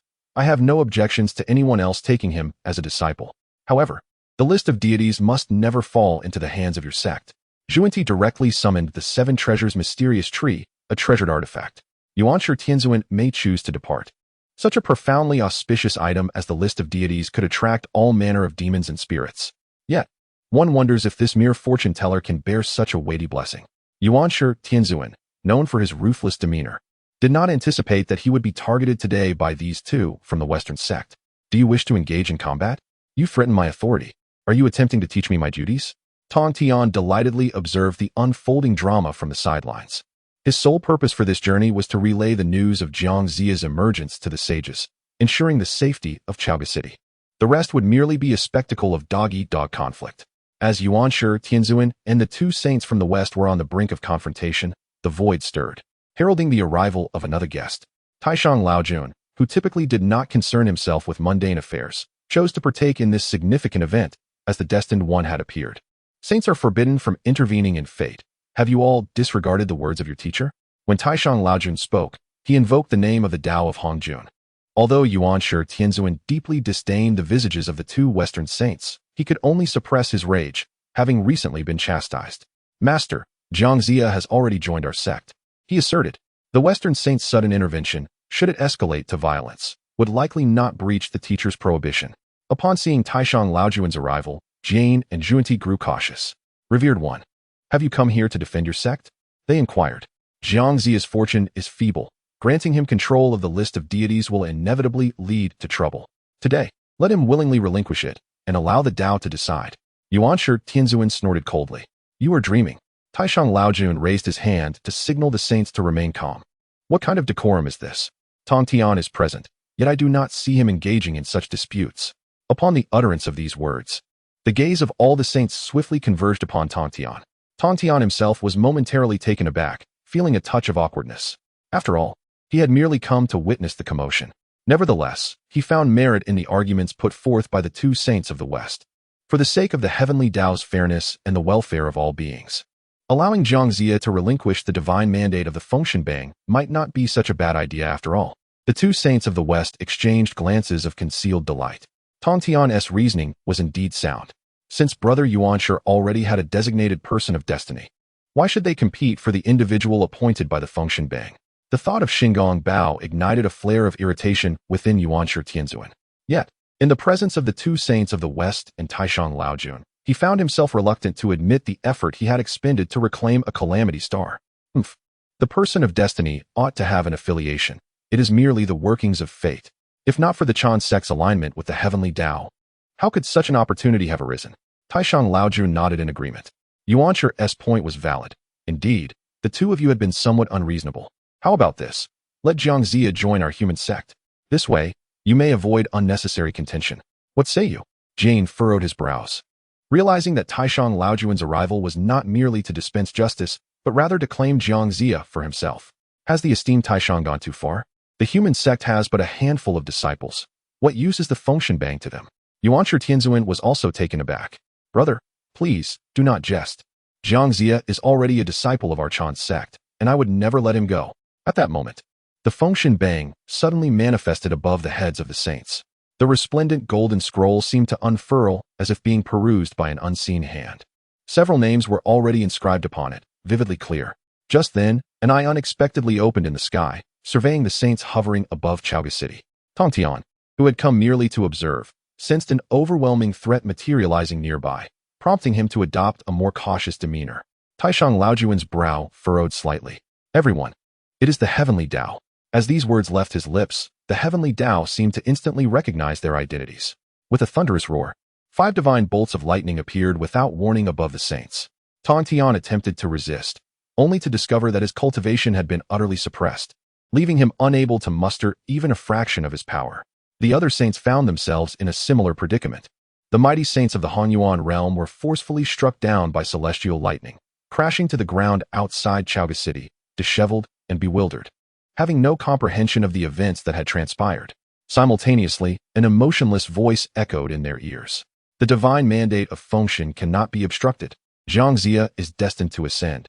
To meddle with fate will only lead to self-deception.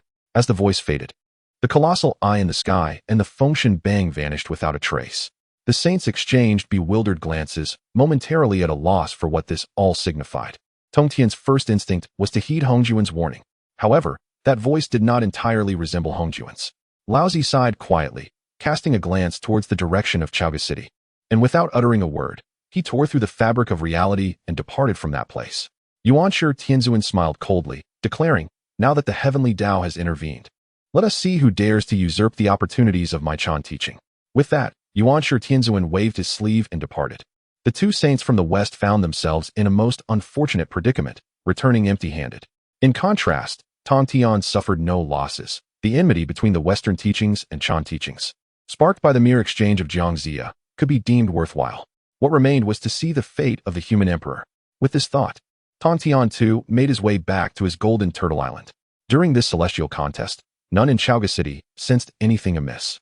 Even those at the quasi-saint level were too feeble in cultivation, completely cut off from the heavenly Tao's influence.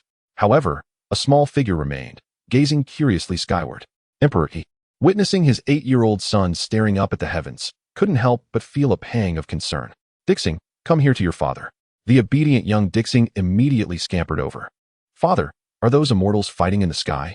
Upon hearing this, Emperor Yi was taken aback. Who could possibly be up there? My son, do not jest with your father. Little Dixing scratched his head in confusion. Father, can't you see? There are several immortals, shimmering with golden light, struck down by lightning. I can see them clearly. The descent of the human emperor heralds merit, and some bear the fortune of humanity, capable of breaking through obstacles and perceiving all things. Even saints cannot personally eliminate them.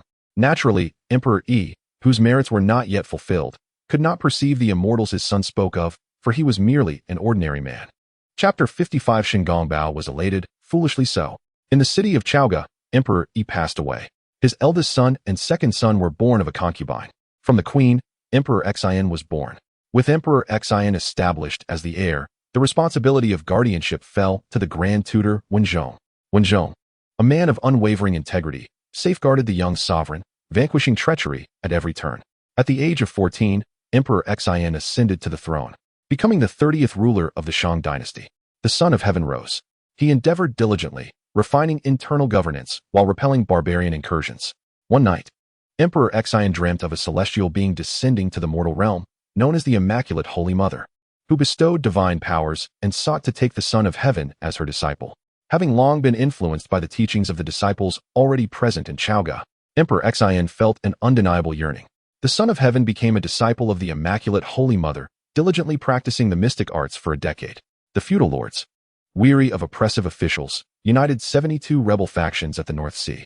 When Zhong approached the Son of Heaven in the royal court, "Your Majesty, this humble servant requests permission to march to the North Sea today. I am determined to personally slay the 72 rebels and fulfill the sacred duty."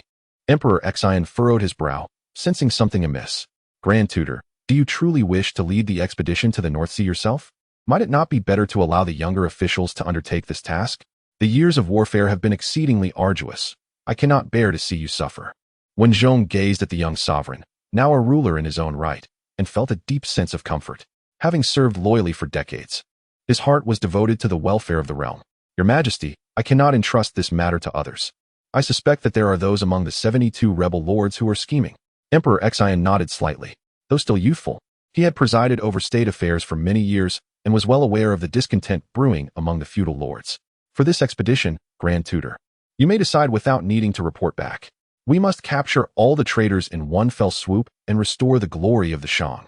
When Zhong accepted the command and set forth, after more than a month of battle at the North Sea, victorious reports flooded in.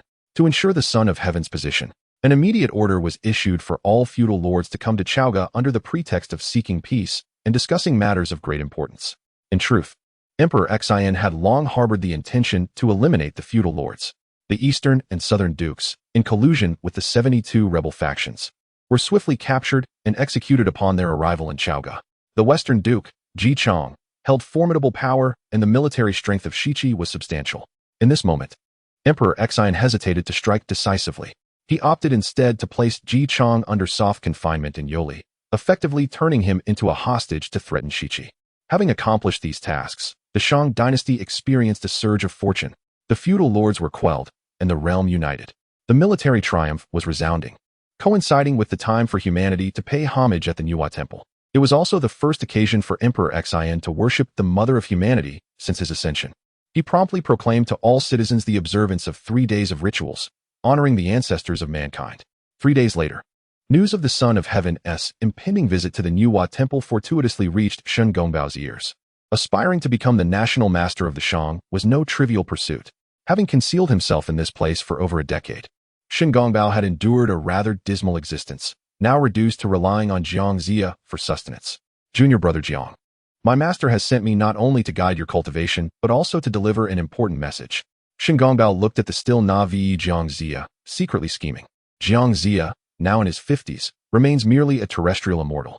Even with the esteemed Yuan Shitian Zun personally unlocking the mysteries of the 3 flowers for him, he finds himself unable to ascend to the realm of celestial immortals and attain true immortality. "Shen Gongbao, do cease your words. We ought to sell these few pieces of calligraphy swiftly to exchange for some coin.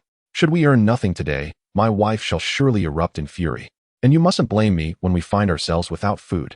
Upon hearing this, Shen Gongbao was momentarily struck speechless. "You, the destined one. I have been telling you this for over a decade. Do you truly wish to languish in this wretched place, merely peddling paintings?" With that, Shen Gongbao, in frustration, plopped down heavily. For over 10 years, this fated individual had done little but cultivate or live off the charity of others, often subjected to the harshness of a wicked wife. It was utterly inconceivable that he was meant to be a crucial figure in the impending calamity of the function. Jiangxia, feeling quite helpless, replied, "Brother, had it not been for my wife supporting me during my destitution, I would not have survived to this day. My wife is destined for a life devoid of wealth and honor. Our fateful opportunities have yet to arrive, and we must await their time. Though I harbor no grand aspirations, I am, after all, a destined individual. My strategies and calculations are unparalleled. The fateful opportunities that are meant for me have not yet come to pass, and thus I am resigned to my current state of muddled existence." As the two conversed, a man clad in a yellow robe approached leisurely from the street. The ordinary eye could not perceive it, but with each step, the figure traversed distances of several dozen paces, demonstrating the art of shrinking the earth to a mere inch. Shen Gongbao's eyes lit up, and he hurried to greet him. "Brother Guangchengzi, what brings you here?" Jiangxia was equally taken aback. He had only heard of this elder brother before, and today marked their first meeting. "I have met you, brother," he exclaimed. Guangchengzi smiled and waved his hand. "There is no need for such formality, my younger brothers. I have been sent by our master. 3 days hence, the human emperor shall pay homage to Nuwa, and you must act to disrupt his fortune. As for the method, that is for you to decide." Shen Gongbao, upon hearing this, was elated. Finally, he had a chance to showcase his skills. "Rest assured, brother Guangchengzi, That is precisely my intention. However, Xianxia furrowed his brow. Brother, in 3 days, I must accompany my wife out of the city to sell melons, and I fear that. Guangqingzi looked perplexed. Sell melons? Shen Gongbao quickly stepped forward to clarify. Brother, do not heed this fellow's nonsensical ramblings. Rest assured, since this task has been entrusted to us by our master, we shall execute it splendidly. Guangqingzi nodded, albeit with some skepticism. It is best to do so. Currently, the sages are forbidden from intervening in the calamity. If anything were to go awry, I might not be able to protect you. With that, Guangqingzi vanished into the crowd, not lingering for even a moment longer. Shen Gongbao's lips curved into a grin. Ha ha ha, at last, we have a chance to make our mark. Xianxia, witnessing Shen Gongbao's exuberance, felt a pang of hesitation. He was well aware that the current Shen Gongbao was utterly impervious to reason. After years of close companionship, he understood perfectly what his senior brother was contemplating. Brother, return early. With that, Xianxia turned to resume his humble stall, steadfast in his endeavors. Shen Gongbao paused momentarily, then hastened to stand before Xianxia. Xianxia, are you truly resolved to spend your life with these worthless characters? Do you comprehend the essence of aligning with the will of heaven? Heeding our master's arrangements is the path of divine conformity. Xianxia, quietly grinding ink, had no intention of responding. His silence only served to amuse Shen Gongbao further. Very well, continue with your calligraphy. Let me demonstrate to you what true cunning entails. The day I ascend as the national master of the Yinxiang, you shall share in my glory and fortune. With that proclamation, Shen Gongbao transformed into a streak of dark light, soaring into the sky, bound for the outskirts. Xianxia watched the vanishing figure with a resigned sigh. The time is not yet ripe. However, Shen Gongbao was beyond hearing or caring for such sentiments. In the outskirts of Chaoga City, at Xinyuan Tomb, the nine-tailed fox spirit was in the midst of critical cultivation when she suddenly sensed a disturbance and abruptly opened her eyes. The Taoist has graced us with his presence. I wonder what brings you here. The Jade and Stone Peepa spirit rushed out at the sound. Is it truly the Taoist? Are there yet again tasks for capturing demons? Shen Gongbao emerged from his hiding place with a smile. Ah, cunning fox, your cultivation has progressed significantly. Over these years, I have not merely lingered behind Xianxia. For what fortune could be earned through writing for another? I have long since forged a close bond with the 3 spirits at Xinyuan Tomb, frequently assisting them with spells to infiltrate the city and seduce certain officials for profit. The nine-tailed fox's gaze sparkled with allure, revealing a hint of humanity. Please speak plainly. Taoist, what brings you here this time? Shen Gongbao replied with an indifferent smile, the usual arrangement. Help me bewitch someone. Chapter 56. The Emperor's Perilous Deception. On the 15th of March, the Emperor conducted a solemn ritual at the temple of the revered goddess Nuwa. As the sacred celebration commenced, the citizens of Chaoga City bowed in reverence, and Emperor Xian ascended the steps with a grave demeanor, facing the temple of Nuwa with utmost devotion. The elderly temple priestess welcomed him with a respectful bow, announcing that offerings of fruits and livestock had been prepared for the occasion, and invited the emperor to enter the temple to present his incense. Bending with age, the priestess's appearance was obscured, yet her raspy voice betrayed her years. The emperor, trusting her words, nodded in acknowledgement and instructed his retinue to remain outside, ensuring that no one would disturb the sacred ceremony. Huang Feihu, ever loyal, promptly withdrew in obedience. Yet the priestess's eyes glinted with a hint of cunning as she urged the emperor further into the temple. As she bowed and presented 3 incense sticks to him, a plume of white smoke billowed forth, enveloping the emperor's face. The fragrant aroma overwhelmed his senses, leaving him momentarily dazed and disoriented, unaware that the priestess was, in fact, a transformation of the 9-headed phoenix spirit, wielding enchantments to beguile his mind. Above the clouds, Shen Gongbao wore a smug expression. Cunning fox, your sister's methods are indeed clever. Will this truly ensnare the king of Zhou? The 9-tailed fox, captivated by the emperor's imposing figure, took a while to respond before nodding in agreement. Rest assured, with my sister's prowess, what do you have to fear? However, will our manipulation of the emperor not incur the goddess's wrath? With a thoughtful stroke of his beard, Shen Gongbao had already devised a plan. How could we be blamed for offending the goddess? It is clear that the emperor, in his folly, covets her beauty. Should the sage hold us accountable, it will not concern us. The 9-tailed fox rested her chin on her hand, musing about the emperor's handsome visage, contemplating that a husband of his stature would indeed be desirable. Shen Gongbao let out a cold laugh. Cunning fox, do you still wish for a husband? Setting aside the distinctions between human and demon, have you not consumed countless hearts over the past century? Your karmic burdens are profound. Were it not for my assistance, you would have met with demise long ago. As their conversation unfolded, Emperor Xian, in a stupor, wandered into the Nuwa temple. There stood a statue of the goddess, both ethereal and tangible, in his haze. He could not discern whether it was the enchantress's magic or his own confusion that led him to perceive Nuwa as unparalleled in beauty, stirring his heart's desires. Although he had previously gazed upon her likeness, today the temple's gilded decor seemed to obscure her radiance. Thus, he resolved to compose a poem upon the wall, a testament to his feelings. Emperor Xian staggered as if intoxicated, his gaze glinting with mischief as he circled the statue of Nuwa, surveying his surroundings. The nine-headed rooster's spirit watched in delight, realizing the brilliance of her sister's magic. A mere wisp of enchanting smoke had rendered the emperor dazed and disoriented. Hurry! If you offend Lady Nuwa, I shall consider my mission accomplished, she thought, just as the words left her lips. A brush and red pigment materialized upon the writing desk within the Nuwa temple. Under the scrutinizing gaze of the nine-headed spirit, Emperor Xian grew increasingly unruly. His poetic spirit ignited. He seized the brush before him, verses brewing within him. The phoenix and dragon's splendid canopy, adorned with exquisite golden patterns.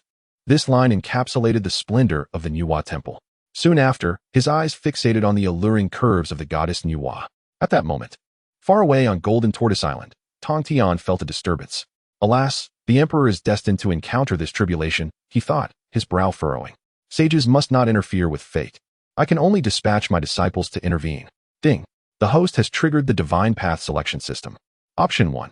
Have the Virgin of Wudong intervene to prevent Emperor Xian from composing a poem that insults the goddess Nuwa, rewarding the innate spiritual treasure, the Fantian seal, which can suppress the human race's fortune and accumulate the emperor's merit. Option 2.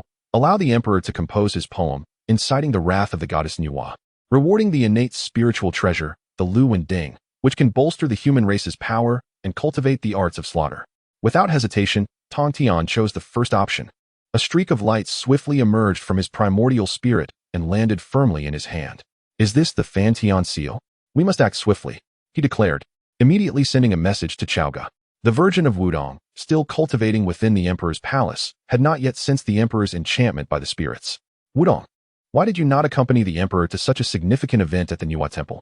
Tongtian's voice echoed in her mind, startling her. Master? Yet. His voice faded as if it had never existed.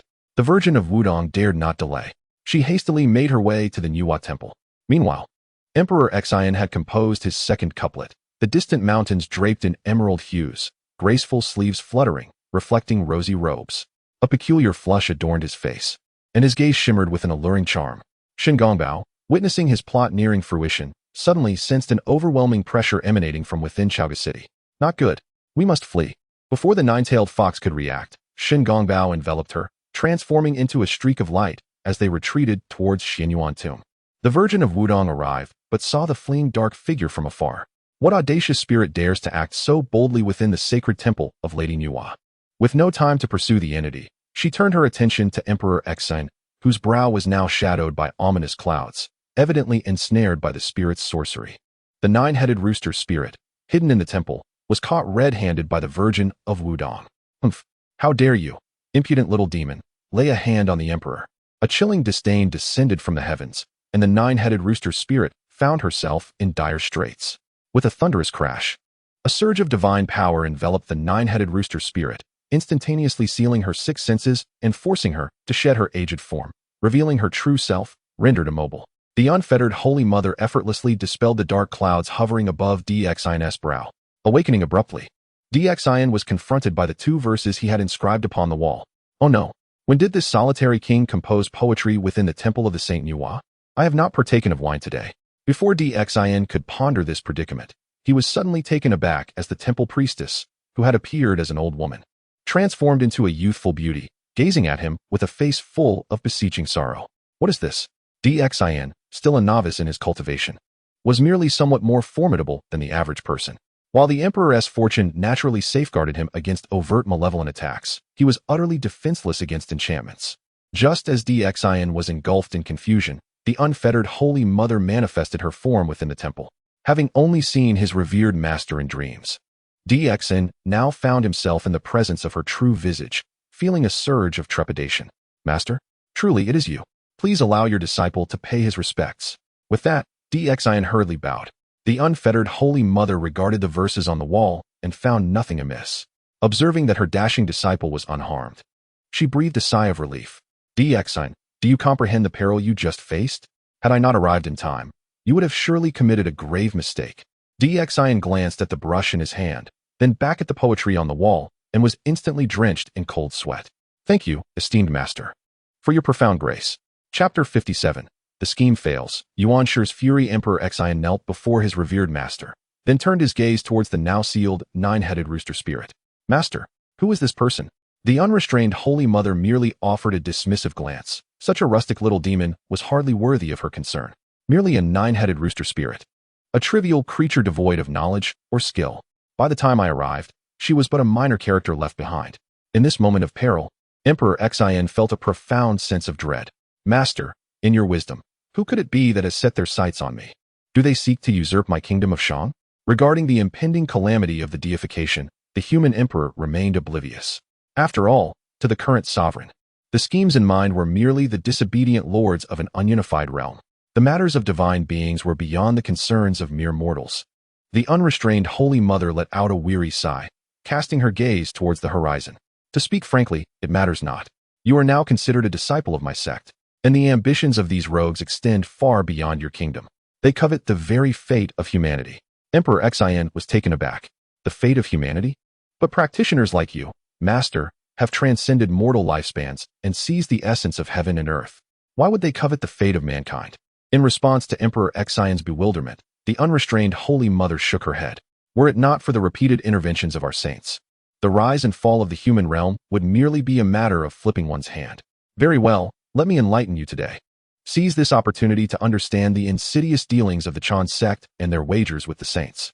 The unrestrained Holy Mother divulged everything to Emperor Xian without reservation. Consumed by rage yet feeling powerless, he exclaimed, "The Chan sect! How dare they employ such underhanded tactics? We, the human race, shall not yield." As his words fell, a swirl of yellow and black energy suddenly enveloped the space above the human emperor. The unrestrained Holy Mother was equally astonished.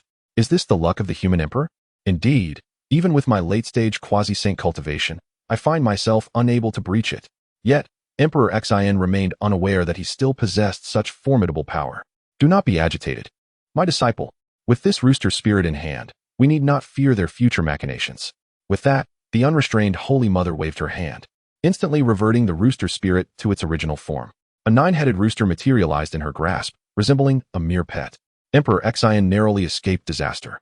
Had it not been for Tongtian's vigilant observation and timely warning, the humiliation of the Nuwa saint would have been inevitable. Even with her decision to ally with Tongtian, she would not have easily forgiven the affront to the human emperor. On Golden Ao Island, at the Bo Palace, Tongtian sensed the outcome and breathed a sigh of relief. This heavenly seal remains useless in my possession. It is better to return it to humanity, to help stabilize their luck and prevent them from being schemed against by the Chan sect again. Go. A streak of light shot forth from Golden Ao Island, and in the blink of an eye, it had arrived above Chaoga City. Emperor Xian had just returned from the palace of Nuwa when he suddenly sensed a celestial response. Master, did you feel that? Accompanying him was the unyielding Holy Mother, who had been with him throughout the journey. Just as the golden light soared, the admonition from Tongtian followed closely behind. The Holy Mother not only sensed this, but also understood the significance of this treasure. It was a spiritual artifact bestowed by your ancestral master, the Saint of Tongtian.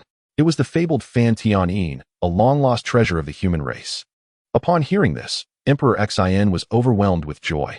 The Fan Tian Yin, is it not the very artifact passed down from the three sovereigns of humanity? Yet it had been lost in the tumult of years of warfare, and to see it return today is truly a blessing from my ancestral master. As soon as he finished speaking, the Fan Tian Yin descended from the heavens, landing directly upon the crown of Emperor Xian.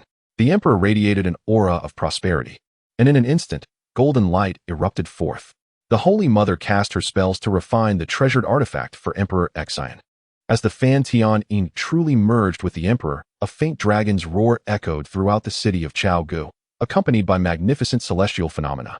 The merits of the Yinshang ancestral temple flourished, drawing visitors from all directions. The citizens of the city witnessed this spectacle firsthand, kneeling in reverence and proclaiming, "Long live the human emperor." The fortunes of Yinshang surged, and the celestial saints were quick to sense this remarkable change. In Kunlun Mountain, at the Yusu Palace, a voice thundered, "What? A failure? That useless Shingongbao." The furious roar of the primordial heavenly venerable reverberated throughout the entire Taoist temple. Guanxingzi shrank back. hesitant to voice his thoughts. I have calculated meticulously, yet you wasteful disciples have accomplished nothing. Do you think you can prevent the saints from entering the calamity? Are you suggesting that I should seal myself in my teachings? The primordial heavenly venerable was on the brink of apoplexy. After laboriously bringing the destined individual under his wing, he found that his disciples could not even handle such a minor scheme. In the end, what worth was it for xianxia to hold the celestial list? Guanchengzi felt his heart racing. Master, there is still an opportunity. Why not allow Shingongbao another chance? After all, he is the only one left. And it seems xianxia's intentions lie elsewhere. Upon hearing this, the primordial heavenly venerable's eyes widened in disbelief. What do you mean by intentions lie elsewhere? That is the destined individual I painstakingly gathered. Are you suggesting he is working against me? Guanchengzi quickly waved his hands. No. Master, you misunderstand. It was merely that when I went to Chao Gu to instruct them, I encountered xianxia. This man appears to lack ambition and seemingly has no involvement in the schemes against the human emperor. With these words, the primordial heavenly venerable grew uncertain. His first chosen disciple, the destined individual, was a harbinger of disaster, merely sending his own people to their demise. Was it possible that his second choice would also be ineffectual? The primordial heavenly venerable's expression shifted dramatically. Guanchengzi's emotions oscillated wildly, unable to find peace. Go seek out Shingongbao. Inform him that I shall grant him one more opportunity. If this time you fail to achieve great things, do not return to the mountain gate. With those words, the primordial heavenly sovereign swept away his sleeves and departed. Guanchengzi let out a sigh of relief. Thank you, Master. I shall set forth at once. As Guanchengzi left, the primordial heavenly sovereign began to ponder. The Fengshen list had recognized xianxia as its master. This opportunity surely could not be missed. No, to be on the safe side, I must personally investigate. With that said, the primordial heavenly sovereign once again wielded his divine powers, entering the realm of dreams to impart wisdom. In Chaoga, xianxia was still with his wife, selling melons at the city gates. Suddenly, a streak of light descended from the heavens, instantly merging into his spiritual realm. Xianxia, drowsy and on the verge of slumber, was about to attain enlightenment when the primordial heavenly sovereign manifested in his dream and beheld xianxia's primordial spirit drifting towards him. My disciple, you. Before he could finish his sentence, a resounding slap struck xianxia's face. Wake up, you worthless fool, get up and sell melons. A shrewish woman slapped xianxia, abruptly rousing him from his stupor. The fragment of the primordial heavenly sovereign's essence was also forced to flee from xianxia's spiritual realm. What is happening? The sage was utterly bewildered. Just as he was about to impart wisdom in the dream, xianxia had been awakened by a slap. Xianxia timidly rose to tidy up the melon stall. My dear wife, please do not be angry. I merely rested for a moment. The shrew glared at him. You call me petty? How dare you? When you first entered my family, you were destitute and couldn't even afford trousers. And now you have the audacity to say I am petty? Xianxia sighed helplessly. My dear, you should read more. What I meant was. Before he could finish, the shrew delivered a kick to xianxia. You talk too much. Hurry up and sell the melons. Chapter 58. The malicious woman's overreach. The pitiful demeanor of xianxia, filled with submissiveness, was fully apparent to the primordial heavenly venerable. I cannot believe this. With that, his divine power surged once more into xianxia's spiritual realm. Yet, before the effects could take hold, the wicked woman struck him sharply, rousing him from his slumber. The primordial heavenly venerable's incantation was interrupted once again, as he watched helplessly as the fierce woman approached xianxia with fury. Still daring to sleep. Do you wish to go without food? Xianxia wore an expression of grievance. My lady, this is not my fault. I do not understand why I feel so exhausted today. As he spoke, the malevolent woman forcibly dragged him away. The primordial heavenly venerable stood in shock. This was the destined individual, whom he had risked his life to reclaim from the shameless sages. Yet, he had now become a mere henpecked son-in-law. Such indignation. The audacity of this wicked woman. How could a disciple of the Chan sect be reduced to a mere fruit vendor? As he gazed at the fated individual he had so meticulously brought back, now not only lacking ambition but also toiling daily to sell melons, the primordial heavenly venerable's anger surged. Instantly, he cast a spell to seize both xianxia and the malicious woman, sealing her six senses and confining her aside. Only then did his divine power manifest, allowing him to enter a dream state. Xianxia awoke languidly from the dream, once again confronted by the celestial ladder. His heart leapt with joy, for he recognized the arrival of his master. Master, your disciple xianxia comes to pay his respects. He exerted great effort to ascend to the clouds. However, the primordial heavenly venerable sat upon a golden lotus, his expression dark and tempestuous, as if harboring a storm of anger. Xianxia, he began, his voice grave. On the day you became my disciple, I instructed you to align with the heavenly path, for the sake of the common folk. Yet now, you squander your days selling melons and scribbling, hardly heeding my teachings. Filled with shame, Xianxia hastily bowed in reverence. Master, please do not be angry. I have always acted with the welfare of the people in mind. I have calculated that the fortunes of the Yin and Shang are not yet exhausted, and there is a rising momentum. The populace lives in peace, and the seas are tranquil. I have found no opportunity to act. The primordial heavenly venerable was nearly at his wit's end. He thought, if not for your cowardice and idleness, how could the Yin dynasty flourish? And now you dare to assert that there are no opportunities for action? Realizing that continuing to offer subtle hints would be futile, he pondered that with Xianxia's mentality. He could hardly expect him to contemplate the grand endeavor of establishing Shiqi and overthrowing the Shang dynasty. Very well, I shall consider your actions excusable for now. Recently, I commanded Guangchengzi to descend and instructed you to disrupt the human emperor's sacrificial rites. Why did you fail to act on this? Xianxia's face reflected his inner turmoil. Master, I calculated that this human emperor was not destined to face such calamity. While the Yin dynasty may rise, I was uncertain how to proceed. Moreover, my cultivation is insufficient, rendering me no match for the generals of King Zhou. The primordial heavenly venerable took a deep breath, striving to compose himself. Oh, the rise of the Yin dynasty. The meaning of the master's intent is that the heavenly mandate will obliterate Zhou, and the rise of the Western Qi is imminent. The sudden surge of anger left Xianxia utterly bewildered. Master, you did not inform your disciple, he lamented. According to the calculations of his disciple, the Shang dynasty is flourishing, and the world is united. The primordial supreme being was momentarily taken aback. Did I not mention it?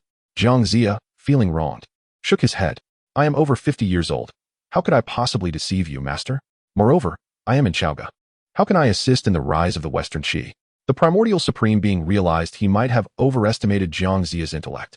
Upon deeper reflection, wasn't he the chosen one of the heavenly mandate meant to adapt to changes? Could it truly be that due to his disciple's ineptitude, the Shang dynasty was destined to embark on the path of unification? The thought alarmed the primordial supreme being. This cannot be. The Shang must not prosper. My teachings must not perish. And what of the Marquis of Shibua, Ji Chong, who has been nurturing horses in Yoli for over a decade? You cannot even attempt to rescue him? Xianxia, observing the seemingly irrational behavior of the primordial supreme being, felt a flicker of fear. If you command me to rescue the Marquis of Shibua, Master, I shall comply. Please do not be angry. If one were to speak of grievances, Xianxia was indeed aggrieved. After all, the master only appeared once every few decades, and to encounter such madness upon their meeting was quite overwhelming. Xianxia could not help but lament his unfortunate fate. The primordial supreme being, through dreams, had ultimately pulled Xianxia, his wayward disciple, back onto the righteous path, allowing him to finally rest easy. Meanwhile, Guangchengzi was hastily making his way to Chaoga. Before even entering the city, he sensed the aura of Shun Gongbao and made a beeline for Xuan Yuan's tomb. Shun Gongbao, come out at once. Upon hearing this, Shun Gongbao hurriedly emerged from the tomb. Senior brother, please let me explain. It's actually... Guangchengzi, in a fit of rage, waved his hand and sent Shun Gongbao flying. Just then, the nine-tailed fox and the jade stone peepa spirit hurriedly ran out, bowing in haste. Spare us, immortal. We have done our utmost. Although Shun Gongbao was struck away, he could sense that Guangchengzi had not truly exerted his full strength. Senior brother, I still have a plan. Grant me another chance, and I will surely lead King Zhou to his own ruin. Guangchengzi snorted coldly, yet deep down, he felt a pang of sympathy for Shun Gongbao. You must understand. Shun Gongbao, if you fail again, you will have no more chances. You must succeed in causing the decline of the Shang's fortunes, otherwise, Master has decreed that you need not return to the sect. The vast wilderness is boundless. You may go wherever you wish. Shun Gongbao was struck with terror and immediately prostrated himself fervently. Thank you, senior brother, for your assistance. I shall not disappoint the trust of our sect. With that, Shun Gongbao's forehead struck the ground with great force. Although Guangchengzi intended to offer some words of comfort, this opportunity was indeed hard-won. As the foremost of the golden immortals of the Chan school, Guangchengzi was well acquainted with the temperament of his master, the primordial supreme being. The mere fact that Shun Gongbao was deemed a fated calamity had already stirred thoughts of expulsion in his master. Should he fail to make a substantial contribution, he truly risked being cast out from the sect. Take heed of your actions. With that, Guangchengzi transformed into a streak of light. Vanishing in the blink of an eye, the nine-tailed fox, previously terrified, lay prostrate on the ground, not daring to utter another word. Now, witnessing Guangchengzi's retreat, She felt an immense sense of relief. Taoist, shall we continue? My sister is lost to the realms of life and death. Is there no way forward? The nine-tailed fox had entirely placed her hopes on Shingongbao. After all, as a mere rural spirit, she had no protection, and with her insufficient cultivation, she feared that any ordinary practitioner from a reputable sect could easily eliminate them. Shingongbao's gaze bore a hint of ruthless intensity. DG, I shall ensure you pay the price. In that moment, the nine-tailed fox sensed an overwhelming aura of resentment emanating from Shingongbao. That force felt almost soul-chilling, instilling a deep-seated fear within her. Chapter 59. The Daughter of Su Hu, a paragon of beauty and talent. Dxin refines the Fantian seal, ascending in cultivation. He consolidates the fortune of humanity, reaching the realm of earth immortals. My king, Grand Tutor, one has news of victory. The 72 lords of the North Sea have been utterly defeated and executed. The Grand Tutor suspects that Su Hu of Jizhou may be complicit in this treachery. We beseech your majesty to decide. Since uncovering the myriad conspiracies surrounding the Fengshan calamity, Dxin had grown increasingly disdainful of such powermongers, harboring a faint aura of tyranny. He immediately commanded Su Hu to send his daughter to the palace as a consort. Should he refuse, he would dispatch troops to obliterate Jizhou entirely. Such tidings soon reached Su Hu's ears. Fearing Dxin's wrath regarding the North Sea rebellion, Su Hu unhesitatingly sent his daughter, Su Daji, away. Yet, it was too late. Dxin, intolerant of any insubordination, acted swiftly.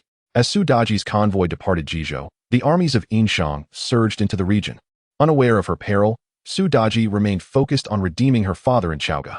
Outside the city of Chaoga, Xianyuanfun was an unavoidable passage.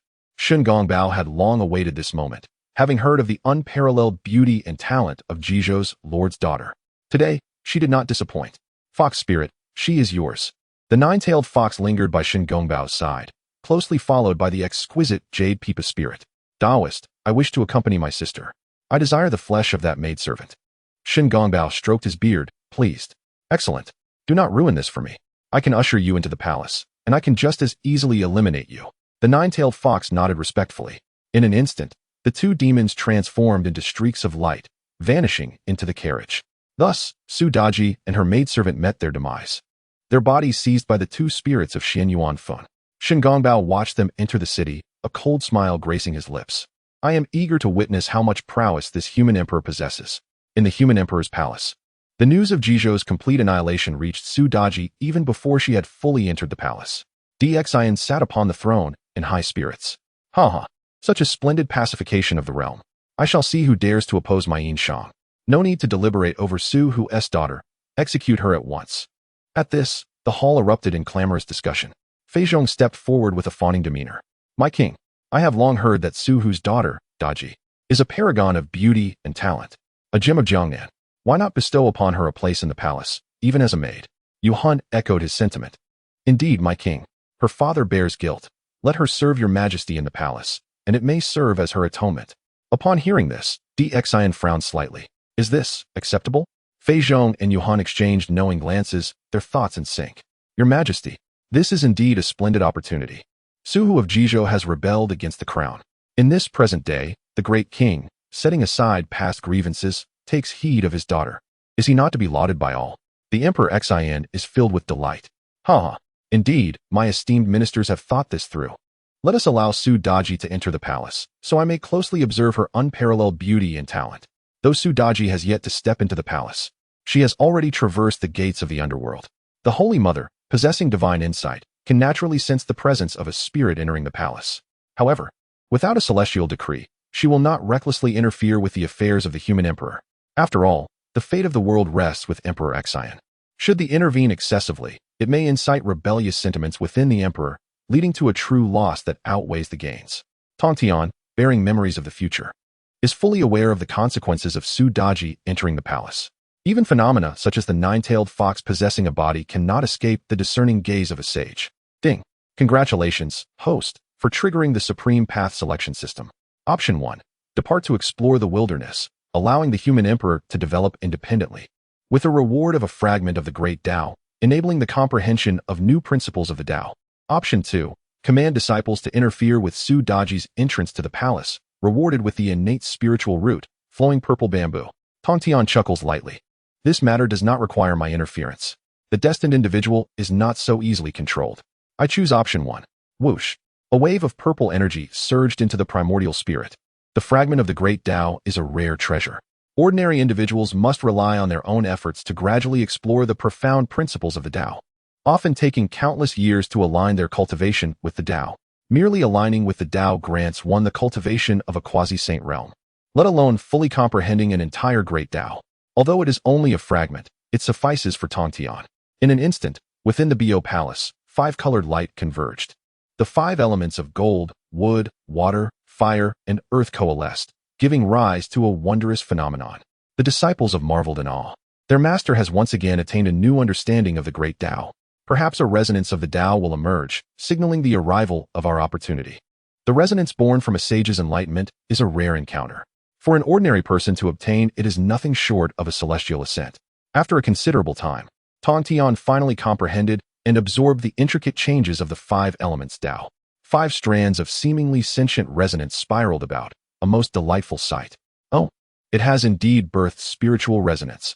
This fragment of the great Tao is truly a marvelous treasure. Spiritual resonance is a form of Tao resonance. Yet it possesses a rudimentary intelligence compared to pure Tao resonance, resembling a derivative of the Tao. Acquiring even one allows for an unobstructed enhancement of one's comprehension and cultivation. Tongtian's mind is now lively. The previously obtained Hanyuan Tao field has yet to be put to use. Now is the perfect moment to leverage this opportunity of the 5 strands of spiritual resonance to elevate the first batch of key disciples. Hanyuan Tao field. Now, with a low command, a seemingly ethereal Tao field suddenly materialized above Golden Ao Island. The disciples of all sensed the emergence of such a phenomenon. As the disciples were engulfed in confusion, Tongtian suddenly manifested, soaring gracefully to take his place in the void. This was the Hanyuan Tao field, a realm teeming with countless Tao rhythms. Among my disciples, those who have not yet ascended to the quasi-saint realm may have 5 opportunities to enter and cultivate within. The moment these words were uttered, an uproar ensued. What? Is Master truly speaking? Tao rhythms? The entire Tao field is filled with Tao rhythms? Could it be that I might have the chance to break through to quasi-saint? I must enter. Observing the enthusiastic disciples, Tongtian felt a deep sense of satisfaction. With a wave of his hand, 5 strands of spiritual rhythms soared forth, resembling 5 colorful divine dragons, imbued with a semblance of intelligence. These were the 5 strands of spiritual rhythms. Only those with true fortune may obtain them, each containing the essence of the 5 elemental paths: metal, wood, water, fire, and earth. I shall disperse these spiritual rhythms across the EC region. You may each seek your own fortune. You will have 3 years. And those who acquire a spiritual rhythm may enter the Hanyuan Tao field for a decade of training. With that, Tongtian released the spiritual rhythms into the air. Initially, the disciples were somewhat reserved upon hearing this announcement. However, a voice suddenly pierced through the crowd. I got one. One strand of spiritual rhythm did not venture away from Jinao Island, but instead dove straight into the hands of a disciple. It was Senior Brother Luo Xian. Senior Brother Luo Xian has obtained the fortune of our venerable ancestor. As this proclamation echoed through the air, the crowd erupted into a frenzy. Thousands of disciples scattered, each pursuing the remaining 4 strands of spiritual rhythms in search of their own fortunes. Luo Xian remained in a state of bewilderment, as the vibrant red fire Tao rhythm seemed particularly fond of him, affectionately entwining around his arm. Master, I have received a fortune. Tongtian looked upon his disciple with great contentment, nodding approvingly. Excellent. I shall send you into the Hanyuan Tao field. Luo Xian had long cultivated at Fire Dragon Island, reaching the pinnacle of the great Luo Golden Immortal Realm. He was indeed one of Tongtian's more distinguished disciples. Now, having gained the Master's acknowledgement, he was overwhelmed with joy. Thank you, Master. No sooner had he spoken than a beam of white light burst forth from the Hanyuan Tao field, instantly enveloping Luo Xian and drawing him into the realm. Chapter 60. Xianxia's Solemn Quest to Exterminate Demons and the Expansive Dissemination of the Spiritual Essence by Tongtian. Presently, he is preparing to utilize the primordial dojo to cultivate several disciples of the quasi-saint realm. After all, the calamity of the function has commenced. Possessing a greater number of quasi-saint disciples equates to an enhanced probability of success. For the saints, seclusion and cultivation can swiftly span centuries. Yet, the cosmic calamities are replete with innumerable opportunities and karmic ties. Even saints have the potential to encounter their fated chances upon entering the mortal realm. Tongtian traverses the vast wilderness, yet remains acutely aware of the occurrences within Chaoga City. However, It has not yet reached the point where his intervention is warranted. Shortly after Su Daji entered the palace, she successfully enchanted Emperor Xian. The young emperor, enamored by feminine allure, acted in accordance with his nature. With Grand Master Wen yet to return to the capital, no one in the court dared to intervene. Several loyal ministers, risking their lives, ventured to offer counsel. But Emperor Xian, displeased, generously bestowed death upon those who advised him. The likes of Fei Zhong and Yu Han thrived in this atmosphere, flourishing amidst the chaos. The court was engulfed in a haze, with no one daring to speak truth to power. Shen Gongbao, who tirelessly observed the stars day and night, anxiously awaited signs of decline in the fortunes above Chaoga City, his heart filled with trepidation. Junior brother, my success is but a step away.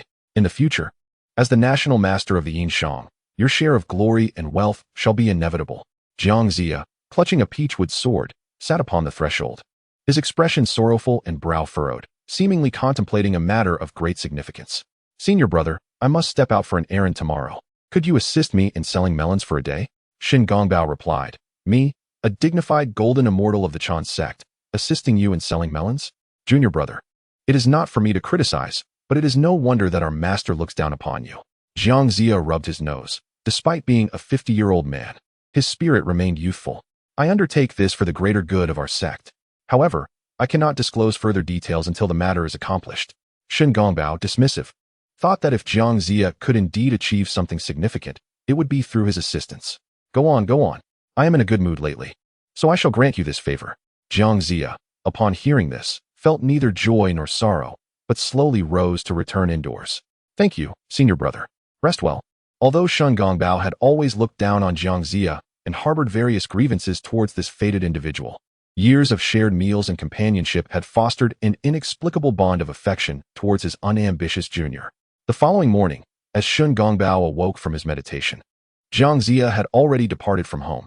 That freeloader. Hurry and come help. As dawn broke, the shrewish woman's voice pierced the air, calling for Shen Gongbao's assistance. Irritated, he opened his eyes with a scowl. Wretched woman, were it not for your connection to that useless junior brother, I would have dispatched you with a single stroke of my sword. Yet, as he muttered this, his hands and feet moved with surprising agility. The shrewish woman, upon seeing Shen Gongbao, wore an unwelcoming expression. That useless one has gone mad early this morning, proclaiming intentions to undertake some grand endeavor. Are you the one instigating him from behind? Upon hearing this, Shen Gongbao rolled his eyes. I have no idea what grand endeavor he intends to undertake. How could I possibly incite him? If one cannot discern their own partner's intentions, how can they blame me? However, the wicked woman began to harbor doubts. A hint of worry etched across her brow. How peculiar. He has never mentioned wanting to exterminate demons before. Yet today he claims there are monsters in the city deceiving the emperor. Has he been driven mad by my reprimands? Shen Gongbao paused momentarily. What did you just say he is going to do? The wicked woman looked at him with a face full of concern. I only heard that fool muttering to himself. He said he was going to the imperial city to vanquish demons, but I'm not sure. Before she could finish her sentence, Shen Gongbao suddenly leaped onto the rooftop. And with a few agile bounds, he was headed straight for the imperial city. Damn it, why does that fool have such a resolute expression, as if he welcomes death? He must not jeopardize my grand plans. Panic surged within Shen Gongbao, and disregarding the gaze of the common folk, he transformed into a streak of light and sped away. In the distance, the gates of the imperial palace became distinctly visible. Xianxia, bearing a wooden sword, was just intercepted by the palace guards. Shen Gongbao halted, perfectly positioned to overhear the exchange between Xianxia and the guards. Halt! Who dares to intrude upon the imperial palace? Xianxia replied with utmost seriousness. I come to rescue the emperor. There are demons within the palace. The two guards exchanged horrified glances. Impudent. Do you even realize where you are? Speak such nonsense again. And do not blame me for casting you out. Upon hearing this, Shen Gongbao smirked coldly. Fool, you can't even enter the gates. Let us see how you ruin my plans. Immediately, the guards shoved Xianxia back out. Above the clouds, Tongtian, having traversed from afar, found the scene amusing. Yuan sure. Isn't this akin to lifting a stone only to drop it on one's own foot? Ding. The host triggered the divine level path selection system. Choice 1. Replace Xianxia's wooden sword with the divine thunder demon extermination sword. Reward. A gourd of primordial jade liquid, which, when consumed, can enhance one's cultivation in the primordial realm, refining the essence and purging impurities from the body, thus improving one's aptitude and foundation. Choice 2. Do not replace the wooden sword. Reward. A gourd of 6th rank innate spirit pill, the Wanyan pill, which can alter one's appearance and conceal celestial secrets. Tongtian calculated and realized that xianxia was destined to receive aid. Indeed, Zhongfu Baigan had already rushed from the city and would soon encounter xianxia. At that point, gaining access to the palace would be an exceedingly simple matter. Choice 1. Tongtian extended his hand, and a bolt of lightning descended from the heavens, striking directly upon the wooden sword at xianxia's back. The previously ordinary wooden sword was instantly enveloped in divine lightning, transforming into a postnatal magic treasure. The divine lightning, personally conjured by a sage, was beyond the reach of ordinary demons. Not to mention xianxia. Even a golden immortal at the quasi-saint level from the Chan sect would find it challenging to perceive the subtle shifts in fate that had just occurred. Shun Gongbao remained oblivious to the fact that Jiangxia's peachwood sword had been stealthily replaced. Though Jiangxia was driven away by the guards, he did not depart directly. Instead, he settled himself cross-legged on the open ground outside the palace gate. As the dawn broke brighter, an increasing number of residents began to notice this peculiar old man. What on earth is that person doing? One wondered. I don't know. But he appears at the palace gate with a wooden sword. Could he be plotting to assassinate the king? Another scoffed. Come now. If he truly intended to harm the king, he wouldn't be brandishing a wooden sword. Exactly. Our king is so benevolent. Who would dare to wish him harm? Oh, but I have heard that the king's temper has been quite erratic lately, and he has executed several ministers. As the crowd buzzed with speculation, Zhongfu Baigan approached, surrounded by a throng of officials. From a distance, Jiangxia's figure caught Baigan's eye. Who is that? Baigan inquired of a nearby attendant, who was equally perplexed. I beg your pardon, my lord, but I do not know. I shall inquire at once. Baigan waved his hand dismissively. No need. I shall ask myself. In a few swift strides, Baigan reached Jiangxia. Who are you? Do you not realize this is the imperial palace? Do you not fear being captured by the guards while carrying a wooden sword? Upon hearing this, Jiangxia looked up, his face alight with joy. A fated encounter. A demon has infiltrated this palace, and I, Xianxia, have come to vanquish it. At this proclamation, the ministers erupted into a flurry of whispers. Could the demon he speaks of be that one? Hush. Do you wish to court death? Baigan's brow furrowed in concern. Nonsense. Guards, bind him and bring him before the king. At his command, the guards swiftly approached and restrained Jiangxia. He remained composed, as though he had anticipated this turn of events. Observing Jiangxia being escorted into the palace, Shun Gongbao's brow furrowed in alarm. This is not good. Chapter 61. The Divine Sword Slays Demons. Baigan, with a serious demeanor, escorted Jiangxia into the royal palace, albeit with Jiangxia bound by soldiers. The civil and military officials gathered before the throne. As the sun rose high in the sky, a young servant hastily approached from the inner palace. Esteemed lords, His Majesty is unwell today and will not hold court. Upon hearing this, the officials erupted into animated discussions. Another day without court? This has been the case for over half a month. Side 1. Ever since the arrival of Su Daji, the emperor has completely changed. I suspect she is a demoness. Shoo, speak not such words. As the ministers murmured, they scrutinized Baigan's expression. As the uncle of Emperor Xian, Baigan held a revered position and was known for his virtue. He felt a deep frustration towards his nephew's folly and negligence in governance. Yet, the minister's concerns were not unfounded. Before Su Daji's arrival, Emperor Xian had been a diligent and capable ruler. As the officials dispersed, Baigan did not immediately exit the palace. A maid, scurrying with small steps from a side hall, approached him. Uncle Baigan, the Empress requests your presence in the side hall for a brief conversation. She has been waiting all morning. Baigan furrowed his brow, glancing back at the still-bound Jiangxia. Release him. At his command, the soldiers complied without hesitation. Jiangxia, now free, remained composed. Thank you, Chancellor. Baigan waved away the soldiers. There are no outsiders here. As long as you tell me who the demon in this palace is, I shall take you to meet the Empress. Jiangxia raised his head, surveying his surroundings before pointing in a particular direction. That is where the monster resides. The maid cast a curious glance in that direction, only to be seized by terror. Baigan's expression turned grave as he recognized that the indicated location was the star-collecting tower, where King Zhou and Daji spent their nights.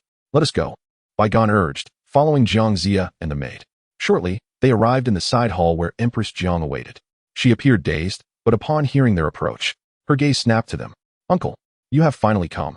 Upon seeing Baigan, the Empress burst into tears. The once majestic queen of the Yin and Shang was now pallid and in poor condition. Baigan hurried to her side. Your Majesty, are you well? The Empress struggled to voice her suffering as tears cascaded down her cheeks. Uncle, that vile woman is rampant. She seeks to take my life. The Jiang family was of noble lineage, and the empress's father was a close friend of bygone. Everything had once been harmonious. However, ever since Su Daji entered the palace, the empress had lived in constant fear. Upon first seeing the empress, Xianxia's brow furrowed. Demonic energy has entered your body. It appears you have been tormented by that fiend day and night. The empress halted her sobbing and nodded, turning her gaze towards bygone. Uncle, this Taoist is. It was only then that bygone realized the significance of Xianxia's presence. The urgency of the situation was palpable, even though he was still unaware of Xianxia's true identity. Bygone, in his haste, had neglected to inquire about the Taoist's name. Xianxia waved his hand dismissively. It matters not. I am but a humble Taoist, Xianxia, a disciple under the esteemed Yusu Palace of the primordial heavenly sovereign. I have come here today to vanquish demons. As he spoke, a yellow talisman materialized in Xianxia's hand. This was not a celestial technique of the Chan sect, but rather a rudimentary method of demon evasion from the art of Chiman Duanjia. Here is a protective talisman, a gift for Her Majesty the Queen. It shall dispel the demonic aura and assist her in regaining her state. The Queen, Jiang, gratefully accepted the talisman. Thank you, Taoist. I implore you to swiftly exorcise the demons. Xianxia wasted no time, unfastening the wooden sword from his back and presenting it with both hands. This is the celestial treasure, the Peachwood 7-Stars sword. Hang this sword at the spot where the demon frequently passes. When the demon crosses paths with it, it shall unleash its divine power and slay the fiend. The Queen, Jiang, accepted the wooden sword with a mixture of skepticism and hope. Taoist, this. Before she could finish her sentence, a cacophony erupted outside the hall. Uncle, I have heard you are still in the palace, and I have come to seek you. Bygone's expression shifted dramatically as he immediately shielded both the Queen and Xianxia behind him. The king approaches. Xianxia, you must depart at once. The Queen, too, did not dare to delay. She hastily urged a maid to guide Xianxia out through a small door. However, just as the small door swung open, 2 guards wielding axes appeared at the threshold. The maid, startled, could not suppress a scream. At this moment, Xianxia finally displayed an expression, albeit one of resigned exasperation. Alas, my junior, you truly did not go to sell melons. Meanwhile, Emperor Xian, clad in a light robe, strolled leisurely into the main hall, accompanied by a captivating maiden. Su Daji, merely 16 years of age, was in the prime of her youth. Her alluring figure, partially veiled by sheer fabric, was utterly tantalizing. She clung to Emperor Xian like a playful kitten, exuding charm. The palace guards lowered their heads, not daring to meet their gaze, let alone casting a glance. They refrained from even harboring thoughts. Behind the two, there were over 10 warriors, led by the formidable Shengongbao. Shengongbao immediately spotted Xianxia. Your Majesty, this is my elder brother, Xianxia, whom I mentioned to you. Emperor Xian furrowed his brow.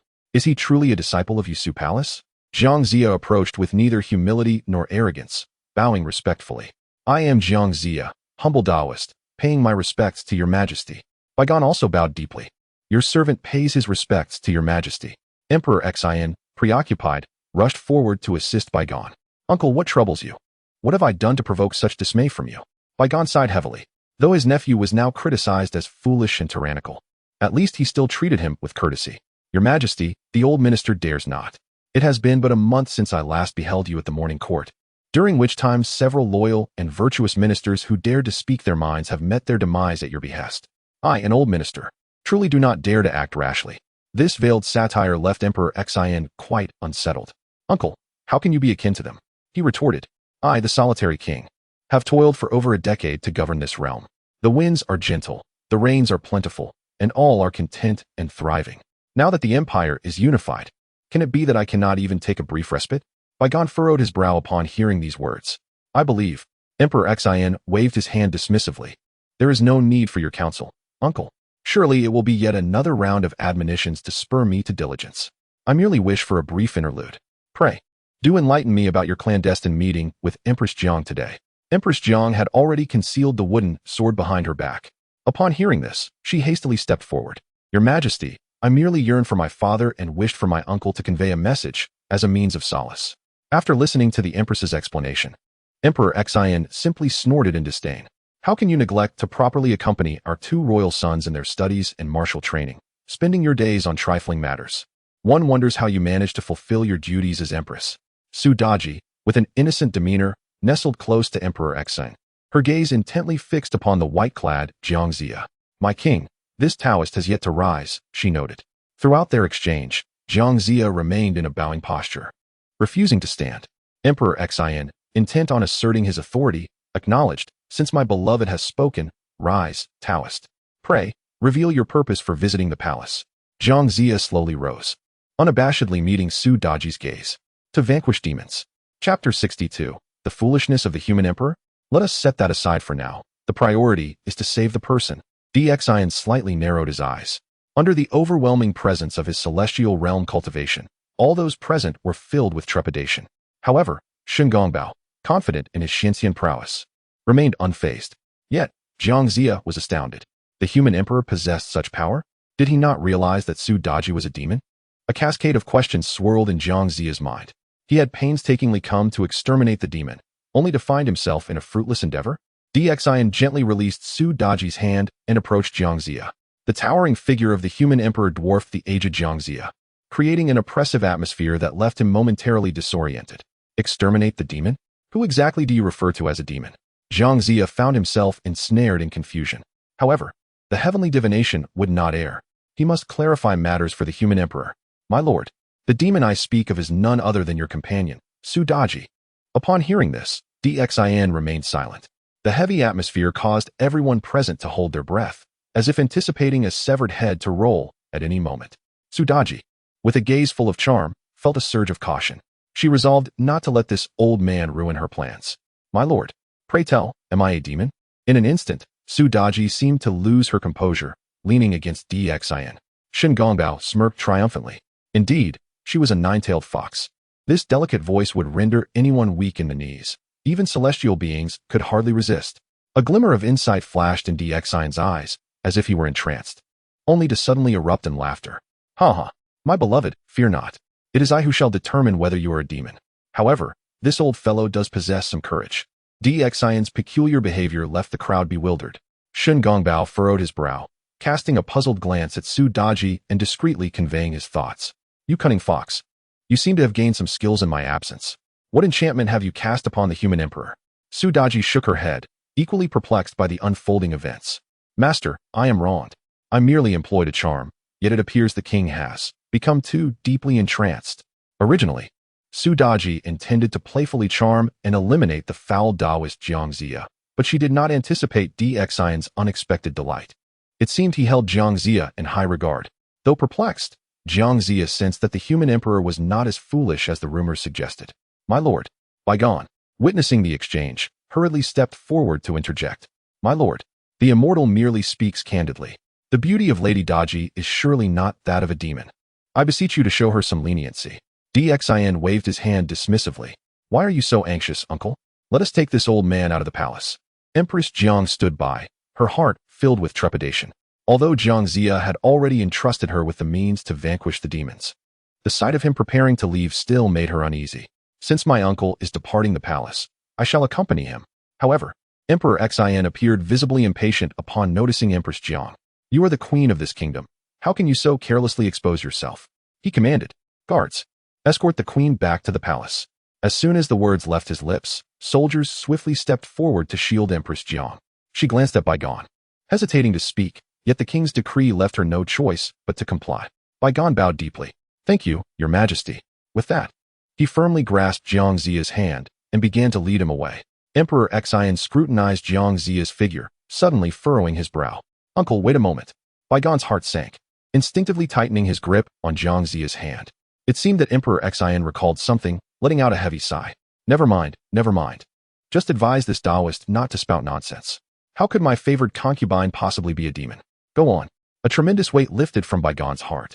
He hurriedly expressed his gratitude and led Xianxia swiftly out of the royal palace. The journey was marked by silence. Bygone spoke not a word, and Xianxia remained pensive, lost in thought. At last, they had escaped the palace, and Bygone finally exhaled in relief. Taoist, we have both witnessed the demon's power. The king has been thoroughly enchanted by her. Is your treasured sword secure? Xianxia appeared momentarily lost in thought. After a lengthy pause in response to Bygone's inquiry, he finally regained his composure. Rest assured, my lord, as long as Empress Jiang hangs the peach-wood 7-star sword above the palace, it will surely vanquish the malevolent spirits. Bygone nodded lightly, relieved. That is good to hear. But where do you intend to go now? Xianxia turned to gaze back at the palace. Shrouded in demonic energy, his eyes filled with concern. I shall return home. This is the opportune moment to eradicate the evil, but I fear there may be those who will covertly impede our efforts. His words naturally reflected his apprehension towards Shengongbao. It was evident that the demon ensnaring the emperor was allied with Shengongbao, who acted under the orders of their master. The words of Yuanshi Tianzuan regarding the downfall of Zhou constantly echoed in xianxia's mind. Yet, could he truly stand by and watch as the emperor fell? The kingdom crumbled, and the populace suffered? Was all of this truly in accordance with the will of heaven? The prophecy of Zhou's demise and the rise of Shiqi loomed over him.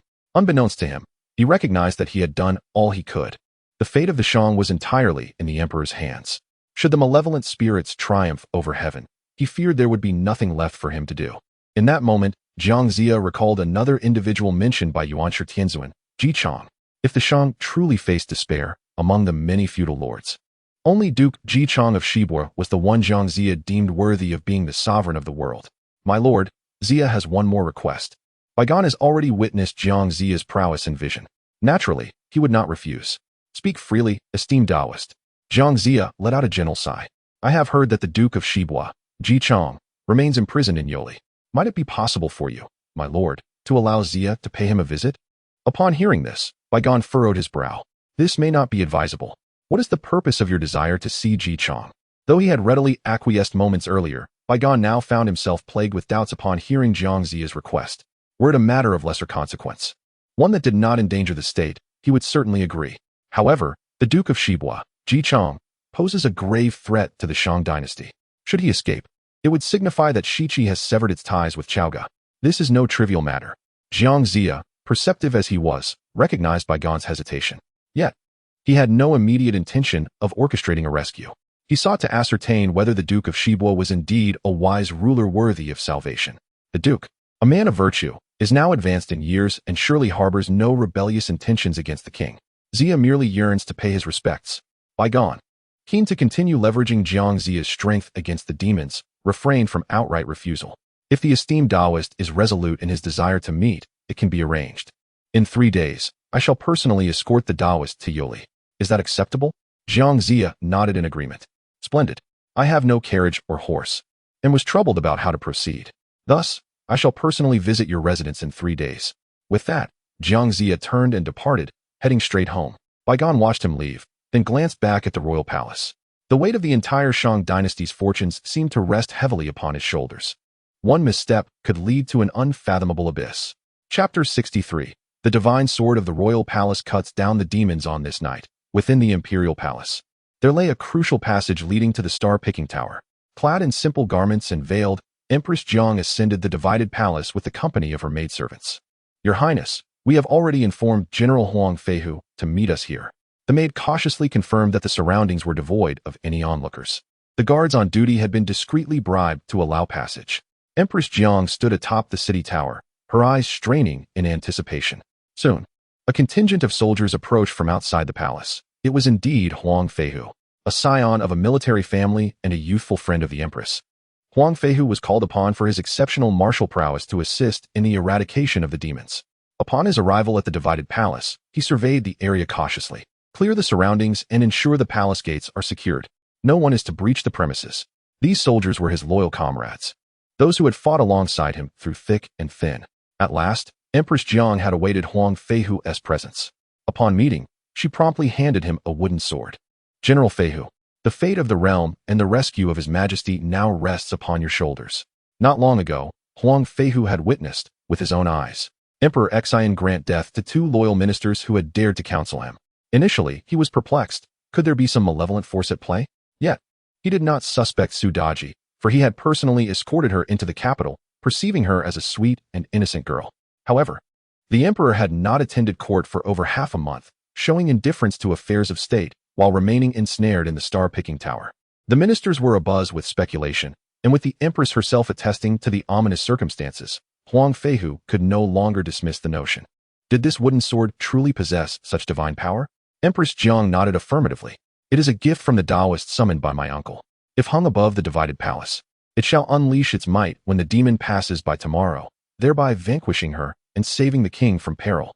Without doubt, Huang Feihu grasped the wooden sword and soared into the air, leveraging his agility to affix the sword atop the palace. Standing over 20 zhang high, The inconspicuous wooden sword would elude detection by ordinary eyes. He ascended the palace, nodding to Empress Jiang. The wooden sword is in place. Your Highness should return to the palace and rest, for the night is cold. With the sword hung, as instructed by xianxia, Empress Jiang could only retreat to the palace and await the outcome in silence. Huang Feihu surveyed the area one last time, ensuring no witnesses had observed the events of the night before leading his soldiers away. At dawn the next day, Emperor Xian awoke from the star-picking tower, eager to return to the palace for his bath and attire. Su Daji, however, did not awaken until the sun was high in the sky. Sister, life as a royal consort is far superior to our days at Xianyuan Tomb. There are delicacies and fine silks aplenty. Why should we pursue immortality anymore? The jade and stone pipa spirit, adorned in ethereal garments, revealed vast, fair skin. Last night, Xian displayed remarkable valor. The two sisters had both retired to their chambers. After the clouds and rain had passed, the two demons were utterly enraptured. What the elder sister said was indeed true. Hee. Shall we venture to the palace to seek the king? I have grown quite weary of languishing in this star-picking tower. The nine-tailed fox, observing her sister's vivaciousness, could not help but chuckle. You little minx. Just awakened and already yearning for a man. The jade-stone pipa spirit's cheeks flushed crimson as she suddenly pounced upon the nine-tailed fox. Sister, you still jest. Last night, your cries were like the return of the oriole, utterly mortifying. The two sisters frolicked and teased one another, the warmth of spring illuminating the moment. Were it not for the fact that only maidservants attended them in the star-picking tower, it is likely that an ordinary man would have been unable to resist the allure. Dear sister, you go ahead and find the king. I shall remain here, waiting for the Taoist. He still has matters to discuss. The jade-stone pipa spirit nodded eagerly. In any case, I have no desire to encounter the Taoist. He is quite formidable, so I shall take my leave. With that, the jade-stone pipa spirit rose to dress, casually selecting two maidservants to accompany her as she departed the star-picking tower towards the emperor's sleeping quarters. The maidservants in the star-picking tower had long been entranced by the fox spirit, having surrendered their hearts and minds. They were but mere puppets of flesh. The ordinary folk, oblivious, perceived them as still living beings. The jade-stone pipa spirit moved along with a buoyant spirit, entirely unaware of the impending danger. She reached the foot of the palace tower when the divine knight demon-slaying sword suddenly erupted with a brilliant flash. Boom! A bolt of divine lightning descended from the heavens. The jade-stone pipa spirit had yet to react before her life was extinguished. The four maidservants who had accompanied her, stripped of their demonic support, instantly transformed into lifeless husks. The divine knight demon-slaying sword, seizing the moment when no one was attentive, shot upward like a streak of light, vanishing in the blink of an eye. The palace guards were taken aback, hastily rushing towards the emperor's sleeping quarters. My lord, a calamity has befallen. Miss Linger has perished. Linger was the maid who had followed Su Daji into Chaoga, yet she held no official title. Xian, engrossed in reviewing memorials, displayed no sign of surprise upon hearing the guard's report. I am aware. You may dispose of Miss Linger's remains and send them to the star-picking tower. The guard stood momentarily stunned. The king had spent the previous night with the two ladies, immersed in indulgence. How could he remain so unperturbed upon receiving such sudden news? As though nothing had transpired? My lord, Miss Linger is not merely deceased. A jade-stone pipa has appeared beside her, and the four maidservants have turned into corpses. Xian frowned slightly, slowly setting down the memorial in his hand. I said I am aware. Are you hard of hearing? The guard shivered and quickly rose. I shall attend to it immediately. After the guard exited, a woman appeared within the emperor's chamber. It was none other than the Holy Mother Wudong. Disciple, how do you plan to confront this nine-tailed fox? The Empress of the Unfathomable has never intervened in these matters. From the moment Su Daji entered the palace, Emperor Xian was already aware of the true identities of these two enchantresses. Naturally, the ordinary celestial realm could not resist the beguiling charm of the fox demon. However, the emperor possesses the innate treasure, the seal of heaven, which can dispel all laws and clarify the mind. How could a mere woodland spirit hope to ensnare him? Upon the appearance of the Empress of the Unfathomable, Emperor Xian hurriedly rose to his feet. Master, I thought you were not in the palace. The Empress smiled with serene composure. You are the emperor, this realm belongs to you. The sect of the intercepting teachings shall serve as your strongest support, yet shall not meddle in your decisions. I have been here all along, safeguarding your safety, merely choosing not to reveal myself. However, I am quite pleased that you have managed to break the fox demon's charm. Hearing this, Emperor Xian felt a twinge of embarrassment. Have you witnessed my reckless actions these past few days? The thought of his playful escapades with the two enchantresses made even the emperor's face flush. The empress chuckled lightly. displaying no hint of reservation. Indulgence in joy is not without merit, as long as you remain cognizant of your actions. Now that you have employed xianxia to eliminate the Jade and Stone Pipa spirit, how do you intend to deal with the nine-tailed fox? Emperor Xian had already formulated a meticulous plan. Rest assured, Master, I have further use for this fox. There are too many obstinate remnants of the past among the court, which have long been a source of concern for me. Since they believe I have been enchanted by the spirits, it is only fitting to take advantage of this perception. In the future, I shall shift the blame onto the spirits, and all shall be well. The emperor had long since devised a scheme. The folly perceived by his ministers was merely a faade. Those whom Emperor Xian had condemned to death were primarily high-ranking, esteemed clansmen, who had always held themselves in high regard and sought to interfere with the emperor's decisions. To kill them without cause would surely invite scorn. Yet with the demons to bear the brunt of the blame, what joy could there be in that? Chapter 64. The Queen's Assassination. You are deeply sinful. The Jade Pipa spirit has perished. The nine-tailed fox was left dumbfounded. Just this morning, she had been frolicking with her dear sister, yet now, in an instant, she has met her tragic end. When Shen Gongbao arrived, he happened upon the guards transporting the corpse of the Jade Pipa spirit to the star-picking tower. Everything was utterly unfathomable. That rascal xianxia had clearly been banished from the palace. Who could have possibly slain the Jade Pipa spirit? Fox, do you possess any adversaries within this palace? The nine-tailed fox, in a daze, cradling the dissipating essence of the Jade Pipa, slowly shook her head. None remain. Taoist, I have lost both my sisters. Shen Gongbao felt a growing agitation. He had painstakingly manipulated the nine-tailed fox to ensnare King Zhou, and he was on the verge of becoming the national advisor, fulfilling his master's command. Yet now, the unfolding events seemed increasingly beyond his control. The corpse of the Jade Pipa spirit had been dispatched by Emperor Xian himself. This was the most horrifying notion for Shen Gongbao. Could it be that the human sovereign had already discerned the identities of your sisters? It shouldn't be so, if he truly knew. How could he allow you to remain in the palace? But if the human sovereign was unaware, why was he so nonchalant? Did the Jade Pipa not appear as a demon in his eyes? Shen Gongbao felt as though his head would explode. Clearly, the human sovereign had been toyed with by them, yet now the situation had turned opaque and uncontrollable. The absence of Emperor Xian from the scene only deepened the uncertainty surrounding his stance. The nine-tailed fox, weeping bitterly while holding the Jade Pipa, evoked profound sympathy. Taoist, do you think my sisters could ascend the divine ranking? Have they attained immortality? Shen Gongbao, upon hearing her words, was momentarily at a loss for how to respond. Rest assured, you are all beings who have endured trials under my teaching. Your contributions to the matter of the divine ranking will undoubtedly lead to your eventual deification. Once you ascend to the heavenly realm, you and your sisters shall be reunited. Though he spoke these words to soothe the nine-tailed fox, he was merely placating her. Did the three spirits from Xuanyuan's grave aspire to ascend the ranks? That would be nothing short of a fantasy. The divine ranking is reserved solely for the disciples of the sages. How could three mere woodland spirits be worthy? The death of the Jade Pipa spirit was in vain.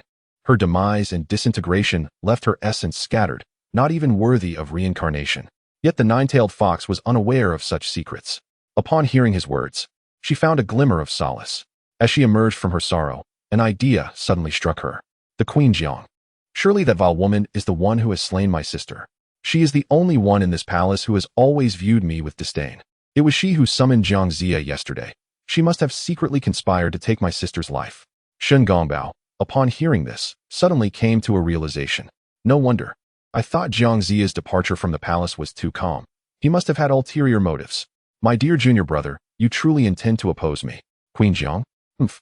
A mere mortal dares to contend against me, the Taoist. The nine-tailed fox was enveloped in a surging aura of malice, unable to contain herself any longer. I shall slay that wretched woman and avenge my sister. With those words, the nine-tailed fox furiously made her way towards the palace of Queen Jiang. However, Shen Gongbao furrowed his brow and immediately cast a spell to obstruct her. Impudent fox, if you rush to commit murder, not only will you fail in your quest for vengeance, but you will also seal your own fate. The nine-tailed fox, having lost her sister, was indifferent to such warnings. Do not stop me, Taoist. Even if it means our mutual destruction, I must kill that vile creature. Shen Gongbao replied with a cold smile. Is revenge truly so difficult to achieve? I possess a far more satisfying method. The nine-tailed fox looked at him in confusion. What could be more gratifying than murder? As a savage little demon that feasted on human hearts, she believed that killing was the most straightforward solution. She was not inclined to ponder further. Shen Gongbao intervention was not born out of concern for her well-being. but rather a desire to prevent her from jeopardizing his grand designs. You claim that Queen Jiang seeks your life. Women, after all, merely vie for favor. If you truly wish to exact revenge, your target should be King Zhou, not Queen Jiang. He continued, consider this. The thing Queen Jiang values most is King Zhou's affection. If she were to be slain by the very one she cherishes, how excruciating that would be. A glimmer of understanding sparkled in the nine-tailed fox's eyes. Indeed, you speak wisely, Taoist. However, at that moment, she recalled that the corpse of the Jade Pipa spirit had been delivered by King Zhou, raising the possibility that he was already aware of her identity.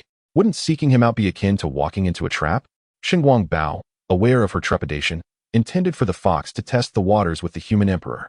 What is there to fear? It is not your life at stake. You must feign terror, convincing King Zhou that you are no monster. Surely, this is not a lesson I need to impart to you? The nine-tailed fox pondered deeply, realizing that there were no other options available. Thank you for your guidance, Taoist. I shall proceed to the palace to seek the king. That vile Jiang must be made to suffer at his hands. With that, the nine-tailed fox swiftly donned her attire, accompanied by her handmaidens, and made her way from the star-picking tower directly to the chambers of Emperor Xan. Xinguang Bao stood atop the star-picking tower, watching the fox depart. A glint of ruthlessness in his eyes. I cannot rely solely on this brazen fox. For the sake of my master's grand design, it appears I must take more drastic measures. With that thought, Xinguang Bao quietly left Chaoga, preparing to seek other allies. The nine-tailed fox remained oblivious to his scheming. Her singular focus was to annihilate Queen Jiang and avenge the Jade Pipa spirit. Su Daji hastily approached the lower palace, the very site where the Jade Pipa spirit had met her demise. However, the divine sword that vanquishes demons has already been secretly retrieved by its master, leaving no trace of evidence in this place. Wretched creature, regardless of the methods you employed, I shall ensure that you experience retribution tenfold. Su Daji seethed with indignation. Her teeth clenched as she continued towards the royal chambers of King Zhou. Emperor Xian had anticipated that the nine-tailed fox would not relent. Thus he lay in wait upon his couch, ready for the arrival of the fox spirit. Soon enough, before the fox even appeared, her voice echoed through the air. My lord, woe is me. It is utterly terrifying. Linger is indeed a monster. Upon hearing the nine-tailed fox lament in such a manner, Emperor Xian could not help but smirk inwardly. Such cunning intellect is commendable, yet I have long seen through your charade. If you wish to persist, then I shall indulge you in this game. With this thought in mind, Emperor Xian feigned awakening from a deep slumber, his eyes opening in feigned bewilderment. At that precise moment, Su Daji rushed in, tears streaming down her face. My lord, you must save your humble servant. Before Emperor Xian could respond, the lovely figure of Daji, imbued with the fragrance of blossoms, rushed into his embrace, crying as if her heart were breaking, evoking deep sympathy.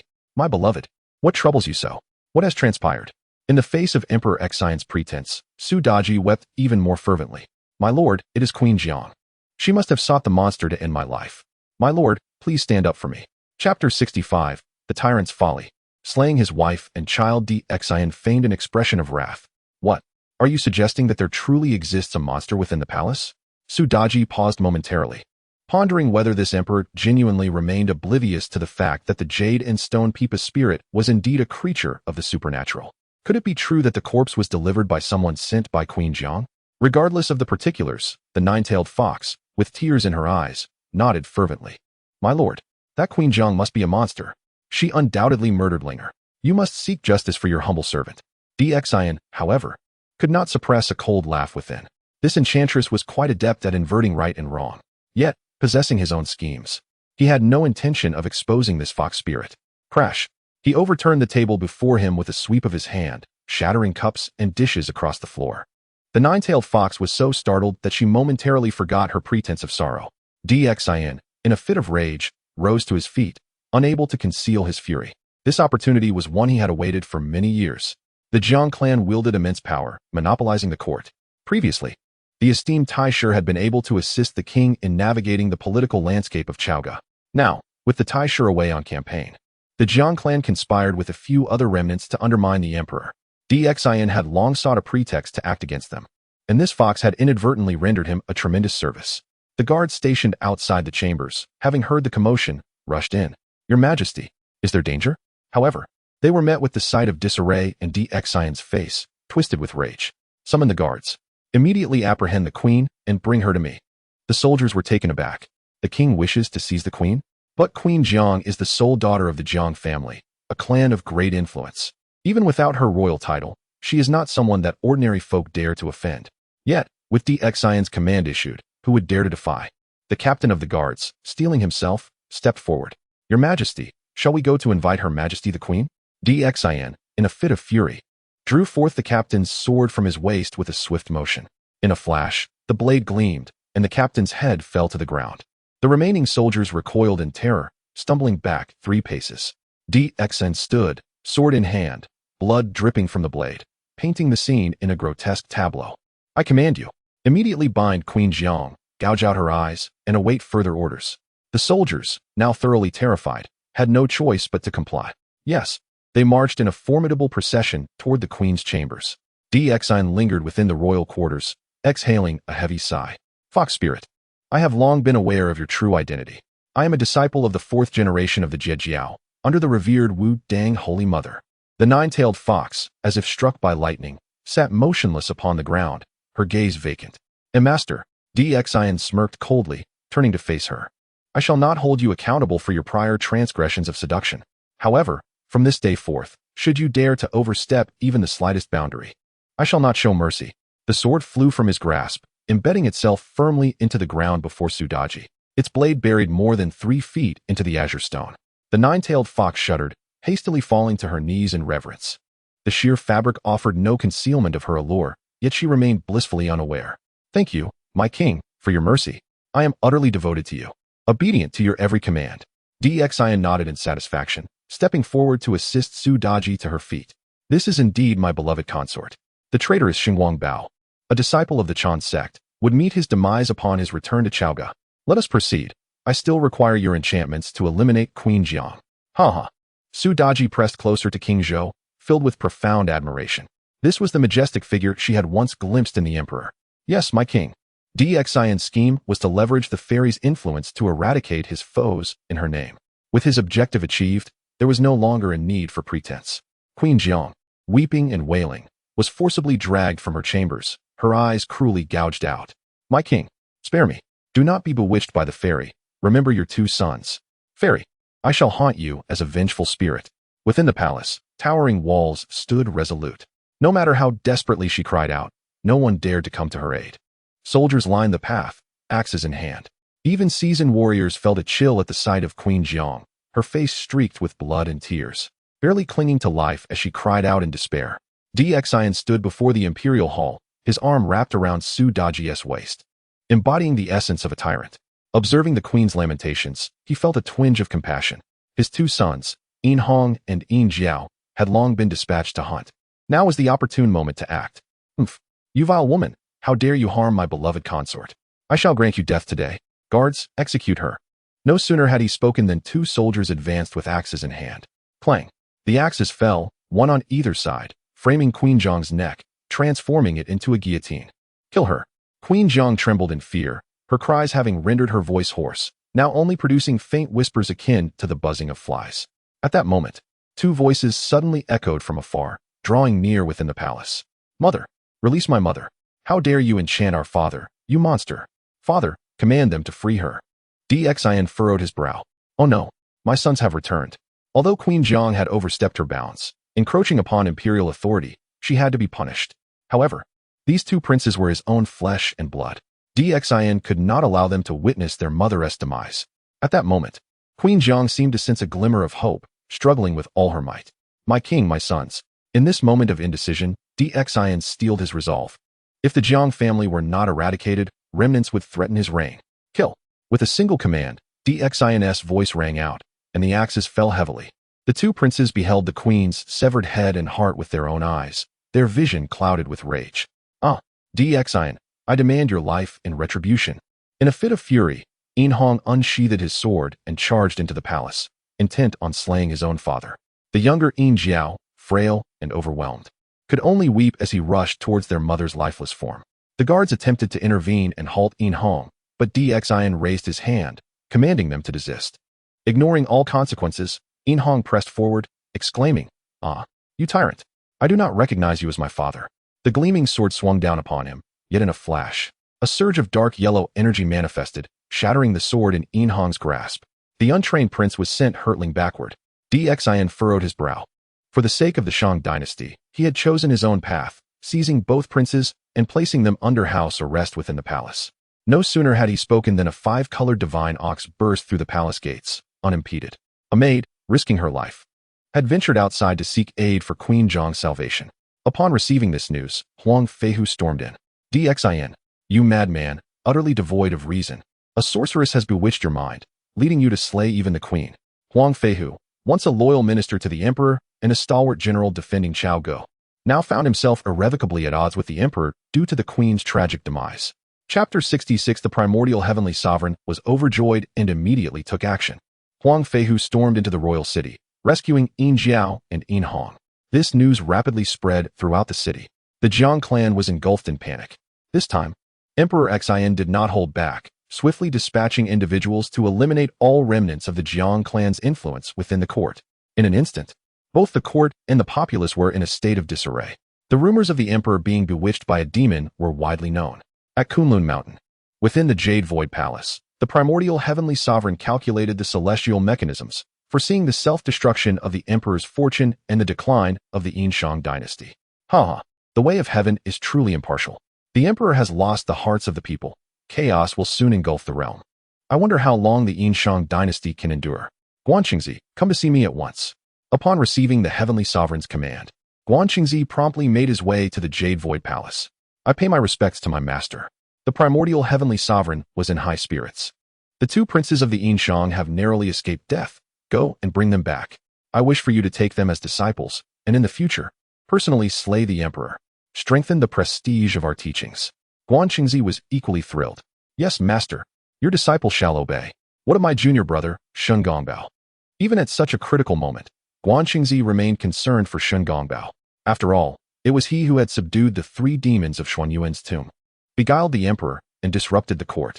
The primordial heavenly sovereign nodded gently. Indeed, Shun Gongbao has contributed somewhat this time. Very well. Even if he is a harbinger of calamity, he is still a person of destiny. Reward him with something fitting, so he may continue to devise schemes in Chaogou, ensuring the complete ruin of the Shang's fortunes. The wager between our teachings and thee is the fate of the human realm. The primordial heavenly sovereign had not anticipated that, after a string of misfortunes, fortune would finally turn in his favor. It seemed as if the moment of this downfall and the ascension of the entire clan to the divine list had finally arrived. At Jineo Island, within the Bo Palace, Tongtian slowly opened his eyes. Wudong, have you returned to seek my counsel on this matter? The Holy Mother of Wudong was kneeling in the great hall, her face filled with remorse. Master, it was my negligence. I implore you to assist the emperor this time. He too is filled with regret and cannot comprehend the consequences. It turned out that Emperor Xian had not intervened to stop Huang Feihu from rescuing the princes.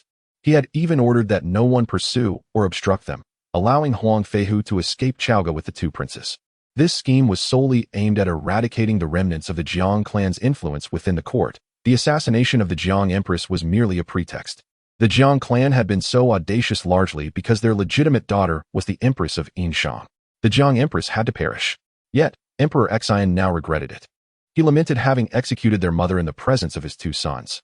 Thus, he knelt before the Holy Mother of Wudong, beseeching her to find a way to have the Jiang Empress ascend to the divine list, to comfort her spirit as a heavenly being. The Holy Mother of Wudong, deeply caring for her disciple, found herself at a loss. She could only return to Jineo Island to seek assistance from Tongtian. Tongtian sighed helplessly. The function list is decreed by the heavenly Tao, intended to protect those who perish in the great calamity while pursuing the path of cultivation. Queen Zhang was slain by the emperor, and it is likely. Upon hearing this, Wudong felt an overwhelming sense of guilt and bowed deeply. It was indeed the folly of the disciple. This matter should not have troubled you, my esteemed master. Upon returning to the island, the Holy Mother Wudong bears a considerable burden. Such a monumental affair as the function list is not something even a saint can casually intervene in. Moreover, the notion of allowing a mere mortal to ascend the list is nothing short of a fantastical dream. Ding. The host has triggered the divine-level Great Tao selection system. Option 1. Assist Queen Jiang in ascending the function list. Reward. The true spirit of Ancestor Han Yun. Option 2. Allow Queen Jiang to enter the cycle of reincarnation. Reward. The innate spiritual treasure, the water-repelling pearl. Tongtian was momentarily taken aback. The true spirit of Ancestor Han Yun? That individual has already Ancestor Hong Yun is indeed a remarkable figure in the primordial chaos. He was a prominent character long before Tongtian achieved sainthood and had the potential to become one of the 6 saints of the heavenly Tao. In the days of yore, when Hong Jun Daozu first attained enlightenment, he delivered teachings from the Xiao Palace, accessible to anyone. Ancestor Hong Yun was the 5th to arrive, preceded only by the original disciples of Hong Jun, the 3 pure ones, and Yuhua. Based on the fruit positions of the 6 saints of the heavenly Tao, Ancestor Hong Yun had a promising chance. Yet, the unfortunate twist lay in this universally acknowledged, good-natured individual encountering the likes of Jiejing and Zhuanti. Through a series of clever words and arguments, the 2 saints of the West successfully deceived Ancestor Hong Yun into willingly relinquishing his seat, demoting himself to the 7th position. Thus, he missed the opportunity to attain sainthood entirely. Having not achieved enlightenment, Ancestor Hong Yun naturally fell victim to the great calamity and perished amidst the boundless tribulation. According to reason, his true spirit should have long since vanished. Yet now, he astonishingly appears among the rewards of the system. Although Tongtian was puzzled, the prospect of resurrecting such a blessed and powerful being from the primordial chaos seemed a guaranteed profit. In comparison, assisting Queen Jiang in ascending the function list was a trivial matter, hardly worthy of mention. Choosing option 1, as Tongtian made his decision, a true spirit instantly manifested within the purple palace of his primordial spirit, resembling a vibrant crimson cloud, undulating with vitality. Having received the reward, it was time to act. In high spirits, Tongtian waved his hand dismissively. Enough, enough. If you truly had the intent, you would not have returned to seek me. This task is challenging, but not impossible.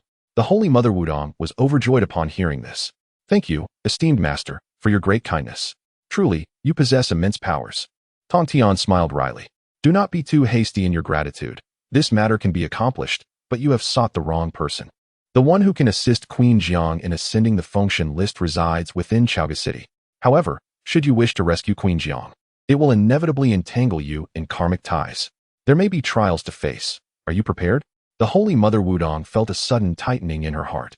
She understood the implications of Tongtian's words all too well. The calamity of the gods has commenced, instilling a sense of dread in everyone, who would prefer to retreat into seclusion, yearning to distance themselves from the entanglements of fate and calamity, thus safeguarding their own existence.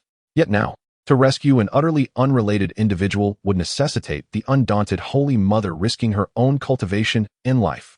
The intertwining of fate is inherently perplexing. Even if Queen Jiang were saved, no one could foretell what future events might unfold. The undaunted Holy Mother clenched her teeth and bowed deeply to Tongtian. The disciple implored, "Please, Master, reveal to me the method of salvation." Tongtian sighed helplessly. His reluctance to disclose the means of salvation was for the sake of his disciples. However, the undaunted Holy Mother's resolute determination was also for the welfare of her own disciples. People often speak of my sect's disciples as being unfeeling and ruthless, akin to creatures with fur and horns. Yet who has truly comprehended the righteousness of our sect in seizing a glimmer of hope? Very well, as your master, I shall undoubtedly exert every effort to protect you. The undaunted Holy Mother bowed deeply in gratitude. Thank you, Master, for your immense grace. Chapter 67. The True Spirit of the Elder Red Cloud on Golden Ao Island. Within the Bayou Palace, Tongtian suddenly opened his eyes with a jolt. Having performed a calculation, outside the city of Chaogu, the brothers Yin Jiao and Yin Hong were being pursued. You must immediately rescue them, he commanded. The Wudong Holy Mother hesitated for a moment. Master, are we not supposed to rescue the Queen Jiang? Tongtian chuckled softly. Do you think that allowing a mere mortal to ascend the god list is a trivial matter? The one who holds the god list is xianxia, residing in Chaoga City. He is, after all, a simple-hearted good man.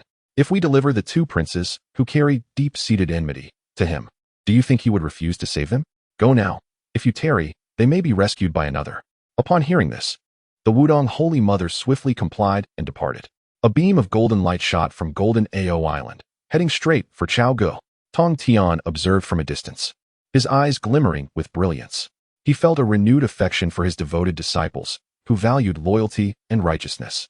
Once, in my ignorance, I allowed my disciples to be ensnared and perish.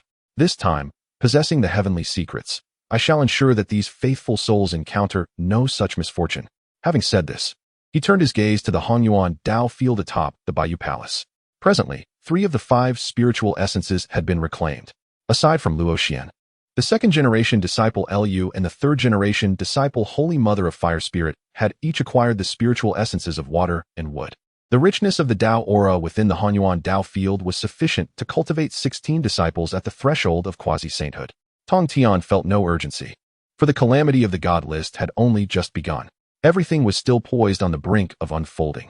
According to future memories, Shiqi would eventually rise in rebellion, and at that time, the Jie sect would face assaults from both the Chan sect and the Western Church. With the Honyuan Tao field in hand, the Jie sect would assuredly be more formidable 3 years hence. Those quasi-saint disciples would then serve as Tongtian's gifts to the Western Church and the Chan sect. Beyond this, anyone who, according to the memories of future travelers, might shine brilliantly during the calamity of the god list was a target for Tongtian. Presently, one such individual, endowed with great fortune, had already come under his influence, the true spirit of the Elder Red Cloud. Tongtian's primordial spirit delved into the purple mansion, extracting the true spirit of the Elder Red Cloud. A swirling mass of crimson mist hovered serenely in the palm of his hand. Elder Red Cloud, in the name of the Saint Tongtian, I invoke the fortune of the Jie sect. May my profound power protect you as you are reshaped. If not now, then when? Whoosh. As soon as the words left his lips, the true spirit of the Elder Red Cloud soared into the air, rapidly expanding into a splendid cloud reminiscent of the evening glow. Within it, an ominous aura seemed to brew. At that moment, the Honyuan Tao field appeared to respond, suddenly emitting a beam of white light that enveloped the red cloud. Boom. The unmanifested true spirit of the Elder Red Cloud was directly absorbed into the Honyuan Tao field. Tongtian, not daring to delay, hastily pursued it. Meanwhile, within the 5, xianxia abruptly opened his eyes. Old friend, it is your presence. I sensed it without a doubt. Boom. A formidable aura surged into the sky. The ancestral might of the earth immortal manifested magnificently. The peak cultivation of xianxia, a quasi-saint, caused the very heavens and earth surrounding the Wuzhuang temple to tremble. Who could it be? Who has resurrected the venerable Hongyun? Gone. How could it possibly be? I shall find you. The essence of Hongyun's presence merely flickered before vanishing without a trace. Yet xianxia remained resolute, convinced that his perception could not be mistaken, and immediately began to search frantically in all directions. In the blood sea of the underworld, a swirl of crimson blood gradually coalesced into a humanoid form. The Blood River ancestor furrowed his brow. After all, he had personally annihilated Hongyun's primordial spirit, so there could be no error. But now, it seems that Hongyun has been revived by someone, and has hidden away. It appears that a peculiar situation has arisen in the Hongwang realm. No sooner had the words left his lips than a colossal beast, towering high into the sky, suddenly appeared. The demon master Kunping, one of the accomplices who had once ambushed the venerable Hongyun during the boundless calamity. He too sensed the aura of Hongyun. In those days, for a mere wisp of primordial purple energy, he had conspired and laid an ambush alongside the Blood River ancestor to slay Hongyun. Yet, even in death, the venerable Hongyun did not relinquish the primordial purple energy, thereby extinguishing the hopes of many to attain sainthood. Blood River, our arch-nemesis approaches. We cannot remain idle. The voice of the demon master Kunping resonated across the blood sea, prompting the two great powers of the Honghuang to spring into action, intent on uncovering the truth behind Hongyun's resurrection. The currents of the Hongwang continent swirled ominously. Even the saints found themselves somewhat unable to maintain control. Within the Chaos Taoist temple, 3 disciples of the Jie sect sat cross-legged, engrossed in their enlightenment, oblivious to the unfolding events. After that wisp of red cloud was drawn in, it seemed to gain sentience, darting about energetically as if reveling in the pervading essence of the Tao. This place still housed 3 innate spiritual roots planted by Tongtian: the peach tree, the ginseng fruit tree, and the heavenly yellow apricot. Any one of these innate spiritual roots appearing in the Honghuang would undoubtedly stir a tempest of bloodshed and chaos. The true spirit of the venerable Hongyun appeared particularly fond of the ginseng fruit tree. After a thorough exploration, it gradually descended and began to transform, affixing itself to the ginseng fruit tree. Tongtian wore a complex expression, recalling another individual in the Honghuang with a profound connection to the venerable Hongyun, the earth immortal ancestor. Xianxia. Xianxia's true form is the ginseng fruit tree, the first of its kind to emerge after the creation of the heavens and earth. Before their transformation, the venerable Hongyun and Xianxia had been inseparable friends. Now that the true spirit of Hongyun has reemerged, it is certain to evoke a response from Xianxia. However, Hongyun's true spirit is but a fragment, scavenged from an unknown source by the system. it will require time to fully transform. Thus, Tongtian decided to remain within the Chaos Taoist temple. On one hand, he could protect the venerable Hongyun, and on the other, he could take this opportunity to solidify his own cultivation at the 4th level of the heavenly realm. In the face of external affairs, Tongtian remained detached, maintaining a consciousness that vigilantly monitored the fluctuations of the divine mandate calamity. Outside the city of Chaoga, amidst a desolate expanse of mountains, Huang Feihu cautiously drove his carriage westward. Inside the vehicle sat the 2 princes, Yin Jiao and Yin Hong. "Uncle Huang, where are we headed?" came Yin Jiao's voice from within the carriage, tinged with sorrow. Huang Feihu's brow furrowed deeply. With the entire realm now under Chaoga's dominion, finding a refuge had become an arduous task. Yet, in the prosperous lands of Shiqi, where the populace harbored sentiments of resistance against Chaoga, we may find sanctuary. At present, the entire world has indeed become the territory of the human emperor. The 72 lords of the North Sea have all been vanquished. The eastern and southern marquis have been slain, their lands reclaimed by the human emperor. The Marquis of Jizhou, Su Hu, met a tragic fate, leaving not a single soul alive in the city. Currently, only Shiqi possesses the strength to contend with Chaoga. However, as they hastened on their journey, a figure clad in a dark robe suddenly appeared before the carriage, blocking their path. Shen Gongbao, stroking his beard, revealed himself. "General Huang, you seem quite eager. Where might you be headed?" Huang Feihu abruptly halted the carriage, his hand resting upon the hilt of his sword. "Who are you? Why do you obstruct my way?" Yin Jiao, upon hearing the exchange, quickly peered out, instantly recognizing Shen Gongbao. "Uncle Huang, he is in league with that enchantress, Su Daji. The murder of my mother must surely be linked to him." Chapter 68. Identity Exposed, A Teachings of Deception? Ba, a sorcerer. Before Shen Gongbao had even returned to Chaoga, he had already heard the news of the demise of Queen Jiang. Instantly, a sense of delight surged within him. This nine-tailed fox truly is a cunning creature. Not only can she beguile the emperor, but her progress is also astonishingly swift. At that moment, he had no intention of abandoning the nine-tailed fox. He had come from Qintang Pass, initially intending to stir up trouble with the already emerged Neza. However, the cloud-dwelling immortal vigilantly guarded against any opportunity, leaving him no choice but to return to Chaoga. Unexpectedly, he encountered the fleeing Huang Feihu and the 2 princes halfway. "Hiss, General Huang, why not entrust the 2 princes to me?" The king, in his deep affection for his sons, is surely frantic with worry. What ill intentions could Shen Gongbao harbor? He merely wishes to witness the emperor slay his own kin. At the very least, he aims to bring these 2 youths under the auspices of the teachings, nurturing their skills to oppose xian. Then we shall see what remains of the Yin and Shang. Huang Feihu, however, cared not for such matters. Now that he had successfully extricated the 2 princes, he would never relinquish them to another's hands. "You sorcerer, you are undoubtedly in league with that monster. Even if I, Huang Feihu, were to perish, I would not allow you to take the princes." Huang Feihu was merely a mortal practitioner, his cultivation not even reaching the realm of earth immortals, let alone possessing celestial prowess. He might be formidable against ordinary individuals, but against Shen Gongbao, who sneered repeatedly, it would be a different story. Seeking death is not a simple endeavor. Killing you does not pique my interest. I am, after all, a disciple of the primordial heavenly sovereign of the teachings, a true practitioner of the mystical path. These 2 princes are bound by the ties of teacher and disciple to my teachings. They ought to be initiated into my fold. Yin Jiao and Yin Hong had long witnessed Shen Gongbao's collusion with Su Daji within the palace. How could they trust his words now? "Uncle Huang, flee for your life. This sorcerer surely possesses some means. Do not sacrifice your life for our sake." Huang Feihu laughed heartily.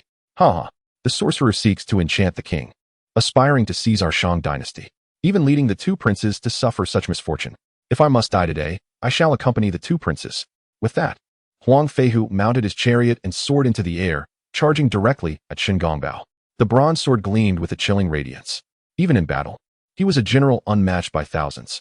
Yet, Shen Gongbao remained motionless, as if regarding the sword as inconsequential. Buzz! The sword, when thrust within 3 feet of Shen Gongbao, suddenly seemed ensnared by an overwhelming force, as if it had plunged into solid gold or stone. It could advance no further. Even Huang Feihu found himself immobilized in midair. Alarmed, Huang Feihu exclaimed, "What sorcery is this?" Shen Gongbao scoffed disdainfully, waving his hand lightly. Huang Feihu staggered as if struck, the sword slipping from his grasp and crashing heavily into the chariot behind him. Crack! The chariot shattered instantly, sending Yin Jiao, Yin Hong, and Huang Feihu flying out together. A tumultuous sensation surged within, as if the organs in his abdomen had been dislodged, creating a tempestuous upheaval. With a disdainful snort, Shen Gongbao exclaimed, "Humph. This is the celestial art of the Xianmin, not some sorcery. Fools. Had you willingly aligned with my Chanjiao, I could have imparted divine techniques to you both, enabling you to vanquish the tyrant in the future. Do you not yearn to avenge your mother personally?" Yin Jiao and Yin Hong struggled to help Huang Feihu rise from the ground. Yin Jiao, robust and strong, was the first to regain a semblance of strength and shouted defiantly at Shen Gongbao, "Ha! Your Chanjiao, where you dwell, is assuredly no virtuous place. I vow never to join Chanjiao." Yin Hong echoed his brother's sentiments, spitting contempt at Shen Gongbao. "I stand with my brother, vowing never to enter Chanjiao." A beam of golden light descended from Kunlun. Upon sensing the presence of the two brothers, Guang Chengzi appeared before them, bewildered. "Why such a vow against joining Chanjiao? I have only just arrived and have not even broached the subject of discipleship, yet I am met with such disdain." Huang Feihu, bloodied at the corners of his mouth and gravely injured, felt a surge of caution upon the appearance of yet another Taoist. "Are you also of Chanjiao?" Upon hearing this, Guang Chengzi hesitated for a moment, but nodded. "I am Guang Chengzi, a golden immortal serving under the primordial lord of Yushu Palace. I have come specifically to accept the two of you as disciples. Come with me at once." However, the two princes responded with utter contempt, spitting at Guang Chengzi. "Pa! Pa! Sorcerer!" Guang Chengzi was utterly befuddled. "What? Sorcerer? Is your mother not the legitimate daughter of the Jiang clan? Surely, we are fated to have a master-disciple bond." He had previously engaged with the Jiang family in Chaoga City and was convinced that these two princes were destined to be his pupils. How had he suddenly become branded as a sorcerer? Shen Gongbao's expression shifted dramatically as a long, dark whip materialized in his hand, an innate spiritual treasure, the fragmented golden whip, bestowed upon him by the primordial lord on the day of his initiation. Refusing a toast only to drink a penalty. It seems you are seeking your own demise. With a swift motion, Shen Gongbao unleashed a crackling bolt of lightning with tremendous force. Guang Chengzi furrowed his brow, but raised his hand to halt Shen Gongbao. "Junior brother, what is the meaning of this? What have you said to them?" After a careful appraisal, it seemed that the animosity of Yin Jiao and Yin Hong had arisen solely due to Shen Gongbao. Shen Gongbao's brow furrowed in concern, feeling the gravity of the situation. "Senior brother, they are but mere mortals. They have seen me in the company of that vixen and have discerned my identity. Since they are so adamant about not joining Chanjiao, why not capture them and present them to King Zhou and Chaoga for merit? With the current standing of that nine-tailed fox, I am certain that I shall secure the position of national master." Guang Chengzi, upon hearing this, nearly succumbed to a fit of rage. Who would have thought that one would lift a stone only to crush one's own foot? Success and failure both hinge upon Shen Gongbao. At this juncture, it is futile to insist upon a master-disciple bond. "Let us engage in combat, brother." Upon hearing these words, Shen Gongbao was filled with delight. "Thank you, brother, for your support. In the days to come, I shall surely seek two disciples of exceptional talent for you." As he spoke, Shen Gongbao's emerald green eyes were already fixated on the brothers Yin Jiao and Yin Hong. Huang Feihu, however, remained resolute, steadfastly guarding the two princes. "Sorcerer. Indeed, a being of enchantment, with eyes of verdant hue. You are nothing but a demon." Shen Gongbao's brow twitched, as he felt the sting of this accusation pierce his vulnerable heart. "Since you wish for death so fervently, I shall oblige. Perish." Whoosh. The golden whip, akin to a venomous serpent emerging from its lair, transformed into a glimmer of cold light, hurtling toward Huang Feihu. Yin Jiao and Yin Hong desperately cried out as they rushed forward to embrace their savior. In this critical moment, a shadow silently appeared before Huang Feihu, extending a hand to grasp the golden whip out of thin air. The Holy Mother of Wudong smiled serenely, yet her gaze was imbued with an icy chill. "To slay my disciple, you have reached the end of your days. Begone." A palpable wave of sound erupted forth. Shen Gongbao and Guang Chengzi had yet to comprehend the situation before they were sent tumbling away. Guang Chengzi grasped Shen Gongbao, forcibly stabilizing their stance. Yet he was filled with astonishment. "The Holy Mother of Wudong, how could you possibly be here?" Chapter 69. The teachings of the Chan sect defy martial virtue. The Saintess of Wudong encounters peril. Upon witnessing the safety of Yin Jiao and Yin Hong, the Saintess of Wudong finally exhaled in relief. Guang Chengzi, have the disciples of the Chan sect descended to such lawlessness? Covertly scheming against the Empress, and now even the Emperor's sons are not spared? Shen Gongbao had long since been thoroughly intimidated. On the day when Tai Jinren met his demise, he had watched helplessly. Were it not for the Saintess's overpowering of the Lantern Master, such calamity would not have transpired, nor would he have been reduced to this pitiful state, toiling day and night to undermine the Yinshang dynasty. Guang Qingzi's expression fluctuated between dark and light. To fight was to acknowledge that he was no match at all. Yet, to refrain from action would mean passively watching Yin Jiao and Yin Hong fall into the hands of the Jia sect. Regardless, it seemed there was no advantage to be gained. However, at that moment, Huang Feihu appeared to have an epiphany. Esteemed immortal, did I hear correctly that the two princes are your disciples? Are you perhaps the master of Emperor Xian? The saintess of Wudong inwardly cursed her impulsiveness. In her candidness, she had inadvertently revealed her relationship with Emperor Xian. Shen Gongbao's eyes gleamed with a newfound understanding, as if he had seized upon a critical weakness of the saintess. Huh, what a splendid case of the thief calling out stop thief. You accused the Chan sect of harming Empress Jiang, yet what evidence do you possess? The two princes witnessed firsthand Emperor Xian's folly, issuing the order to execute Empress Jiang, while I was not present. Yin Hong and Yin Jiao were equally perplexed, unsure of whom to trust. Yet Huang Feihu had his own strategy. Indeed, just yesterday, Empress Jiang summoned me to the palace to eliminate demons, and she had the demon-slaying sword displayed in the palace. On the morning of the Empress's tragic demise, I heard that the demon had already been vanquished. To claim that a demon bewitched Emperor Xian into slaying the Empress is rather far-fetched. The saintess of Wudong furrowed her brow. The truth of this matter could only be clarified when the father and sons reunited face to face. It was not so simple. There were still remedial measures to consider. At this moment, Guang Qingzi's mind also began to function. Do not heed her words. The Jia sect comprises a horde of vile creatures, beasts in disguise, inherently demonic. They are naturally full of deceit. The saintess of Wudong frowned, but then noticed Shen Gongbao devising a scheme. Oh, I am a monster? Then what is this Taoist beside you? With that, the saintess of Wudong swiftly raised her hand, unleashing a beam of golden light that unerringly struck Shen Gongbao. With his insufficient cultivation, he could not evade it. Ah, what is this thing? Brother, save me. Upon being struck by the golden light, Shen Gongbao felt an unbearable itch enveloping his entire body, alongside an excruciating discomfort. Guang Qingzi watched helplessly as Shen Gongbao writhed in agony on the ground. Demonic woman, what have you done to my junior disciple? You of the Jia sect defy the heavenly principles. Your crimes deserve punishment. The saintess of Wudong let out a cold laugh. Who truly defies the heavenly principles is evident to all. There is no need for further elaboration. As the words fell, the rolling figure of Shen Gongbao shimmered with a dark glow, instantly transforming into his true form, a black panther. Roar! Shen Gongbao glared at Huang Feihu and the two princes, his throat emitting a low growl, embodying a terrifying, untamed ferocity. Guang Qingzi was utterly astonished. Junior brother, this? Sorceress! Quickly revert my junior brother back. The mother of no return turned to Huang Feihu. General Huang, this divine ability is known as the Three Spirits Restoration Technique, which reveals the true forms of demons. It is not a spell I have cast. The creature you have slain was merely one of the three demons. There remains the nine-tailed fox possessing Su Daji, deceiving the emperor and wreaking havoc on the Shang dynasty. Now that their identities are exposed, I shall divulge the entire scheme of the Chan sect.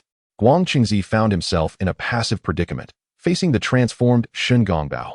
He was powerless to fight back or argue. It was truly daunting. Upon hearing the unfolding circumstances, Yin Hong and Yin Jiao, the two brothers, were left in tears. Mother, I shall certainly avenge you. Shen Gongbao, you are heinously guilty. We shall not spare you. Huang Feihu was filled with regret. It is all my fault for failing to notice that Su Daji and her maid had already been possessed by demons. Had I not personally brought the demon to Wangqing, we would not be in such dire straits. The mother of no return sighed in resignation. You need not blame yourselves. The emperor has already freed himself from the demon's enchantment.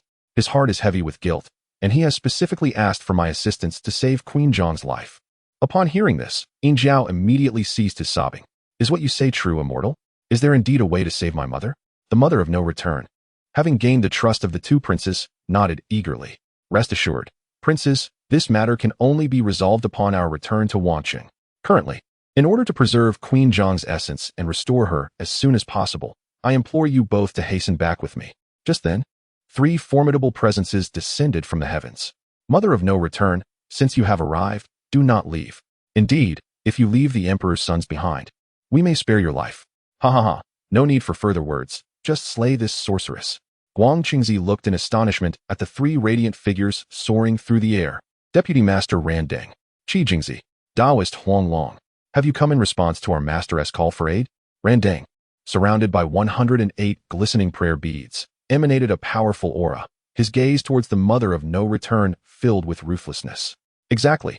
Our master sensed that junior brother Guangqingzi was in peril, and we have come to rescue him.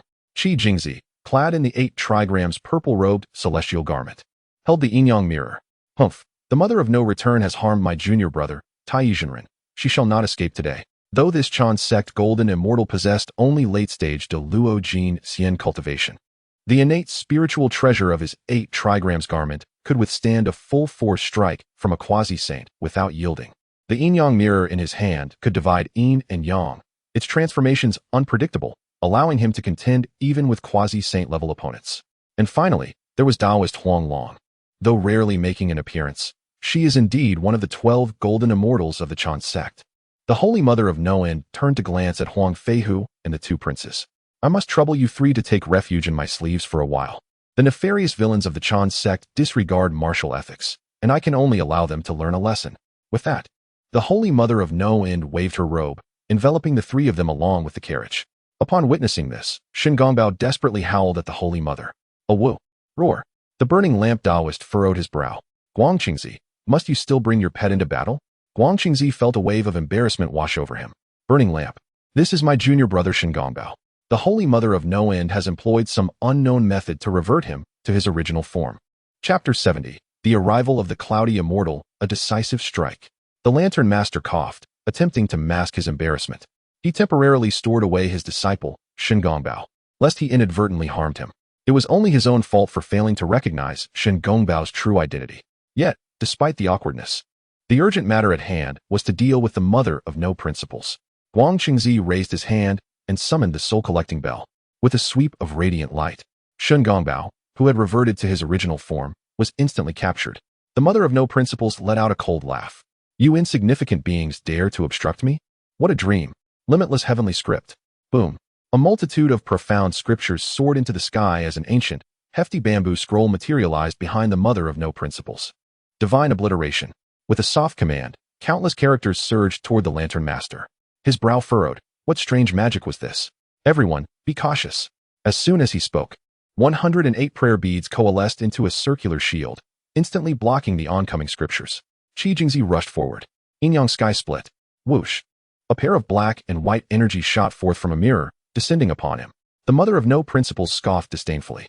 Is the Chan teaching really devoid of treasures? You dare to wield a mere lady's vanity mirror as a treasure? Shatter it. As her words fell, a red ribbon suddenly flew from her palm, spiraling upward and effortlessly dissipating the yin-yang energies, binding Qi Jingzi with unyielding force. Huang Long Taoist and Guangqingzi no longer remained mere spectators. They charged forth together. The mother of no principles stood against 4, and for the moment, she did not falter. This battle shook the heavens and earth, countless mountains crumbling into dust. Even as the 4 golden immortals of the Chan teaching joined forces, many were still sent flying, crashing down to carve deep ravines into the ground. At Chintang Pass, within Li Jing's residence, the cloudy immortal was instructing Neza in his cultivation. Neza, focusing intently, suddenly sprouted 3 heads and 6 arms. Master, look, Neza has learned it. Ha ha. Windfire wheels. A clear, crisp shout rang out as a pair of postnatal merit treasures appeared beneath Neza's feet. Whoosh. Neza soared into the sky. In just over a decade, he had already attained the realm of profound immortal. The cloudy immortal felt a surge of pride. However, at that moment, the heavens rumbled ominously. An unusual aura suddenly disturbed the cloudy immortal's senses. Is someone battling? Oh no, it's Sister Wu Dang. Neza, continue your cultivation here. I shall return shortly. As soon as he finished speaking, the cloudy immortal transformed into a streak of light, soaring toward the source of the fighting aura. Neza, sensing the terrifying energy, exclaimed, Master, wait for me. But the cloudy immortal was swift, and before Neza could finish, he had already vanished from sight. Sensing the aura of battle emanating from a distant location, Neza summoned his full cultivation and mounted his wind-fire wheels, racing forth without hesitation. Upon his return to the estate, Li Jing was met with the sight of Neza hastily soaring into the sky on his magical chariot. Neza, where are you off to? Come back at once. Neza, still retaining the playful heart of a child, was in a mischievous phase. Due to the constraints of the Lingzhu, he remained in the guise of an 8 or 9-year-old boy. Yet, thanks to the diligent teachings of Master Wu Yun and his parents, he had not strayed completely from the righteous path. Father, I shall return shortly. You needn't worry. The final words barely reached Li Jing's ears before Neza's figure vanished from sight. The wind-fire wheels were among the fastest of magical artifacts. their speed rivaling that of even the most formidable beings in the realm of the great Luo Golden Immortal. This treasure had been bestowed upon Neza by Master Wuyun, who had received it from the primordial true man. Meanwhile, Master Wuyun had already arrived at the battlefield ahead of the others. The Holy Mother of no doubt faced 4 adversaries alone, her palm striking the Huanglong Taoist and sending him crashing into a mountain, causing it to collapse. However, the Lantern Master seized the moment to launch a surprise attack, unleashing 108 beads that struck the Holy Mother's back. With a spurt of pure golden blood, she staggered, her vitality waning as crimson droplets fell into the forest below. Gazing upwards, the Holy Mother beheld the 4 golden immortals dominating the sky, their various magical artifacts radiating overwhelming power, intent on annihilating her. The Lantern Master, his visage twisted with fury, saw his chance for vengeance, eager to avenge past humiliations. No doubt, sorceress, today, I shall personally send you to the ranks of the divine. With blood staining her lips and grievously wounded, the Holy Mother still possessed a glimmer of resilience in her eyes. Is that so? I fear I shall disappoint you. Just then, Master Wuyun made a sudden entrance, wielding the Hunyuan hammer. A colossal hammer descended amidst the roaring winds and thunder, targeting the weakest Huanglong Taoist. A resounding thud echoed as the Huanglong Taoist was forcefully driven into the ground, creating a substantial crater. His eyes glazed and spirit flickering, he narrowly escaped death. The Lantern Master, consumed by rage, and both Guangchengzi and Shijingzi failed to notice when Master Wuyun had arrived. Seizing the opportunity, the Holy Mother swiftly appeared before Huanglong Taoist. With a powerful stomp upon his chest, she cast a cold gaze toward the heavens. Lantern Master, what do you suppose will be the reaction of the old dog? Yuan Shi Tianzuan, if yet another golden immortal of the Chan sect ascends the divine rankings? Trembling, Huanglong Taoist pointed weakly towards the sky, unable to utter a sound. Yet his vacant gaze was filled with an intense will to survive. Having successfully struck, Master Wuyun erupted in triumphant laughter. Ha ha! The Chan sect's old dog is indeed resilient. I shall require the assistance of the Holy Mother for another blow. The Lantern Master, now consumed by fury, felt his aura swell dramatically. Master Wuyun, you beast! Prepare to meet your end. 108 prayer beads surged through the air, hurtling towards the Cloudy Sage. With a triumphant smile, the Cloudy Sage wielded his primal hammer with such finesse that it seemed impenetrable. The sound of clanging echoed, yet he remained unscathed.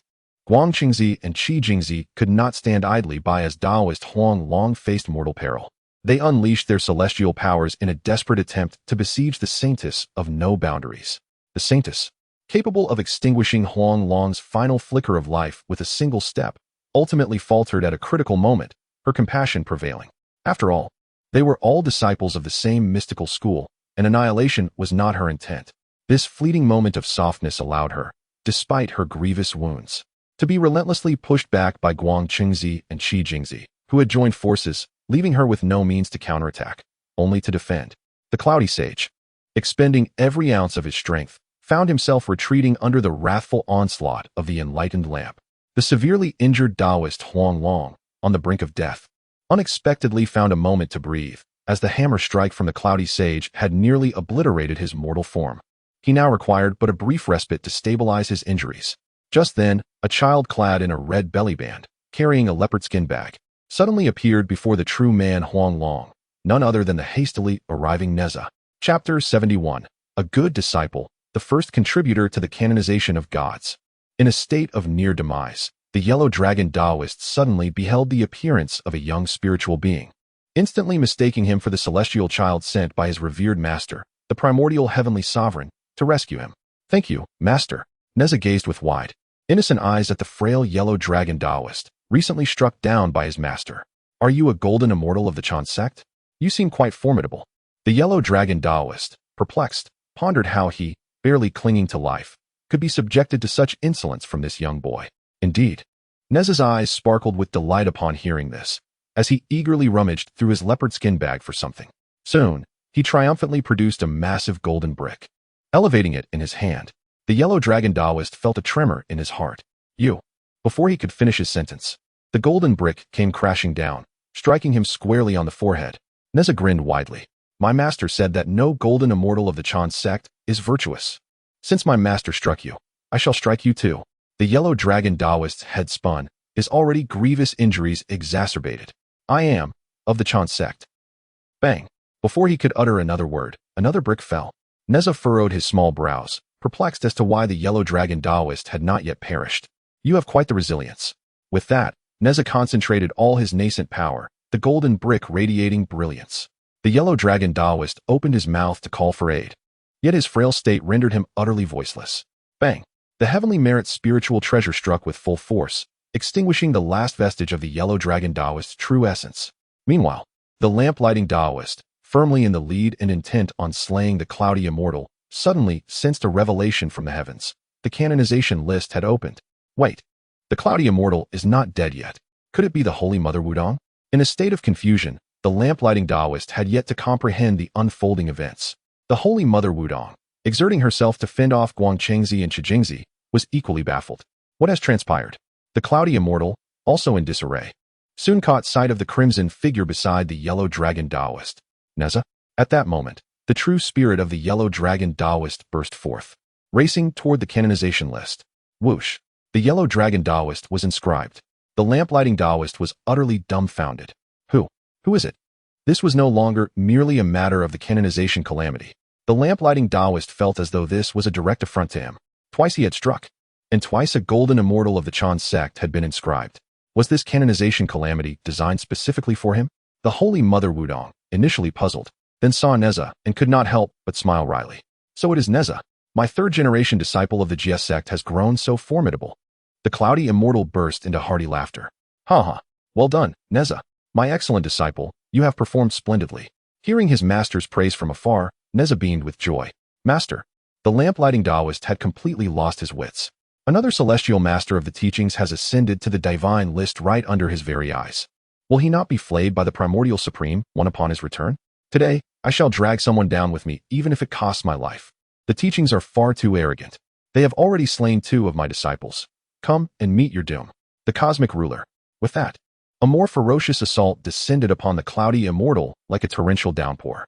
A formidable expert at the peak stage of quasi-sainthood disregarded everything and launched an unrelenting attack.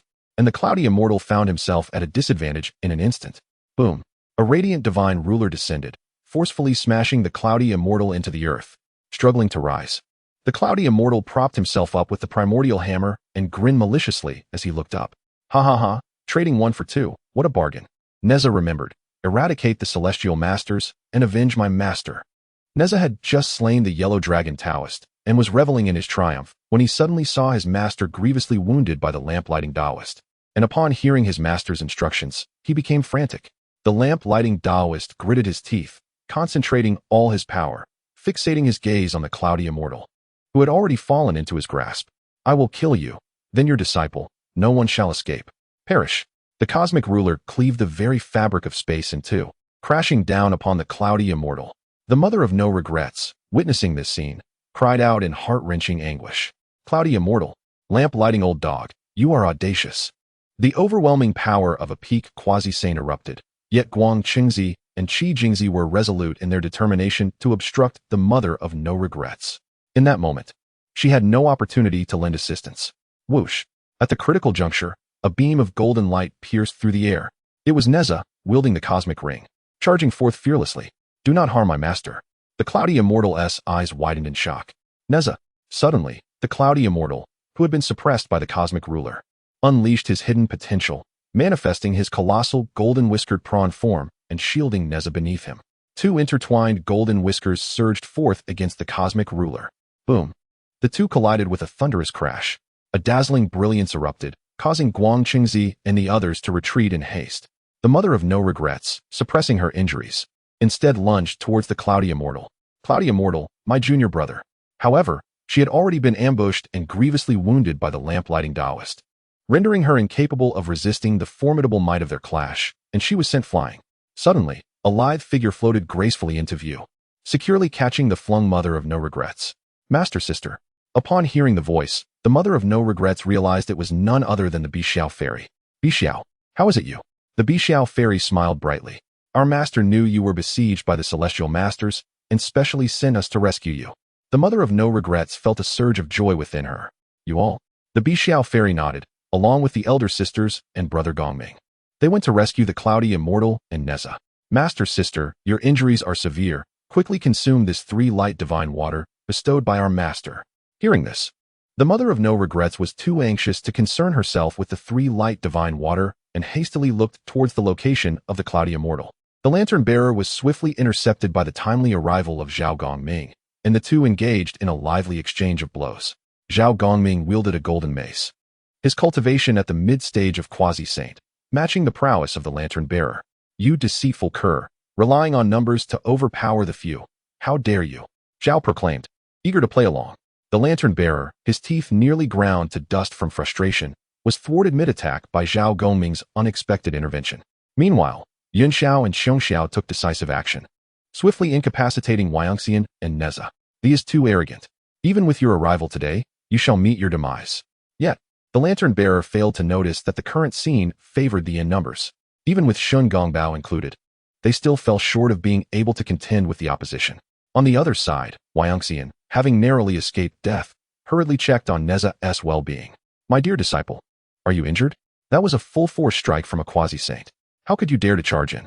Neza, though unharmed, began to sob uncontrollably in xianxia's embrace. Oh, master, you almost perished. Woe is me. The teachings of the Golden Immortal are utterly despicable. Hearing Neza's lament, Goddess Yunxiao couldn't help but chuckle. You two are quite the spectacle, are you not? Not only did you slay Huanglong Taoist, but now you weep as well. Chapter 72. Master, how should the West Qi proceed? Neza wiped his tears vigorously. His large, glistening eyes were indeed quite endearing. Master, the celestial master of Chan sect is so wicked, did I act appropriately? The old immortal of dark clouds felt greatly comforted and joyfully lifted Neza into his arms. Good disciple, if your ancestor were to know, he would undoubtedly be overjoyed. Those hypocritical individuals of the Chan sect deserve to be inscribed on the divine list. Boom. As soon as the words left his mouth, a fierce clash erupted in the sky between Zhao Gongming and the lamp-lighting Taoist, shattering vast expanses of void. A streak of light flashed, and Zhao Gongming had already arrived at the location of the Mother of No Worry and Bai Shao. Senior sister, are you all right? Zhao Gongming looked at the Mother of No Worry with deep concern. At this moment, the energy around the Mother of No Worry surged, and she had fully regained her peak state. With the three light divine water bestowed by Master, even in death, she could be reborn. On the other side, the lamp-lighting Taoist, with a dark expression, landed together with Guang Chengzi and Qi Jingzi. Damn it, that useless Huanglong Taoist. How are the two of you faring? Guang Chengzi sighed helplessly, his face revealing bitterness. We are unharmed, but how shall we report this to Master?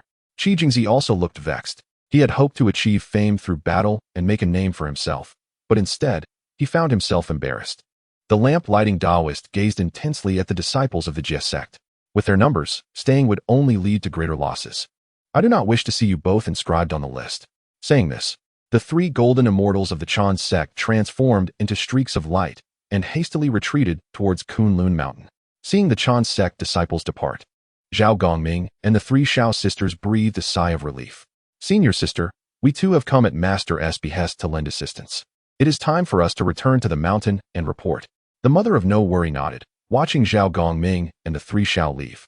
The old immortal of dark clouds also clasped his hands in salute. Senior sister, Neza and I shall return to Chintang Pass. Please take care. Neza mimicked the gesture of the old immortal with great earnestness. Farewell, Master Uncle. With the departure of the master and disciple pair, the Mother of No Worry wasted no time and headed straight for Chaoga. In Chaoga City, xianxia was prepared to accompany Uncle Baigan to visit the West Boy Marquis at Yoli. In the carriage leaving the city, Baigan remained composed. It seemed he was unfazed by the recent turmoil within the royal city, instead harboring doubts regarding the extermination of the demons. Immortal, have the monsters within the palace been dealt with? Xianxia closed his eyes slightly and sighed. My path is insufficient. I have only slain one demon, leaving another to plague the court. However, from my perspective, the matters concerning the demons are no longer of paramount importance.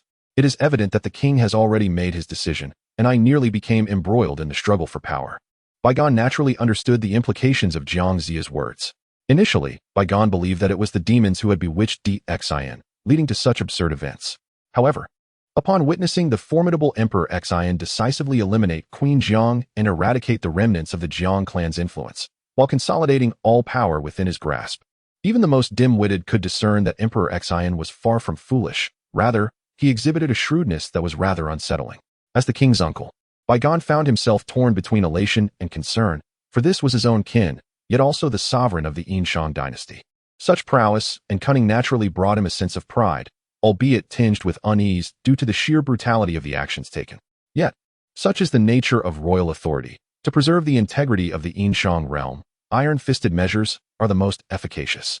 Baigan had previously acquiesced to Xianxia's request to visit Jichang in Yoli, yet he had prepared contingency plans. Should the emperor truly fall under the enchantment of malevolent forces, to the detriment of the current regime, he would leverage Xianxia's assistance to bolster the forces of Shiqi and liberate the common folk from the tyrannical rule of King Zhou.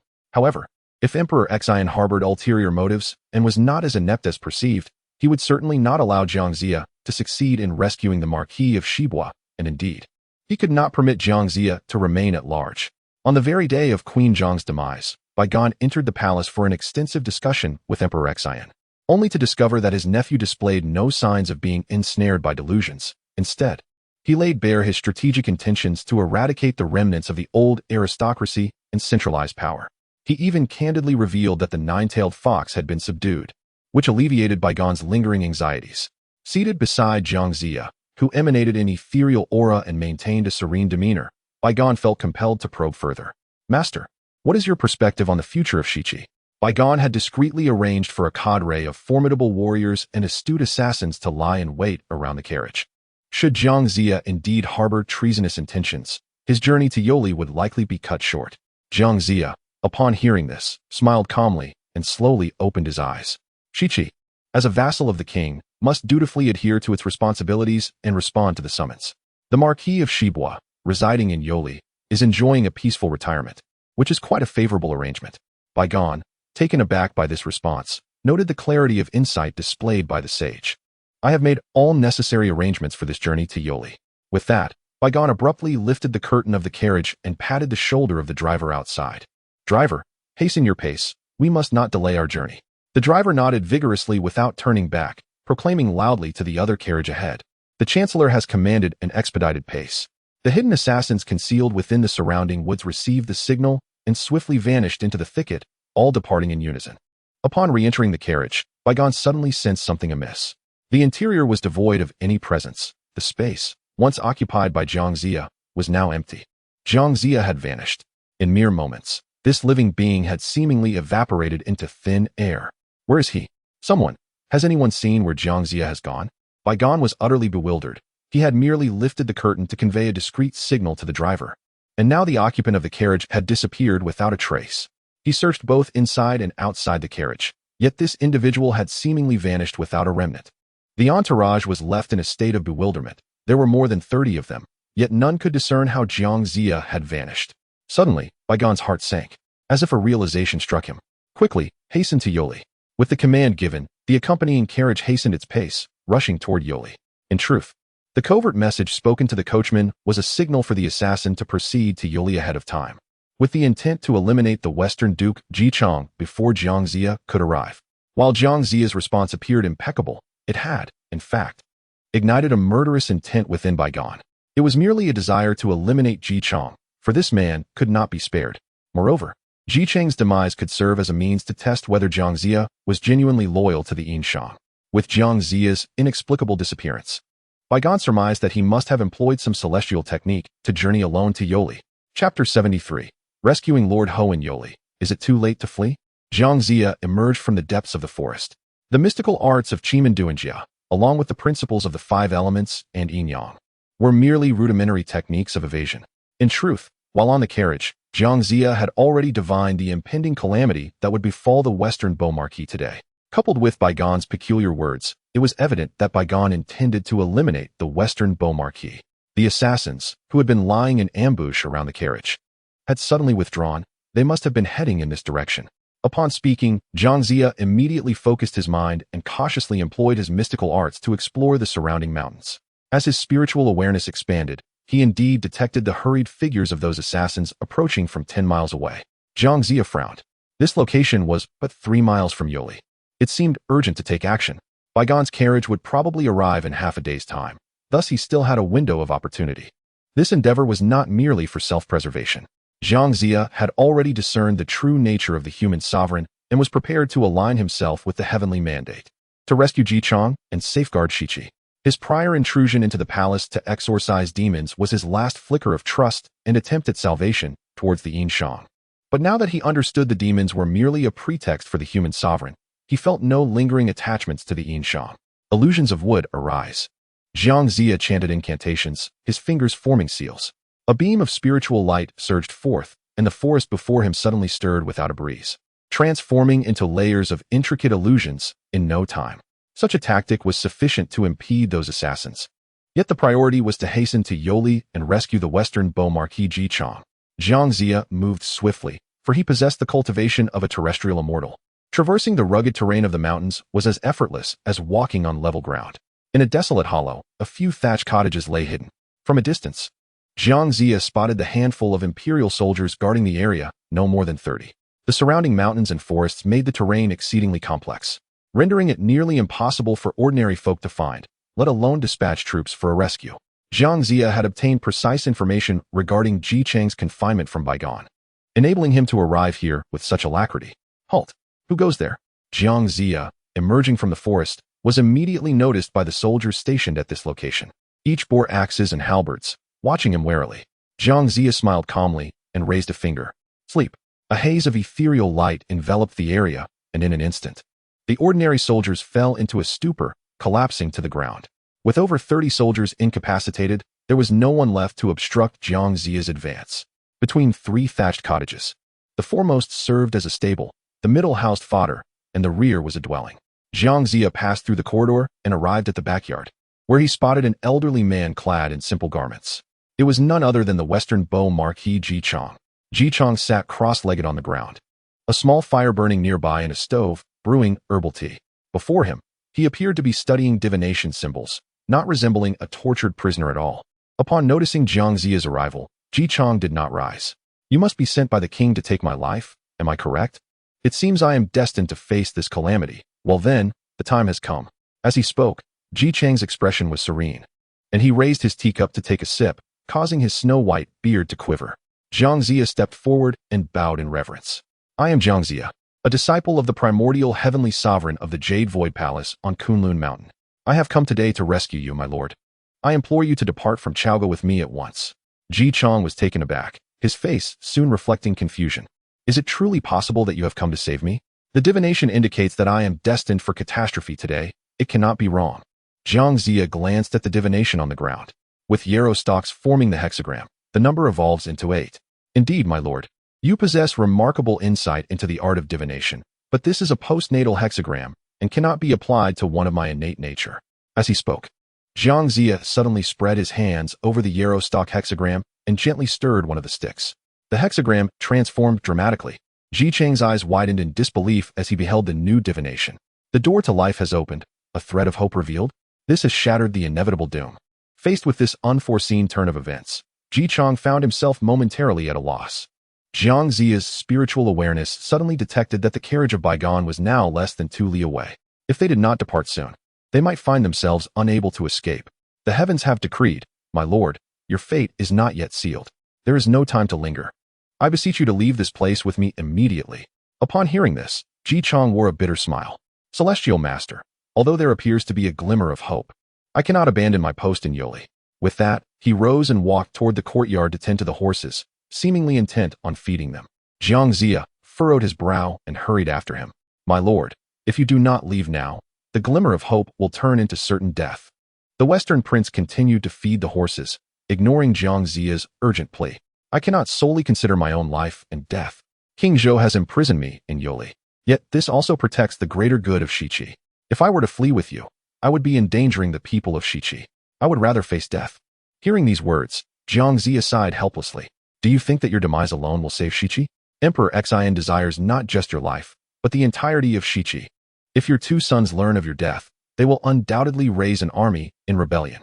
However, they are still unprepared and lack the prestige to unite the 108 lords of the Western territories.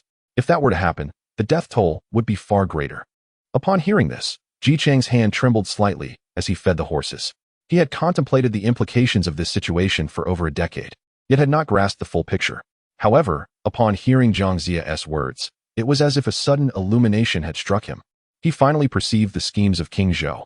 Keeping him imprisoned in Yoli to tend to the horses was a tactic to sap his will to fight.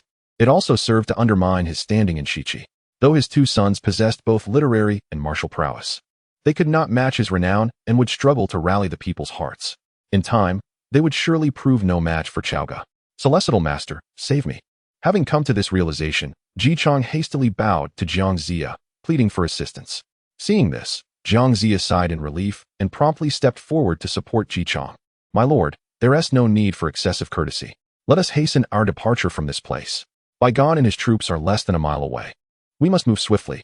With that, xianxia produced the Earth Escape Talisman he had carried with him and affixed it to Jichang's back.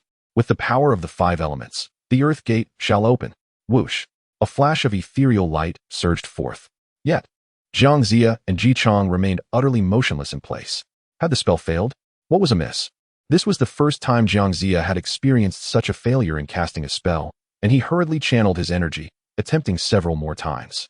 However, without exception, it was as though the two were ensnared within this realm, utterly unable to utilize the Earth Escape technique. Just then, Baigan's chariot thundered into the valley. Spotting xianxia and Jichang before the thatched cottage, Baigan immediately shouted with fervor, "Charge! Leave no one alive."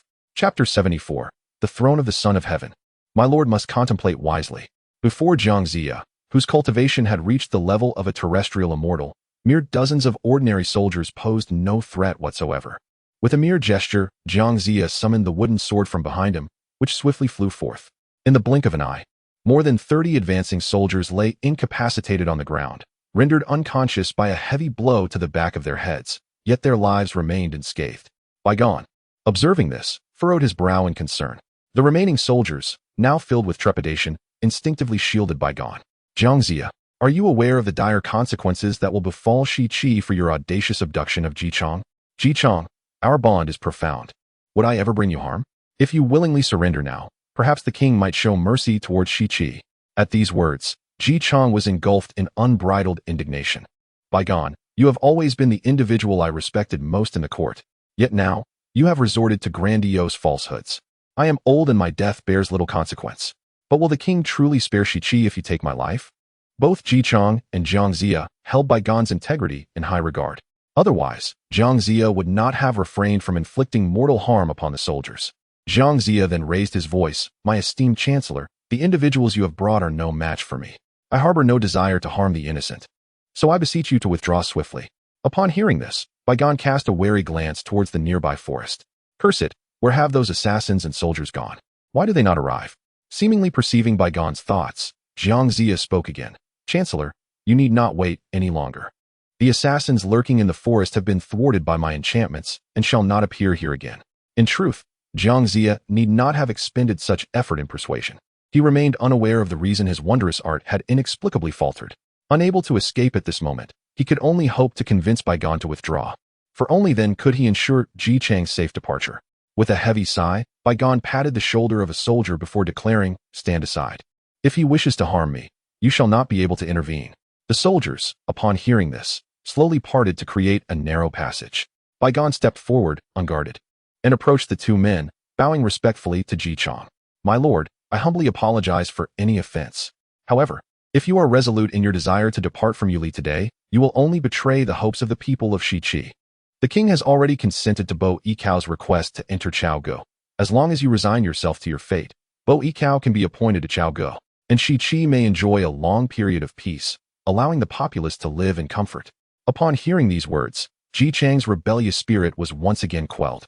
Although Shi-Chi was considered powerful among the feudal lords, it could not match Xiaoge in terms of military strength. If one could sacrifice oneself to secure a position for Bo Yicao in Xiaoge, allowing Shi-Chi to maintain a semblance of peace, would this not be more beneficial than inciting rebellion against the common people? Xianxia seemed to perceive Jichang's hesitance and grew increasingly anxious. "My lord, how can such words be deemed credible?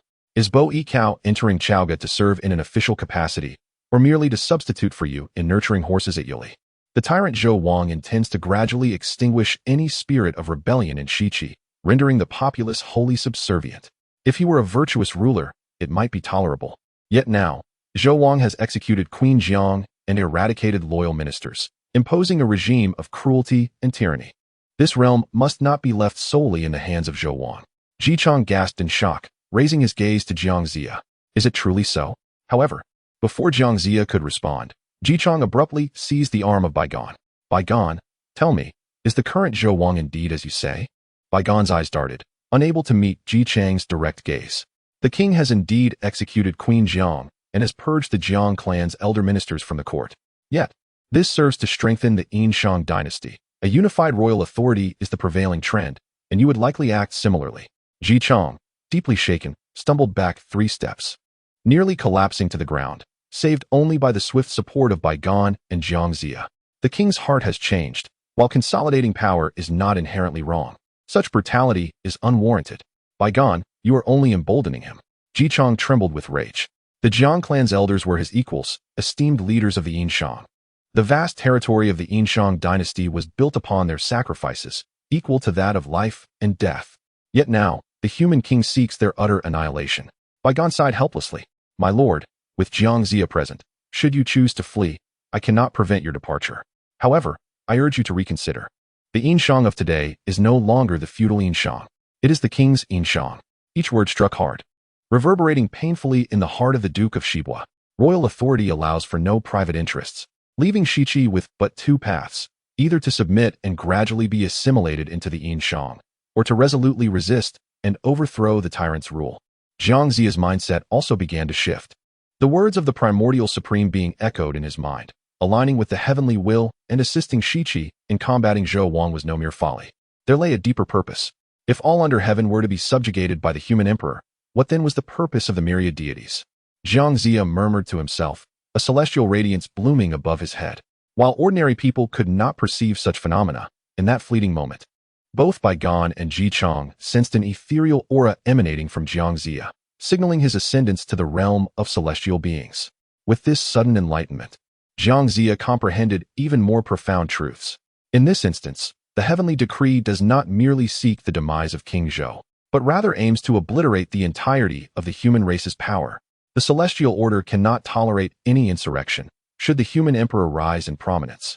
The status of the celestial beings and the Buddhist deities would inevitably diminish, much like in the ancient era when the 3 sovereigns governed, dismissing the Xianmen and the Western teachings with disdain. Had it not been for the intervention of the Tao ancestor, compelling the 3 sovereigns to retreat to the fire cloud cave to suppress the fate of humanity, it is likely that the influence of the human emperor would now rival that of any sage's disciples.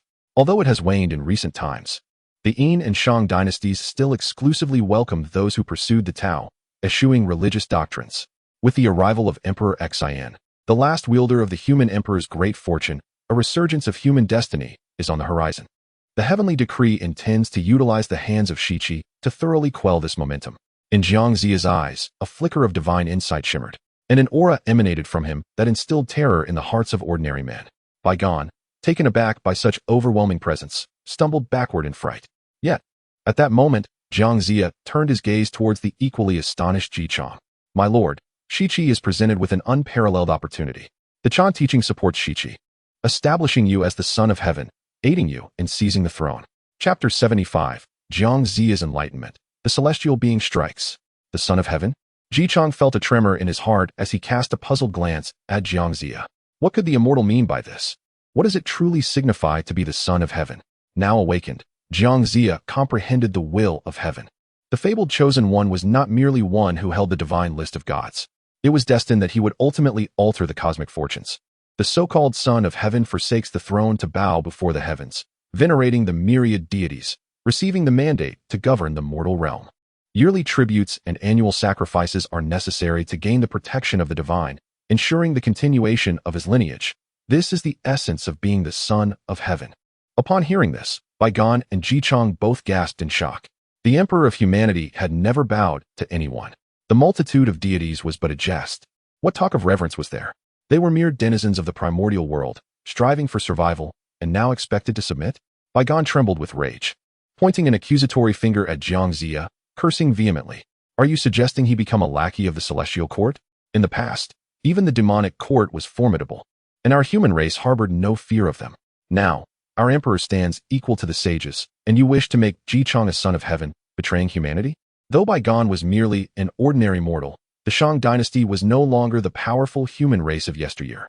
However, concerning the primordial matters and the laws of the witch and demon, humanity had its records. While they may not have witnessed the arduous survival of their ancestors, They could glean fragments of knowledge from ancient texts. Ji Chang, upon hearing these words, discreetly wiped the cold sweat from his brow. Indeed, the Western Qi sought to resist the Shang, but if they were to adopt xianxia's concept of the Son of Heaven, would they not become instruments of heaven against Zhou? Would this burgeoning Western Qi still be considered true humanity? In his heart, xianxia had already attained clarity. To support the Son of Heaven was his destiny. My dear Chancellor, there is no need for such agitation. Those who walk divergent paths do not conspire together. It ultimately hinges upon the Lord's will. What harm is there in serving as the Son of Heaven? To enjoy the mandate of heaven is to ensure favorable weather and a prosperous realm. After all, the world belongs to the sovereign. Is it so burdensome to bow slightly before the heavens? As he spoke, xianxia turned his gaze toward Ji Chang. Bai Gan, now visibly tense, also looked anxiously at Ji Chang. He understood that the few individuals he had brought along were utterly incapable of thwarting xianxia, and the power to choose rested solely with Ji Chang. Should Ji Chang truly accept xianxia's counsel, then if he wished to depart, none could detain him. Ji Chang gritted his teeth, caught in a dilemma. His own demise might preserve peace for Western Qi for a time. To resist fiercely would result in untold suffering and despair for the people. Furthermore, the strength of Chaoga was growing, far beyond what the coalition of lords could contend with. Yet, xianxia's proposal was indeed a lifeline for Western Qi. It was merely a matter of bowing slightly, submitting to the heavens, which hardly seemed a grave matter. Moreover, humanity was already dwindling and could not possibly rival the myriad deities. Even with vast numbers, a single celestial being could effortlessly annihilate them like mere ants. Xianxia discerned the hesitation within the heart of Duke Ji Chang of Shibua, fully aware that victory was assured. Now, he merely needed to stoke the flames of ambition. To annihilate Zhou and align with the heavenly mandate would surely garner divine favor. Furthermore, with the protection of my esteemed sect, the orthodox school of the mystical path, your success in overthrowing Chaoga is inevitable. At that juncture, the power of Shiqi would be unparalleled, establishing a celestial kingdom. Would this not be the finest choice for the future generations and the common folk? The era has irrevocably transformed. Humanity struggles to rise against formidable cultivators. What fruitful outcome could possibly arise from defying the heavens? Each word struck Ji Chang's heart like a heavy hammer. He found himself momentarily entranced, murmuring softly, to follow the heavenly path and vanquish Zhou. Bai Gan, observing the urgency, swiftly grasped Ji Chang's arm. Ji Chang, you are a lord of the human tribes. You are a minister to the Son of Heaven. Even in rebellion against the Son of Heaven, should you fail, you remain a leader of humanity. But if you truly submit to the heavens, you protect your descendants while extinguishing the hope of all mankind. You must awaken to this truth. The daunting choice left Ji Chang feeling as if his head were a tumultuous storm. The so-called Son of Heaven is, in truth, a traitor to humanity. Whose heavenly path is it that we are meant to follow? Ji Chang was uncertain, yet he knew it was not solely the path of humanity. Rather than struggle against the heavens, it is more prudent to contend with humanity. A glimmer ignited in Ji Chang's eyes, and suddenly, he appeared to reach a momentous decision. Glaring fiercely at Bai Gan, the hope of humanity has long since perished. Throughout the 30 dynasties of the Yin and Shang, has there ever been a true king among men? By what right do you presume that xian can bear the weight of humanity's resurgence? Upon uttering these words, Ji Chang unexpectedly bowed deeply to xianxia. Immortal, I wish to return with you to Shiqi. Even if it means sacrificing every last soldier of Shiqi, I shall never yield to the Yin and Shang. Yet, regarding the matter of the Son of Heaven, may I? Ji Chang, although resolute in his decision to resist the Yin and Shang, found it exceedingly difficult to swiftly commit to being a traitor to humanity and submit to the heavenly path. Xianxia smiled knowingly, recognizing that half the battle was already won, as long as Ji Chang returned to Shiqi. The question of becoming the Son of Heaven was no longer his to decide. Moreover, Xianxia could perceive the currents of fortune surrounding Ji Chang. He was certainly not the destined Son of Heaven, merely an indispensable piece on the chessboard of destiny. Bai Gan, witnessing the tide turning against him, understood he could no longer persuade Ji Chang. However, he could not simply stand by and watch as the greatest threat to the Yin and Shang dynasty departed. My lord, since your mind is resolute, then you must slay Bai Gan. As a minister, I shall not allow you to depart unchallenged.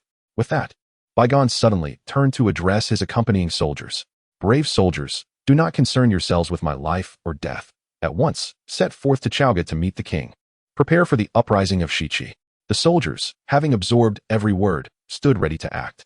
Though the profound significance eludes comprehension, the act of defying the emperor and submitting to the heavens is something that even the most ordinary sons of the human race would vehemently reject. "Chancellor, my lord." The soldiers knelt in unison, fully aware that Baigon's refusal to depart with them signified his readiness to sacrifice himself for a noble cause. Baigon smiled with nonchalance, embodying loyalty and righteousness as a subject. "Taoist, make your move." In an instant, a glimmer of spiritual light illuminated xianxia's hand, and the wooden sword reappeared. Ji Chang's eyes reflected a resolute determination, mirroring Baigon's refusal to allow him to leave, as he too was prepared to face death rather than abandon the pursuit of freedom from Chaoga. "Taoist, proceed." Xianxia had no intention of taking a life, yet it felt as if an unseen force was compelling him to act. "Chancellor, you still have time to lead the soldiers away." Baigon replied with a calm smile. Settling onto the ground, his eyes filled with the unwavering resolve of one ready to embrace death. The soldiers comprehended the Chancellor's intent and decisively turned to flee towards the valley's edge. If even one of them succeeded in returning to Chaoga, the uprising of Shichi would be irrevocably exposed. Prepared, Chaoga would undoubtedly make the path of rebellion far more arduous. Whoosh! The peachwood sword soared through the air, deftly piercing each soldier attempting to escape. Xianxia had drawn blood. Chapter 76. Flagrant falsehoods and distorted truths. A faint scent of blood permeated the secluded valley of Yoli. Hidden from the eyes of the world, Baigon remained seated on the ground, obstructing Xianxia's path. However, a bloodstained wooden sword had pierced through his heart, rendering him lifeless. The Prime Minister of the Yinxiang had been dead for some time. Ji Chang gazed upon Baigon's unyielding corpse, letting out a resigned sigh. "Though our paths diverge, my noble brother Baigon, may your journey be peaceful." With that, Ji Chang bowed respectfully to Baigon's remains. Xianxia raised his hand, and an ancient, majestic golden scroll materialized from the air. In an instant, the energies of heaven and earth manifested. Beyond the 33 heavens, another golden scroll slowly unfurled, revealing names of great renown. Some had already been inscribed. Baigon, the loyal minister of the Yinxiang, had met his end beneath the emperor's feet, thus earning his place on the divine list. Xianxia's voice resonated powerfully as a true spirit soared from Baigon's body. Casting a complex glance at Ji Chang and Xianxia before uncontrollably ascending into the divine list beyond the 33 heavens, the mysteries of fate unveiled. The divine list was reopened. The myriad saints of the primordial realm immediately sensed this upheaval. Boom! In the Emerald Palace of Golden Ao Island, a surge of celestial authority ascended to the 33 heavens. Tongtian stepped forth from the void, and upon the resplendent golden divine list, Baigon's name prominently appeared. The first to be inscribed from the ranks of the human emperor's ministers, it was evident that the calamity of deification had commenced. As soon as the words were spoken, two more celestial presences arrived abruptly. The Western saints, ever eager for spectacle, watched with delight. Jade looked at Tongtian with a smile. "It seems that the West Qi has indeed embraced the heavenly mandate and is poised to rise against the tyrant Zhou. I wonder if your disciples are prepared?" Kong Jia also burst into laughter, exclaiming, "Ha, Tongtian, you must be regretting your wager with the primordial Taoist brother by now. The stakes are high, as it could lead your entire lineage to the divine list." Tongtian regarded the gleeful expressions of the two opportunistic saints with disdainful laughter. "The Western teachings have become rather audacious, have they? Yet I wonder if the first target of the burgeoning Chan teachings will indeed be my own sect?" The two Western saints fell silent, for they relished internal strife within the Xianmen. But if the flames of conflict were to engulf the Western teachings, it would spell disaster.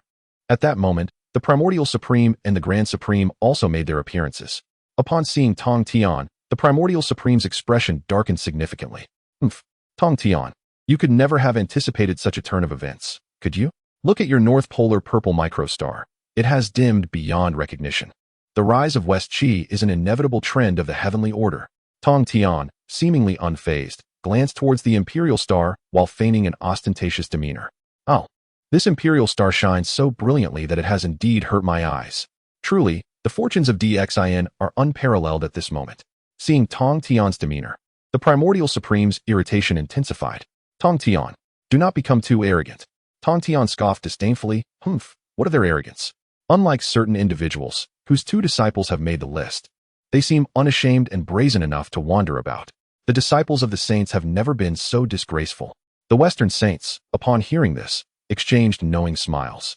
They were keenly attentive to the situation regarding the golden immortals of the Chan sect who had consecutively made the list. Indeed, only 10 of the original 12 techniques golden immortals remained, marking the Chan sect as the fastest and most numerous among the direct disciples of the saints. Yuan Tianzun, seething with anger, gritted his teeth. Yet, He was acutely aware that he stood no chance against Tongtian alone, so he turned to the two Western saints, Jade and Juanti. What are you laughing at? Is it to your advantage that the golden immortals of the Chan sect have made the list? Jade, upon hearing this, slightly restrained his mirth. Ah, Brother xianxia, please do not take offense. After all, it was not we who intervened to aid your disciples in making the list. If you feel wronged, perhaps you should discuss it with Tongtian himself. Laozi, who had remained silent for some time, could no longer contain himself. Enough. The two of you from the Western sect are perhaps too skilled in sowing discord. Is it your intention to watch the internal strife of the Xianmin for amusement? With his words, the tension among the saints dissipated. They were aware that xianxia had, by the mandate of heaven, persuaded the Western prince Jichang, bringing him closer to securing the title of Emperor of the West. This also indicated that the wager between the Chan sect and the Jie sect was finally coming to fruition. Laozi glanced at the nonchalant Tongtian, his brow slightly furrowed. Tongtian, the destruction of the tyrant by the Western Qi is indeed the will of heaven. Your disciples have repeatedly suppressed xianxia's true disciples. Is this not somewhat excessive? All the saints had witnessed the unfolding events. Xianxia, particularly enraged since the announcement of Huang Long Dao Run, had furiously scolded his disciples.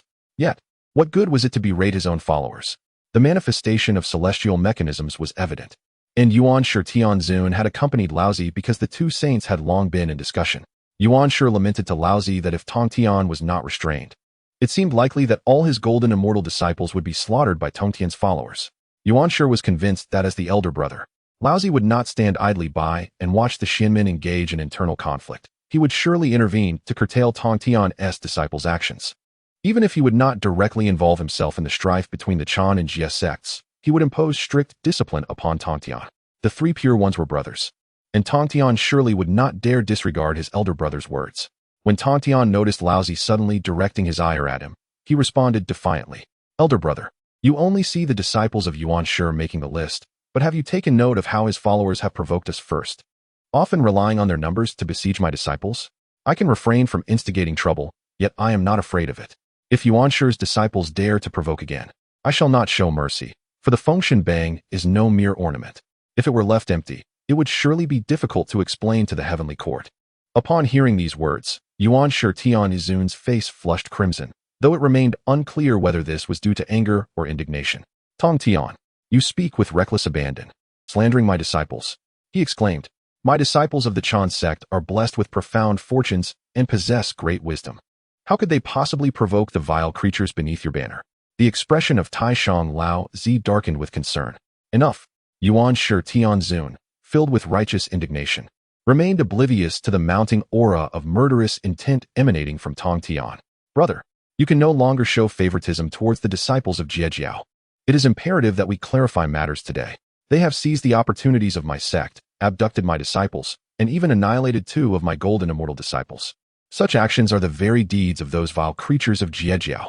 Suddenly, the god-slaying spear materialized in Tongtian's grasp. The chilling malevolence it exuded sent shivers down the spines of all present saints. Tongtian's countenance grew solemn, erasing all traces of mirth. Have you said enough? Chapter 77. The Wrath of Tongtian. The Divine Slayer's spear pierces the body of the sage. A chilling aura of murderous intent erupted from Tongtian, sending shivers down the spine. After enduring multiple insults towards his disciples, he felt it was high time to take action. Tongtian was acutely aware of the loyalty and righteousness of his disciples. Yet, these devoted followers were still mercilessly slandered and humiliated by the likes of xianxia Tianzun. If he did not eradicate this scoundrel, Tongtian felt an insatiable anger brewing within him. Boom! Demonic energy surged forth, and a magnificent spear radiance shattered the air. Xianxia was taken aback. The murderous intent emanating from Tongtian was palpable. You dare to kill me. As the words left his lips, the spear light was already upon him. With no choice but to evade in a panic, xianxia found himself narrowly escaping. Yet his robe was severed behind him. Feeling the rush of the spear light, xianxia was gripped by a mix of fear and fury as he cast an astonished glance at Tongtian. So swift. Tongtian, you have lost your sanity.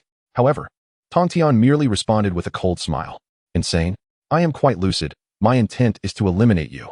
As soon as the words left his mouth, Tongtian's figure vanished from sight. Even his aura dissipated into nothingness. The formidable demonic energy surrounding him seemed to lock onto xianxia, aiming to slay him with a single strike. The sudden turn of events caught even Taishang Laojun and the 2 saints of the West off guard. Yet, After Yuanshi narrowly dodged the attack, Taishang Laojun acted swiftly. Taiji diagram. Whoosh. A Taiji diagram, embodying the duality of yin and yang, emerged abruptly, instantaneously sealing the void before him. Buzz. The energies of yin and yang surged forth, colliding with Tongtian's form, compelling him out of the void. Tongtian furrowed his brow, halting his movement, with the Divine Slayer's spear in hand, its demonic flames flickering, his murderous intent unabated. Tongtian gazed at the figure blocking his path, Taishang Laojun. Brother, do you seek to hinder me? I am gracious enough to call you brother. Should you dare to impede me further, I shall not spare you either. Taishang Laojun frowned. Tongtian, you have crossed the line. Even if Yuanshi may have spoken carelessly, it does not justify your slaughter of kin. After relinquishing your holy status, your progress has been rapid. Could it be that the demonic energy has corrupted you? As he spoke, Taishang Laojun's gaze scrutinized the Divine Slayer's spear in Tongtian's grasp. This primordial treasure was once the essence of the ancient demon ancestor, Luohu. In Taishang's eyes, the once simple Tongtian had undergone a drastic change since the emergence of this spear. He could not help but suspect that Tongtian's brutality stemmed from the influence of demonic energy. Having regained a moment of respite, Yuanshi was unwilling to let the opportunity slip by. Brother, I believe Tongtian has indeed fallen into the demonic path. He has always been obedient to your words, yet now, for the sake of some lowly beings, he is harming his own kind. I fear he has been ensnared by the demon's grasp for far too long. Tongtian's gaze swept over the two saints, who constantly referred to themselves as brothers, and a profound chill gripped his heart. It appears that previous attempts to teach a lesson have been far too lenient, failing to inflict any significant pain upon the old dog, Yuanshi, who remains unrepentant. Yuanshi, old hound, what does the celestial law dictate? I am unwilling to engage in further disputes with you. Since you are obstinate, prepare to face your demise. With that, the might of the primordial sage erupted suddenly. In the void, sword energy flickered ominously, for Tongtian had secretly arranged the extermination sword array, and this time, there would be no mercy. Laozi, the Supreme One, snorted coldly. Humph. Tongtian, do you truly disregard me? Do you presume to confront Yuanshi before my very eyes? The Taiji diagram spun serenely, having long been on guard. With Laozi's backing, Yuanshi now acted with even greater audacity. Tongtian, do you believe that your extermination sword array can ensnare us repeatedly as a testament to your prowess? With my brother present, the four saints can unite to shatter your array. Tongtian sneered coldly. Oh, it seems today I shall face for it once. Do you think the two worthless ones from the west pose any threat to me? The western saints, who had been passively observing, were suddenly taken aback. What is happening? When did we agree to assist Yuanshi in breaking the array? Goodness, is this not an internal conflict among your sect? Why have we suddenly been dragged into this? However, Tongtian provided no opportunity for the western saints to choose. Today, he wished to test the true extent of his power in the fourth layer of primordial chaos. Boom. The extermination sword array revealed itself, instantly enveloping all four saints of the heavenly Tao. Tongtian, wielding the god-slaying spear, stood proudly within the array. Come, today, let us see who can stop me from slaying Yuanshi. In the 33 heavens, even the Taoist patriarch Hongjun would not intervene in the disputes among saints. The ferocious sword energy surged forth in an instant, descending upon the four saints with overwhelming force. Yuanshi was immediately isolated by the ever-changing sword array, clearly a deliberate act by Tongtian. The Panga banner. After all, wielding the formidable treasure forged from the heavenly axe, Yuanshi was not so easily subdued. The Panga banner shimmered with wind, thunder, and light, swiftly obliterating the oncoming sword energy. For a moment, he appeared to be in control. However, at that very moment, Tongtian suddenly emerged from the array and charged towards him. With a chilling aura of murder, Tongtian regarded Yuanshi as one would a lamb awaiting slaughter. Yuanshi, prepare to meet your end. Boom. The god-slaying spear extinguished all divine light, descending mercilessly. Yuanshi was taken aback. It was then that he realized the extermination sword array was not designed to contend with the four saints. It was Tongtian's cunning scheme to isolate him from the protection of the Supreme One. Tongtian, do not think for a moment that I fear you. The glazed lamp. Yuanshi, shielding himself with the Panga banner, summoned a solitary bronze lamp, flickering with a tiny flame. Go. The Panga banner summoned a gale, instantly conjuring a fire dragon that surged towards Tongtian. Rumbling thunder. The collision between the spear's radiance and the fiery dragon was cataclysmic, shattering all laws and directly targeting the primordial being. The primordial being, astonished, gazed at the unscathed Tongtian. How could this be possible? The chaotic divine fire consumed all techniques. If you were to unleash your spells, it would surely lead to your own demise. What manner of creature are you? Tongtian, with a chilling intent to kill, refrained from employing any mystical arts, relying solely on the formidable strength of his corporeal form, breaking through 10 barriers with sheer might. Boom. Tongtian thrust the god-slaying spear directly against the Pango banner that shielded the primordial lord. A terrifying aura erupted, sending the primordial lord flying, while the spear's brilliance surged forth, piercing the Pango banner. The primordial lord let out a mournful cry. A gaping hole had been blasted through his flesh. The Pango banner's radiant light dimmed, instantly wilting. Tongtian had not resorted to any mystical arts. He had grievously wounded the primordial lord using only the strength of his body. Perish. He had no intention of sparing the primordial lord. The sword energies within the extermination sword array descended mercilessly, intent on obliterating the primordial lord. Sensing the impending peril, the primordial lord hastily sought aid from the supreme Old One. Brother, save me. However, the 3 swords, extermination sword, slaughter sword, and entrapment sword, converged, pressing against the supreme Old One. The overwhelming power of the extermination sword array bore down, effectively suppressing the supreme Old One.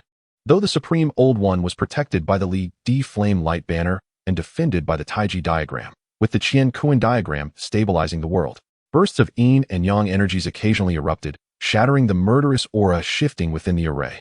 While he was capable of self-preservation, he was rendered powerless. The exalted might of the 5th heaven of Hunyuan was now bound and unable to manifest. Seeing the primordial lord cornered, the supreme Old One's fury ignited. Tongtian, you dare. Boom. The Qian diagram suddenly swelled, swiftly enveloping the ever-shifting 3 celestial swords. In that fleeting moment, the supreme Old One surged toward Tongtian. Chapter 78. The 2 saints plead for mercy. Please let us depart. The primordial lord was grievously wounded. That agonizing scream instantaneously terrified the 2 saints of the West. What? A single spear pierced through the flesh of a saint. How fearsome is this Tongtian? Jade was left utterly dumbfounded. Previously, Tongtian had indeed engaged in similar acts. But at that time, his prowess in slaying the body of a saint was clearly attributed to his profound understanding of the great Tao. Moreover, he had previously subdued the 2 saints of the West single-handedly when the Grand Supreme Elder had not intervened, challenging the primordial lord alone. Now, not only did the 4 saints converge, but the Grand Supreme Elder himself had also entered the fray, significantly amplifying Tongtian's pressure. Furthermore, there was no sign of Tongtian employing any arcane techniques. It seemed as though Tongtian relied solely on the spear of divine slaying in his grasp, exhibiting overwhelming close-quarters prowess that entirely disregarded the tumultuous winds and lightning around him, piercing through the Pango banner wielded by the primordial lord. The Pango banner, an innate treasure, is something that ordinary spiritual artifacts cannot hope to damage, let alone be shattered by mere brute force. Yet now, it bore a gaping hole from Tongtian's strike. This was far more alarming than the outright annihilation of the primordial lord's physical form. However, at that moment, the Grand Supreme Elder had already seized upon a fleeting opportunity created by the Taiji diagram, arriving before Tongtian. Enough. Do you not intend to relent?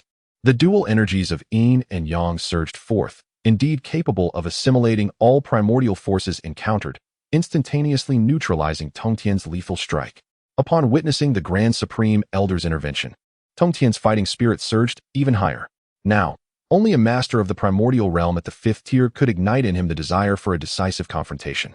The primordial lord and the 2 saints of the West had long ceased to be his adversaries. Very well, since you wish to protect this old dog, the primordial lord, allow me to demonstrate my might. The sword of celestial slaughter. Tongtian wasted no time and unleashed his great Tao divine ability. Confronting the Grand Supreme Elder was akin to honing himself on a whetstone. He would certainly not hold back. Whoosh! The sword of celestial slaughter tore through the void, rumbling as it violently rent the endless expanse, surging towards the Grand Supreme Elder. Suspended before the Grand Supreme Elder was a small flag, the Li Di Yin Guang Qi, representing the innate 5 directions flag. It could nullify all techniques and provide comprehensive protection. Upon witnessing Tongtian unleash such a profound and formidable great Tao divine ability, a glint of fierce determination flickered in the Grand Supreme Elder's eyes. At last, the opportunity has arrived. I shall see what sort of fortune Tongtian has truly attained. Although the Grand Supreme Elder appeared to have always acted as a mediator, striving to resolve the conflicts among the Xinmen saints, in truth, he had harbored resentment towards Tongtian ever since the latter had renounced his saintly status and defied the Tao ancestor. The Grand Supreme Elder felt a sense of injustice. Why should Tongtian, the most ordinary among the 3 pure ones, dare to renounce his status as a heavenly Tao saint. He, as the foremost among the three pure ones, did not possess such confidence or fortune, and he could not believe that Tongtian could have attained such opportunity and audacity.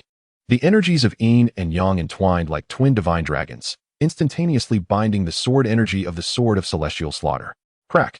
The sword energy shattered with a resounding force, failing to inflict even the slightest harm upon the Grand Supreme Elder. A glimmer of realization dawned upon Tongtian. Indeed, the Grand Supreme Elder's cultivation was profoundly inscrutable. It seemed he too could not remain idle. The formidable power of the Supreme Being did not deter Tongtian in the slightest. Rather, it ignited a fervent resolve within him. With a resounding hum, the sword of path severance was unleashed. The very fabric of space trembled violently, as the sword energy had yet to coalesce, yet it emanated an overwhelming intent to obliterate all in its path. Tongtian closed his eyes tightly. Within his primordial spirit, he continuously evolved the brilliant curve he had gleaned from the primordial chaos during his enlightenment. A luminous arc reminiscent of the celestial axe that cleaved the void, he endeavored to simulate the divine radiance of the celestial axe as it rent the chaos. Tongtian was determined to unleash his mightiest blow. Within his primordial spirit, a towering and ancient silhouette of the Panga deity stood, axe in hand, its blade already gathering a resplendent radiance before it was even swung. The flowing light twisted and erupted forth with a dynamic grace. The Supreme Being's pupils constricted sharply, and the light he beheld instilled a sense of dread within him. With a swift whoosh, the sword of path severance pierced through the air, cleaving the chaotic essence in twain, manifesting a semblance of creation. The world dimmed in its presence, as if all brilliance coalesced upon that singular, distorted sword light. The Supreme Being, sensing imminent peril, hastily overlapped the diagrams of the universe and the Tai Chi, fervently channeling power to shield himself, for he could not evade this strike. Boom! The sword light annihilated the chaos, colliding violently with the Tai Chi diagram. The celestial sword array trembled violently, its four divine swords thrown into disarray, momentarily losing control. The two Western saints were taken aback. This was disastrous. They needed to flee swiftly. With a cry, Jade took the lead in retreat, while Xuanti dared not linger. For the current Tongtian was beyond their means to confront. The primordial heavenly venerable, grievously wounded, was utterly incapable of resistance. Damn it! How has he grown so powerful? What could have caused this? Though he could not fathom why the chasm between himself and Tongtian had widened, the present crisis filled him with trepidation.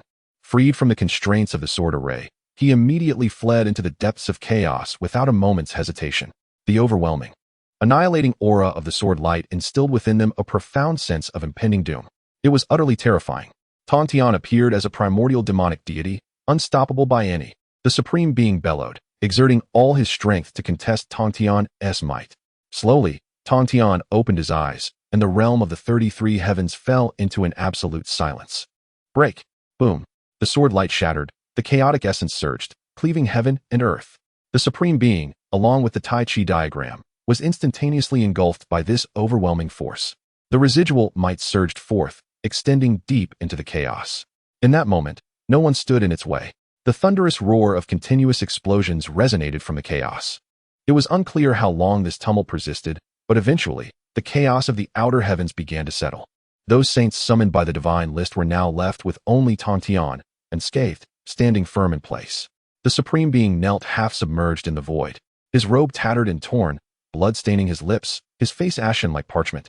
Even so, he could scarcely believe that the recent surge of sword energy had rendered him utterly powerless, leading to his complete defeat at the hands of Tongtian. I have been vanquished. The Grand Supreme Elder could no longer hold on, and collapsed with a resounding thud. The esteemed saint of the heavenly Tao plummeted from the 33 heavens, descending straight towards the primordial earth. Tongtian furrowed his brow, gesturing lightly, and at once, the Excalibur soared to support the Grand Supreme Elder, securing him gently beneath its embrace. Where is Xuandu?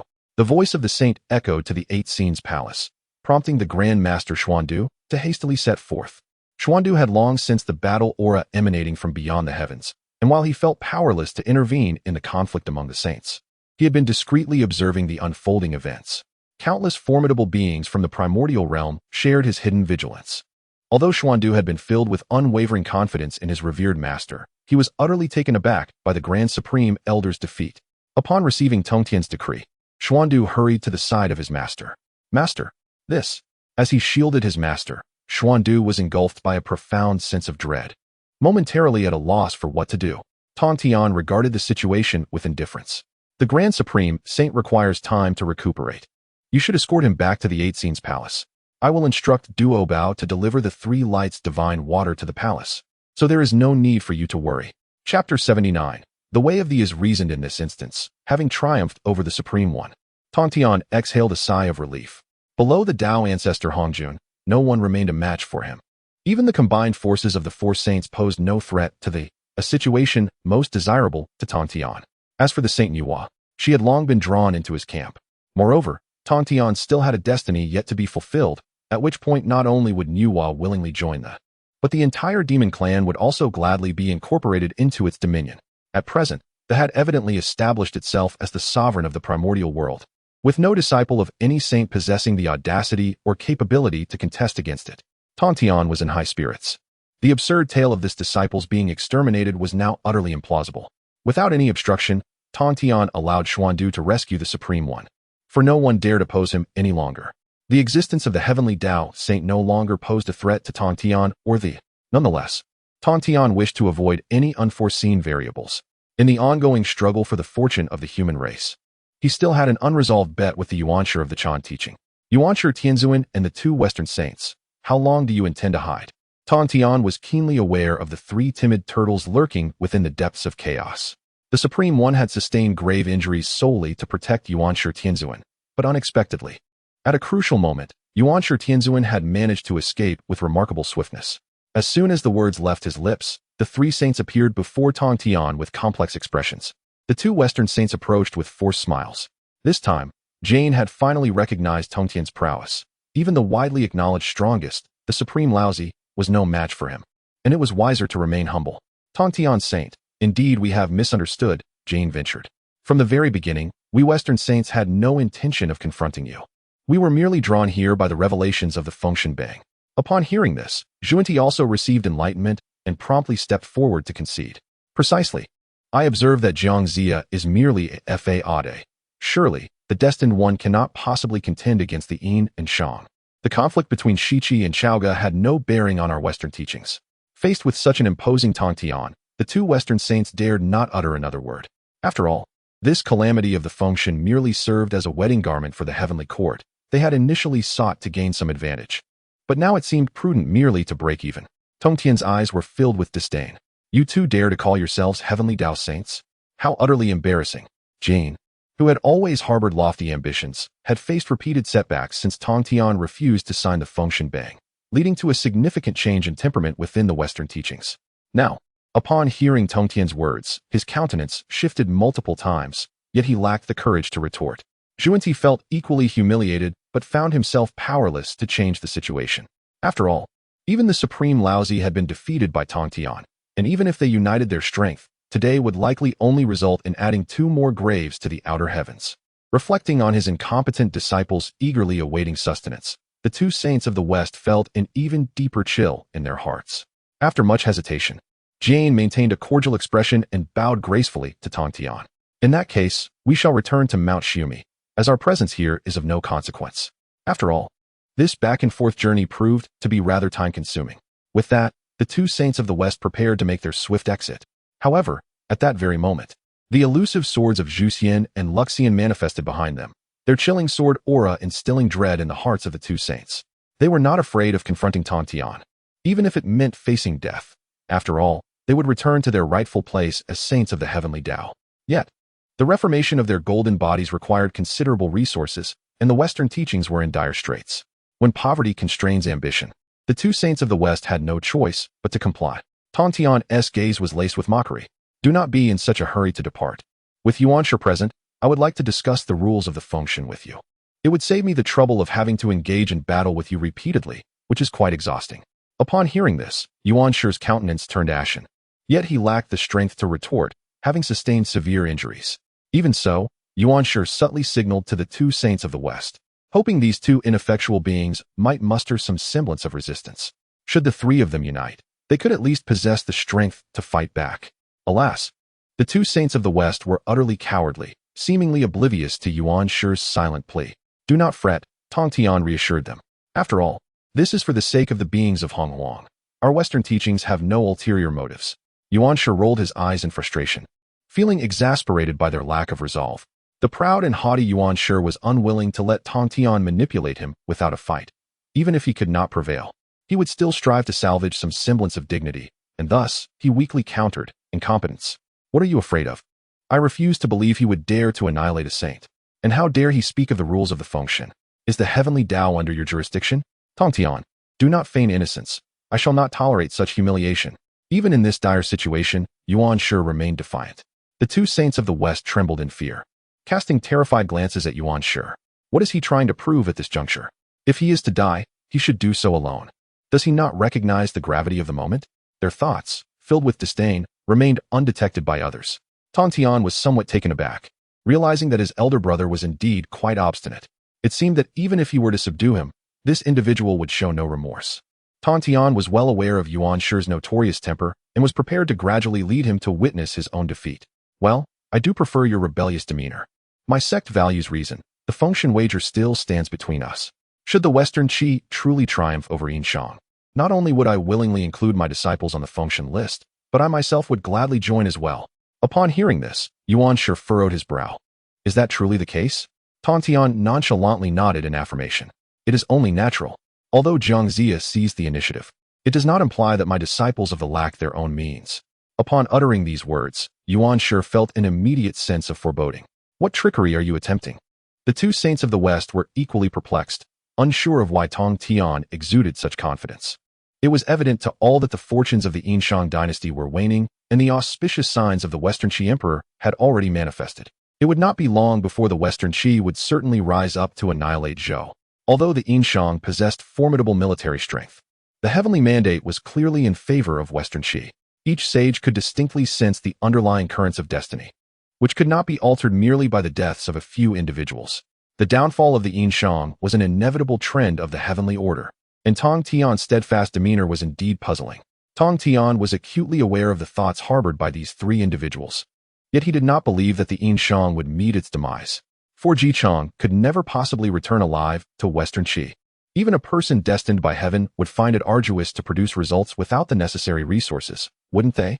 Chapter 80. Xian personally oversees the execution. Jichang's certain doom. During the time when Tongtian and several sages were engaged in their endeavors, xianxia and Jichang found themselves utterly unable to escape from the confines of the Yaoli stables. The primordial heavenly venerable sensed a disturbance with remarkable acuity. The mother of no constraints? Tongtian, your scheming is indeed commendable. It was the mother of no constraints who materialized within Yaoli, directly obstructing xianxia and the Western Duke Jichang from departing. In truth, when xianxia realized that his mysterious arts had become ineffectual, it was already the mother of no constraints who had covertly intervened. At this moment, the atmosphere within the Yaoli stables was undeniably vibrant. Tongtian smiled languidly. After all, it was merely a stroke of good fortune, as they had been vigilantly preparing for this very eventuality. The primordial heavenly venerable felt a pang of anxiety. Recognizing that he could no longer afford to delay, he must swiftly return to the Jade Void Palace to strategize with his disciples. You had best adhere to your promise. You are resolute that Jichang shall perish? Very well. Now I shall observe who possesses the capability to slay Jichang. With that, the primordial heavenly venerable tore through the void, departing from the celestial realm. Tongtian refrained from obstructing him, for the mother of no constraints had already succeeded, and he had no fear of the primordial making further moves. His prior intervention had merely been to prevent interference with xianxia, lest the agitated primordial resort to violence.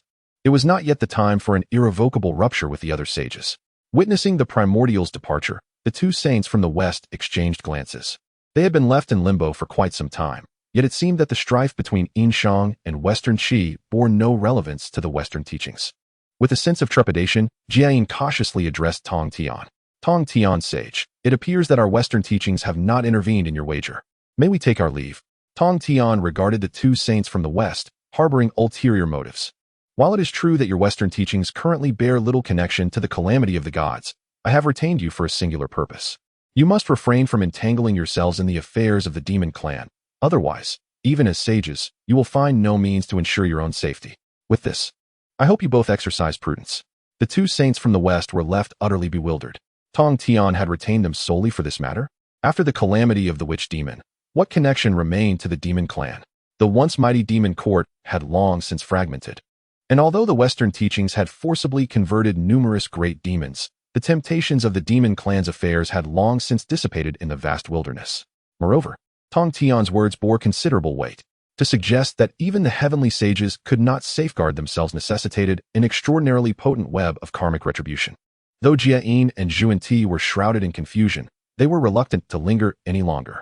Since Tongtian had made his position clear, we shall abide by the dictates of the Western teachings. With that, observing that Tongtian offered no further response, the two saints from the west set forth to depart from the celestial realm. Tongtian turned his gaze toward the direction of the western Mount Sumeru, his heart harboring uncertainty about the truth of the events mentioned in future recollections. After all, such matters lay beyond his sphere of influence. Forget it. These two individuals are unlikely to truly relinquish their ambitions entirely. In due time, it will undoubtedly culminate in a chaotic maelstrom of bloodshed. Since I am not involved in this Yuan assembly, there is no urgency to devise plans. The matter of bestowing divinity takes precedence. With that, Tongtian departed from the realm beyond the heavens. A Yuan assembly spans an astonishing 12,960 years. Such an immense duration renders even the sages incapable of predicting the precise trajectory of events. Had it not been for the records preserved in the memories of the traversers that Tongtian subdued, he would never have anticipated the unfolding of such occurrences. The collapse of the heavenly Tao and the fall of sages marked an era of profound terror in the annals of history. Initially skeptical, Tongtian's perspective shifted after an unexpected encounter with the Chaos Ancestor. Even those divine beings had not perished and still harbored aspirations for cultivation, declaring their intent to confront impending calamities. Since that moment, Tongtian has exercised caution in his preparations, increasingly convinced that the tribulations mentioned by the Chaos Ancestor were intrinsically linked to the vague recollections of the future. For both Tongtian and the primordial heavenly venerable, the immediate priority remains the resolution of Jicheng's predicament. After all, Jicheng's fate is pivotal to the conflict between the Western Qi and the Yinshan. At Kunlun Mountain, within the Jade Void Palace, the primordial heavenly venerable had just returned. Ignoring his injuries, he promptly summoned his disciples. Previously, due to the incident involving the Yellow Dragon Daoist's appearance on the list, Ren Deng and others had been punished by the primordial, confined within the mountain gates to reflect on their actions, barred from interfering in the matters of bestowing divinity. Consequently, the available disciples for the primordial to command were scant. Shun Gongbao, a harbinger of calamity, had become a thorn in the side of the primordial. These repeated setbacks were attributed by the primordial heavenly venerable to Shun Gongbao's influence. Seated in a position of authority, the abundant spiritual energy within the assembly had temporarily stabilized the primordial's injuries. Shun Gongbao, you still possess the opportunity to redeem yourself. Should you falter again, I shall personally intervene, stripping you of your 3 flowers and extinguishing the 5 energies within you, returning you to your original form. Upon hearing this, Shun Gongbao hastily bowed in trepidation. Rest assured, Master, this disciple shall not err again. The primordial heavenly venerable nodded in acknowledgement. At Qintang Pass, within the Moonwatching Tower, resided the former emperor's divine artifact, the Xianyuan Bao, capable of dismantling the emperor's fortune. With your demonic prowess, it is inconceivable for you to approach. I require you to devise a means to find someone to use this arrow to slay the emperor, reversing the fate of humanity and enabling Western Qi to flourish. Can you accomplish this? As these words were spoken, a collective gasp resonated within the Jade Void Palace. The other golden immortals of the Chan sect regarded Shun Gongbao with expressions of sympathy. After all, this task was fundamentally impossible. Though the Xianyuan Bao is merely an unremarkable artifact of postnatal merit, it possesses the formidable ability to subdue the emperor's fortune, and remarkably, only those with fated destiny can draw its string, let alone Shun Gongbao, a transformed Black Panther demon. Even a fully realized great Luo golden immortal would be incapable of harnessing this treasure's power without finding a destined individual. Shun Gongbao prostrated himself fervently, his forehead pressing against the ground. This disciple shall undoubtedly fulfill the trust placed in me by my master. Without severing the emperor's fortune, Shun Gongbao chose to end his own life. Upon hearing these words, Yuanshi Tianzuan nodded expressionlessly. If that is the case, then go forth. Let the Jie sect witness that should they dare to slay Ji Chong, I shall sever your emperor, who, indeed, shall emerge victorious. A cold hatred gleamed in Yuanshi Tianzuan's eyes. After issuing his commands, he immediately retreated into the void to mend his injuries. Shun Gongbao, having received the edict, did not dare to raise his head, remaining prostrate in the grand hall. After a considerable time, Yin Zhongzi, with a heavy heart, approached and patted Shun Gongbao on the shoulder. "Dear junior brother, rise, do not remain kneeling." As Shun Gongbao stood at these words, his face was ashen. How could he not comprehend that his master's intention was to send him to his demise? Yet, from the day he took on form, Yuan Shi Tianzuan had welcomed him into the fold, bestowing upon him the celestial arts of the Xian men. To this day, he remained bewildered as to why he perpetually faltered in every endeavor. "The great kindness of my master, I can only repay with my death." With that declaration, and under the astonished gaze of Yun Zhongzi, Shun Gongbao resolutely rose, transforming into a streak of dark light, and departed Kunlun, heading straight for Chaoga. Chapter 81. The resurgence of the Imperial Star's aura in the stable of Yoli, for individuals sat facing each other, with the earth dragon fire still simmering a brew of herbal tea before them. Ji Chong, however, appeared pale as wax, trembling with trepidation. The person before him instilled a palpable fear. Having slain Bai Gan and executed Jiang Shi, the Lord of Shibua was supposed to accompany Xianxia to the West Qi. Yet, at this moment, Xianxia had not made a move. The reason for the inability to activate the mysterious arts was finally discerned. The Holy Mother of No Regrets had originally come to seek Xianxia, not for any other purpose but to persuade him, in the name of the two princes Yin Jiao and Yin Hong, to include Queen Jiang on the divine list. However, upon witnessing Xianxia take lethal action against his uncle Bai Gan, the voice of Tongtian reverberated in the ears of the Holy Mother of No Regrets, declaring that Ji Chong must not leave Chaoga. This succinct message conveyed the entirety of its intent. The Holy Mother raised her hand to adjust the flames. Her cultivation at the late stage of a quasi-saint, yet she appeared no different from an ordinary mortal. "Xianxia, is this your celestial mandate? To force humanity into submission? To revere heaven above all? How naive. I once believed the so-called divine decree was a grand affair. Yet it is merely a means to satiate the desires of the heavens."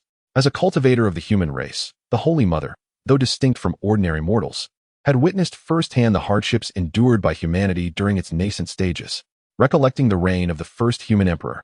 When the wilderness was rife with perilous beasts and treacherous terrain, she pondered how humanity never bowed to the heavens nor allied with malevolence.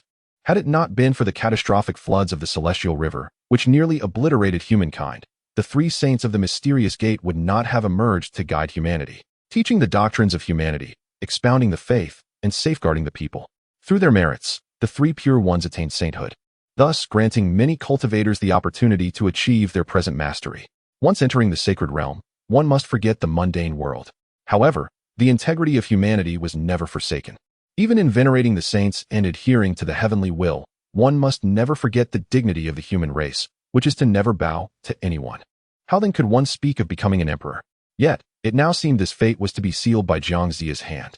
Xianxia, upon hearing these words, wore an impassive expression. He was well aware of the Holy Mother's sentiments. Yet, humanity was no longer the same as it was in the primordial era. The Yin and Shang dynasties were mired in corruption and decline, and the aura of the human emperor was waning. With a sudden sigh, Xianxia spoke, "Before my enlightenment, I defied my master's orders and disregarded the heavenly laws. I once sought to rescue the realm of Yin and Shang from calamity, but it is now too late. The tyranny of the human emperor is unrelated to the monsters. Within 3 years, even the imperial aura of the Z-Wei star will dissipate, and there shall be no human emperor left." As these words escaped his lips, it was as though Xianxia had been drained of all his strength. He understood well that humanity should never bow its head, yet the current state of affairs was such that the human emperor lacked the power. And even 3 years seemed a bitter pill to swallow. The rise of the West Qi was an inevitable trend, with humanity destined to follow the mandate of the emperor. No one could impede this course. The Holy Mother of No Regrets snorted coldly. "What nonsense is this celestial mandate? I, the holy teacher, vow to steadfastly protect the Shang dynasty, ensuring the emperor remains unyielding. Enough of idle chatter. It is futile. However, Ji Chong shall not escape this stable alive." As the words fell, an overwhelming pressure descended with a thunderous force. The intent to kill instantly engulfed Xianxia and Ji Chong. Xianxia, possessing a meager cultivation, was utterly powerless to resist. In an instant, he found himself pinned to the ground, immobilized by such terrifying quasi-saintly pressure. To deal with these mere ants of the celestial realm, the Holy Mother of No Return need not even make a true effort. Ji Chong, the Marquis of Shibua, trembled violently, blood trickling from his mouth and nose. He was on the brink of death. Suddenly, a golden light erupted from Xianxia. A scroll of the investiture of the gods manifested, completely dissipating the pressure emanating from the Holy Mother of No Return. The Holy Mother staggered back, her face reflecting astonishment as she gazed at Xianxia. The investiture of the gods? An ancient scroll slowly hovered above the heads of xianxia and Jichang.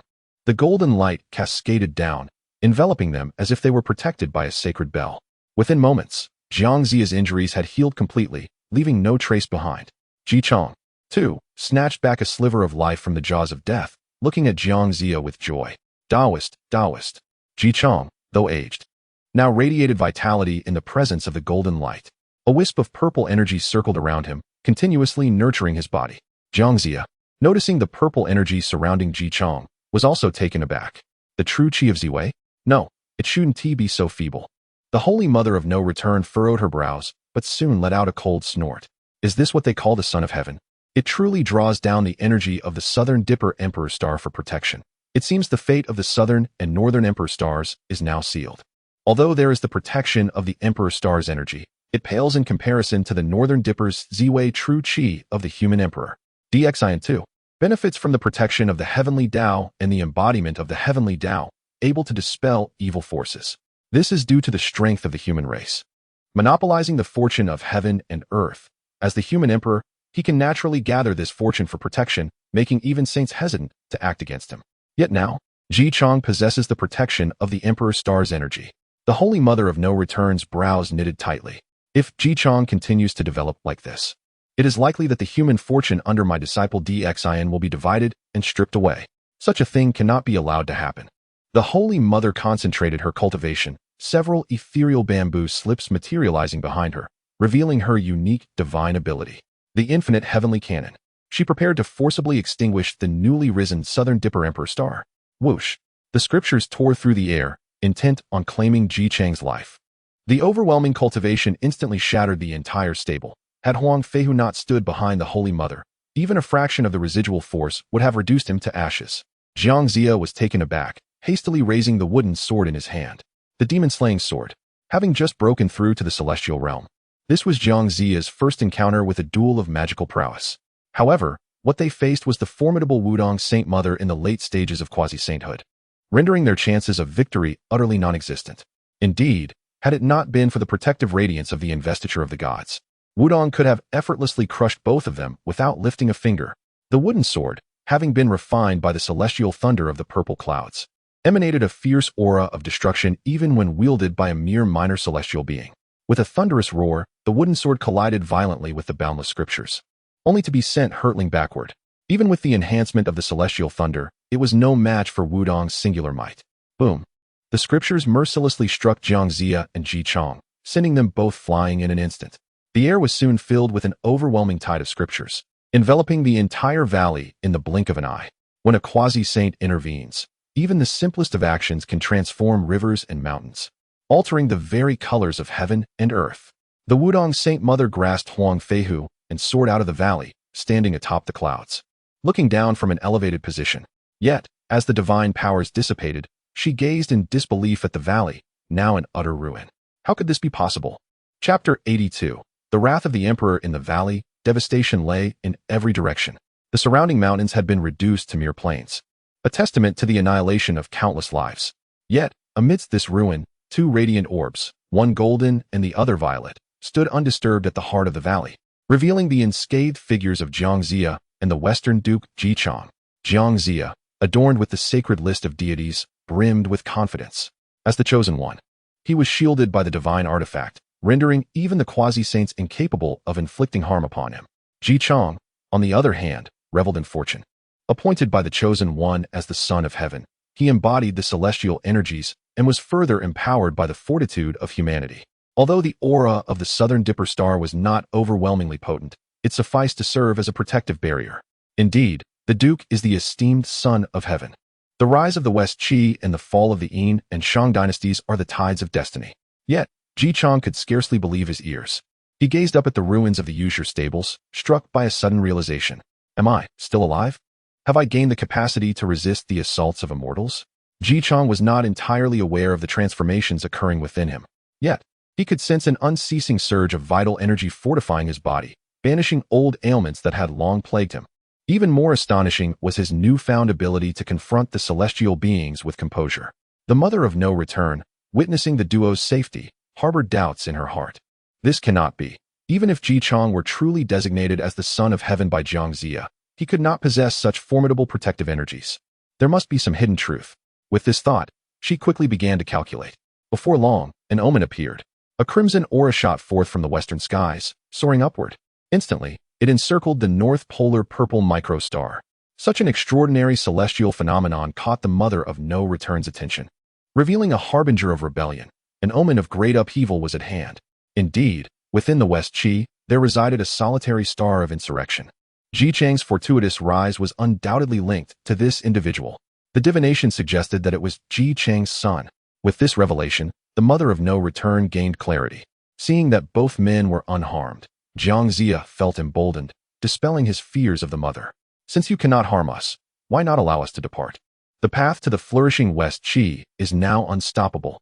It would be wise for you to relent, for aligning with the celestial order is the inevitable course. At these words, the Mother of No Return narrowed her eyes, her intentions turning lethal. The Shang dynasty had grown under her watchful eye, and the Emperor Xian had risen to power with her covert support. How could she permit these so-called chosen ones to wreak havoc? Do not be so arrogant.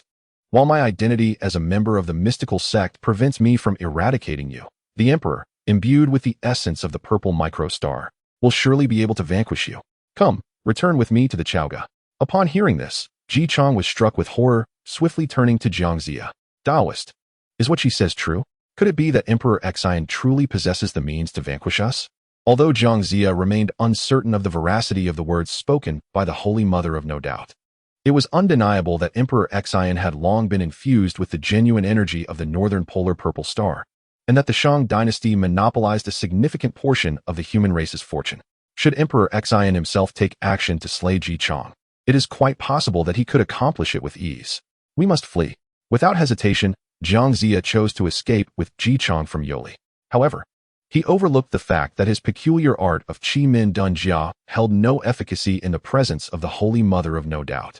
She, too, discerned xianxia's intent to flee and couldn't help but let out a derisive laugh. This space had long been enshrouded by her boundless celestial tome, rendering all techniques significantly diminished. Did he truly believe that his crude, low-tier Xianmen arts could facilitate an escape from this place? Gather. With a wave of her sleeve, the Holy Mother swiftly ensnared the defenseless pair and pulled Huang Feihu into her sleeve, transforming them into a stream of light that sped toward Chaoga. Upon her return to the palace, she immediately sought out Emperor Xian, who was alone in his chambers, engulfed in sorrow. Although he had successfully eradicated all of the Jiang clan's influence, he had also lost both of his princes, leaving him a true solitary figure. His previous request to his master for a means to rescue the soul of Queen Jiang had yielded no news, causing him considerable anxiety. Suddenly, a beam of spiritual light appeared in the chamber. It was the Holy Mother of No Doubt. Upon seeing his master return, Emperor Xian hurriedly bowed. Disciple pays respects to the master. From where do you come? It must have been a taxing journey. The Holy Mother, seeing her beloved disciple whom she had watched grow, felt immense fondness, further solidifying her resolve to utterly extinguish the rebellious spirit of Western Qi. My dear disciple, I have found a method to preserve the soul of Queen Jiang. It involves persuading xianxia to agree to enshrine her soul within the register. I have brought her here, but, upon hearing the first part, Emperor Xian's countenance lit up with joy. However, the Holy Mother hesitated at a crucial moment, causing unease to stir within him. Master, please do not hold back. Whatever it may be, I can accept it. The Holy Mother sighed in resignation. It pertains to your uncle, Bygone, and the matters concerning Western Qi. As for Bygone, well, it's better that you see for yourself. Unsure of how to convey the entirety of the situation to Emperor Xian, she opted to use her divine power of time reversal to reenact all that had transpired in Yoli's stables. With a flick of her hand, spiritual light erupted. A circular mirror appeared, gradually forming an ethereal scene that revealed the events in Yoli to Emperor Xian. The murder of Bygone, the impending rebellion of Western Qi. Everything that occurred in Yoli was vividly replayed before him. Initially, Emperor Xian's heart brimmed with delight. Yet it remained unshaken when he witnessed xianxia persuading Ji Chang to conspire against him. After all, what was Western Qi but a ragtag assembly of misfits? As the valiant soldiers fell, the joyful expression on Xian's face gradually faded, as though he had already anticipated the impending events. At the moment of Bygone's demise, when the wooden sword pierced his heart, Xian seemed to sense the profound despair emanating from Wang Shu. Until the very last moment, Wang Shu fought valiantly to protect the Shang dynasty, safeguarding the dignity and integrity of humanity. Xian's heart trembled, and the essence of Zy surged uncontrollably. Wang Shu. Those detestable barbarians of Shiqi. This solitary king vowed to extinguish the very existence of Shiqi, leaving no trace behind. Everything must be sacrificed in honor of my Wang Shu. Enraged, Xian seethed with fury. Jichong, xianxia, where are they? Master, grant your disciple the power to slay him. Upon witnessing Xian's profound sorrow and wrath, the Holy Mother of Wudong felt her heart wrench in agony. I have come to seek you this time. Only you possess the capability to eliminate Jichong and xianxia, even if the heavens themselves intervene. I will stand by your side. Chapter 83, A Life or Death Contest, One Life for the Kingdom. Upon hearing the words of the unmatched Holy Mother, Xian's eyes widened in astonishment. Master, have you truly captured Jichong and xianxia? The unmatched Holy Mother nodded. Indeed. However, if you wish to slay Jichong, it must be at your own hand. With that, a flash of divine light illuminated the palace, and the disoriented Jichong was released by the unmatched Holy Mother. As he materialized, Jichong found himself staring into the furious gaze of Xian. And Master, is this Chaoga City? Thud. Jichong sank to the ground, overwhelmed by either the dread of his fate or the guilt of betraying humanity in exchange for the imperial throne. At this moment, he could hardly bear to face the emperor. Observing Jichang's aged demeanor, Xian could not help but sneer. Ah, the Duke of Shibua harbors great ambition. It seems that during these years of raising horses in Yoli, you have never relinquished your rebellious heart. If that is the case, why not allow this king to send you back to your homeland? As he spoke, a precious seal materialized above Xian's head. It was the Tongtian seal, which encapsulated the fortunes of countless human beings. This treasure gleamed with brilliance, and under Xian's celestial cultivation, it exuded a chilling aura of death. Jichong felt the oppressive force and immediately prostrated himself, unable to lift his head. Your Majesty, spare me. I harbor no rebellious intentions. I beseech you to spare the people of Shiqi. The unmatched Holy Mother found Jichang's groveling amusing. What is this? You were not so feeble and inept while in Yoli. Did you truly believe that feigning ignorance would allow you to escape unscathed? Jichong knelt on the ground, and at her words, he could not suppress a shiver. He indeed contemplated a false display of submission, hoping to lower Xian's guard, perhaps allowing for a glimmer of hope. However, he did not anticipate that the unmatched Holy Mother would see through his intentions. Xian was no fool.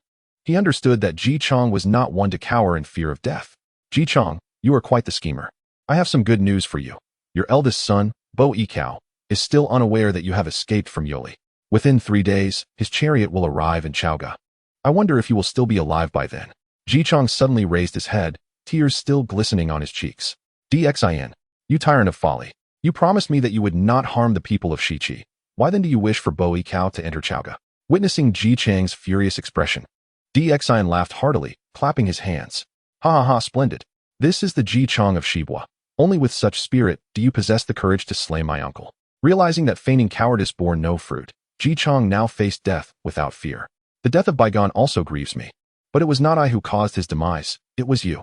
Were it not for your tyranny, the world would not harbor such rebellious thoughts. Xian was consumed by rage, his body trembling uncontrollably as the Tongtian seal radiated with brilliant golden light, hurtling towards Jichong. Boom. Empowered by the force of Earth Immortals, the Tongtian seal struck Jichong fiercely. A surge of purple energy erupted, colliding violently with the Tongtian seal. Yet, in the next instant, Jichong spat blood, propelled backward to crash against the walls of the palace. The frail Southern Dipper Emperor star was no match for the true energy of the human emperors, Ziwei. Moreover, the Tongtian seal was a treasured artifact meant to suppress the fortunes of humankind. Water can carry a boat, but it can also capsize it. Ultimately, the Southern Dipper Emperor star energy within Jichong was merely an evolution of human fate, albeit 3 portions of fortune stolen from the hands of the human emperor, Xian. Severely wounded, Jichong felt as though his very bones had been shattered. Within his insides, a raging fire seemed to burn, threatening to reduce his flesh and blood to ashes. Xian, may you suffer a wretched demise. Even if I become a vengeful spirit, I shall not let you escape. Blood stained the corner of Jichang's mouth as he struggled to rise from the ground.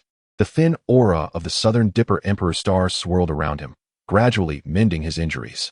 The Holy Mother of Wudong's eyes sparkled with insight. Indeed, the human emperor could slay the yet-to-be-formed Southern Dipper Emperor star. However, Xian was too consumed by his overwhelming desire for vengeance to heed any counsel. Since you are so resolute, prepare to meet your end. Boom. No sooner had the words left his lips than the Kongtong seal gathered power once more, ready to obliterate Jichang. At that moment, the Holy Mother of Wudong suddenly raised her hand to halt the Kongtong seal. Dxin was immediately filled with confusion. Master, what is the meaning of this? Why prevent me from slaying this scoundrel Jichang? The Holy Mother smiled faintly. There is no need for haste, my disciple. With Jichang in your grasp, so too is the fate of Shiqi. Jichang must perish in Chaoga, and alongside him, the Southern Dipper Emperor Star of Shiqi must also fall. Dxin furrowed his brow at her words. The Southern Dipper Emperor Star? Is it not Jichang who rebels? The Holy Mother shook her head, explaining that, according to divination, Jichang was merely a facilitator of the fortune's inheritance. The true rebellious star should be one of his two sons. Why not wait for 2 days and personally behead him at the demon-slaying platform in Chaoga City? This would undoubtedly restore your human emperor's fortune and intimidate the schemers, enhancing your might against Shiqi. Upon hearing this, Jichang forced a bitter smile. Sorceress, I shall not allow your scheme to succeed. With that, Jichang abruptly turned and violently threw himself against the wall, intending to end his own life and thwart Dxin and the Holy Mother's machinations. Yet, before a quasi-saint level power, the death of an ordinary mortal was not something he could decide. Jichang exerted every ounce of strength in his charge towards the palace wall, only to be suddenly lifted by an unseen force. Deprived of leverage, he found himself unable to die even if he so wished. Sorceress, release me. Even in death, I shall not allow your treacherous plot to succeed. Dxin, you tyrannical and foolish monarch, may you meet a wretched fate. The fierce intensity in Dxin's eyes was unmistakable as he approached the levitating Jichang, extending a hand to seize his throat. Do you wish for death? It is not so simple. As long as I, the solitary king, permit you to live, you shall endure. I intend for you to witness Bo Ikao perish before your very eyes, thereby extinguishing all hope within you, and consigning you to oblivion alongside him. With that, Dxin unleashed a powerful strike, rendering Jichang unconscious. Bring Jichang to the dungeon, bind him with iron chains, and confine him with venomous serpents. In 2 days, let his execution serve as a public spectacle. As soon as the words left his lips, 2 soldiers entered the hall, seizing Jichang and escorting him from the royal chamber. Having dealt with Jichang, Dxin exhaled a sigh of relief. Yet, he suddenly felt the need to bow in humility, expressing gratitude to his esteemed mentor for considering his disciple's affairs so thoroughly. The rebels of Shiqi could be dealt with at a leisurely pace. However, the matters concerning Queen Jiang and the 2 princes were not so easily resolved through mere violence. Chapter 84. The Desire to Ascend the Divine List. Dxin has long been preoccupied with his 2 royal sons. In this endeavor to eradicate the remnants of the Jiang clan's influence, the court has already suffered significant losses. Although this moment appears auspicious for the authority of the human emperor, for Dxin, it signifies a painful separation from his family. The unfettered Holy Mother sighs in silence. Xianxia is the one destined by heaven. Should he refuse to rescue Queen Jiang while wielding the divine list, even a sage would be powerless. Engaging Xianxia in negotiations may necessitate sacrificing some elements, potentially impacting the current dynamics between the Yinshang and the West Qi. Initially, the unfettered Holy Mother perceived the notion of placing Queen Jiang on the divine list as a trivial matter, believing that Xianxia, with his compassionate heart, would not decline. However, after Xianxia's epiphany in Yoli, his enlightenment has rendered human sentiments and loyalties incapable of constraining him. Now, the one destined by heaven focuses solely on the grand affairs of the realm, particularly the contest between West Qi and Yinshang. Even if he were willing to agree to place Queen Jiang on the list, it would likely be a means to secure advantages for West Qi. Dxin, upon hearing these words, felt an overwhelming bitterness. He has sacrificed everything and concentrated his efforts on consolidating his power. Thus, he would not relinquish it easily. Master, your disciple understands. Allow me to converse with Xianxia. Trust in my ability to make the right decision. The unfettered Holy Mother, unable to bear the sight of her disciple in such anguish, felt that as long as Jichang meets his demise within the city of Chaoga, that would suffice. Moreover, the death of Queen Jiang would render Xianxia unable to assert that he bears no responsibility. Very well, I shall release Xianxia. As for the 2 princes, Yin Jiao and Yin Hong, along with Huang Feihu, how you choose to handle them is up to you. With that, several beams of light flew forth from the sleeves of the unfettered Holy Mother. Xianxia and the others were once again exposed to daylight. Immediately spotting Dxin within the palace, Huang Feihu, sensing an imminent threat, instinctively shielded the 2 princes behind him. Celestial Master, what is your intent in bringing us back to Chaoga? Do you wish for Dxin to personally slay the 2 princes? Upon facing Dxian again, Huang Feihu was engulfed by a wave of hatred. He lamented that had he received the news sooner, he could have prevented witnessing Queen Zhang's death before his very eyes. The two princes were equally unable to find solace, grappling with the horrifying reality that their once loving father had ruthlessly executed their mother. Such cruelty left them at a loss for how to comprehend the situation. The murderer is you. You have slain our mother. To you, the throne of Yinshang is more precious than our mother's life, is it not? Let us perish together. I refuse to acknowledge you as my father. Seeing his sons in such profound anguish, Dxian's heart was likewise torn asunder. The act of killing Queen Zhang was one of desperation, yet it had been meticulously planned. From the moment the enchantress entered the palace, Dxian had orchestrated every detail. Originally, he had arranged for Yin Jiao and Yin Hong to go hunting, never anticipating their sudden return. Even if Queen Zhang harbored treasonous intentions, she is, after all, the biological mother of the two princes. Witnessing the tragic demise of their mother before their very eyes is a pain that cannot be alleviated. Emperor Xian's eyes glistened with unshed tears as he let out a weary sigh. My sons resent me, loathe me. I have no words to offer in my defense. Today, my esteemed teacher has returned you, and I shall not pursue any matters further. You are free to go wherever you wish. I shall not obstruct your path. Huang Feihu and the two princes remained silent, seemingly unable to place their trust in the words of this tyrannical and foolish monarch. Emperor Xian calmed his emotions slightly, yet dared not meet the hatred reflected in the eyes of his sons. Instead, he turned his gaze towards xianxia. Xianxia, do you remember when you first entered the palace? I spared your life? Xianxia nodded with an expression of indifference. I recall. A bitter smile crept upon Emperor Xian's lips. He had originally intended to execute Xianxia that day. To the emperor, none among the followers of the way of explanation were to be trusted, yet at that moment, the naive and simple-minded Xianxia seemed different from the cunning and treacherous saints of the same sect. By a twist of fate, he let Xianxia go. In truth, this decision inadvertently propelled the development of Emperor Xian's plans through the slaying of demons at the Palace of Division. Indeed, it was Queen Zhang who implored you to dispel the demons, and also Uncle Baiken who shielded you, correct? Xianxia nodded again, affirming. Everything the king has stated is indeed true. This time, the Holy Mother Wudong has conveyed all matters to me, wishing for Queen Zhang's soul to ascend to the divine list, which is not out of reach. Upon hearing these words, all present were immediately captivated. Yin Jiao and Yin Hong were particularly agitated. Taoist, do you truly possess the means to have our mother ascend to the divine list, to become an immortal? They implored. Immortal, we beseech you to save our mother. We are willing to pay any price. As they spoke, the two princes hurriedly prostrated themselves before Xianxia, bowing repeatedly. Huang Feihu, with tears in his eyes, clasped his hands in respect. We humbly request the Taoist to show mercy. Employ your immortal arts to save her life. Xianxia sighed helplessly, casting a glance at Emperor Xian. If the king agrees to a few requests from me, Queen Zhang can indeed ascend to the divine list. What say you? Emperor Xian clenched his teeth, momentarily at a loss for words. However, witnessing his hesitation, the two princes grew anxious. Yin Jiao rushed forward and fell to his knees before Emperor Xian. Father, I implore you, save our mother. Yin Hong, in tears, could scarcely find his voice. Father, please. In this moment, there was no distinction between king and subjects within the palace, only the bond of father and sons. Emperor Xian took a deep breath, his eyes still glistening with unshed tears. Observing the two kneeling princes, his fists clenched tightly, he suppressed the urge to acquiesce to his son's pleas. As the emperor of humanity, he must prioritize the interests of the human race above all else. Xianxia, what a cunning strategist you are.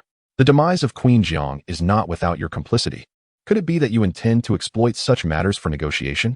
Upon hearing these words, Xianxia could only manage a bitter smile.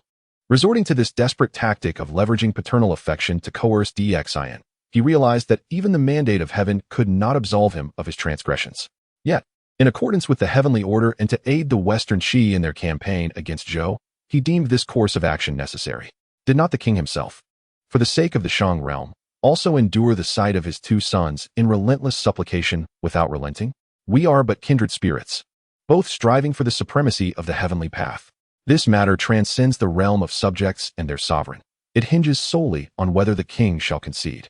Dxian, gazing upon the two princes prostrated before him, ultimately succumbed to his paternal instincts. He appeared as if all strength had drained from his being, heavily leaning against the bed, hand pressed to his forehead, surrendering his last vestige of resolve. With a heavy heart, He inquired what conditions would compel him to grant Queen Zhang a place on the divine list. Chapter 85. I can offer you. Upon hearing that Emperor Xian had finally relented, Yin Jiao and Yin Hong were instantly filled with exuberance, promptly bowing repeatedly to their father. Thank you, father. Mother has been saved. In response to the reactions of his two sons, Emperor Xian could only manage a bittersweet smile, for he was still unaware of Xianxia's true intentions and whether he could indeed secure a place for Queen Zhang on the investiture of the gods list. Upon hearing this, Xianxia fixed a piercing gaze upon Emperor Xian. I require your majesty to release Shibo Ho Ji Chong, allowing him to return to Shiqi without obstruction. Furthermore, the two princes, Yin Jiao and Yin Hong, must be accepted into my Chan sect to learn the celestial arts. Huang Feihu shall enter Shiqi as a general. Your majesty must not impede this. Should you consent to these three conditions, Queen Zhang shall undoubtedly secure her position on the investiture of the gods. As Xianxia's conditions were uttered, the hearts of those present immediately sank. The expressions on Yin Jiao and Yin Hong's faces also began to harden. To acquiesce to all these demands would mean that Emperor Xian was willingly allowing his sons and subjects to rebel, thus empowering Shiqi. Even Huang Feihu believed that Emperor Xian would never agree. Yet, to their surprise, Emperor Xian erupted into laughter. Ha ha! Excellent, excellent. Xianxia, you have truly opened this king's eyes. With that, he struck the bed with a heavy fist, and with a resounding crash, the bed in the chamber collapsed. Emperor Xian then abruptly rose, exuding an aura as fierce as a tiger, and descended the steps with determination, striding directly towards Xianxia. The rebellion of Shiqi. Ji Chong is indeed a traitor. Do you truly believe this king would let him go? You wish for my two sons to join your Chan sect? Do you intend for them to engage in schemes and treachery like your golden immortals? Xianxia, you possess great audacity. Boom. The Kongtong seal radiated with brilliant light, enveloping everyone within the chamber. Except for the two princes, both Xianxia and Huang Feihu were forced to retreat repeatedly. The aura of the human sovereign was formidable beyond measure, and the true energy of the purple star was overwhelmingly tyrannical, something an ordinary person could not withstand. Xianxia gritted his teeth, striving to stand tall, yet such overwhelming celestial might cause his bones to crack under the pressure, as if they might shatter at any moment. Huang Feihu, not being the target of Emperor Xian's ire, was nonetheless unable to bear the torment and collapsed to the ground, immobilized. Despite being under such terrifying pressure, Xianxia remained composed, bowing respectfully. The authority to decide rests solely with your majesty. However, the matter of the investiture of the gods occupies my heart.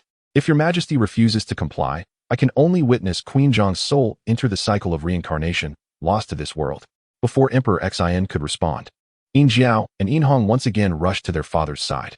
Yin Jiao felt that these demands were but a trifling matter for Emperor Xian to fulfill. In the context of the Yin Shang dynasty, there were no losses to speak of. His sole focus was on his mother. To ensure her spirit could ascend to the divine list, any price was secondary. Father, please acquiesce to the Taoist priest's request. Even if we were to join the Chan religion, we would pose no threat to you. Upon hearing his brother's words, Yin Hong nodded in agreement. Yes, indeed, father. Please consent to the priest's wishes. This is Mother's only opportunity. Should she enter the cycle of reincarnation, she would no longer recognize her son. I implore you, father, to grant her this reprieve. As these words flowed from his son's lips, the turbulent purple energy of the Emperor's aura diminished abruptly. The Kongtong seal, bereft of celestial power, reintegrated into the Emperor's being. He slumped to the ground, releasing a heavy sigh. Very well, you two princes may join the Chan religion. Even if you were to oppose me in the future, it would be my fate to endure it. Huang Feihu had once studied under Zhongfu with me. If he wishes to leave Chaoga, I shall not impede him. At this juncture, the Emperor suddenly lifted his gaze to Xianxia. However, Jichong could not possibly leave Chaoga alive, unless, of course, Bo Yikao was willing to sacrifice himself. Since the Holy Mother had declared that the true rebel against the Emperor's star is Ji Chang's son, then if I were to eliminate both of Ji Chang's sons, allowing him to return to Shiqi would bear no consequence, would it? Xianxia's brow furrowed in concentration, his teeth clenched tightly. No, Bo Yikao must not perish. He must return to Shiqi alongside Ji Chang. There is no room for negotiation, even if it means relinquishing the two princes. I cannot forsake Ji Chang's return with Bo Yikao. Seeing Xianxia's unwavering resolve, the Emperor became even more determined that Ji Chang must not leave alive. Even Bo Yikao, who might have been spared, now appeared highly likely to be the rebel against the Emperor's star. The Emperor's aura coalesced once more, revealing the fierce and resolute nature of the human sovereign. As long as Bo Yikao dies, I shall concede to your other demands. Yet, Xianxia, like a stubborn fool, resolutely refused to yield. Paradoxically, the more Xianxia attempted to protect Bo Yikao, the more it reinforced the emperor's conviction that Bo Yikao was indeed the rebel as foretold by the Holy Mother. In a moment of impasse, neither party was willing to relent. Yin Jiao and Yin Hong, witnessing their father's preference for the throne of Yin Shang over their lives, felt their hearts grow cold. The father they once knew seemed to have vanished, leaving only the cold and unyielding sovereign of the Yin Shang, the emperor of mankind. Unbeknownst to the emperor, he had fallen into Xianxia's trap. His excessive fixation on power had blinded him to the feelings of his two sons, failing to notice the growing disappointment in Yin Jiao and Yin Hong's eyes. Enough. I shall not bargain with you. The traitors of Shiqi must perish. You may spare one, Ji Chong or Bo Yikao, but the other must die. If you refuse to comply, then perish together. The malevolent aura radiating from Dxin was unmistakable. In an instant, a chilling atmosphere of murderous intent pervaded every corner of the palace, as all present sensed the lethal determination emanating from the emperor. As if death were imminent, Yin Jiao and Yin Hong knelt before Dxin, their faces ashen, feeling a disconcerting blend of fear and estrangement from this once familiar father. Huang Feihu, too, regarded the former comrade with an unsettling sense of unfamiliarity. My lord, you are no longer the person I once knew. Over the past decade, you have gradually relinquished your trust in others. If your path as emperor continues down this extreme, you will ultimately become a true solitary figure. Dxin let out a cold, mirthless laugh, utterly impervious to the words of those around him, as if Xianxia had drained him of all patience. Very well. You all conspire against me. Even my own son has strayed so far from the path. There is no need for further discussion. Guards, take them all to the dungeons, and after 2 days, execute them together. Chapter 86. The Emperor's command faces an unexpected turn.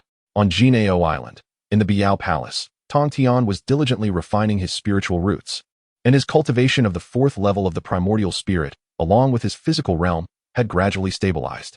Yet, at that moment, an uncontrollable variable suddenly manifested in the cosmos. Tongtian sensed a fleeting glimmer of spiritual light vanish, causing his heart to race in alarm. What is happening? How did this variable come to be? It seems to be related to the name of the emperor. Simultaneously, the other holy ones of the heavenly Tao also sensed this anomaly. They exerted their utmost efforts to deduce its nature, yet were met with a shroud of chaos and obscurity, leaving them unable to discern anything clearly. At Kunlun Mountain, within the Yushu Palace, the primordial heavenly venerable furrowed his brow. It pertains to the emperor. Is this event fortuitous or ominous? Why is the heavenly secret so elusive? I must uncover the truth. With a swift motion, the primordial heavenly venerable departed his sanctuary, heading straight for the 8 Scenery Palace in the outer heavens. Outside the 8 Scenery Palace, Xuandu had been waiting for some time. As soon as the primordial heavenly venerable arrived, Xuandu bowed deeply in respect. Honored uncle, the master has instructed me to await your esteemed presence here for quite some time. Upon hearing this, the primordial heavenly venerable was taken aback. Awaiting me? Xuandu, do not obstruct me. I have urgent matters to discuss with my elder brother. Having said that, he strode directly toward the 8 Scenery Palace. However, as he approached, a subtle force unexpectedly repelled him. Xuandu bowed once more. Honored uncle, the master has conveyed that this celestial anomaly does not originate from the east, but rather from the west. The master, unable to deduce further due to previous injuries, has temporarily sealed the mountain gates and cannot receive guests. A jolt of surprise coursed through the primordial heavenly venerable's heart. What? My elder brother is actually in seclusion? This unexpected turn of events is beyond my ability to interpret. How does my elder brother know that the anomaly lies to the west? What could be the nature of this situation? Xuandu seemed to have anticipated his confusion. The master is aware that you are undoubtedly anxious and has advised against delving too deeply into the details. Should you refuse to relent, you may seek counsel from the Tao ancestor in the Xixiao Palace. The primordial heavenly venerable snorted in disdain. Even my elder brother has taken to being cryptic. A mere celestial anomaly, and yet I, a holy one of the heavenly Tao, cannot comprehend it? Very well, if that is the case. Do you think I lack the courage to seek out the Tao ancestor? With that, he tore through the fabric of space, making his way to the Xixiao Palace. Meanwhile, Tongtian had also deduced that the anomaly lay in the west. However, the deeper implications remained elusive. At this precise moment, the Polaris Seaway Emperor star was suddenly enveloped in a circle of red light. In a vague sense, the fortune of the human race surged dramatically. Yet the circumstances were quite peculiar, as if someone were orchestrating events from the shadows. Tongtian was equally perplexed, struggling to grasp the situation. who in the primordial realm possesses the means to conceal such matters from the holy ones of the heavenly Tao. It could only be the likes of the Tao ancestor. But could it be that Hongjun Daozu is taking action? However, just as this thought crossed his mind, Tongtian dismissed it. If it were truly Hongjun, there would be no need for such elaborate maneuvers. At this moment, Tongtian was suddenly reminded of another figure, the long-unseen Tao ancestor Hutu of the underworld. Ever since the underworld had been elevated to stand alongside the heavenly Tao, Hutu had fallen into a state of silence, remaining dormant for centuries. Contemplating this, Tongtian promptly set off for the realm of the dead. Whoosh! A flash of spiritual light darted through the depths of the underworld, leading to the Hall of Taiping. Upon his sudden appearance, Tongtian immediately sensed an overwhelming aura of bloodshed permeating the air. What could be the cause of such a fierce and malevolent energy in the abode of the Tao ancestor Hutu? Could it be that a great calamity had been born? Before Tongtian could delve deeper into the matter, Hutu had already manifested, yet her cultivation seemed unstable, as if she were beset by some grave issue. The once gentle and expansive essence of the underworld's Tao that enveloped Hutu now appeared to be shrouded in a violent aura. Hutu's complexion was pale. Her lips darkened like ink, and her eyes, devoid of life, looked upon Tongtian without a trace of emotion. Tongtian, my friend, you have come, she said. This underworld is desolate, and I have little to offer in hospitality. Sensing the unsettling energy surrounding Hutu, Tongtian furrowed his brow.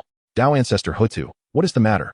With a wave of her hand, the Hall of Taiping was instantaneously reduced to dust, revealing a gaping black hole within the underworld, from which the chaotic forces of the 6 paths of reincarnation surged forth erratically. Hutu was also enveloped in 6-colored divine light, further adding to the turmoil enveloping the underworld. Ding! The host has triggered the divine-level Great Tao Choice System. Choice 1. Suppress the chaotic 6 paths of reincarnation with the power of primordial chaos, aiding Hutu in regaining her consciousness and uncovering the mysteries of the heavenly changes.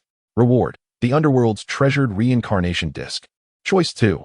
Abandon the thorough investigation of the heavenly changes and depart the underworld. Reward: the heavenly Tao's myriad treasures and the heavenly mechanism scroll. The chaos within the 6 paths of reincarnation. So this was the source of Hutu's disturbed cultivation. Choice 1. With that declaration, Tongtian's overwhelming primordial saintly might erupted forth. Unlike the saints of the heavenly Tao, Tongtian's cultivation was entirely supported by the power of primordial chaos, unaffected by the heavenly Tao and unimpeded by the underworld. Boom! The power of primordial chaos swiftly began to suppress the chaotic 6 paths of reincarnation. At that moment, a surge of primordial chaos energy coursed through Hutu, instantly dispelling her previous lifeless state. It was as if she had awakened from a deep slumber. Her gaze became clear, and she was acutely aware of all that had transpired. Tongtian, how wonderful! You have finally arrived. There is no time to lose. The heavenly mechanisms have shifted, and I require your assistance. Tongtian nodded solemnly. Speak freely, Hutu. I shall surely lend you my utmost support. Upon hearing this, Hutu made a decisive choice, unhesitatingly revealing the entire situation. I once transformed into reincarnation to attain the primordial Tao. Now, there are those who, using the power of the heavenly Tao, are disrupting the cycle of reincarnation, jeopardizing my cultivation. If we do not take timely action, I know not how much longer I can endure. Tongtian was taken aback by her words. Is someone meddling with the cycle of the primal chaos? Who could possibly possess the audacity to do so? At this moment, Tongtian suddenly recalled the treasure of reincarnation, the reincarnation disc, recently bestowed by the system. This artifact is indeed capable of governing the cycle of reincarnation. Yet the coincidence is too remarkable. Why has the system so precisely rewarded him with such a vital treasure that could resolve the crisis of the underworld? Could it be that someone is secretly orchestrating everything? From whence do the essence of the system and the traverser originate? For the first time, Tongtian became acutely aware of the terrifying nature of the system, and for the first time, he harbored doubts about its existence. However, for both Tongtian and the primal chaos, this enigmatic system proved to be immensely advantageous. The violent force of the 6 paths of reincarnation brooked no further contemplation. The aura emanating from Hutu had once again descended into chaos, and it would not be long before she lost her sanity again. Whoosh! A beam of spiritual light surged forth from the Zifu of Tongtian's primordial spirit. Hutu's eyes brightened. The 6 paths reincarnation disc. This object had vanished since the moment he took command of the underworld. From where did you acquire it? Faced with Hutu's astonishment, Tongtian found himself at a loss for words. A fortuitous encounter. There is no time for elaboration. You must swiftly refine this reincarnation disc, for it may aid you in suppressing the power of reincarnation and allow you to fully master the underworld, freeing you from its constraints. With that, Tongtian directly tossed the Six Paths reincarnation disc to Hutu. Without hesitation, Hutu merged with the underworld and began to devote her full strength to refining this extraordinary treasure. With the Six Paths reincarnation disc substituting for Hutu's transformation into the Six Paths, she would be able to extricate her cultivation from the Six Paths of reincarnation, no longer bound by the underworld's constraints. However, at this moment, Tongtian sensed the fluctuations of the Emperor's fortune within the underworld. Once more, he gazed outward. And in the boundless starry sky, a crimson star ascended, aiming straight for the location of the Emperor's Yi. Tongtian suddenly comprehended the root of the recent tyranny exhibited by xianxia. It turned out that the emergence of the killing star from the underworld had collided with the Emperor's Yi. This was the key to the Emperor's violent nature. But who exactly is this killing star of the underworld? Judging by the distance of this celestial phenomenon, it must be in close proximity to xianxia. Having discerned the intricacies of this matter, Tongtian once more began to calculate. Now, within the underworld, devoid of the interference of the heavenly powers, Tongtian quickly arrived at a conclusion. It was him. Chapter 87. The Dawn of Conflict, the scheme of the teachings unveiled. Within the dungeons of Chaoga, Jiao seemed to have matured overnight. Despite being bound by iron chains and having serpents coiled around his neck, his visage revealed no trace of pain. The Emperor? Huh. You are unworthy of the title of father. xianxia's avarice and tyranny, his obsession with sovereign power, have laid bare the true weight of his heart to Jiao.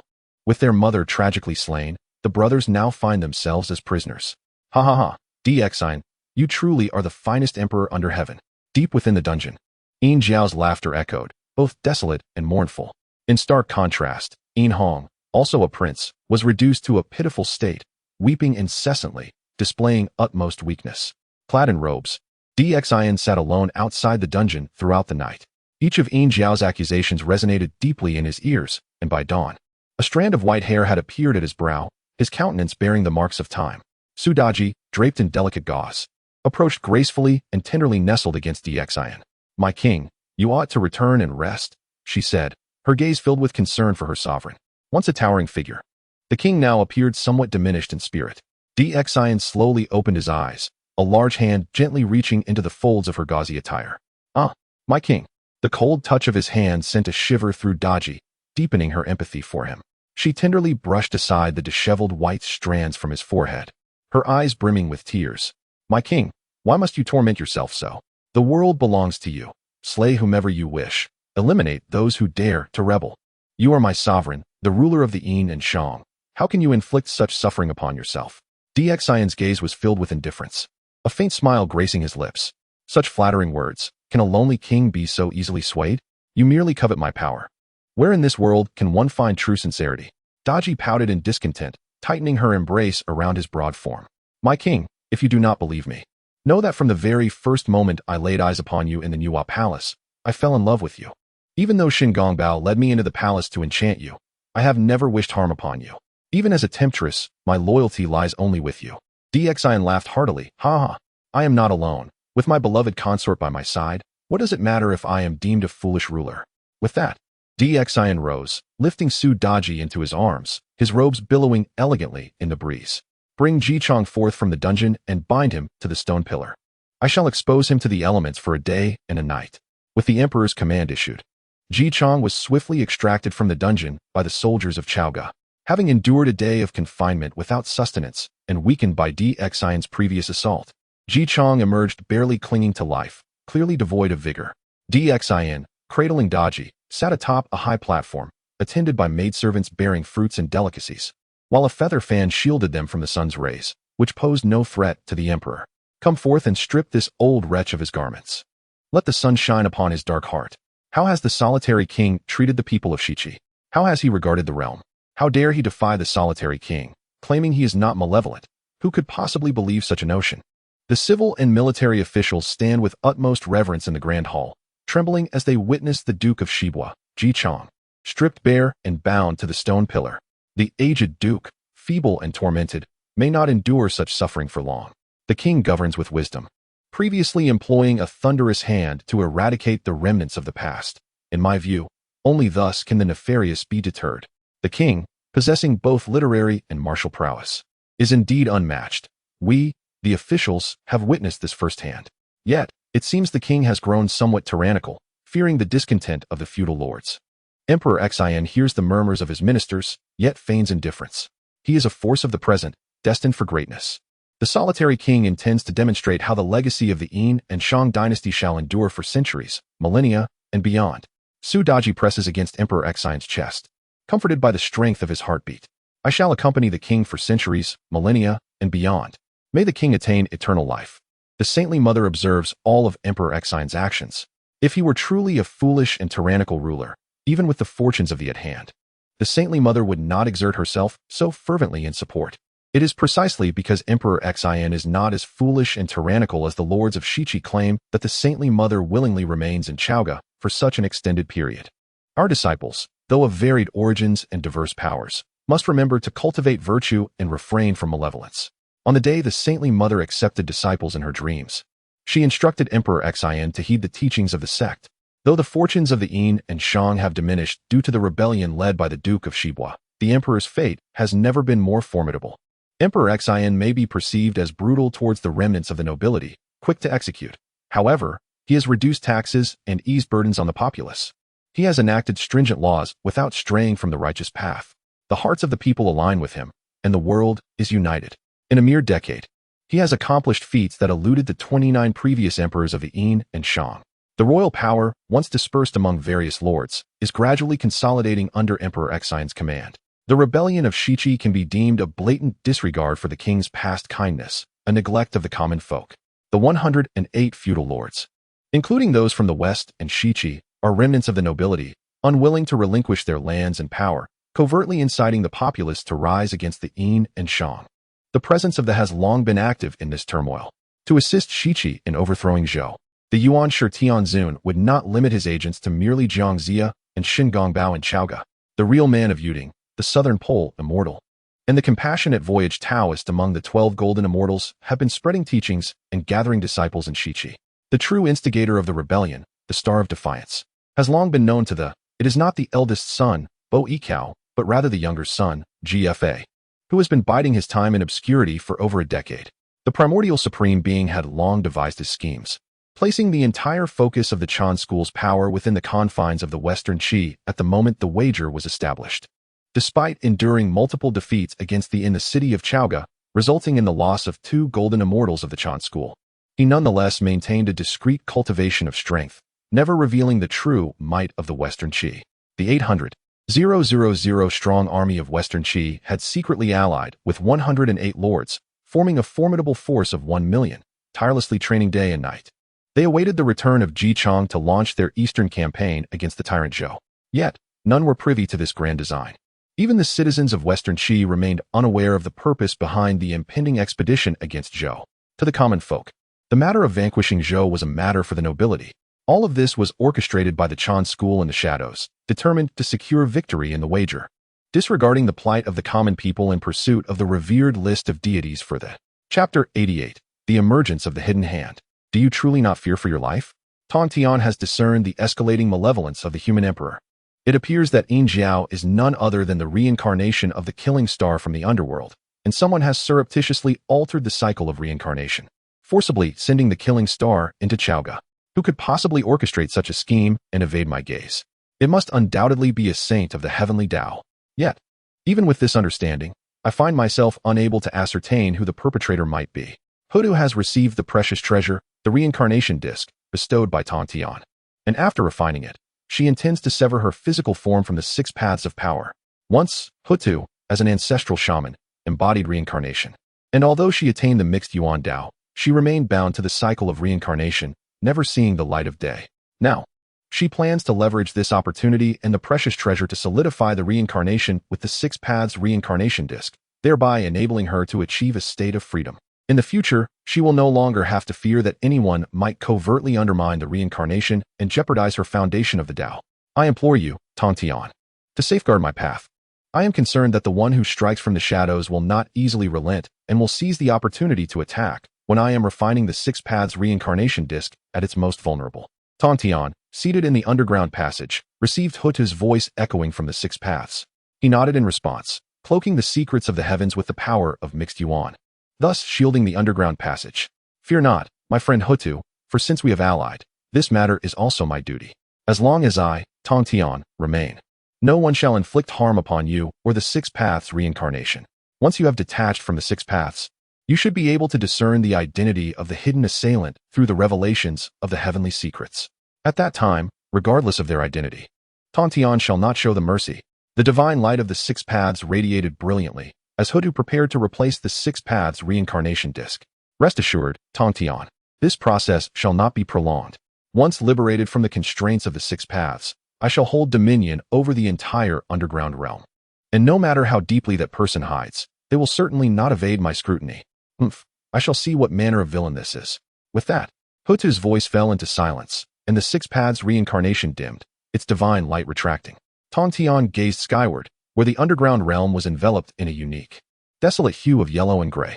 The Yellow Springs, the domain of the underworld. In such a barren place lies the karmic cycle of all beings within the vast wilderness of the world. As the replacement of the six paths reincarnation commenced, a cacophony of wails erupted from the underworld. The four ghost emperors and the 10 Yama kings trembled in fear. The six paths of reincarnation are the very foundation of the underworld, and with two formidable mixed yuan realm beings stationed, the hidden dangers must surely be eradicated. Yet, at this very moment, in the 33 heavens, within the Xianxia palace, Taoist Hongjun wore a solemn expression and let out a heavy sigh. And now, how shall you account for this matter? The primordial Supreme One, kneeling before him, was trembling with fear, cold sweat beating upon his brow. Master, I have done no wrong. Despite his terror, the primordial Supreme One gritted his teeth, refusing to admit his mistake. Hongjun Taoist shook his head helplessly, raising his hand to unleash a stream of purple energy that replayed the chaotic images of the primordial beginning to Thagata as entrance and exit from the underworld, disturbing the cycle of reincarnation. Reincarnation is the foundation of the primordial world, but can it be altered at will? It seems this calamity of the function has truly clouded your judgment. Saints do not enter tribulations. I believe you should have been cast into the cycle of tribulation for several epochs before returning to confront me. Boom. The Tao Ancestor's fury resonated, causing the purple cloud palace to tremble violently. Even the heavenly Tao subtly transformed into a bolt of lightning that thundered through the sky, heading straight for Kunlun Mountain. Rumble. The heavenly punishment descended upon the world. The Yushu Palace on Kunlun Mountain collapsed significantly. Countless disciples fled in panic. The primordial beginning to Thagata sensed the changes in the lower realm, and couldn't help but shudder, yet his face was filled with indignation. Master, you are far too biased. You remain unconcerned with the Western teachings and disregard the teachings of humanity. Yet you choose to protect the powerful interception sect, which monopolizes opportunities. What wrongdoing have I committed? As long as the Emperor of the Yin and Shang exists, it poses a constant threat to us. Have you forgotten why the first human emperor left the primordial realm? A flash of light flickered in Hongjun's eyes, his anger surging. Enough. Your words are reckless. You are utterly unworthy of the position of a saint in the heavenly Tao. The primordial beginning trembled, gritting his teeth and glaring at the Tao ancestor with a twisted expression. I always wondered why the Supreme Laozi suddenly entered seclusion, luring me here to confront you. It seems you had long been prepared to seek justice. The cycle of the underworld was indeed my doing, and that star of death in the netherworld was released by me. Do you intend to punish me like you did the first human emperor? Boom. As his words fell, Hongjun waved his dust, and a divine light struck directly at the chest of the primordial beginning. Spurt. A spray of pure golden holy blood erupted. The primordial beginning was sent flying. Hongjun's rage was uncontrollable. It appeared that the repeated mention of the first human emperor had touched upon his taboo. Do not think that being my disciple grants you the right to threaten me. You know nothing. If you dare to mention the first human emperor again, I can easily find a replacement for the position of a saint in the heavenly Tao. The primordial beginning's energy waned, his old wounds unhealed and now compounded with new injuries. Even as he lay on the ground, he began to laugh maniacally. Ha ha ha, let it be. Do you think I am the only one who knows about the 3 human emperors guarding the Fire Cloud Cave? Who in the entire primordial realm cannot see your jealousy towards the human race's exclusive possession of the fortunes of heaven and earth, standing equal with us? What wrong have I done by suppressing the human emperor? Hongjun, imbued with the essence of the Tao, slowly rose. With a single step, the entire void crumbled into dust, and the primordial beginning fell directly into chaos. Soon after, a glimmer of spirit light flickered in the depths of chaos. The Tao ancestor Hongjun, along with the primordial beginning, suddenly appeared in this realm. Primordial beginning, do you truly wish to perish? Upon entering this profound chaos, the primordial beginning sensed the chilling murderous intent emanating from Hongjun. How could the immensely powerful Hongjun, who has long aligned with the principles of the universe, possibly exhibit such a profound intent to kill? Xianxia shook his head in madness. No, master, you must not take my life. Who else will you rely upon? That fellow Taishang Laozi or those two ineffectual beings from the west? Only I possess the capability to truly assist you in suppressing the human race. You cannot eliminate me. A palpable and intense killing intent manifested, sending a strong tremor from the depths of Xianxia's soul. In this chaos, even the death of a sage would go unnoticed. Hongjun was equally frustrated by the lack of progress. With a mere gesture, Xianxia was lifted directly into his grasp. I caution you, do not meddle with the cycle of reincarnation again, for humanity is a taboo for me. Should there be a next time, I will ensure your complete erasure from the primordial world. As the words left his lips, Hongjun seized Xianxia and vanished from the chaos, reappearing in the Xiao Palace. With a thud, Xianxia was unceremoniously cast into the grand hall, resembling a lifeless dog. Hongjuan's figure had already vanished from sight. Chapter 89, The End of the Teaching. In a moment of genuine fear, the primordial supreme being, despite being gravely injured, hastily knelt in the direction of the Hongjuan's mat. Master, I have erred. I acknowledge my faults. I implore you to forgive me. Though Hongjuan's figure remained unseen, his voice resonated once more. Look at you. Do you possess even a hint of the demeanor befitting a sage of heaven? Begone. I shall resolve all matters for you. But do not show your face in the netherworld for the time being. Upon hearing this, the primordial supreme being was overjoyed, akin to receiving a pardon, and fervently prostrated himself in gratitude. Thank you, master. I shall never forget your immense grace. Having uttered these words, he truly prepared to depart from the Purple Cloud's palace. However, at that moment, Hongjuan's voice echoed again. Wait, there is one more matter. Since you are already aware, Jichang must not perish. Tongtian is currently preoccupied with Chaoga. You must personally rescue Jichang. I shall not intervene, but should Tongtian arrive in time, you must rely on your own fortunes. The primordial supreme being trembled with fear, yet hurriedly expressed his gratitude. Yes, I shall remember.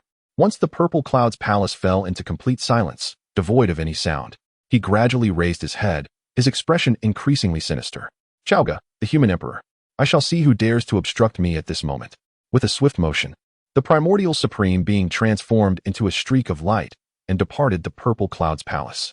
The sage's method swiftly restored the Kunlun Mountain Sanctuary to its former state, leaving no trace of the prior devastation.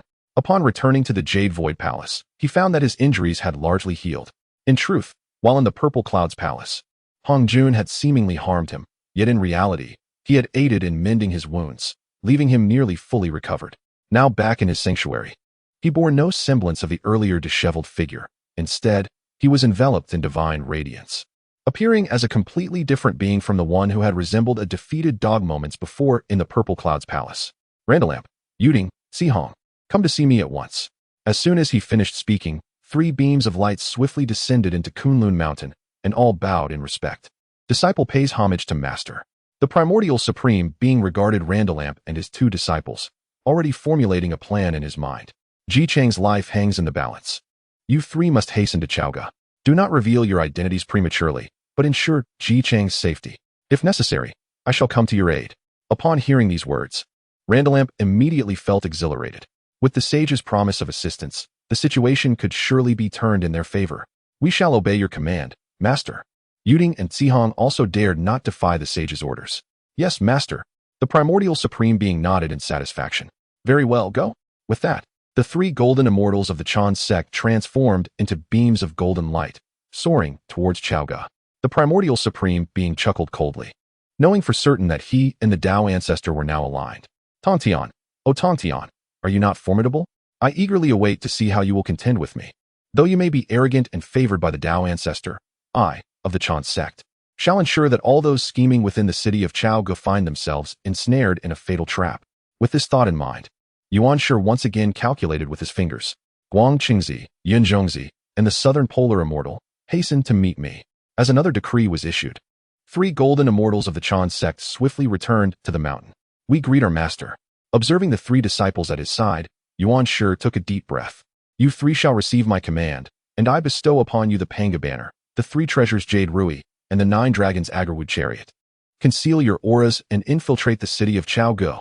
This time, in cooperation with the 3 who illuminate the lamp, rescue Jichang, and with these treasures, annihilate all disciples of the Jia sect who appear in Chaoga. Whoosh. 3 streaks of light flew from Tianzuan's hand, landing in the hands of the 3 disciples. Among them, the Panga banner is a treasure of slaughter, unmatched beneath the sages. It can summon fierce winds and heavenly thunder. Its might is astonishing. The 3 treasures Jade Rui is a treasure for stealth, capable of striking the enemy's vital point and sealing their magical powers, truly indefensible. The 9 dragons Agarwood chariot, swift beyond measure, has few rivals in the primordial world and can obscure the auras of the 3. Undetectable unless one possesses the cultivation of a sage at the Hunyuan realm. Guang Qingzi understood the implications, joy swelling within his heart as he grasped the Panga banner. Rest assured, Master, we shall fulfill your trust. This time, the disciples of the Jia sect shall have no escape, and all will perish in Chaogo. With that, the southern polar immortal summoned the 9 dragons Agarwood chariot, enveloping the 3 within, their auras entirely suppressed. The chariot transformed into 9 golden dragons pulling the carriage, soaring upward in a golden flash toward Chaogo. Tianzuan was supremely confident. This time, it was indeed aimed at the disciples of the Jia sect, allowing him to settle old scores and new grievances alike. In Chaoga City, Jichong had been bound to a stone pillar for a full day. The blazing sun overhead had already parched his throat and reddened his skin. He was clearly in a state of breathlessness. Yet, the vitality of the Southern Dipper Emperor star continued to sustain him, keeping him alive by a thread. Through the long night, beneath the cover of darkness, a group from the west Qi quietly infiltrated Chaoga City. The eldest son of the Duke of West, Bo Yikao, had previously reported that he would arrive in Chaogu 3 days later, but he secretly departed from the convoy, riding swiftly and arriving a full day and night ahead of schedule. After a night of waiting, Ji Chong, finally able to catch his breath under the cover of darkness, was met once again by the rising sun of the second day. However, the previous day's scorching sun had left his skin painfully red, and even the gentlest rays of the morning sun made the exposed areas sting fiercely. By order of the king, bring Ji Chong to the execution platform. Bring Ji Chong to the execution platform. This execution platform was but a guillotine atop the palace walls. From this vantage point, one could overlook the entire city of Chaogo, allowing every citizen to witness Ji Chong being pushed onto the execution platform. The news of the king's intent to personally execute the Duke of Shibua, Ji Chong, had already spread throughout the city of Chaoga a day prior. Early in the morning, countless subjects surged into the streets, eager to witness the spectacle. Bah! The rebel from Shichi dares to defy our king. He deserves death. Traitor! He deserves death. Traitor! The populace was fervently agitated, raising their voices in unison. Bo Yikao had quietly concealed himself among the throngs, yet upon witnessing the citizens of Chaoga rallying with such fervor, his heart was profoundly shaken. His accompanying attendants furrowed their brows in concern. My lord, the Duke has already been bound and brought to the execution platform. We have arrived too late. From a distance, Bo Yikao caught sight of his father, stripped of his garments and draped in crimson, and his anxiety grew unbearable. His mentor, the esteemed Jade Dingzhenren, had long foretold that they would undoubtedly come to rescue his father. They must already be in Chaoga. We need only await the opportune moment. Although such sentiments were expressed, no one could ascertain the whereabouts of the promised celestial beings from the Chan sect who were to come to their aid. Just then, Emperor Xian, clad in dark armor and wielding a long sword, ascended the city walls. Chapter 90. The Lone King stands against you all. As soon as Xian appeared, the citizens of Chaoga City erupted in jubilant cheers. Great King! Great King! Standing atop the city wall, Xian exuded a majestic aura. A striking contrast to the frail and almost unclothed Shi Bo Ho, Ji Chong, beside him. Listening to the cheers of the populace and witnessing the enemy's despair, Xian reveled in the moment. My loyal subjects, how does this Lone King fare with you? His voice boomed like thunder, instantly igniting the fervor of all the citizens of Chaoga. Excellent. Xian laughed heartily. Ha ha. This Lone King wishes to show all who harbor thoughts of rebellion what their fate shall be. With that, the soldiers wielding axes and halberds on the city wall raised their arms in a fervent cheer. Ji Chong was forcefully pushed to the guillotine, obediently kneeling on the ground. His head held firmly against the executioner's block, the time for execution drawing near.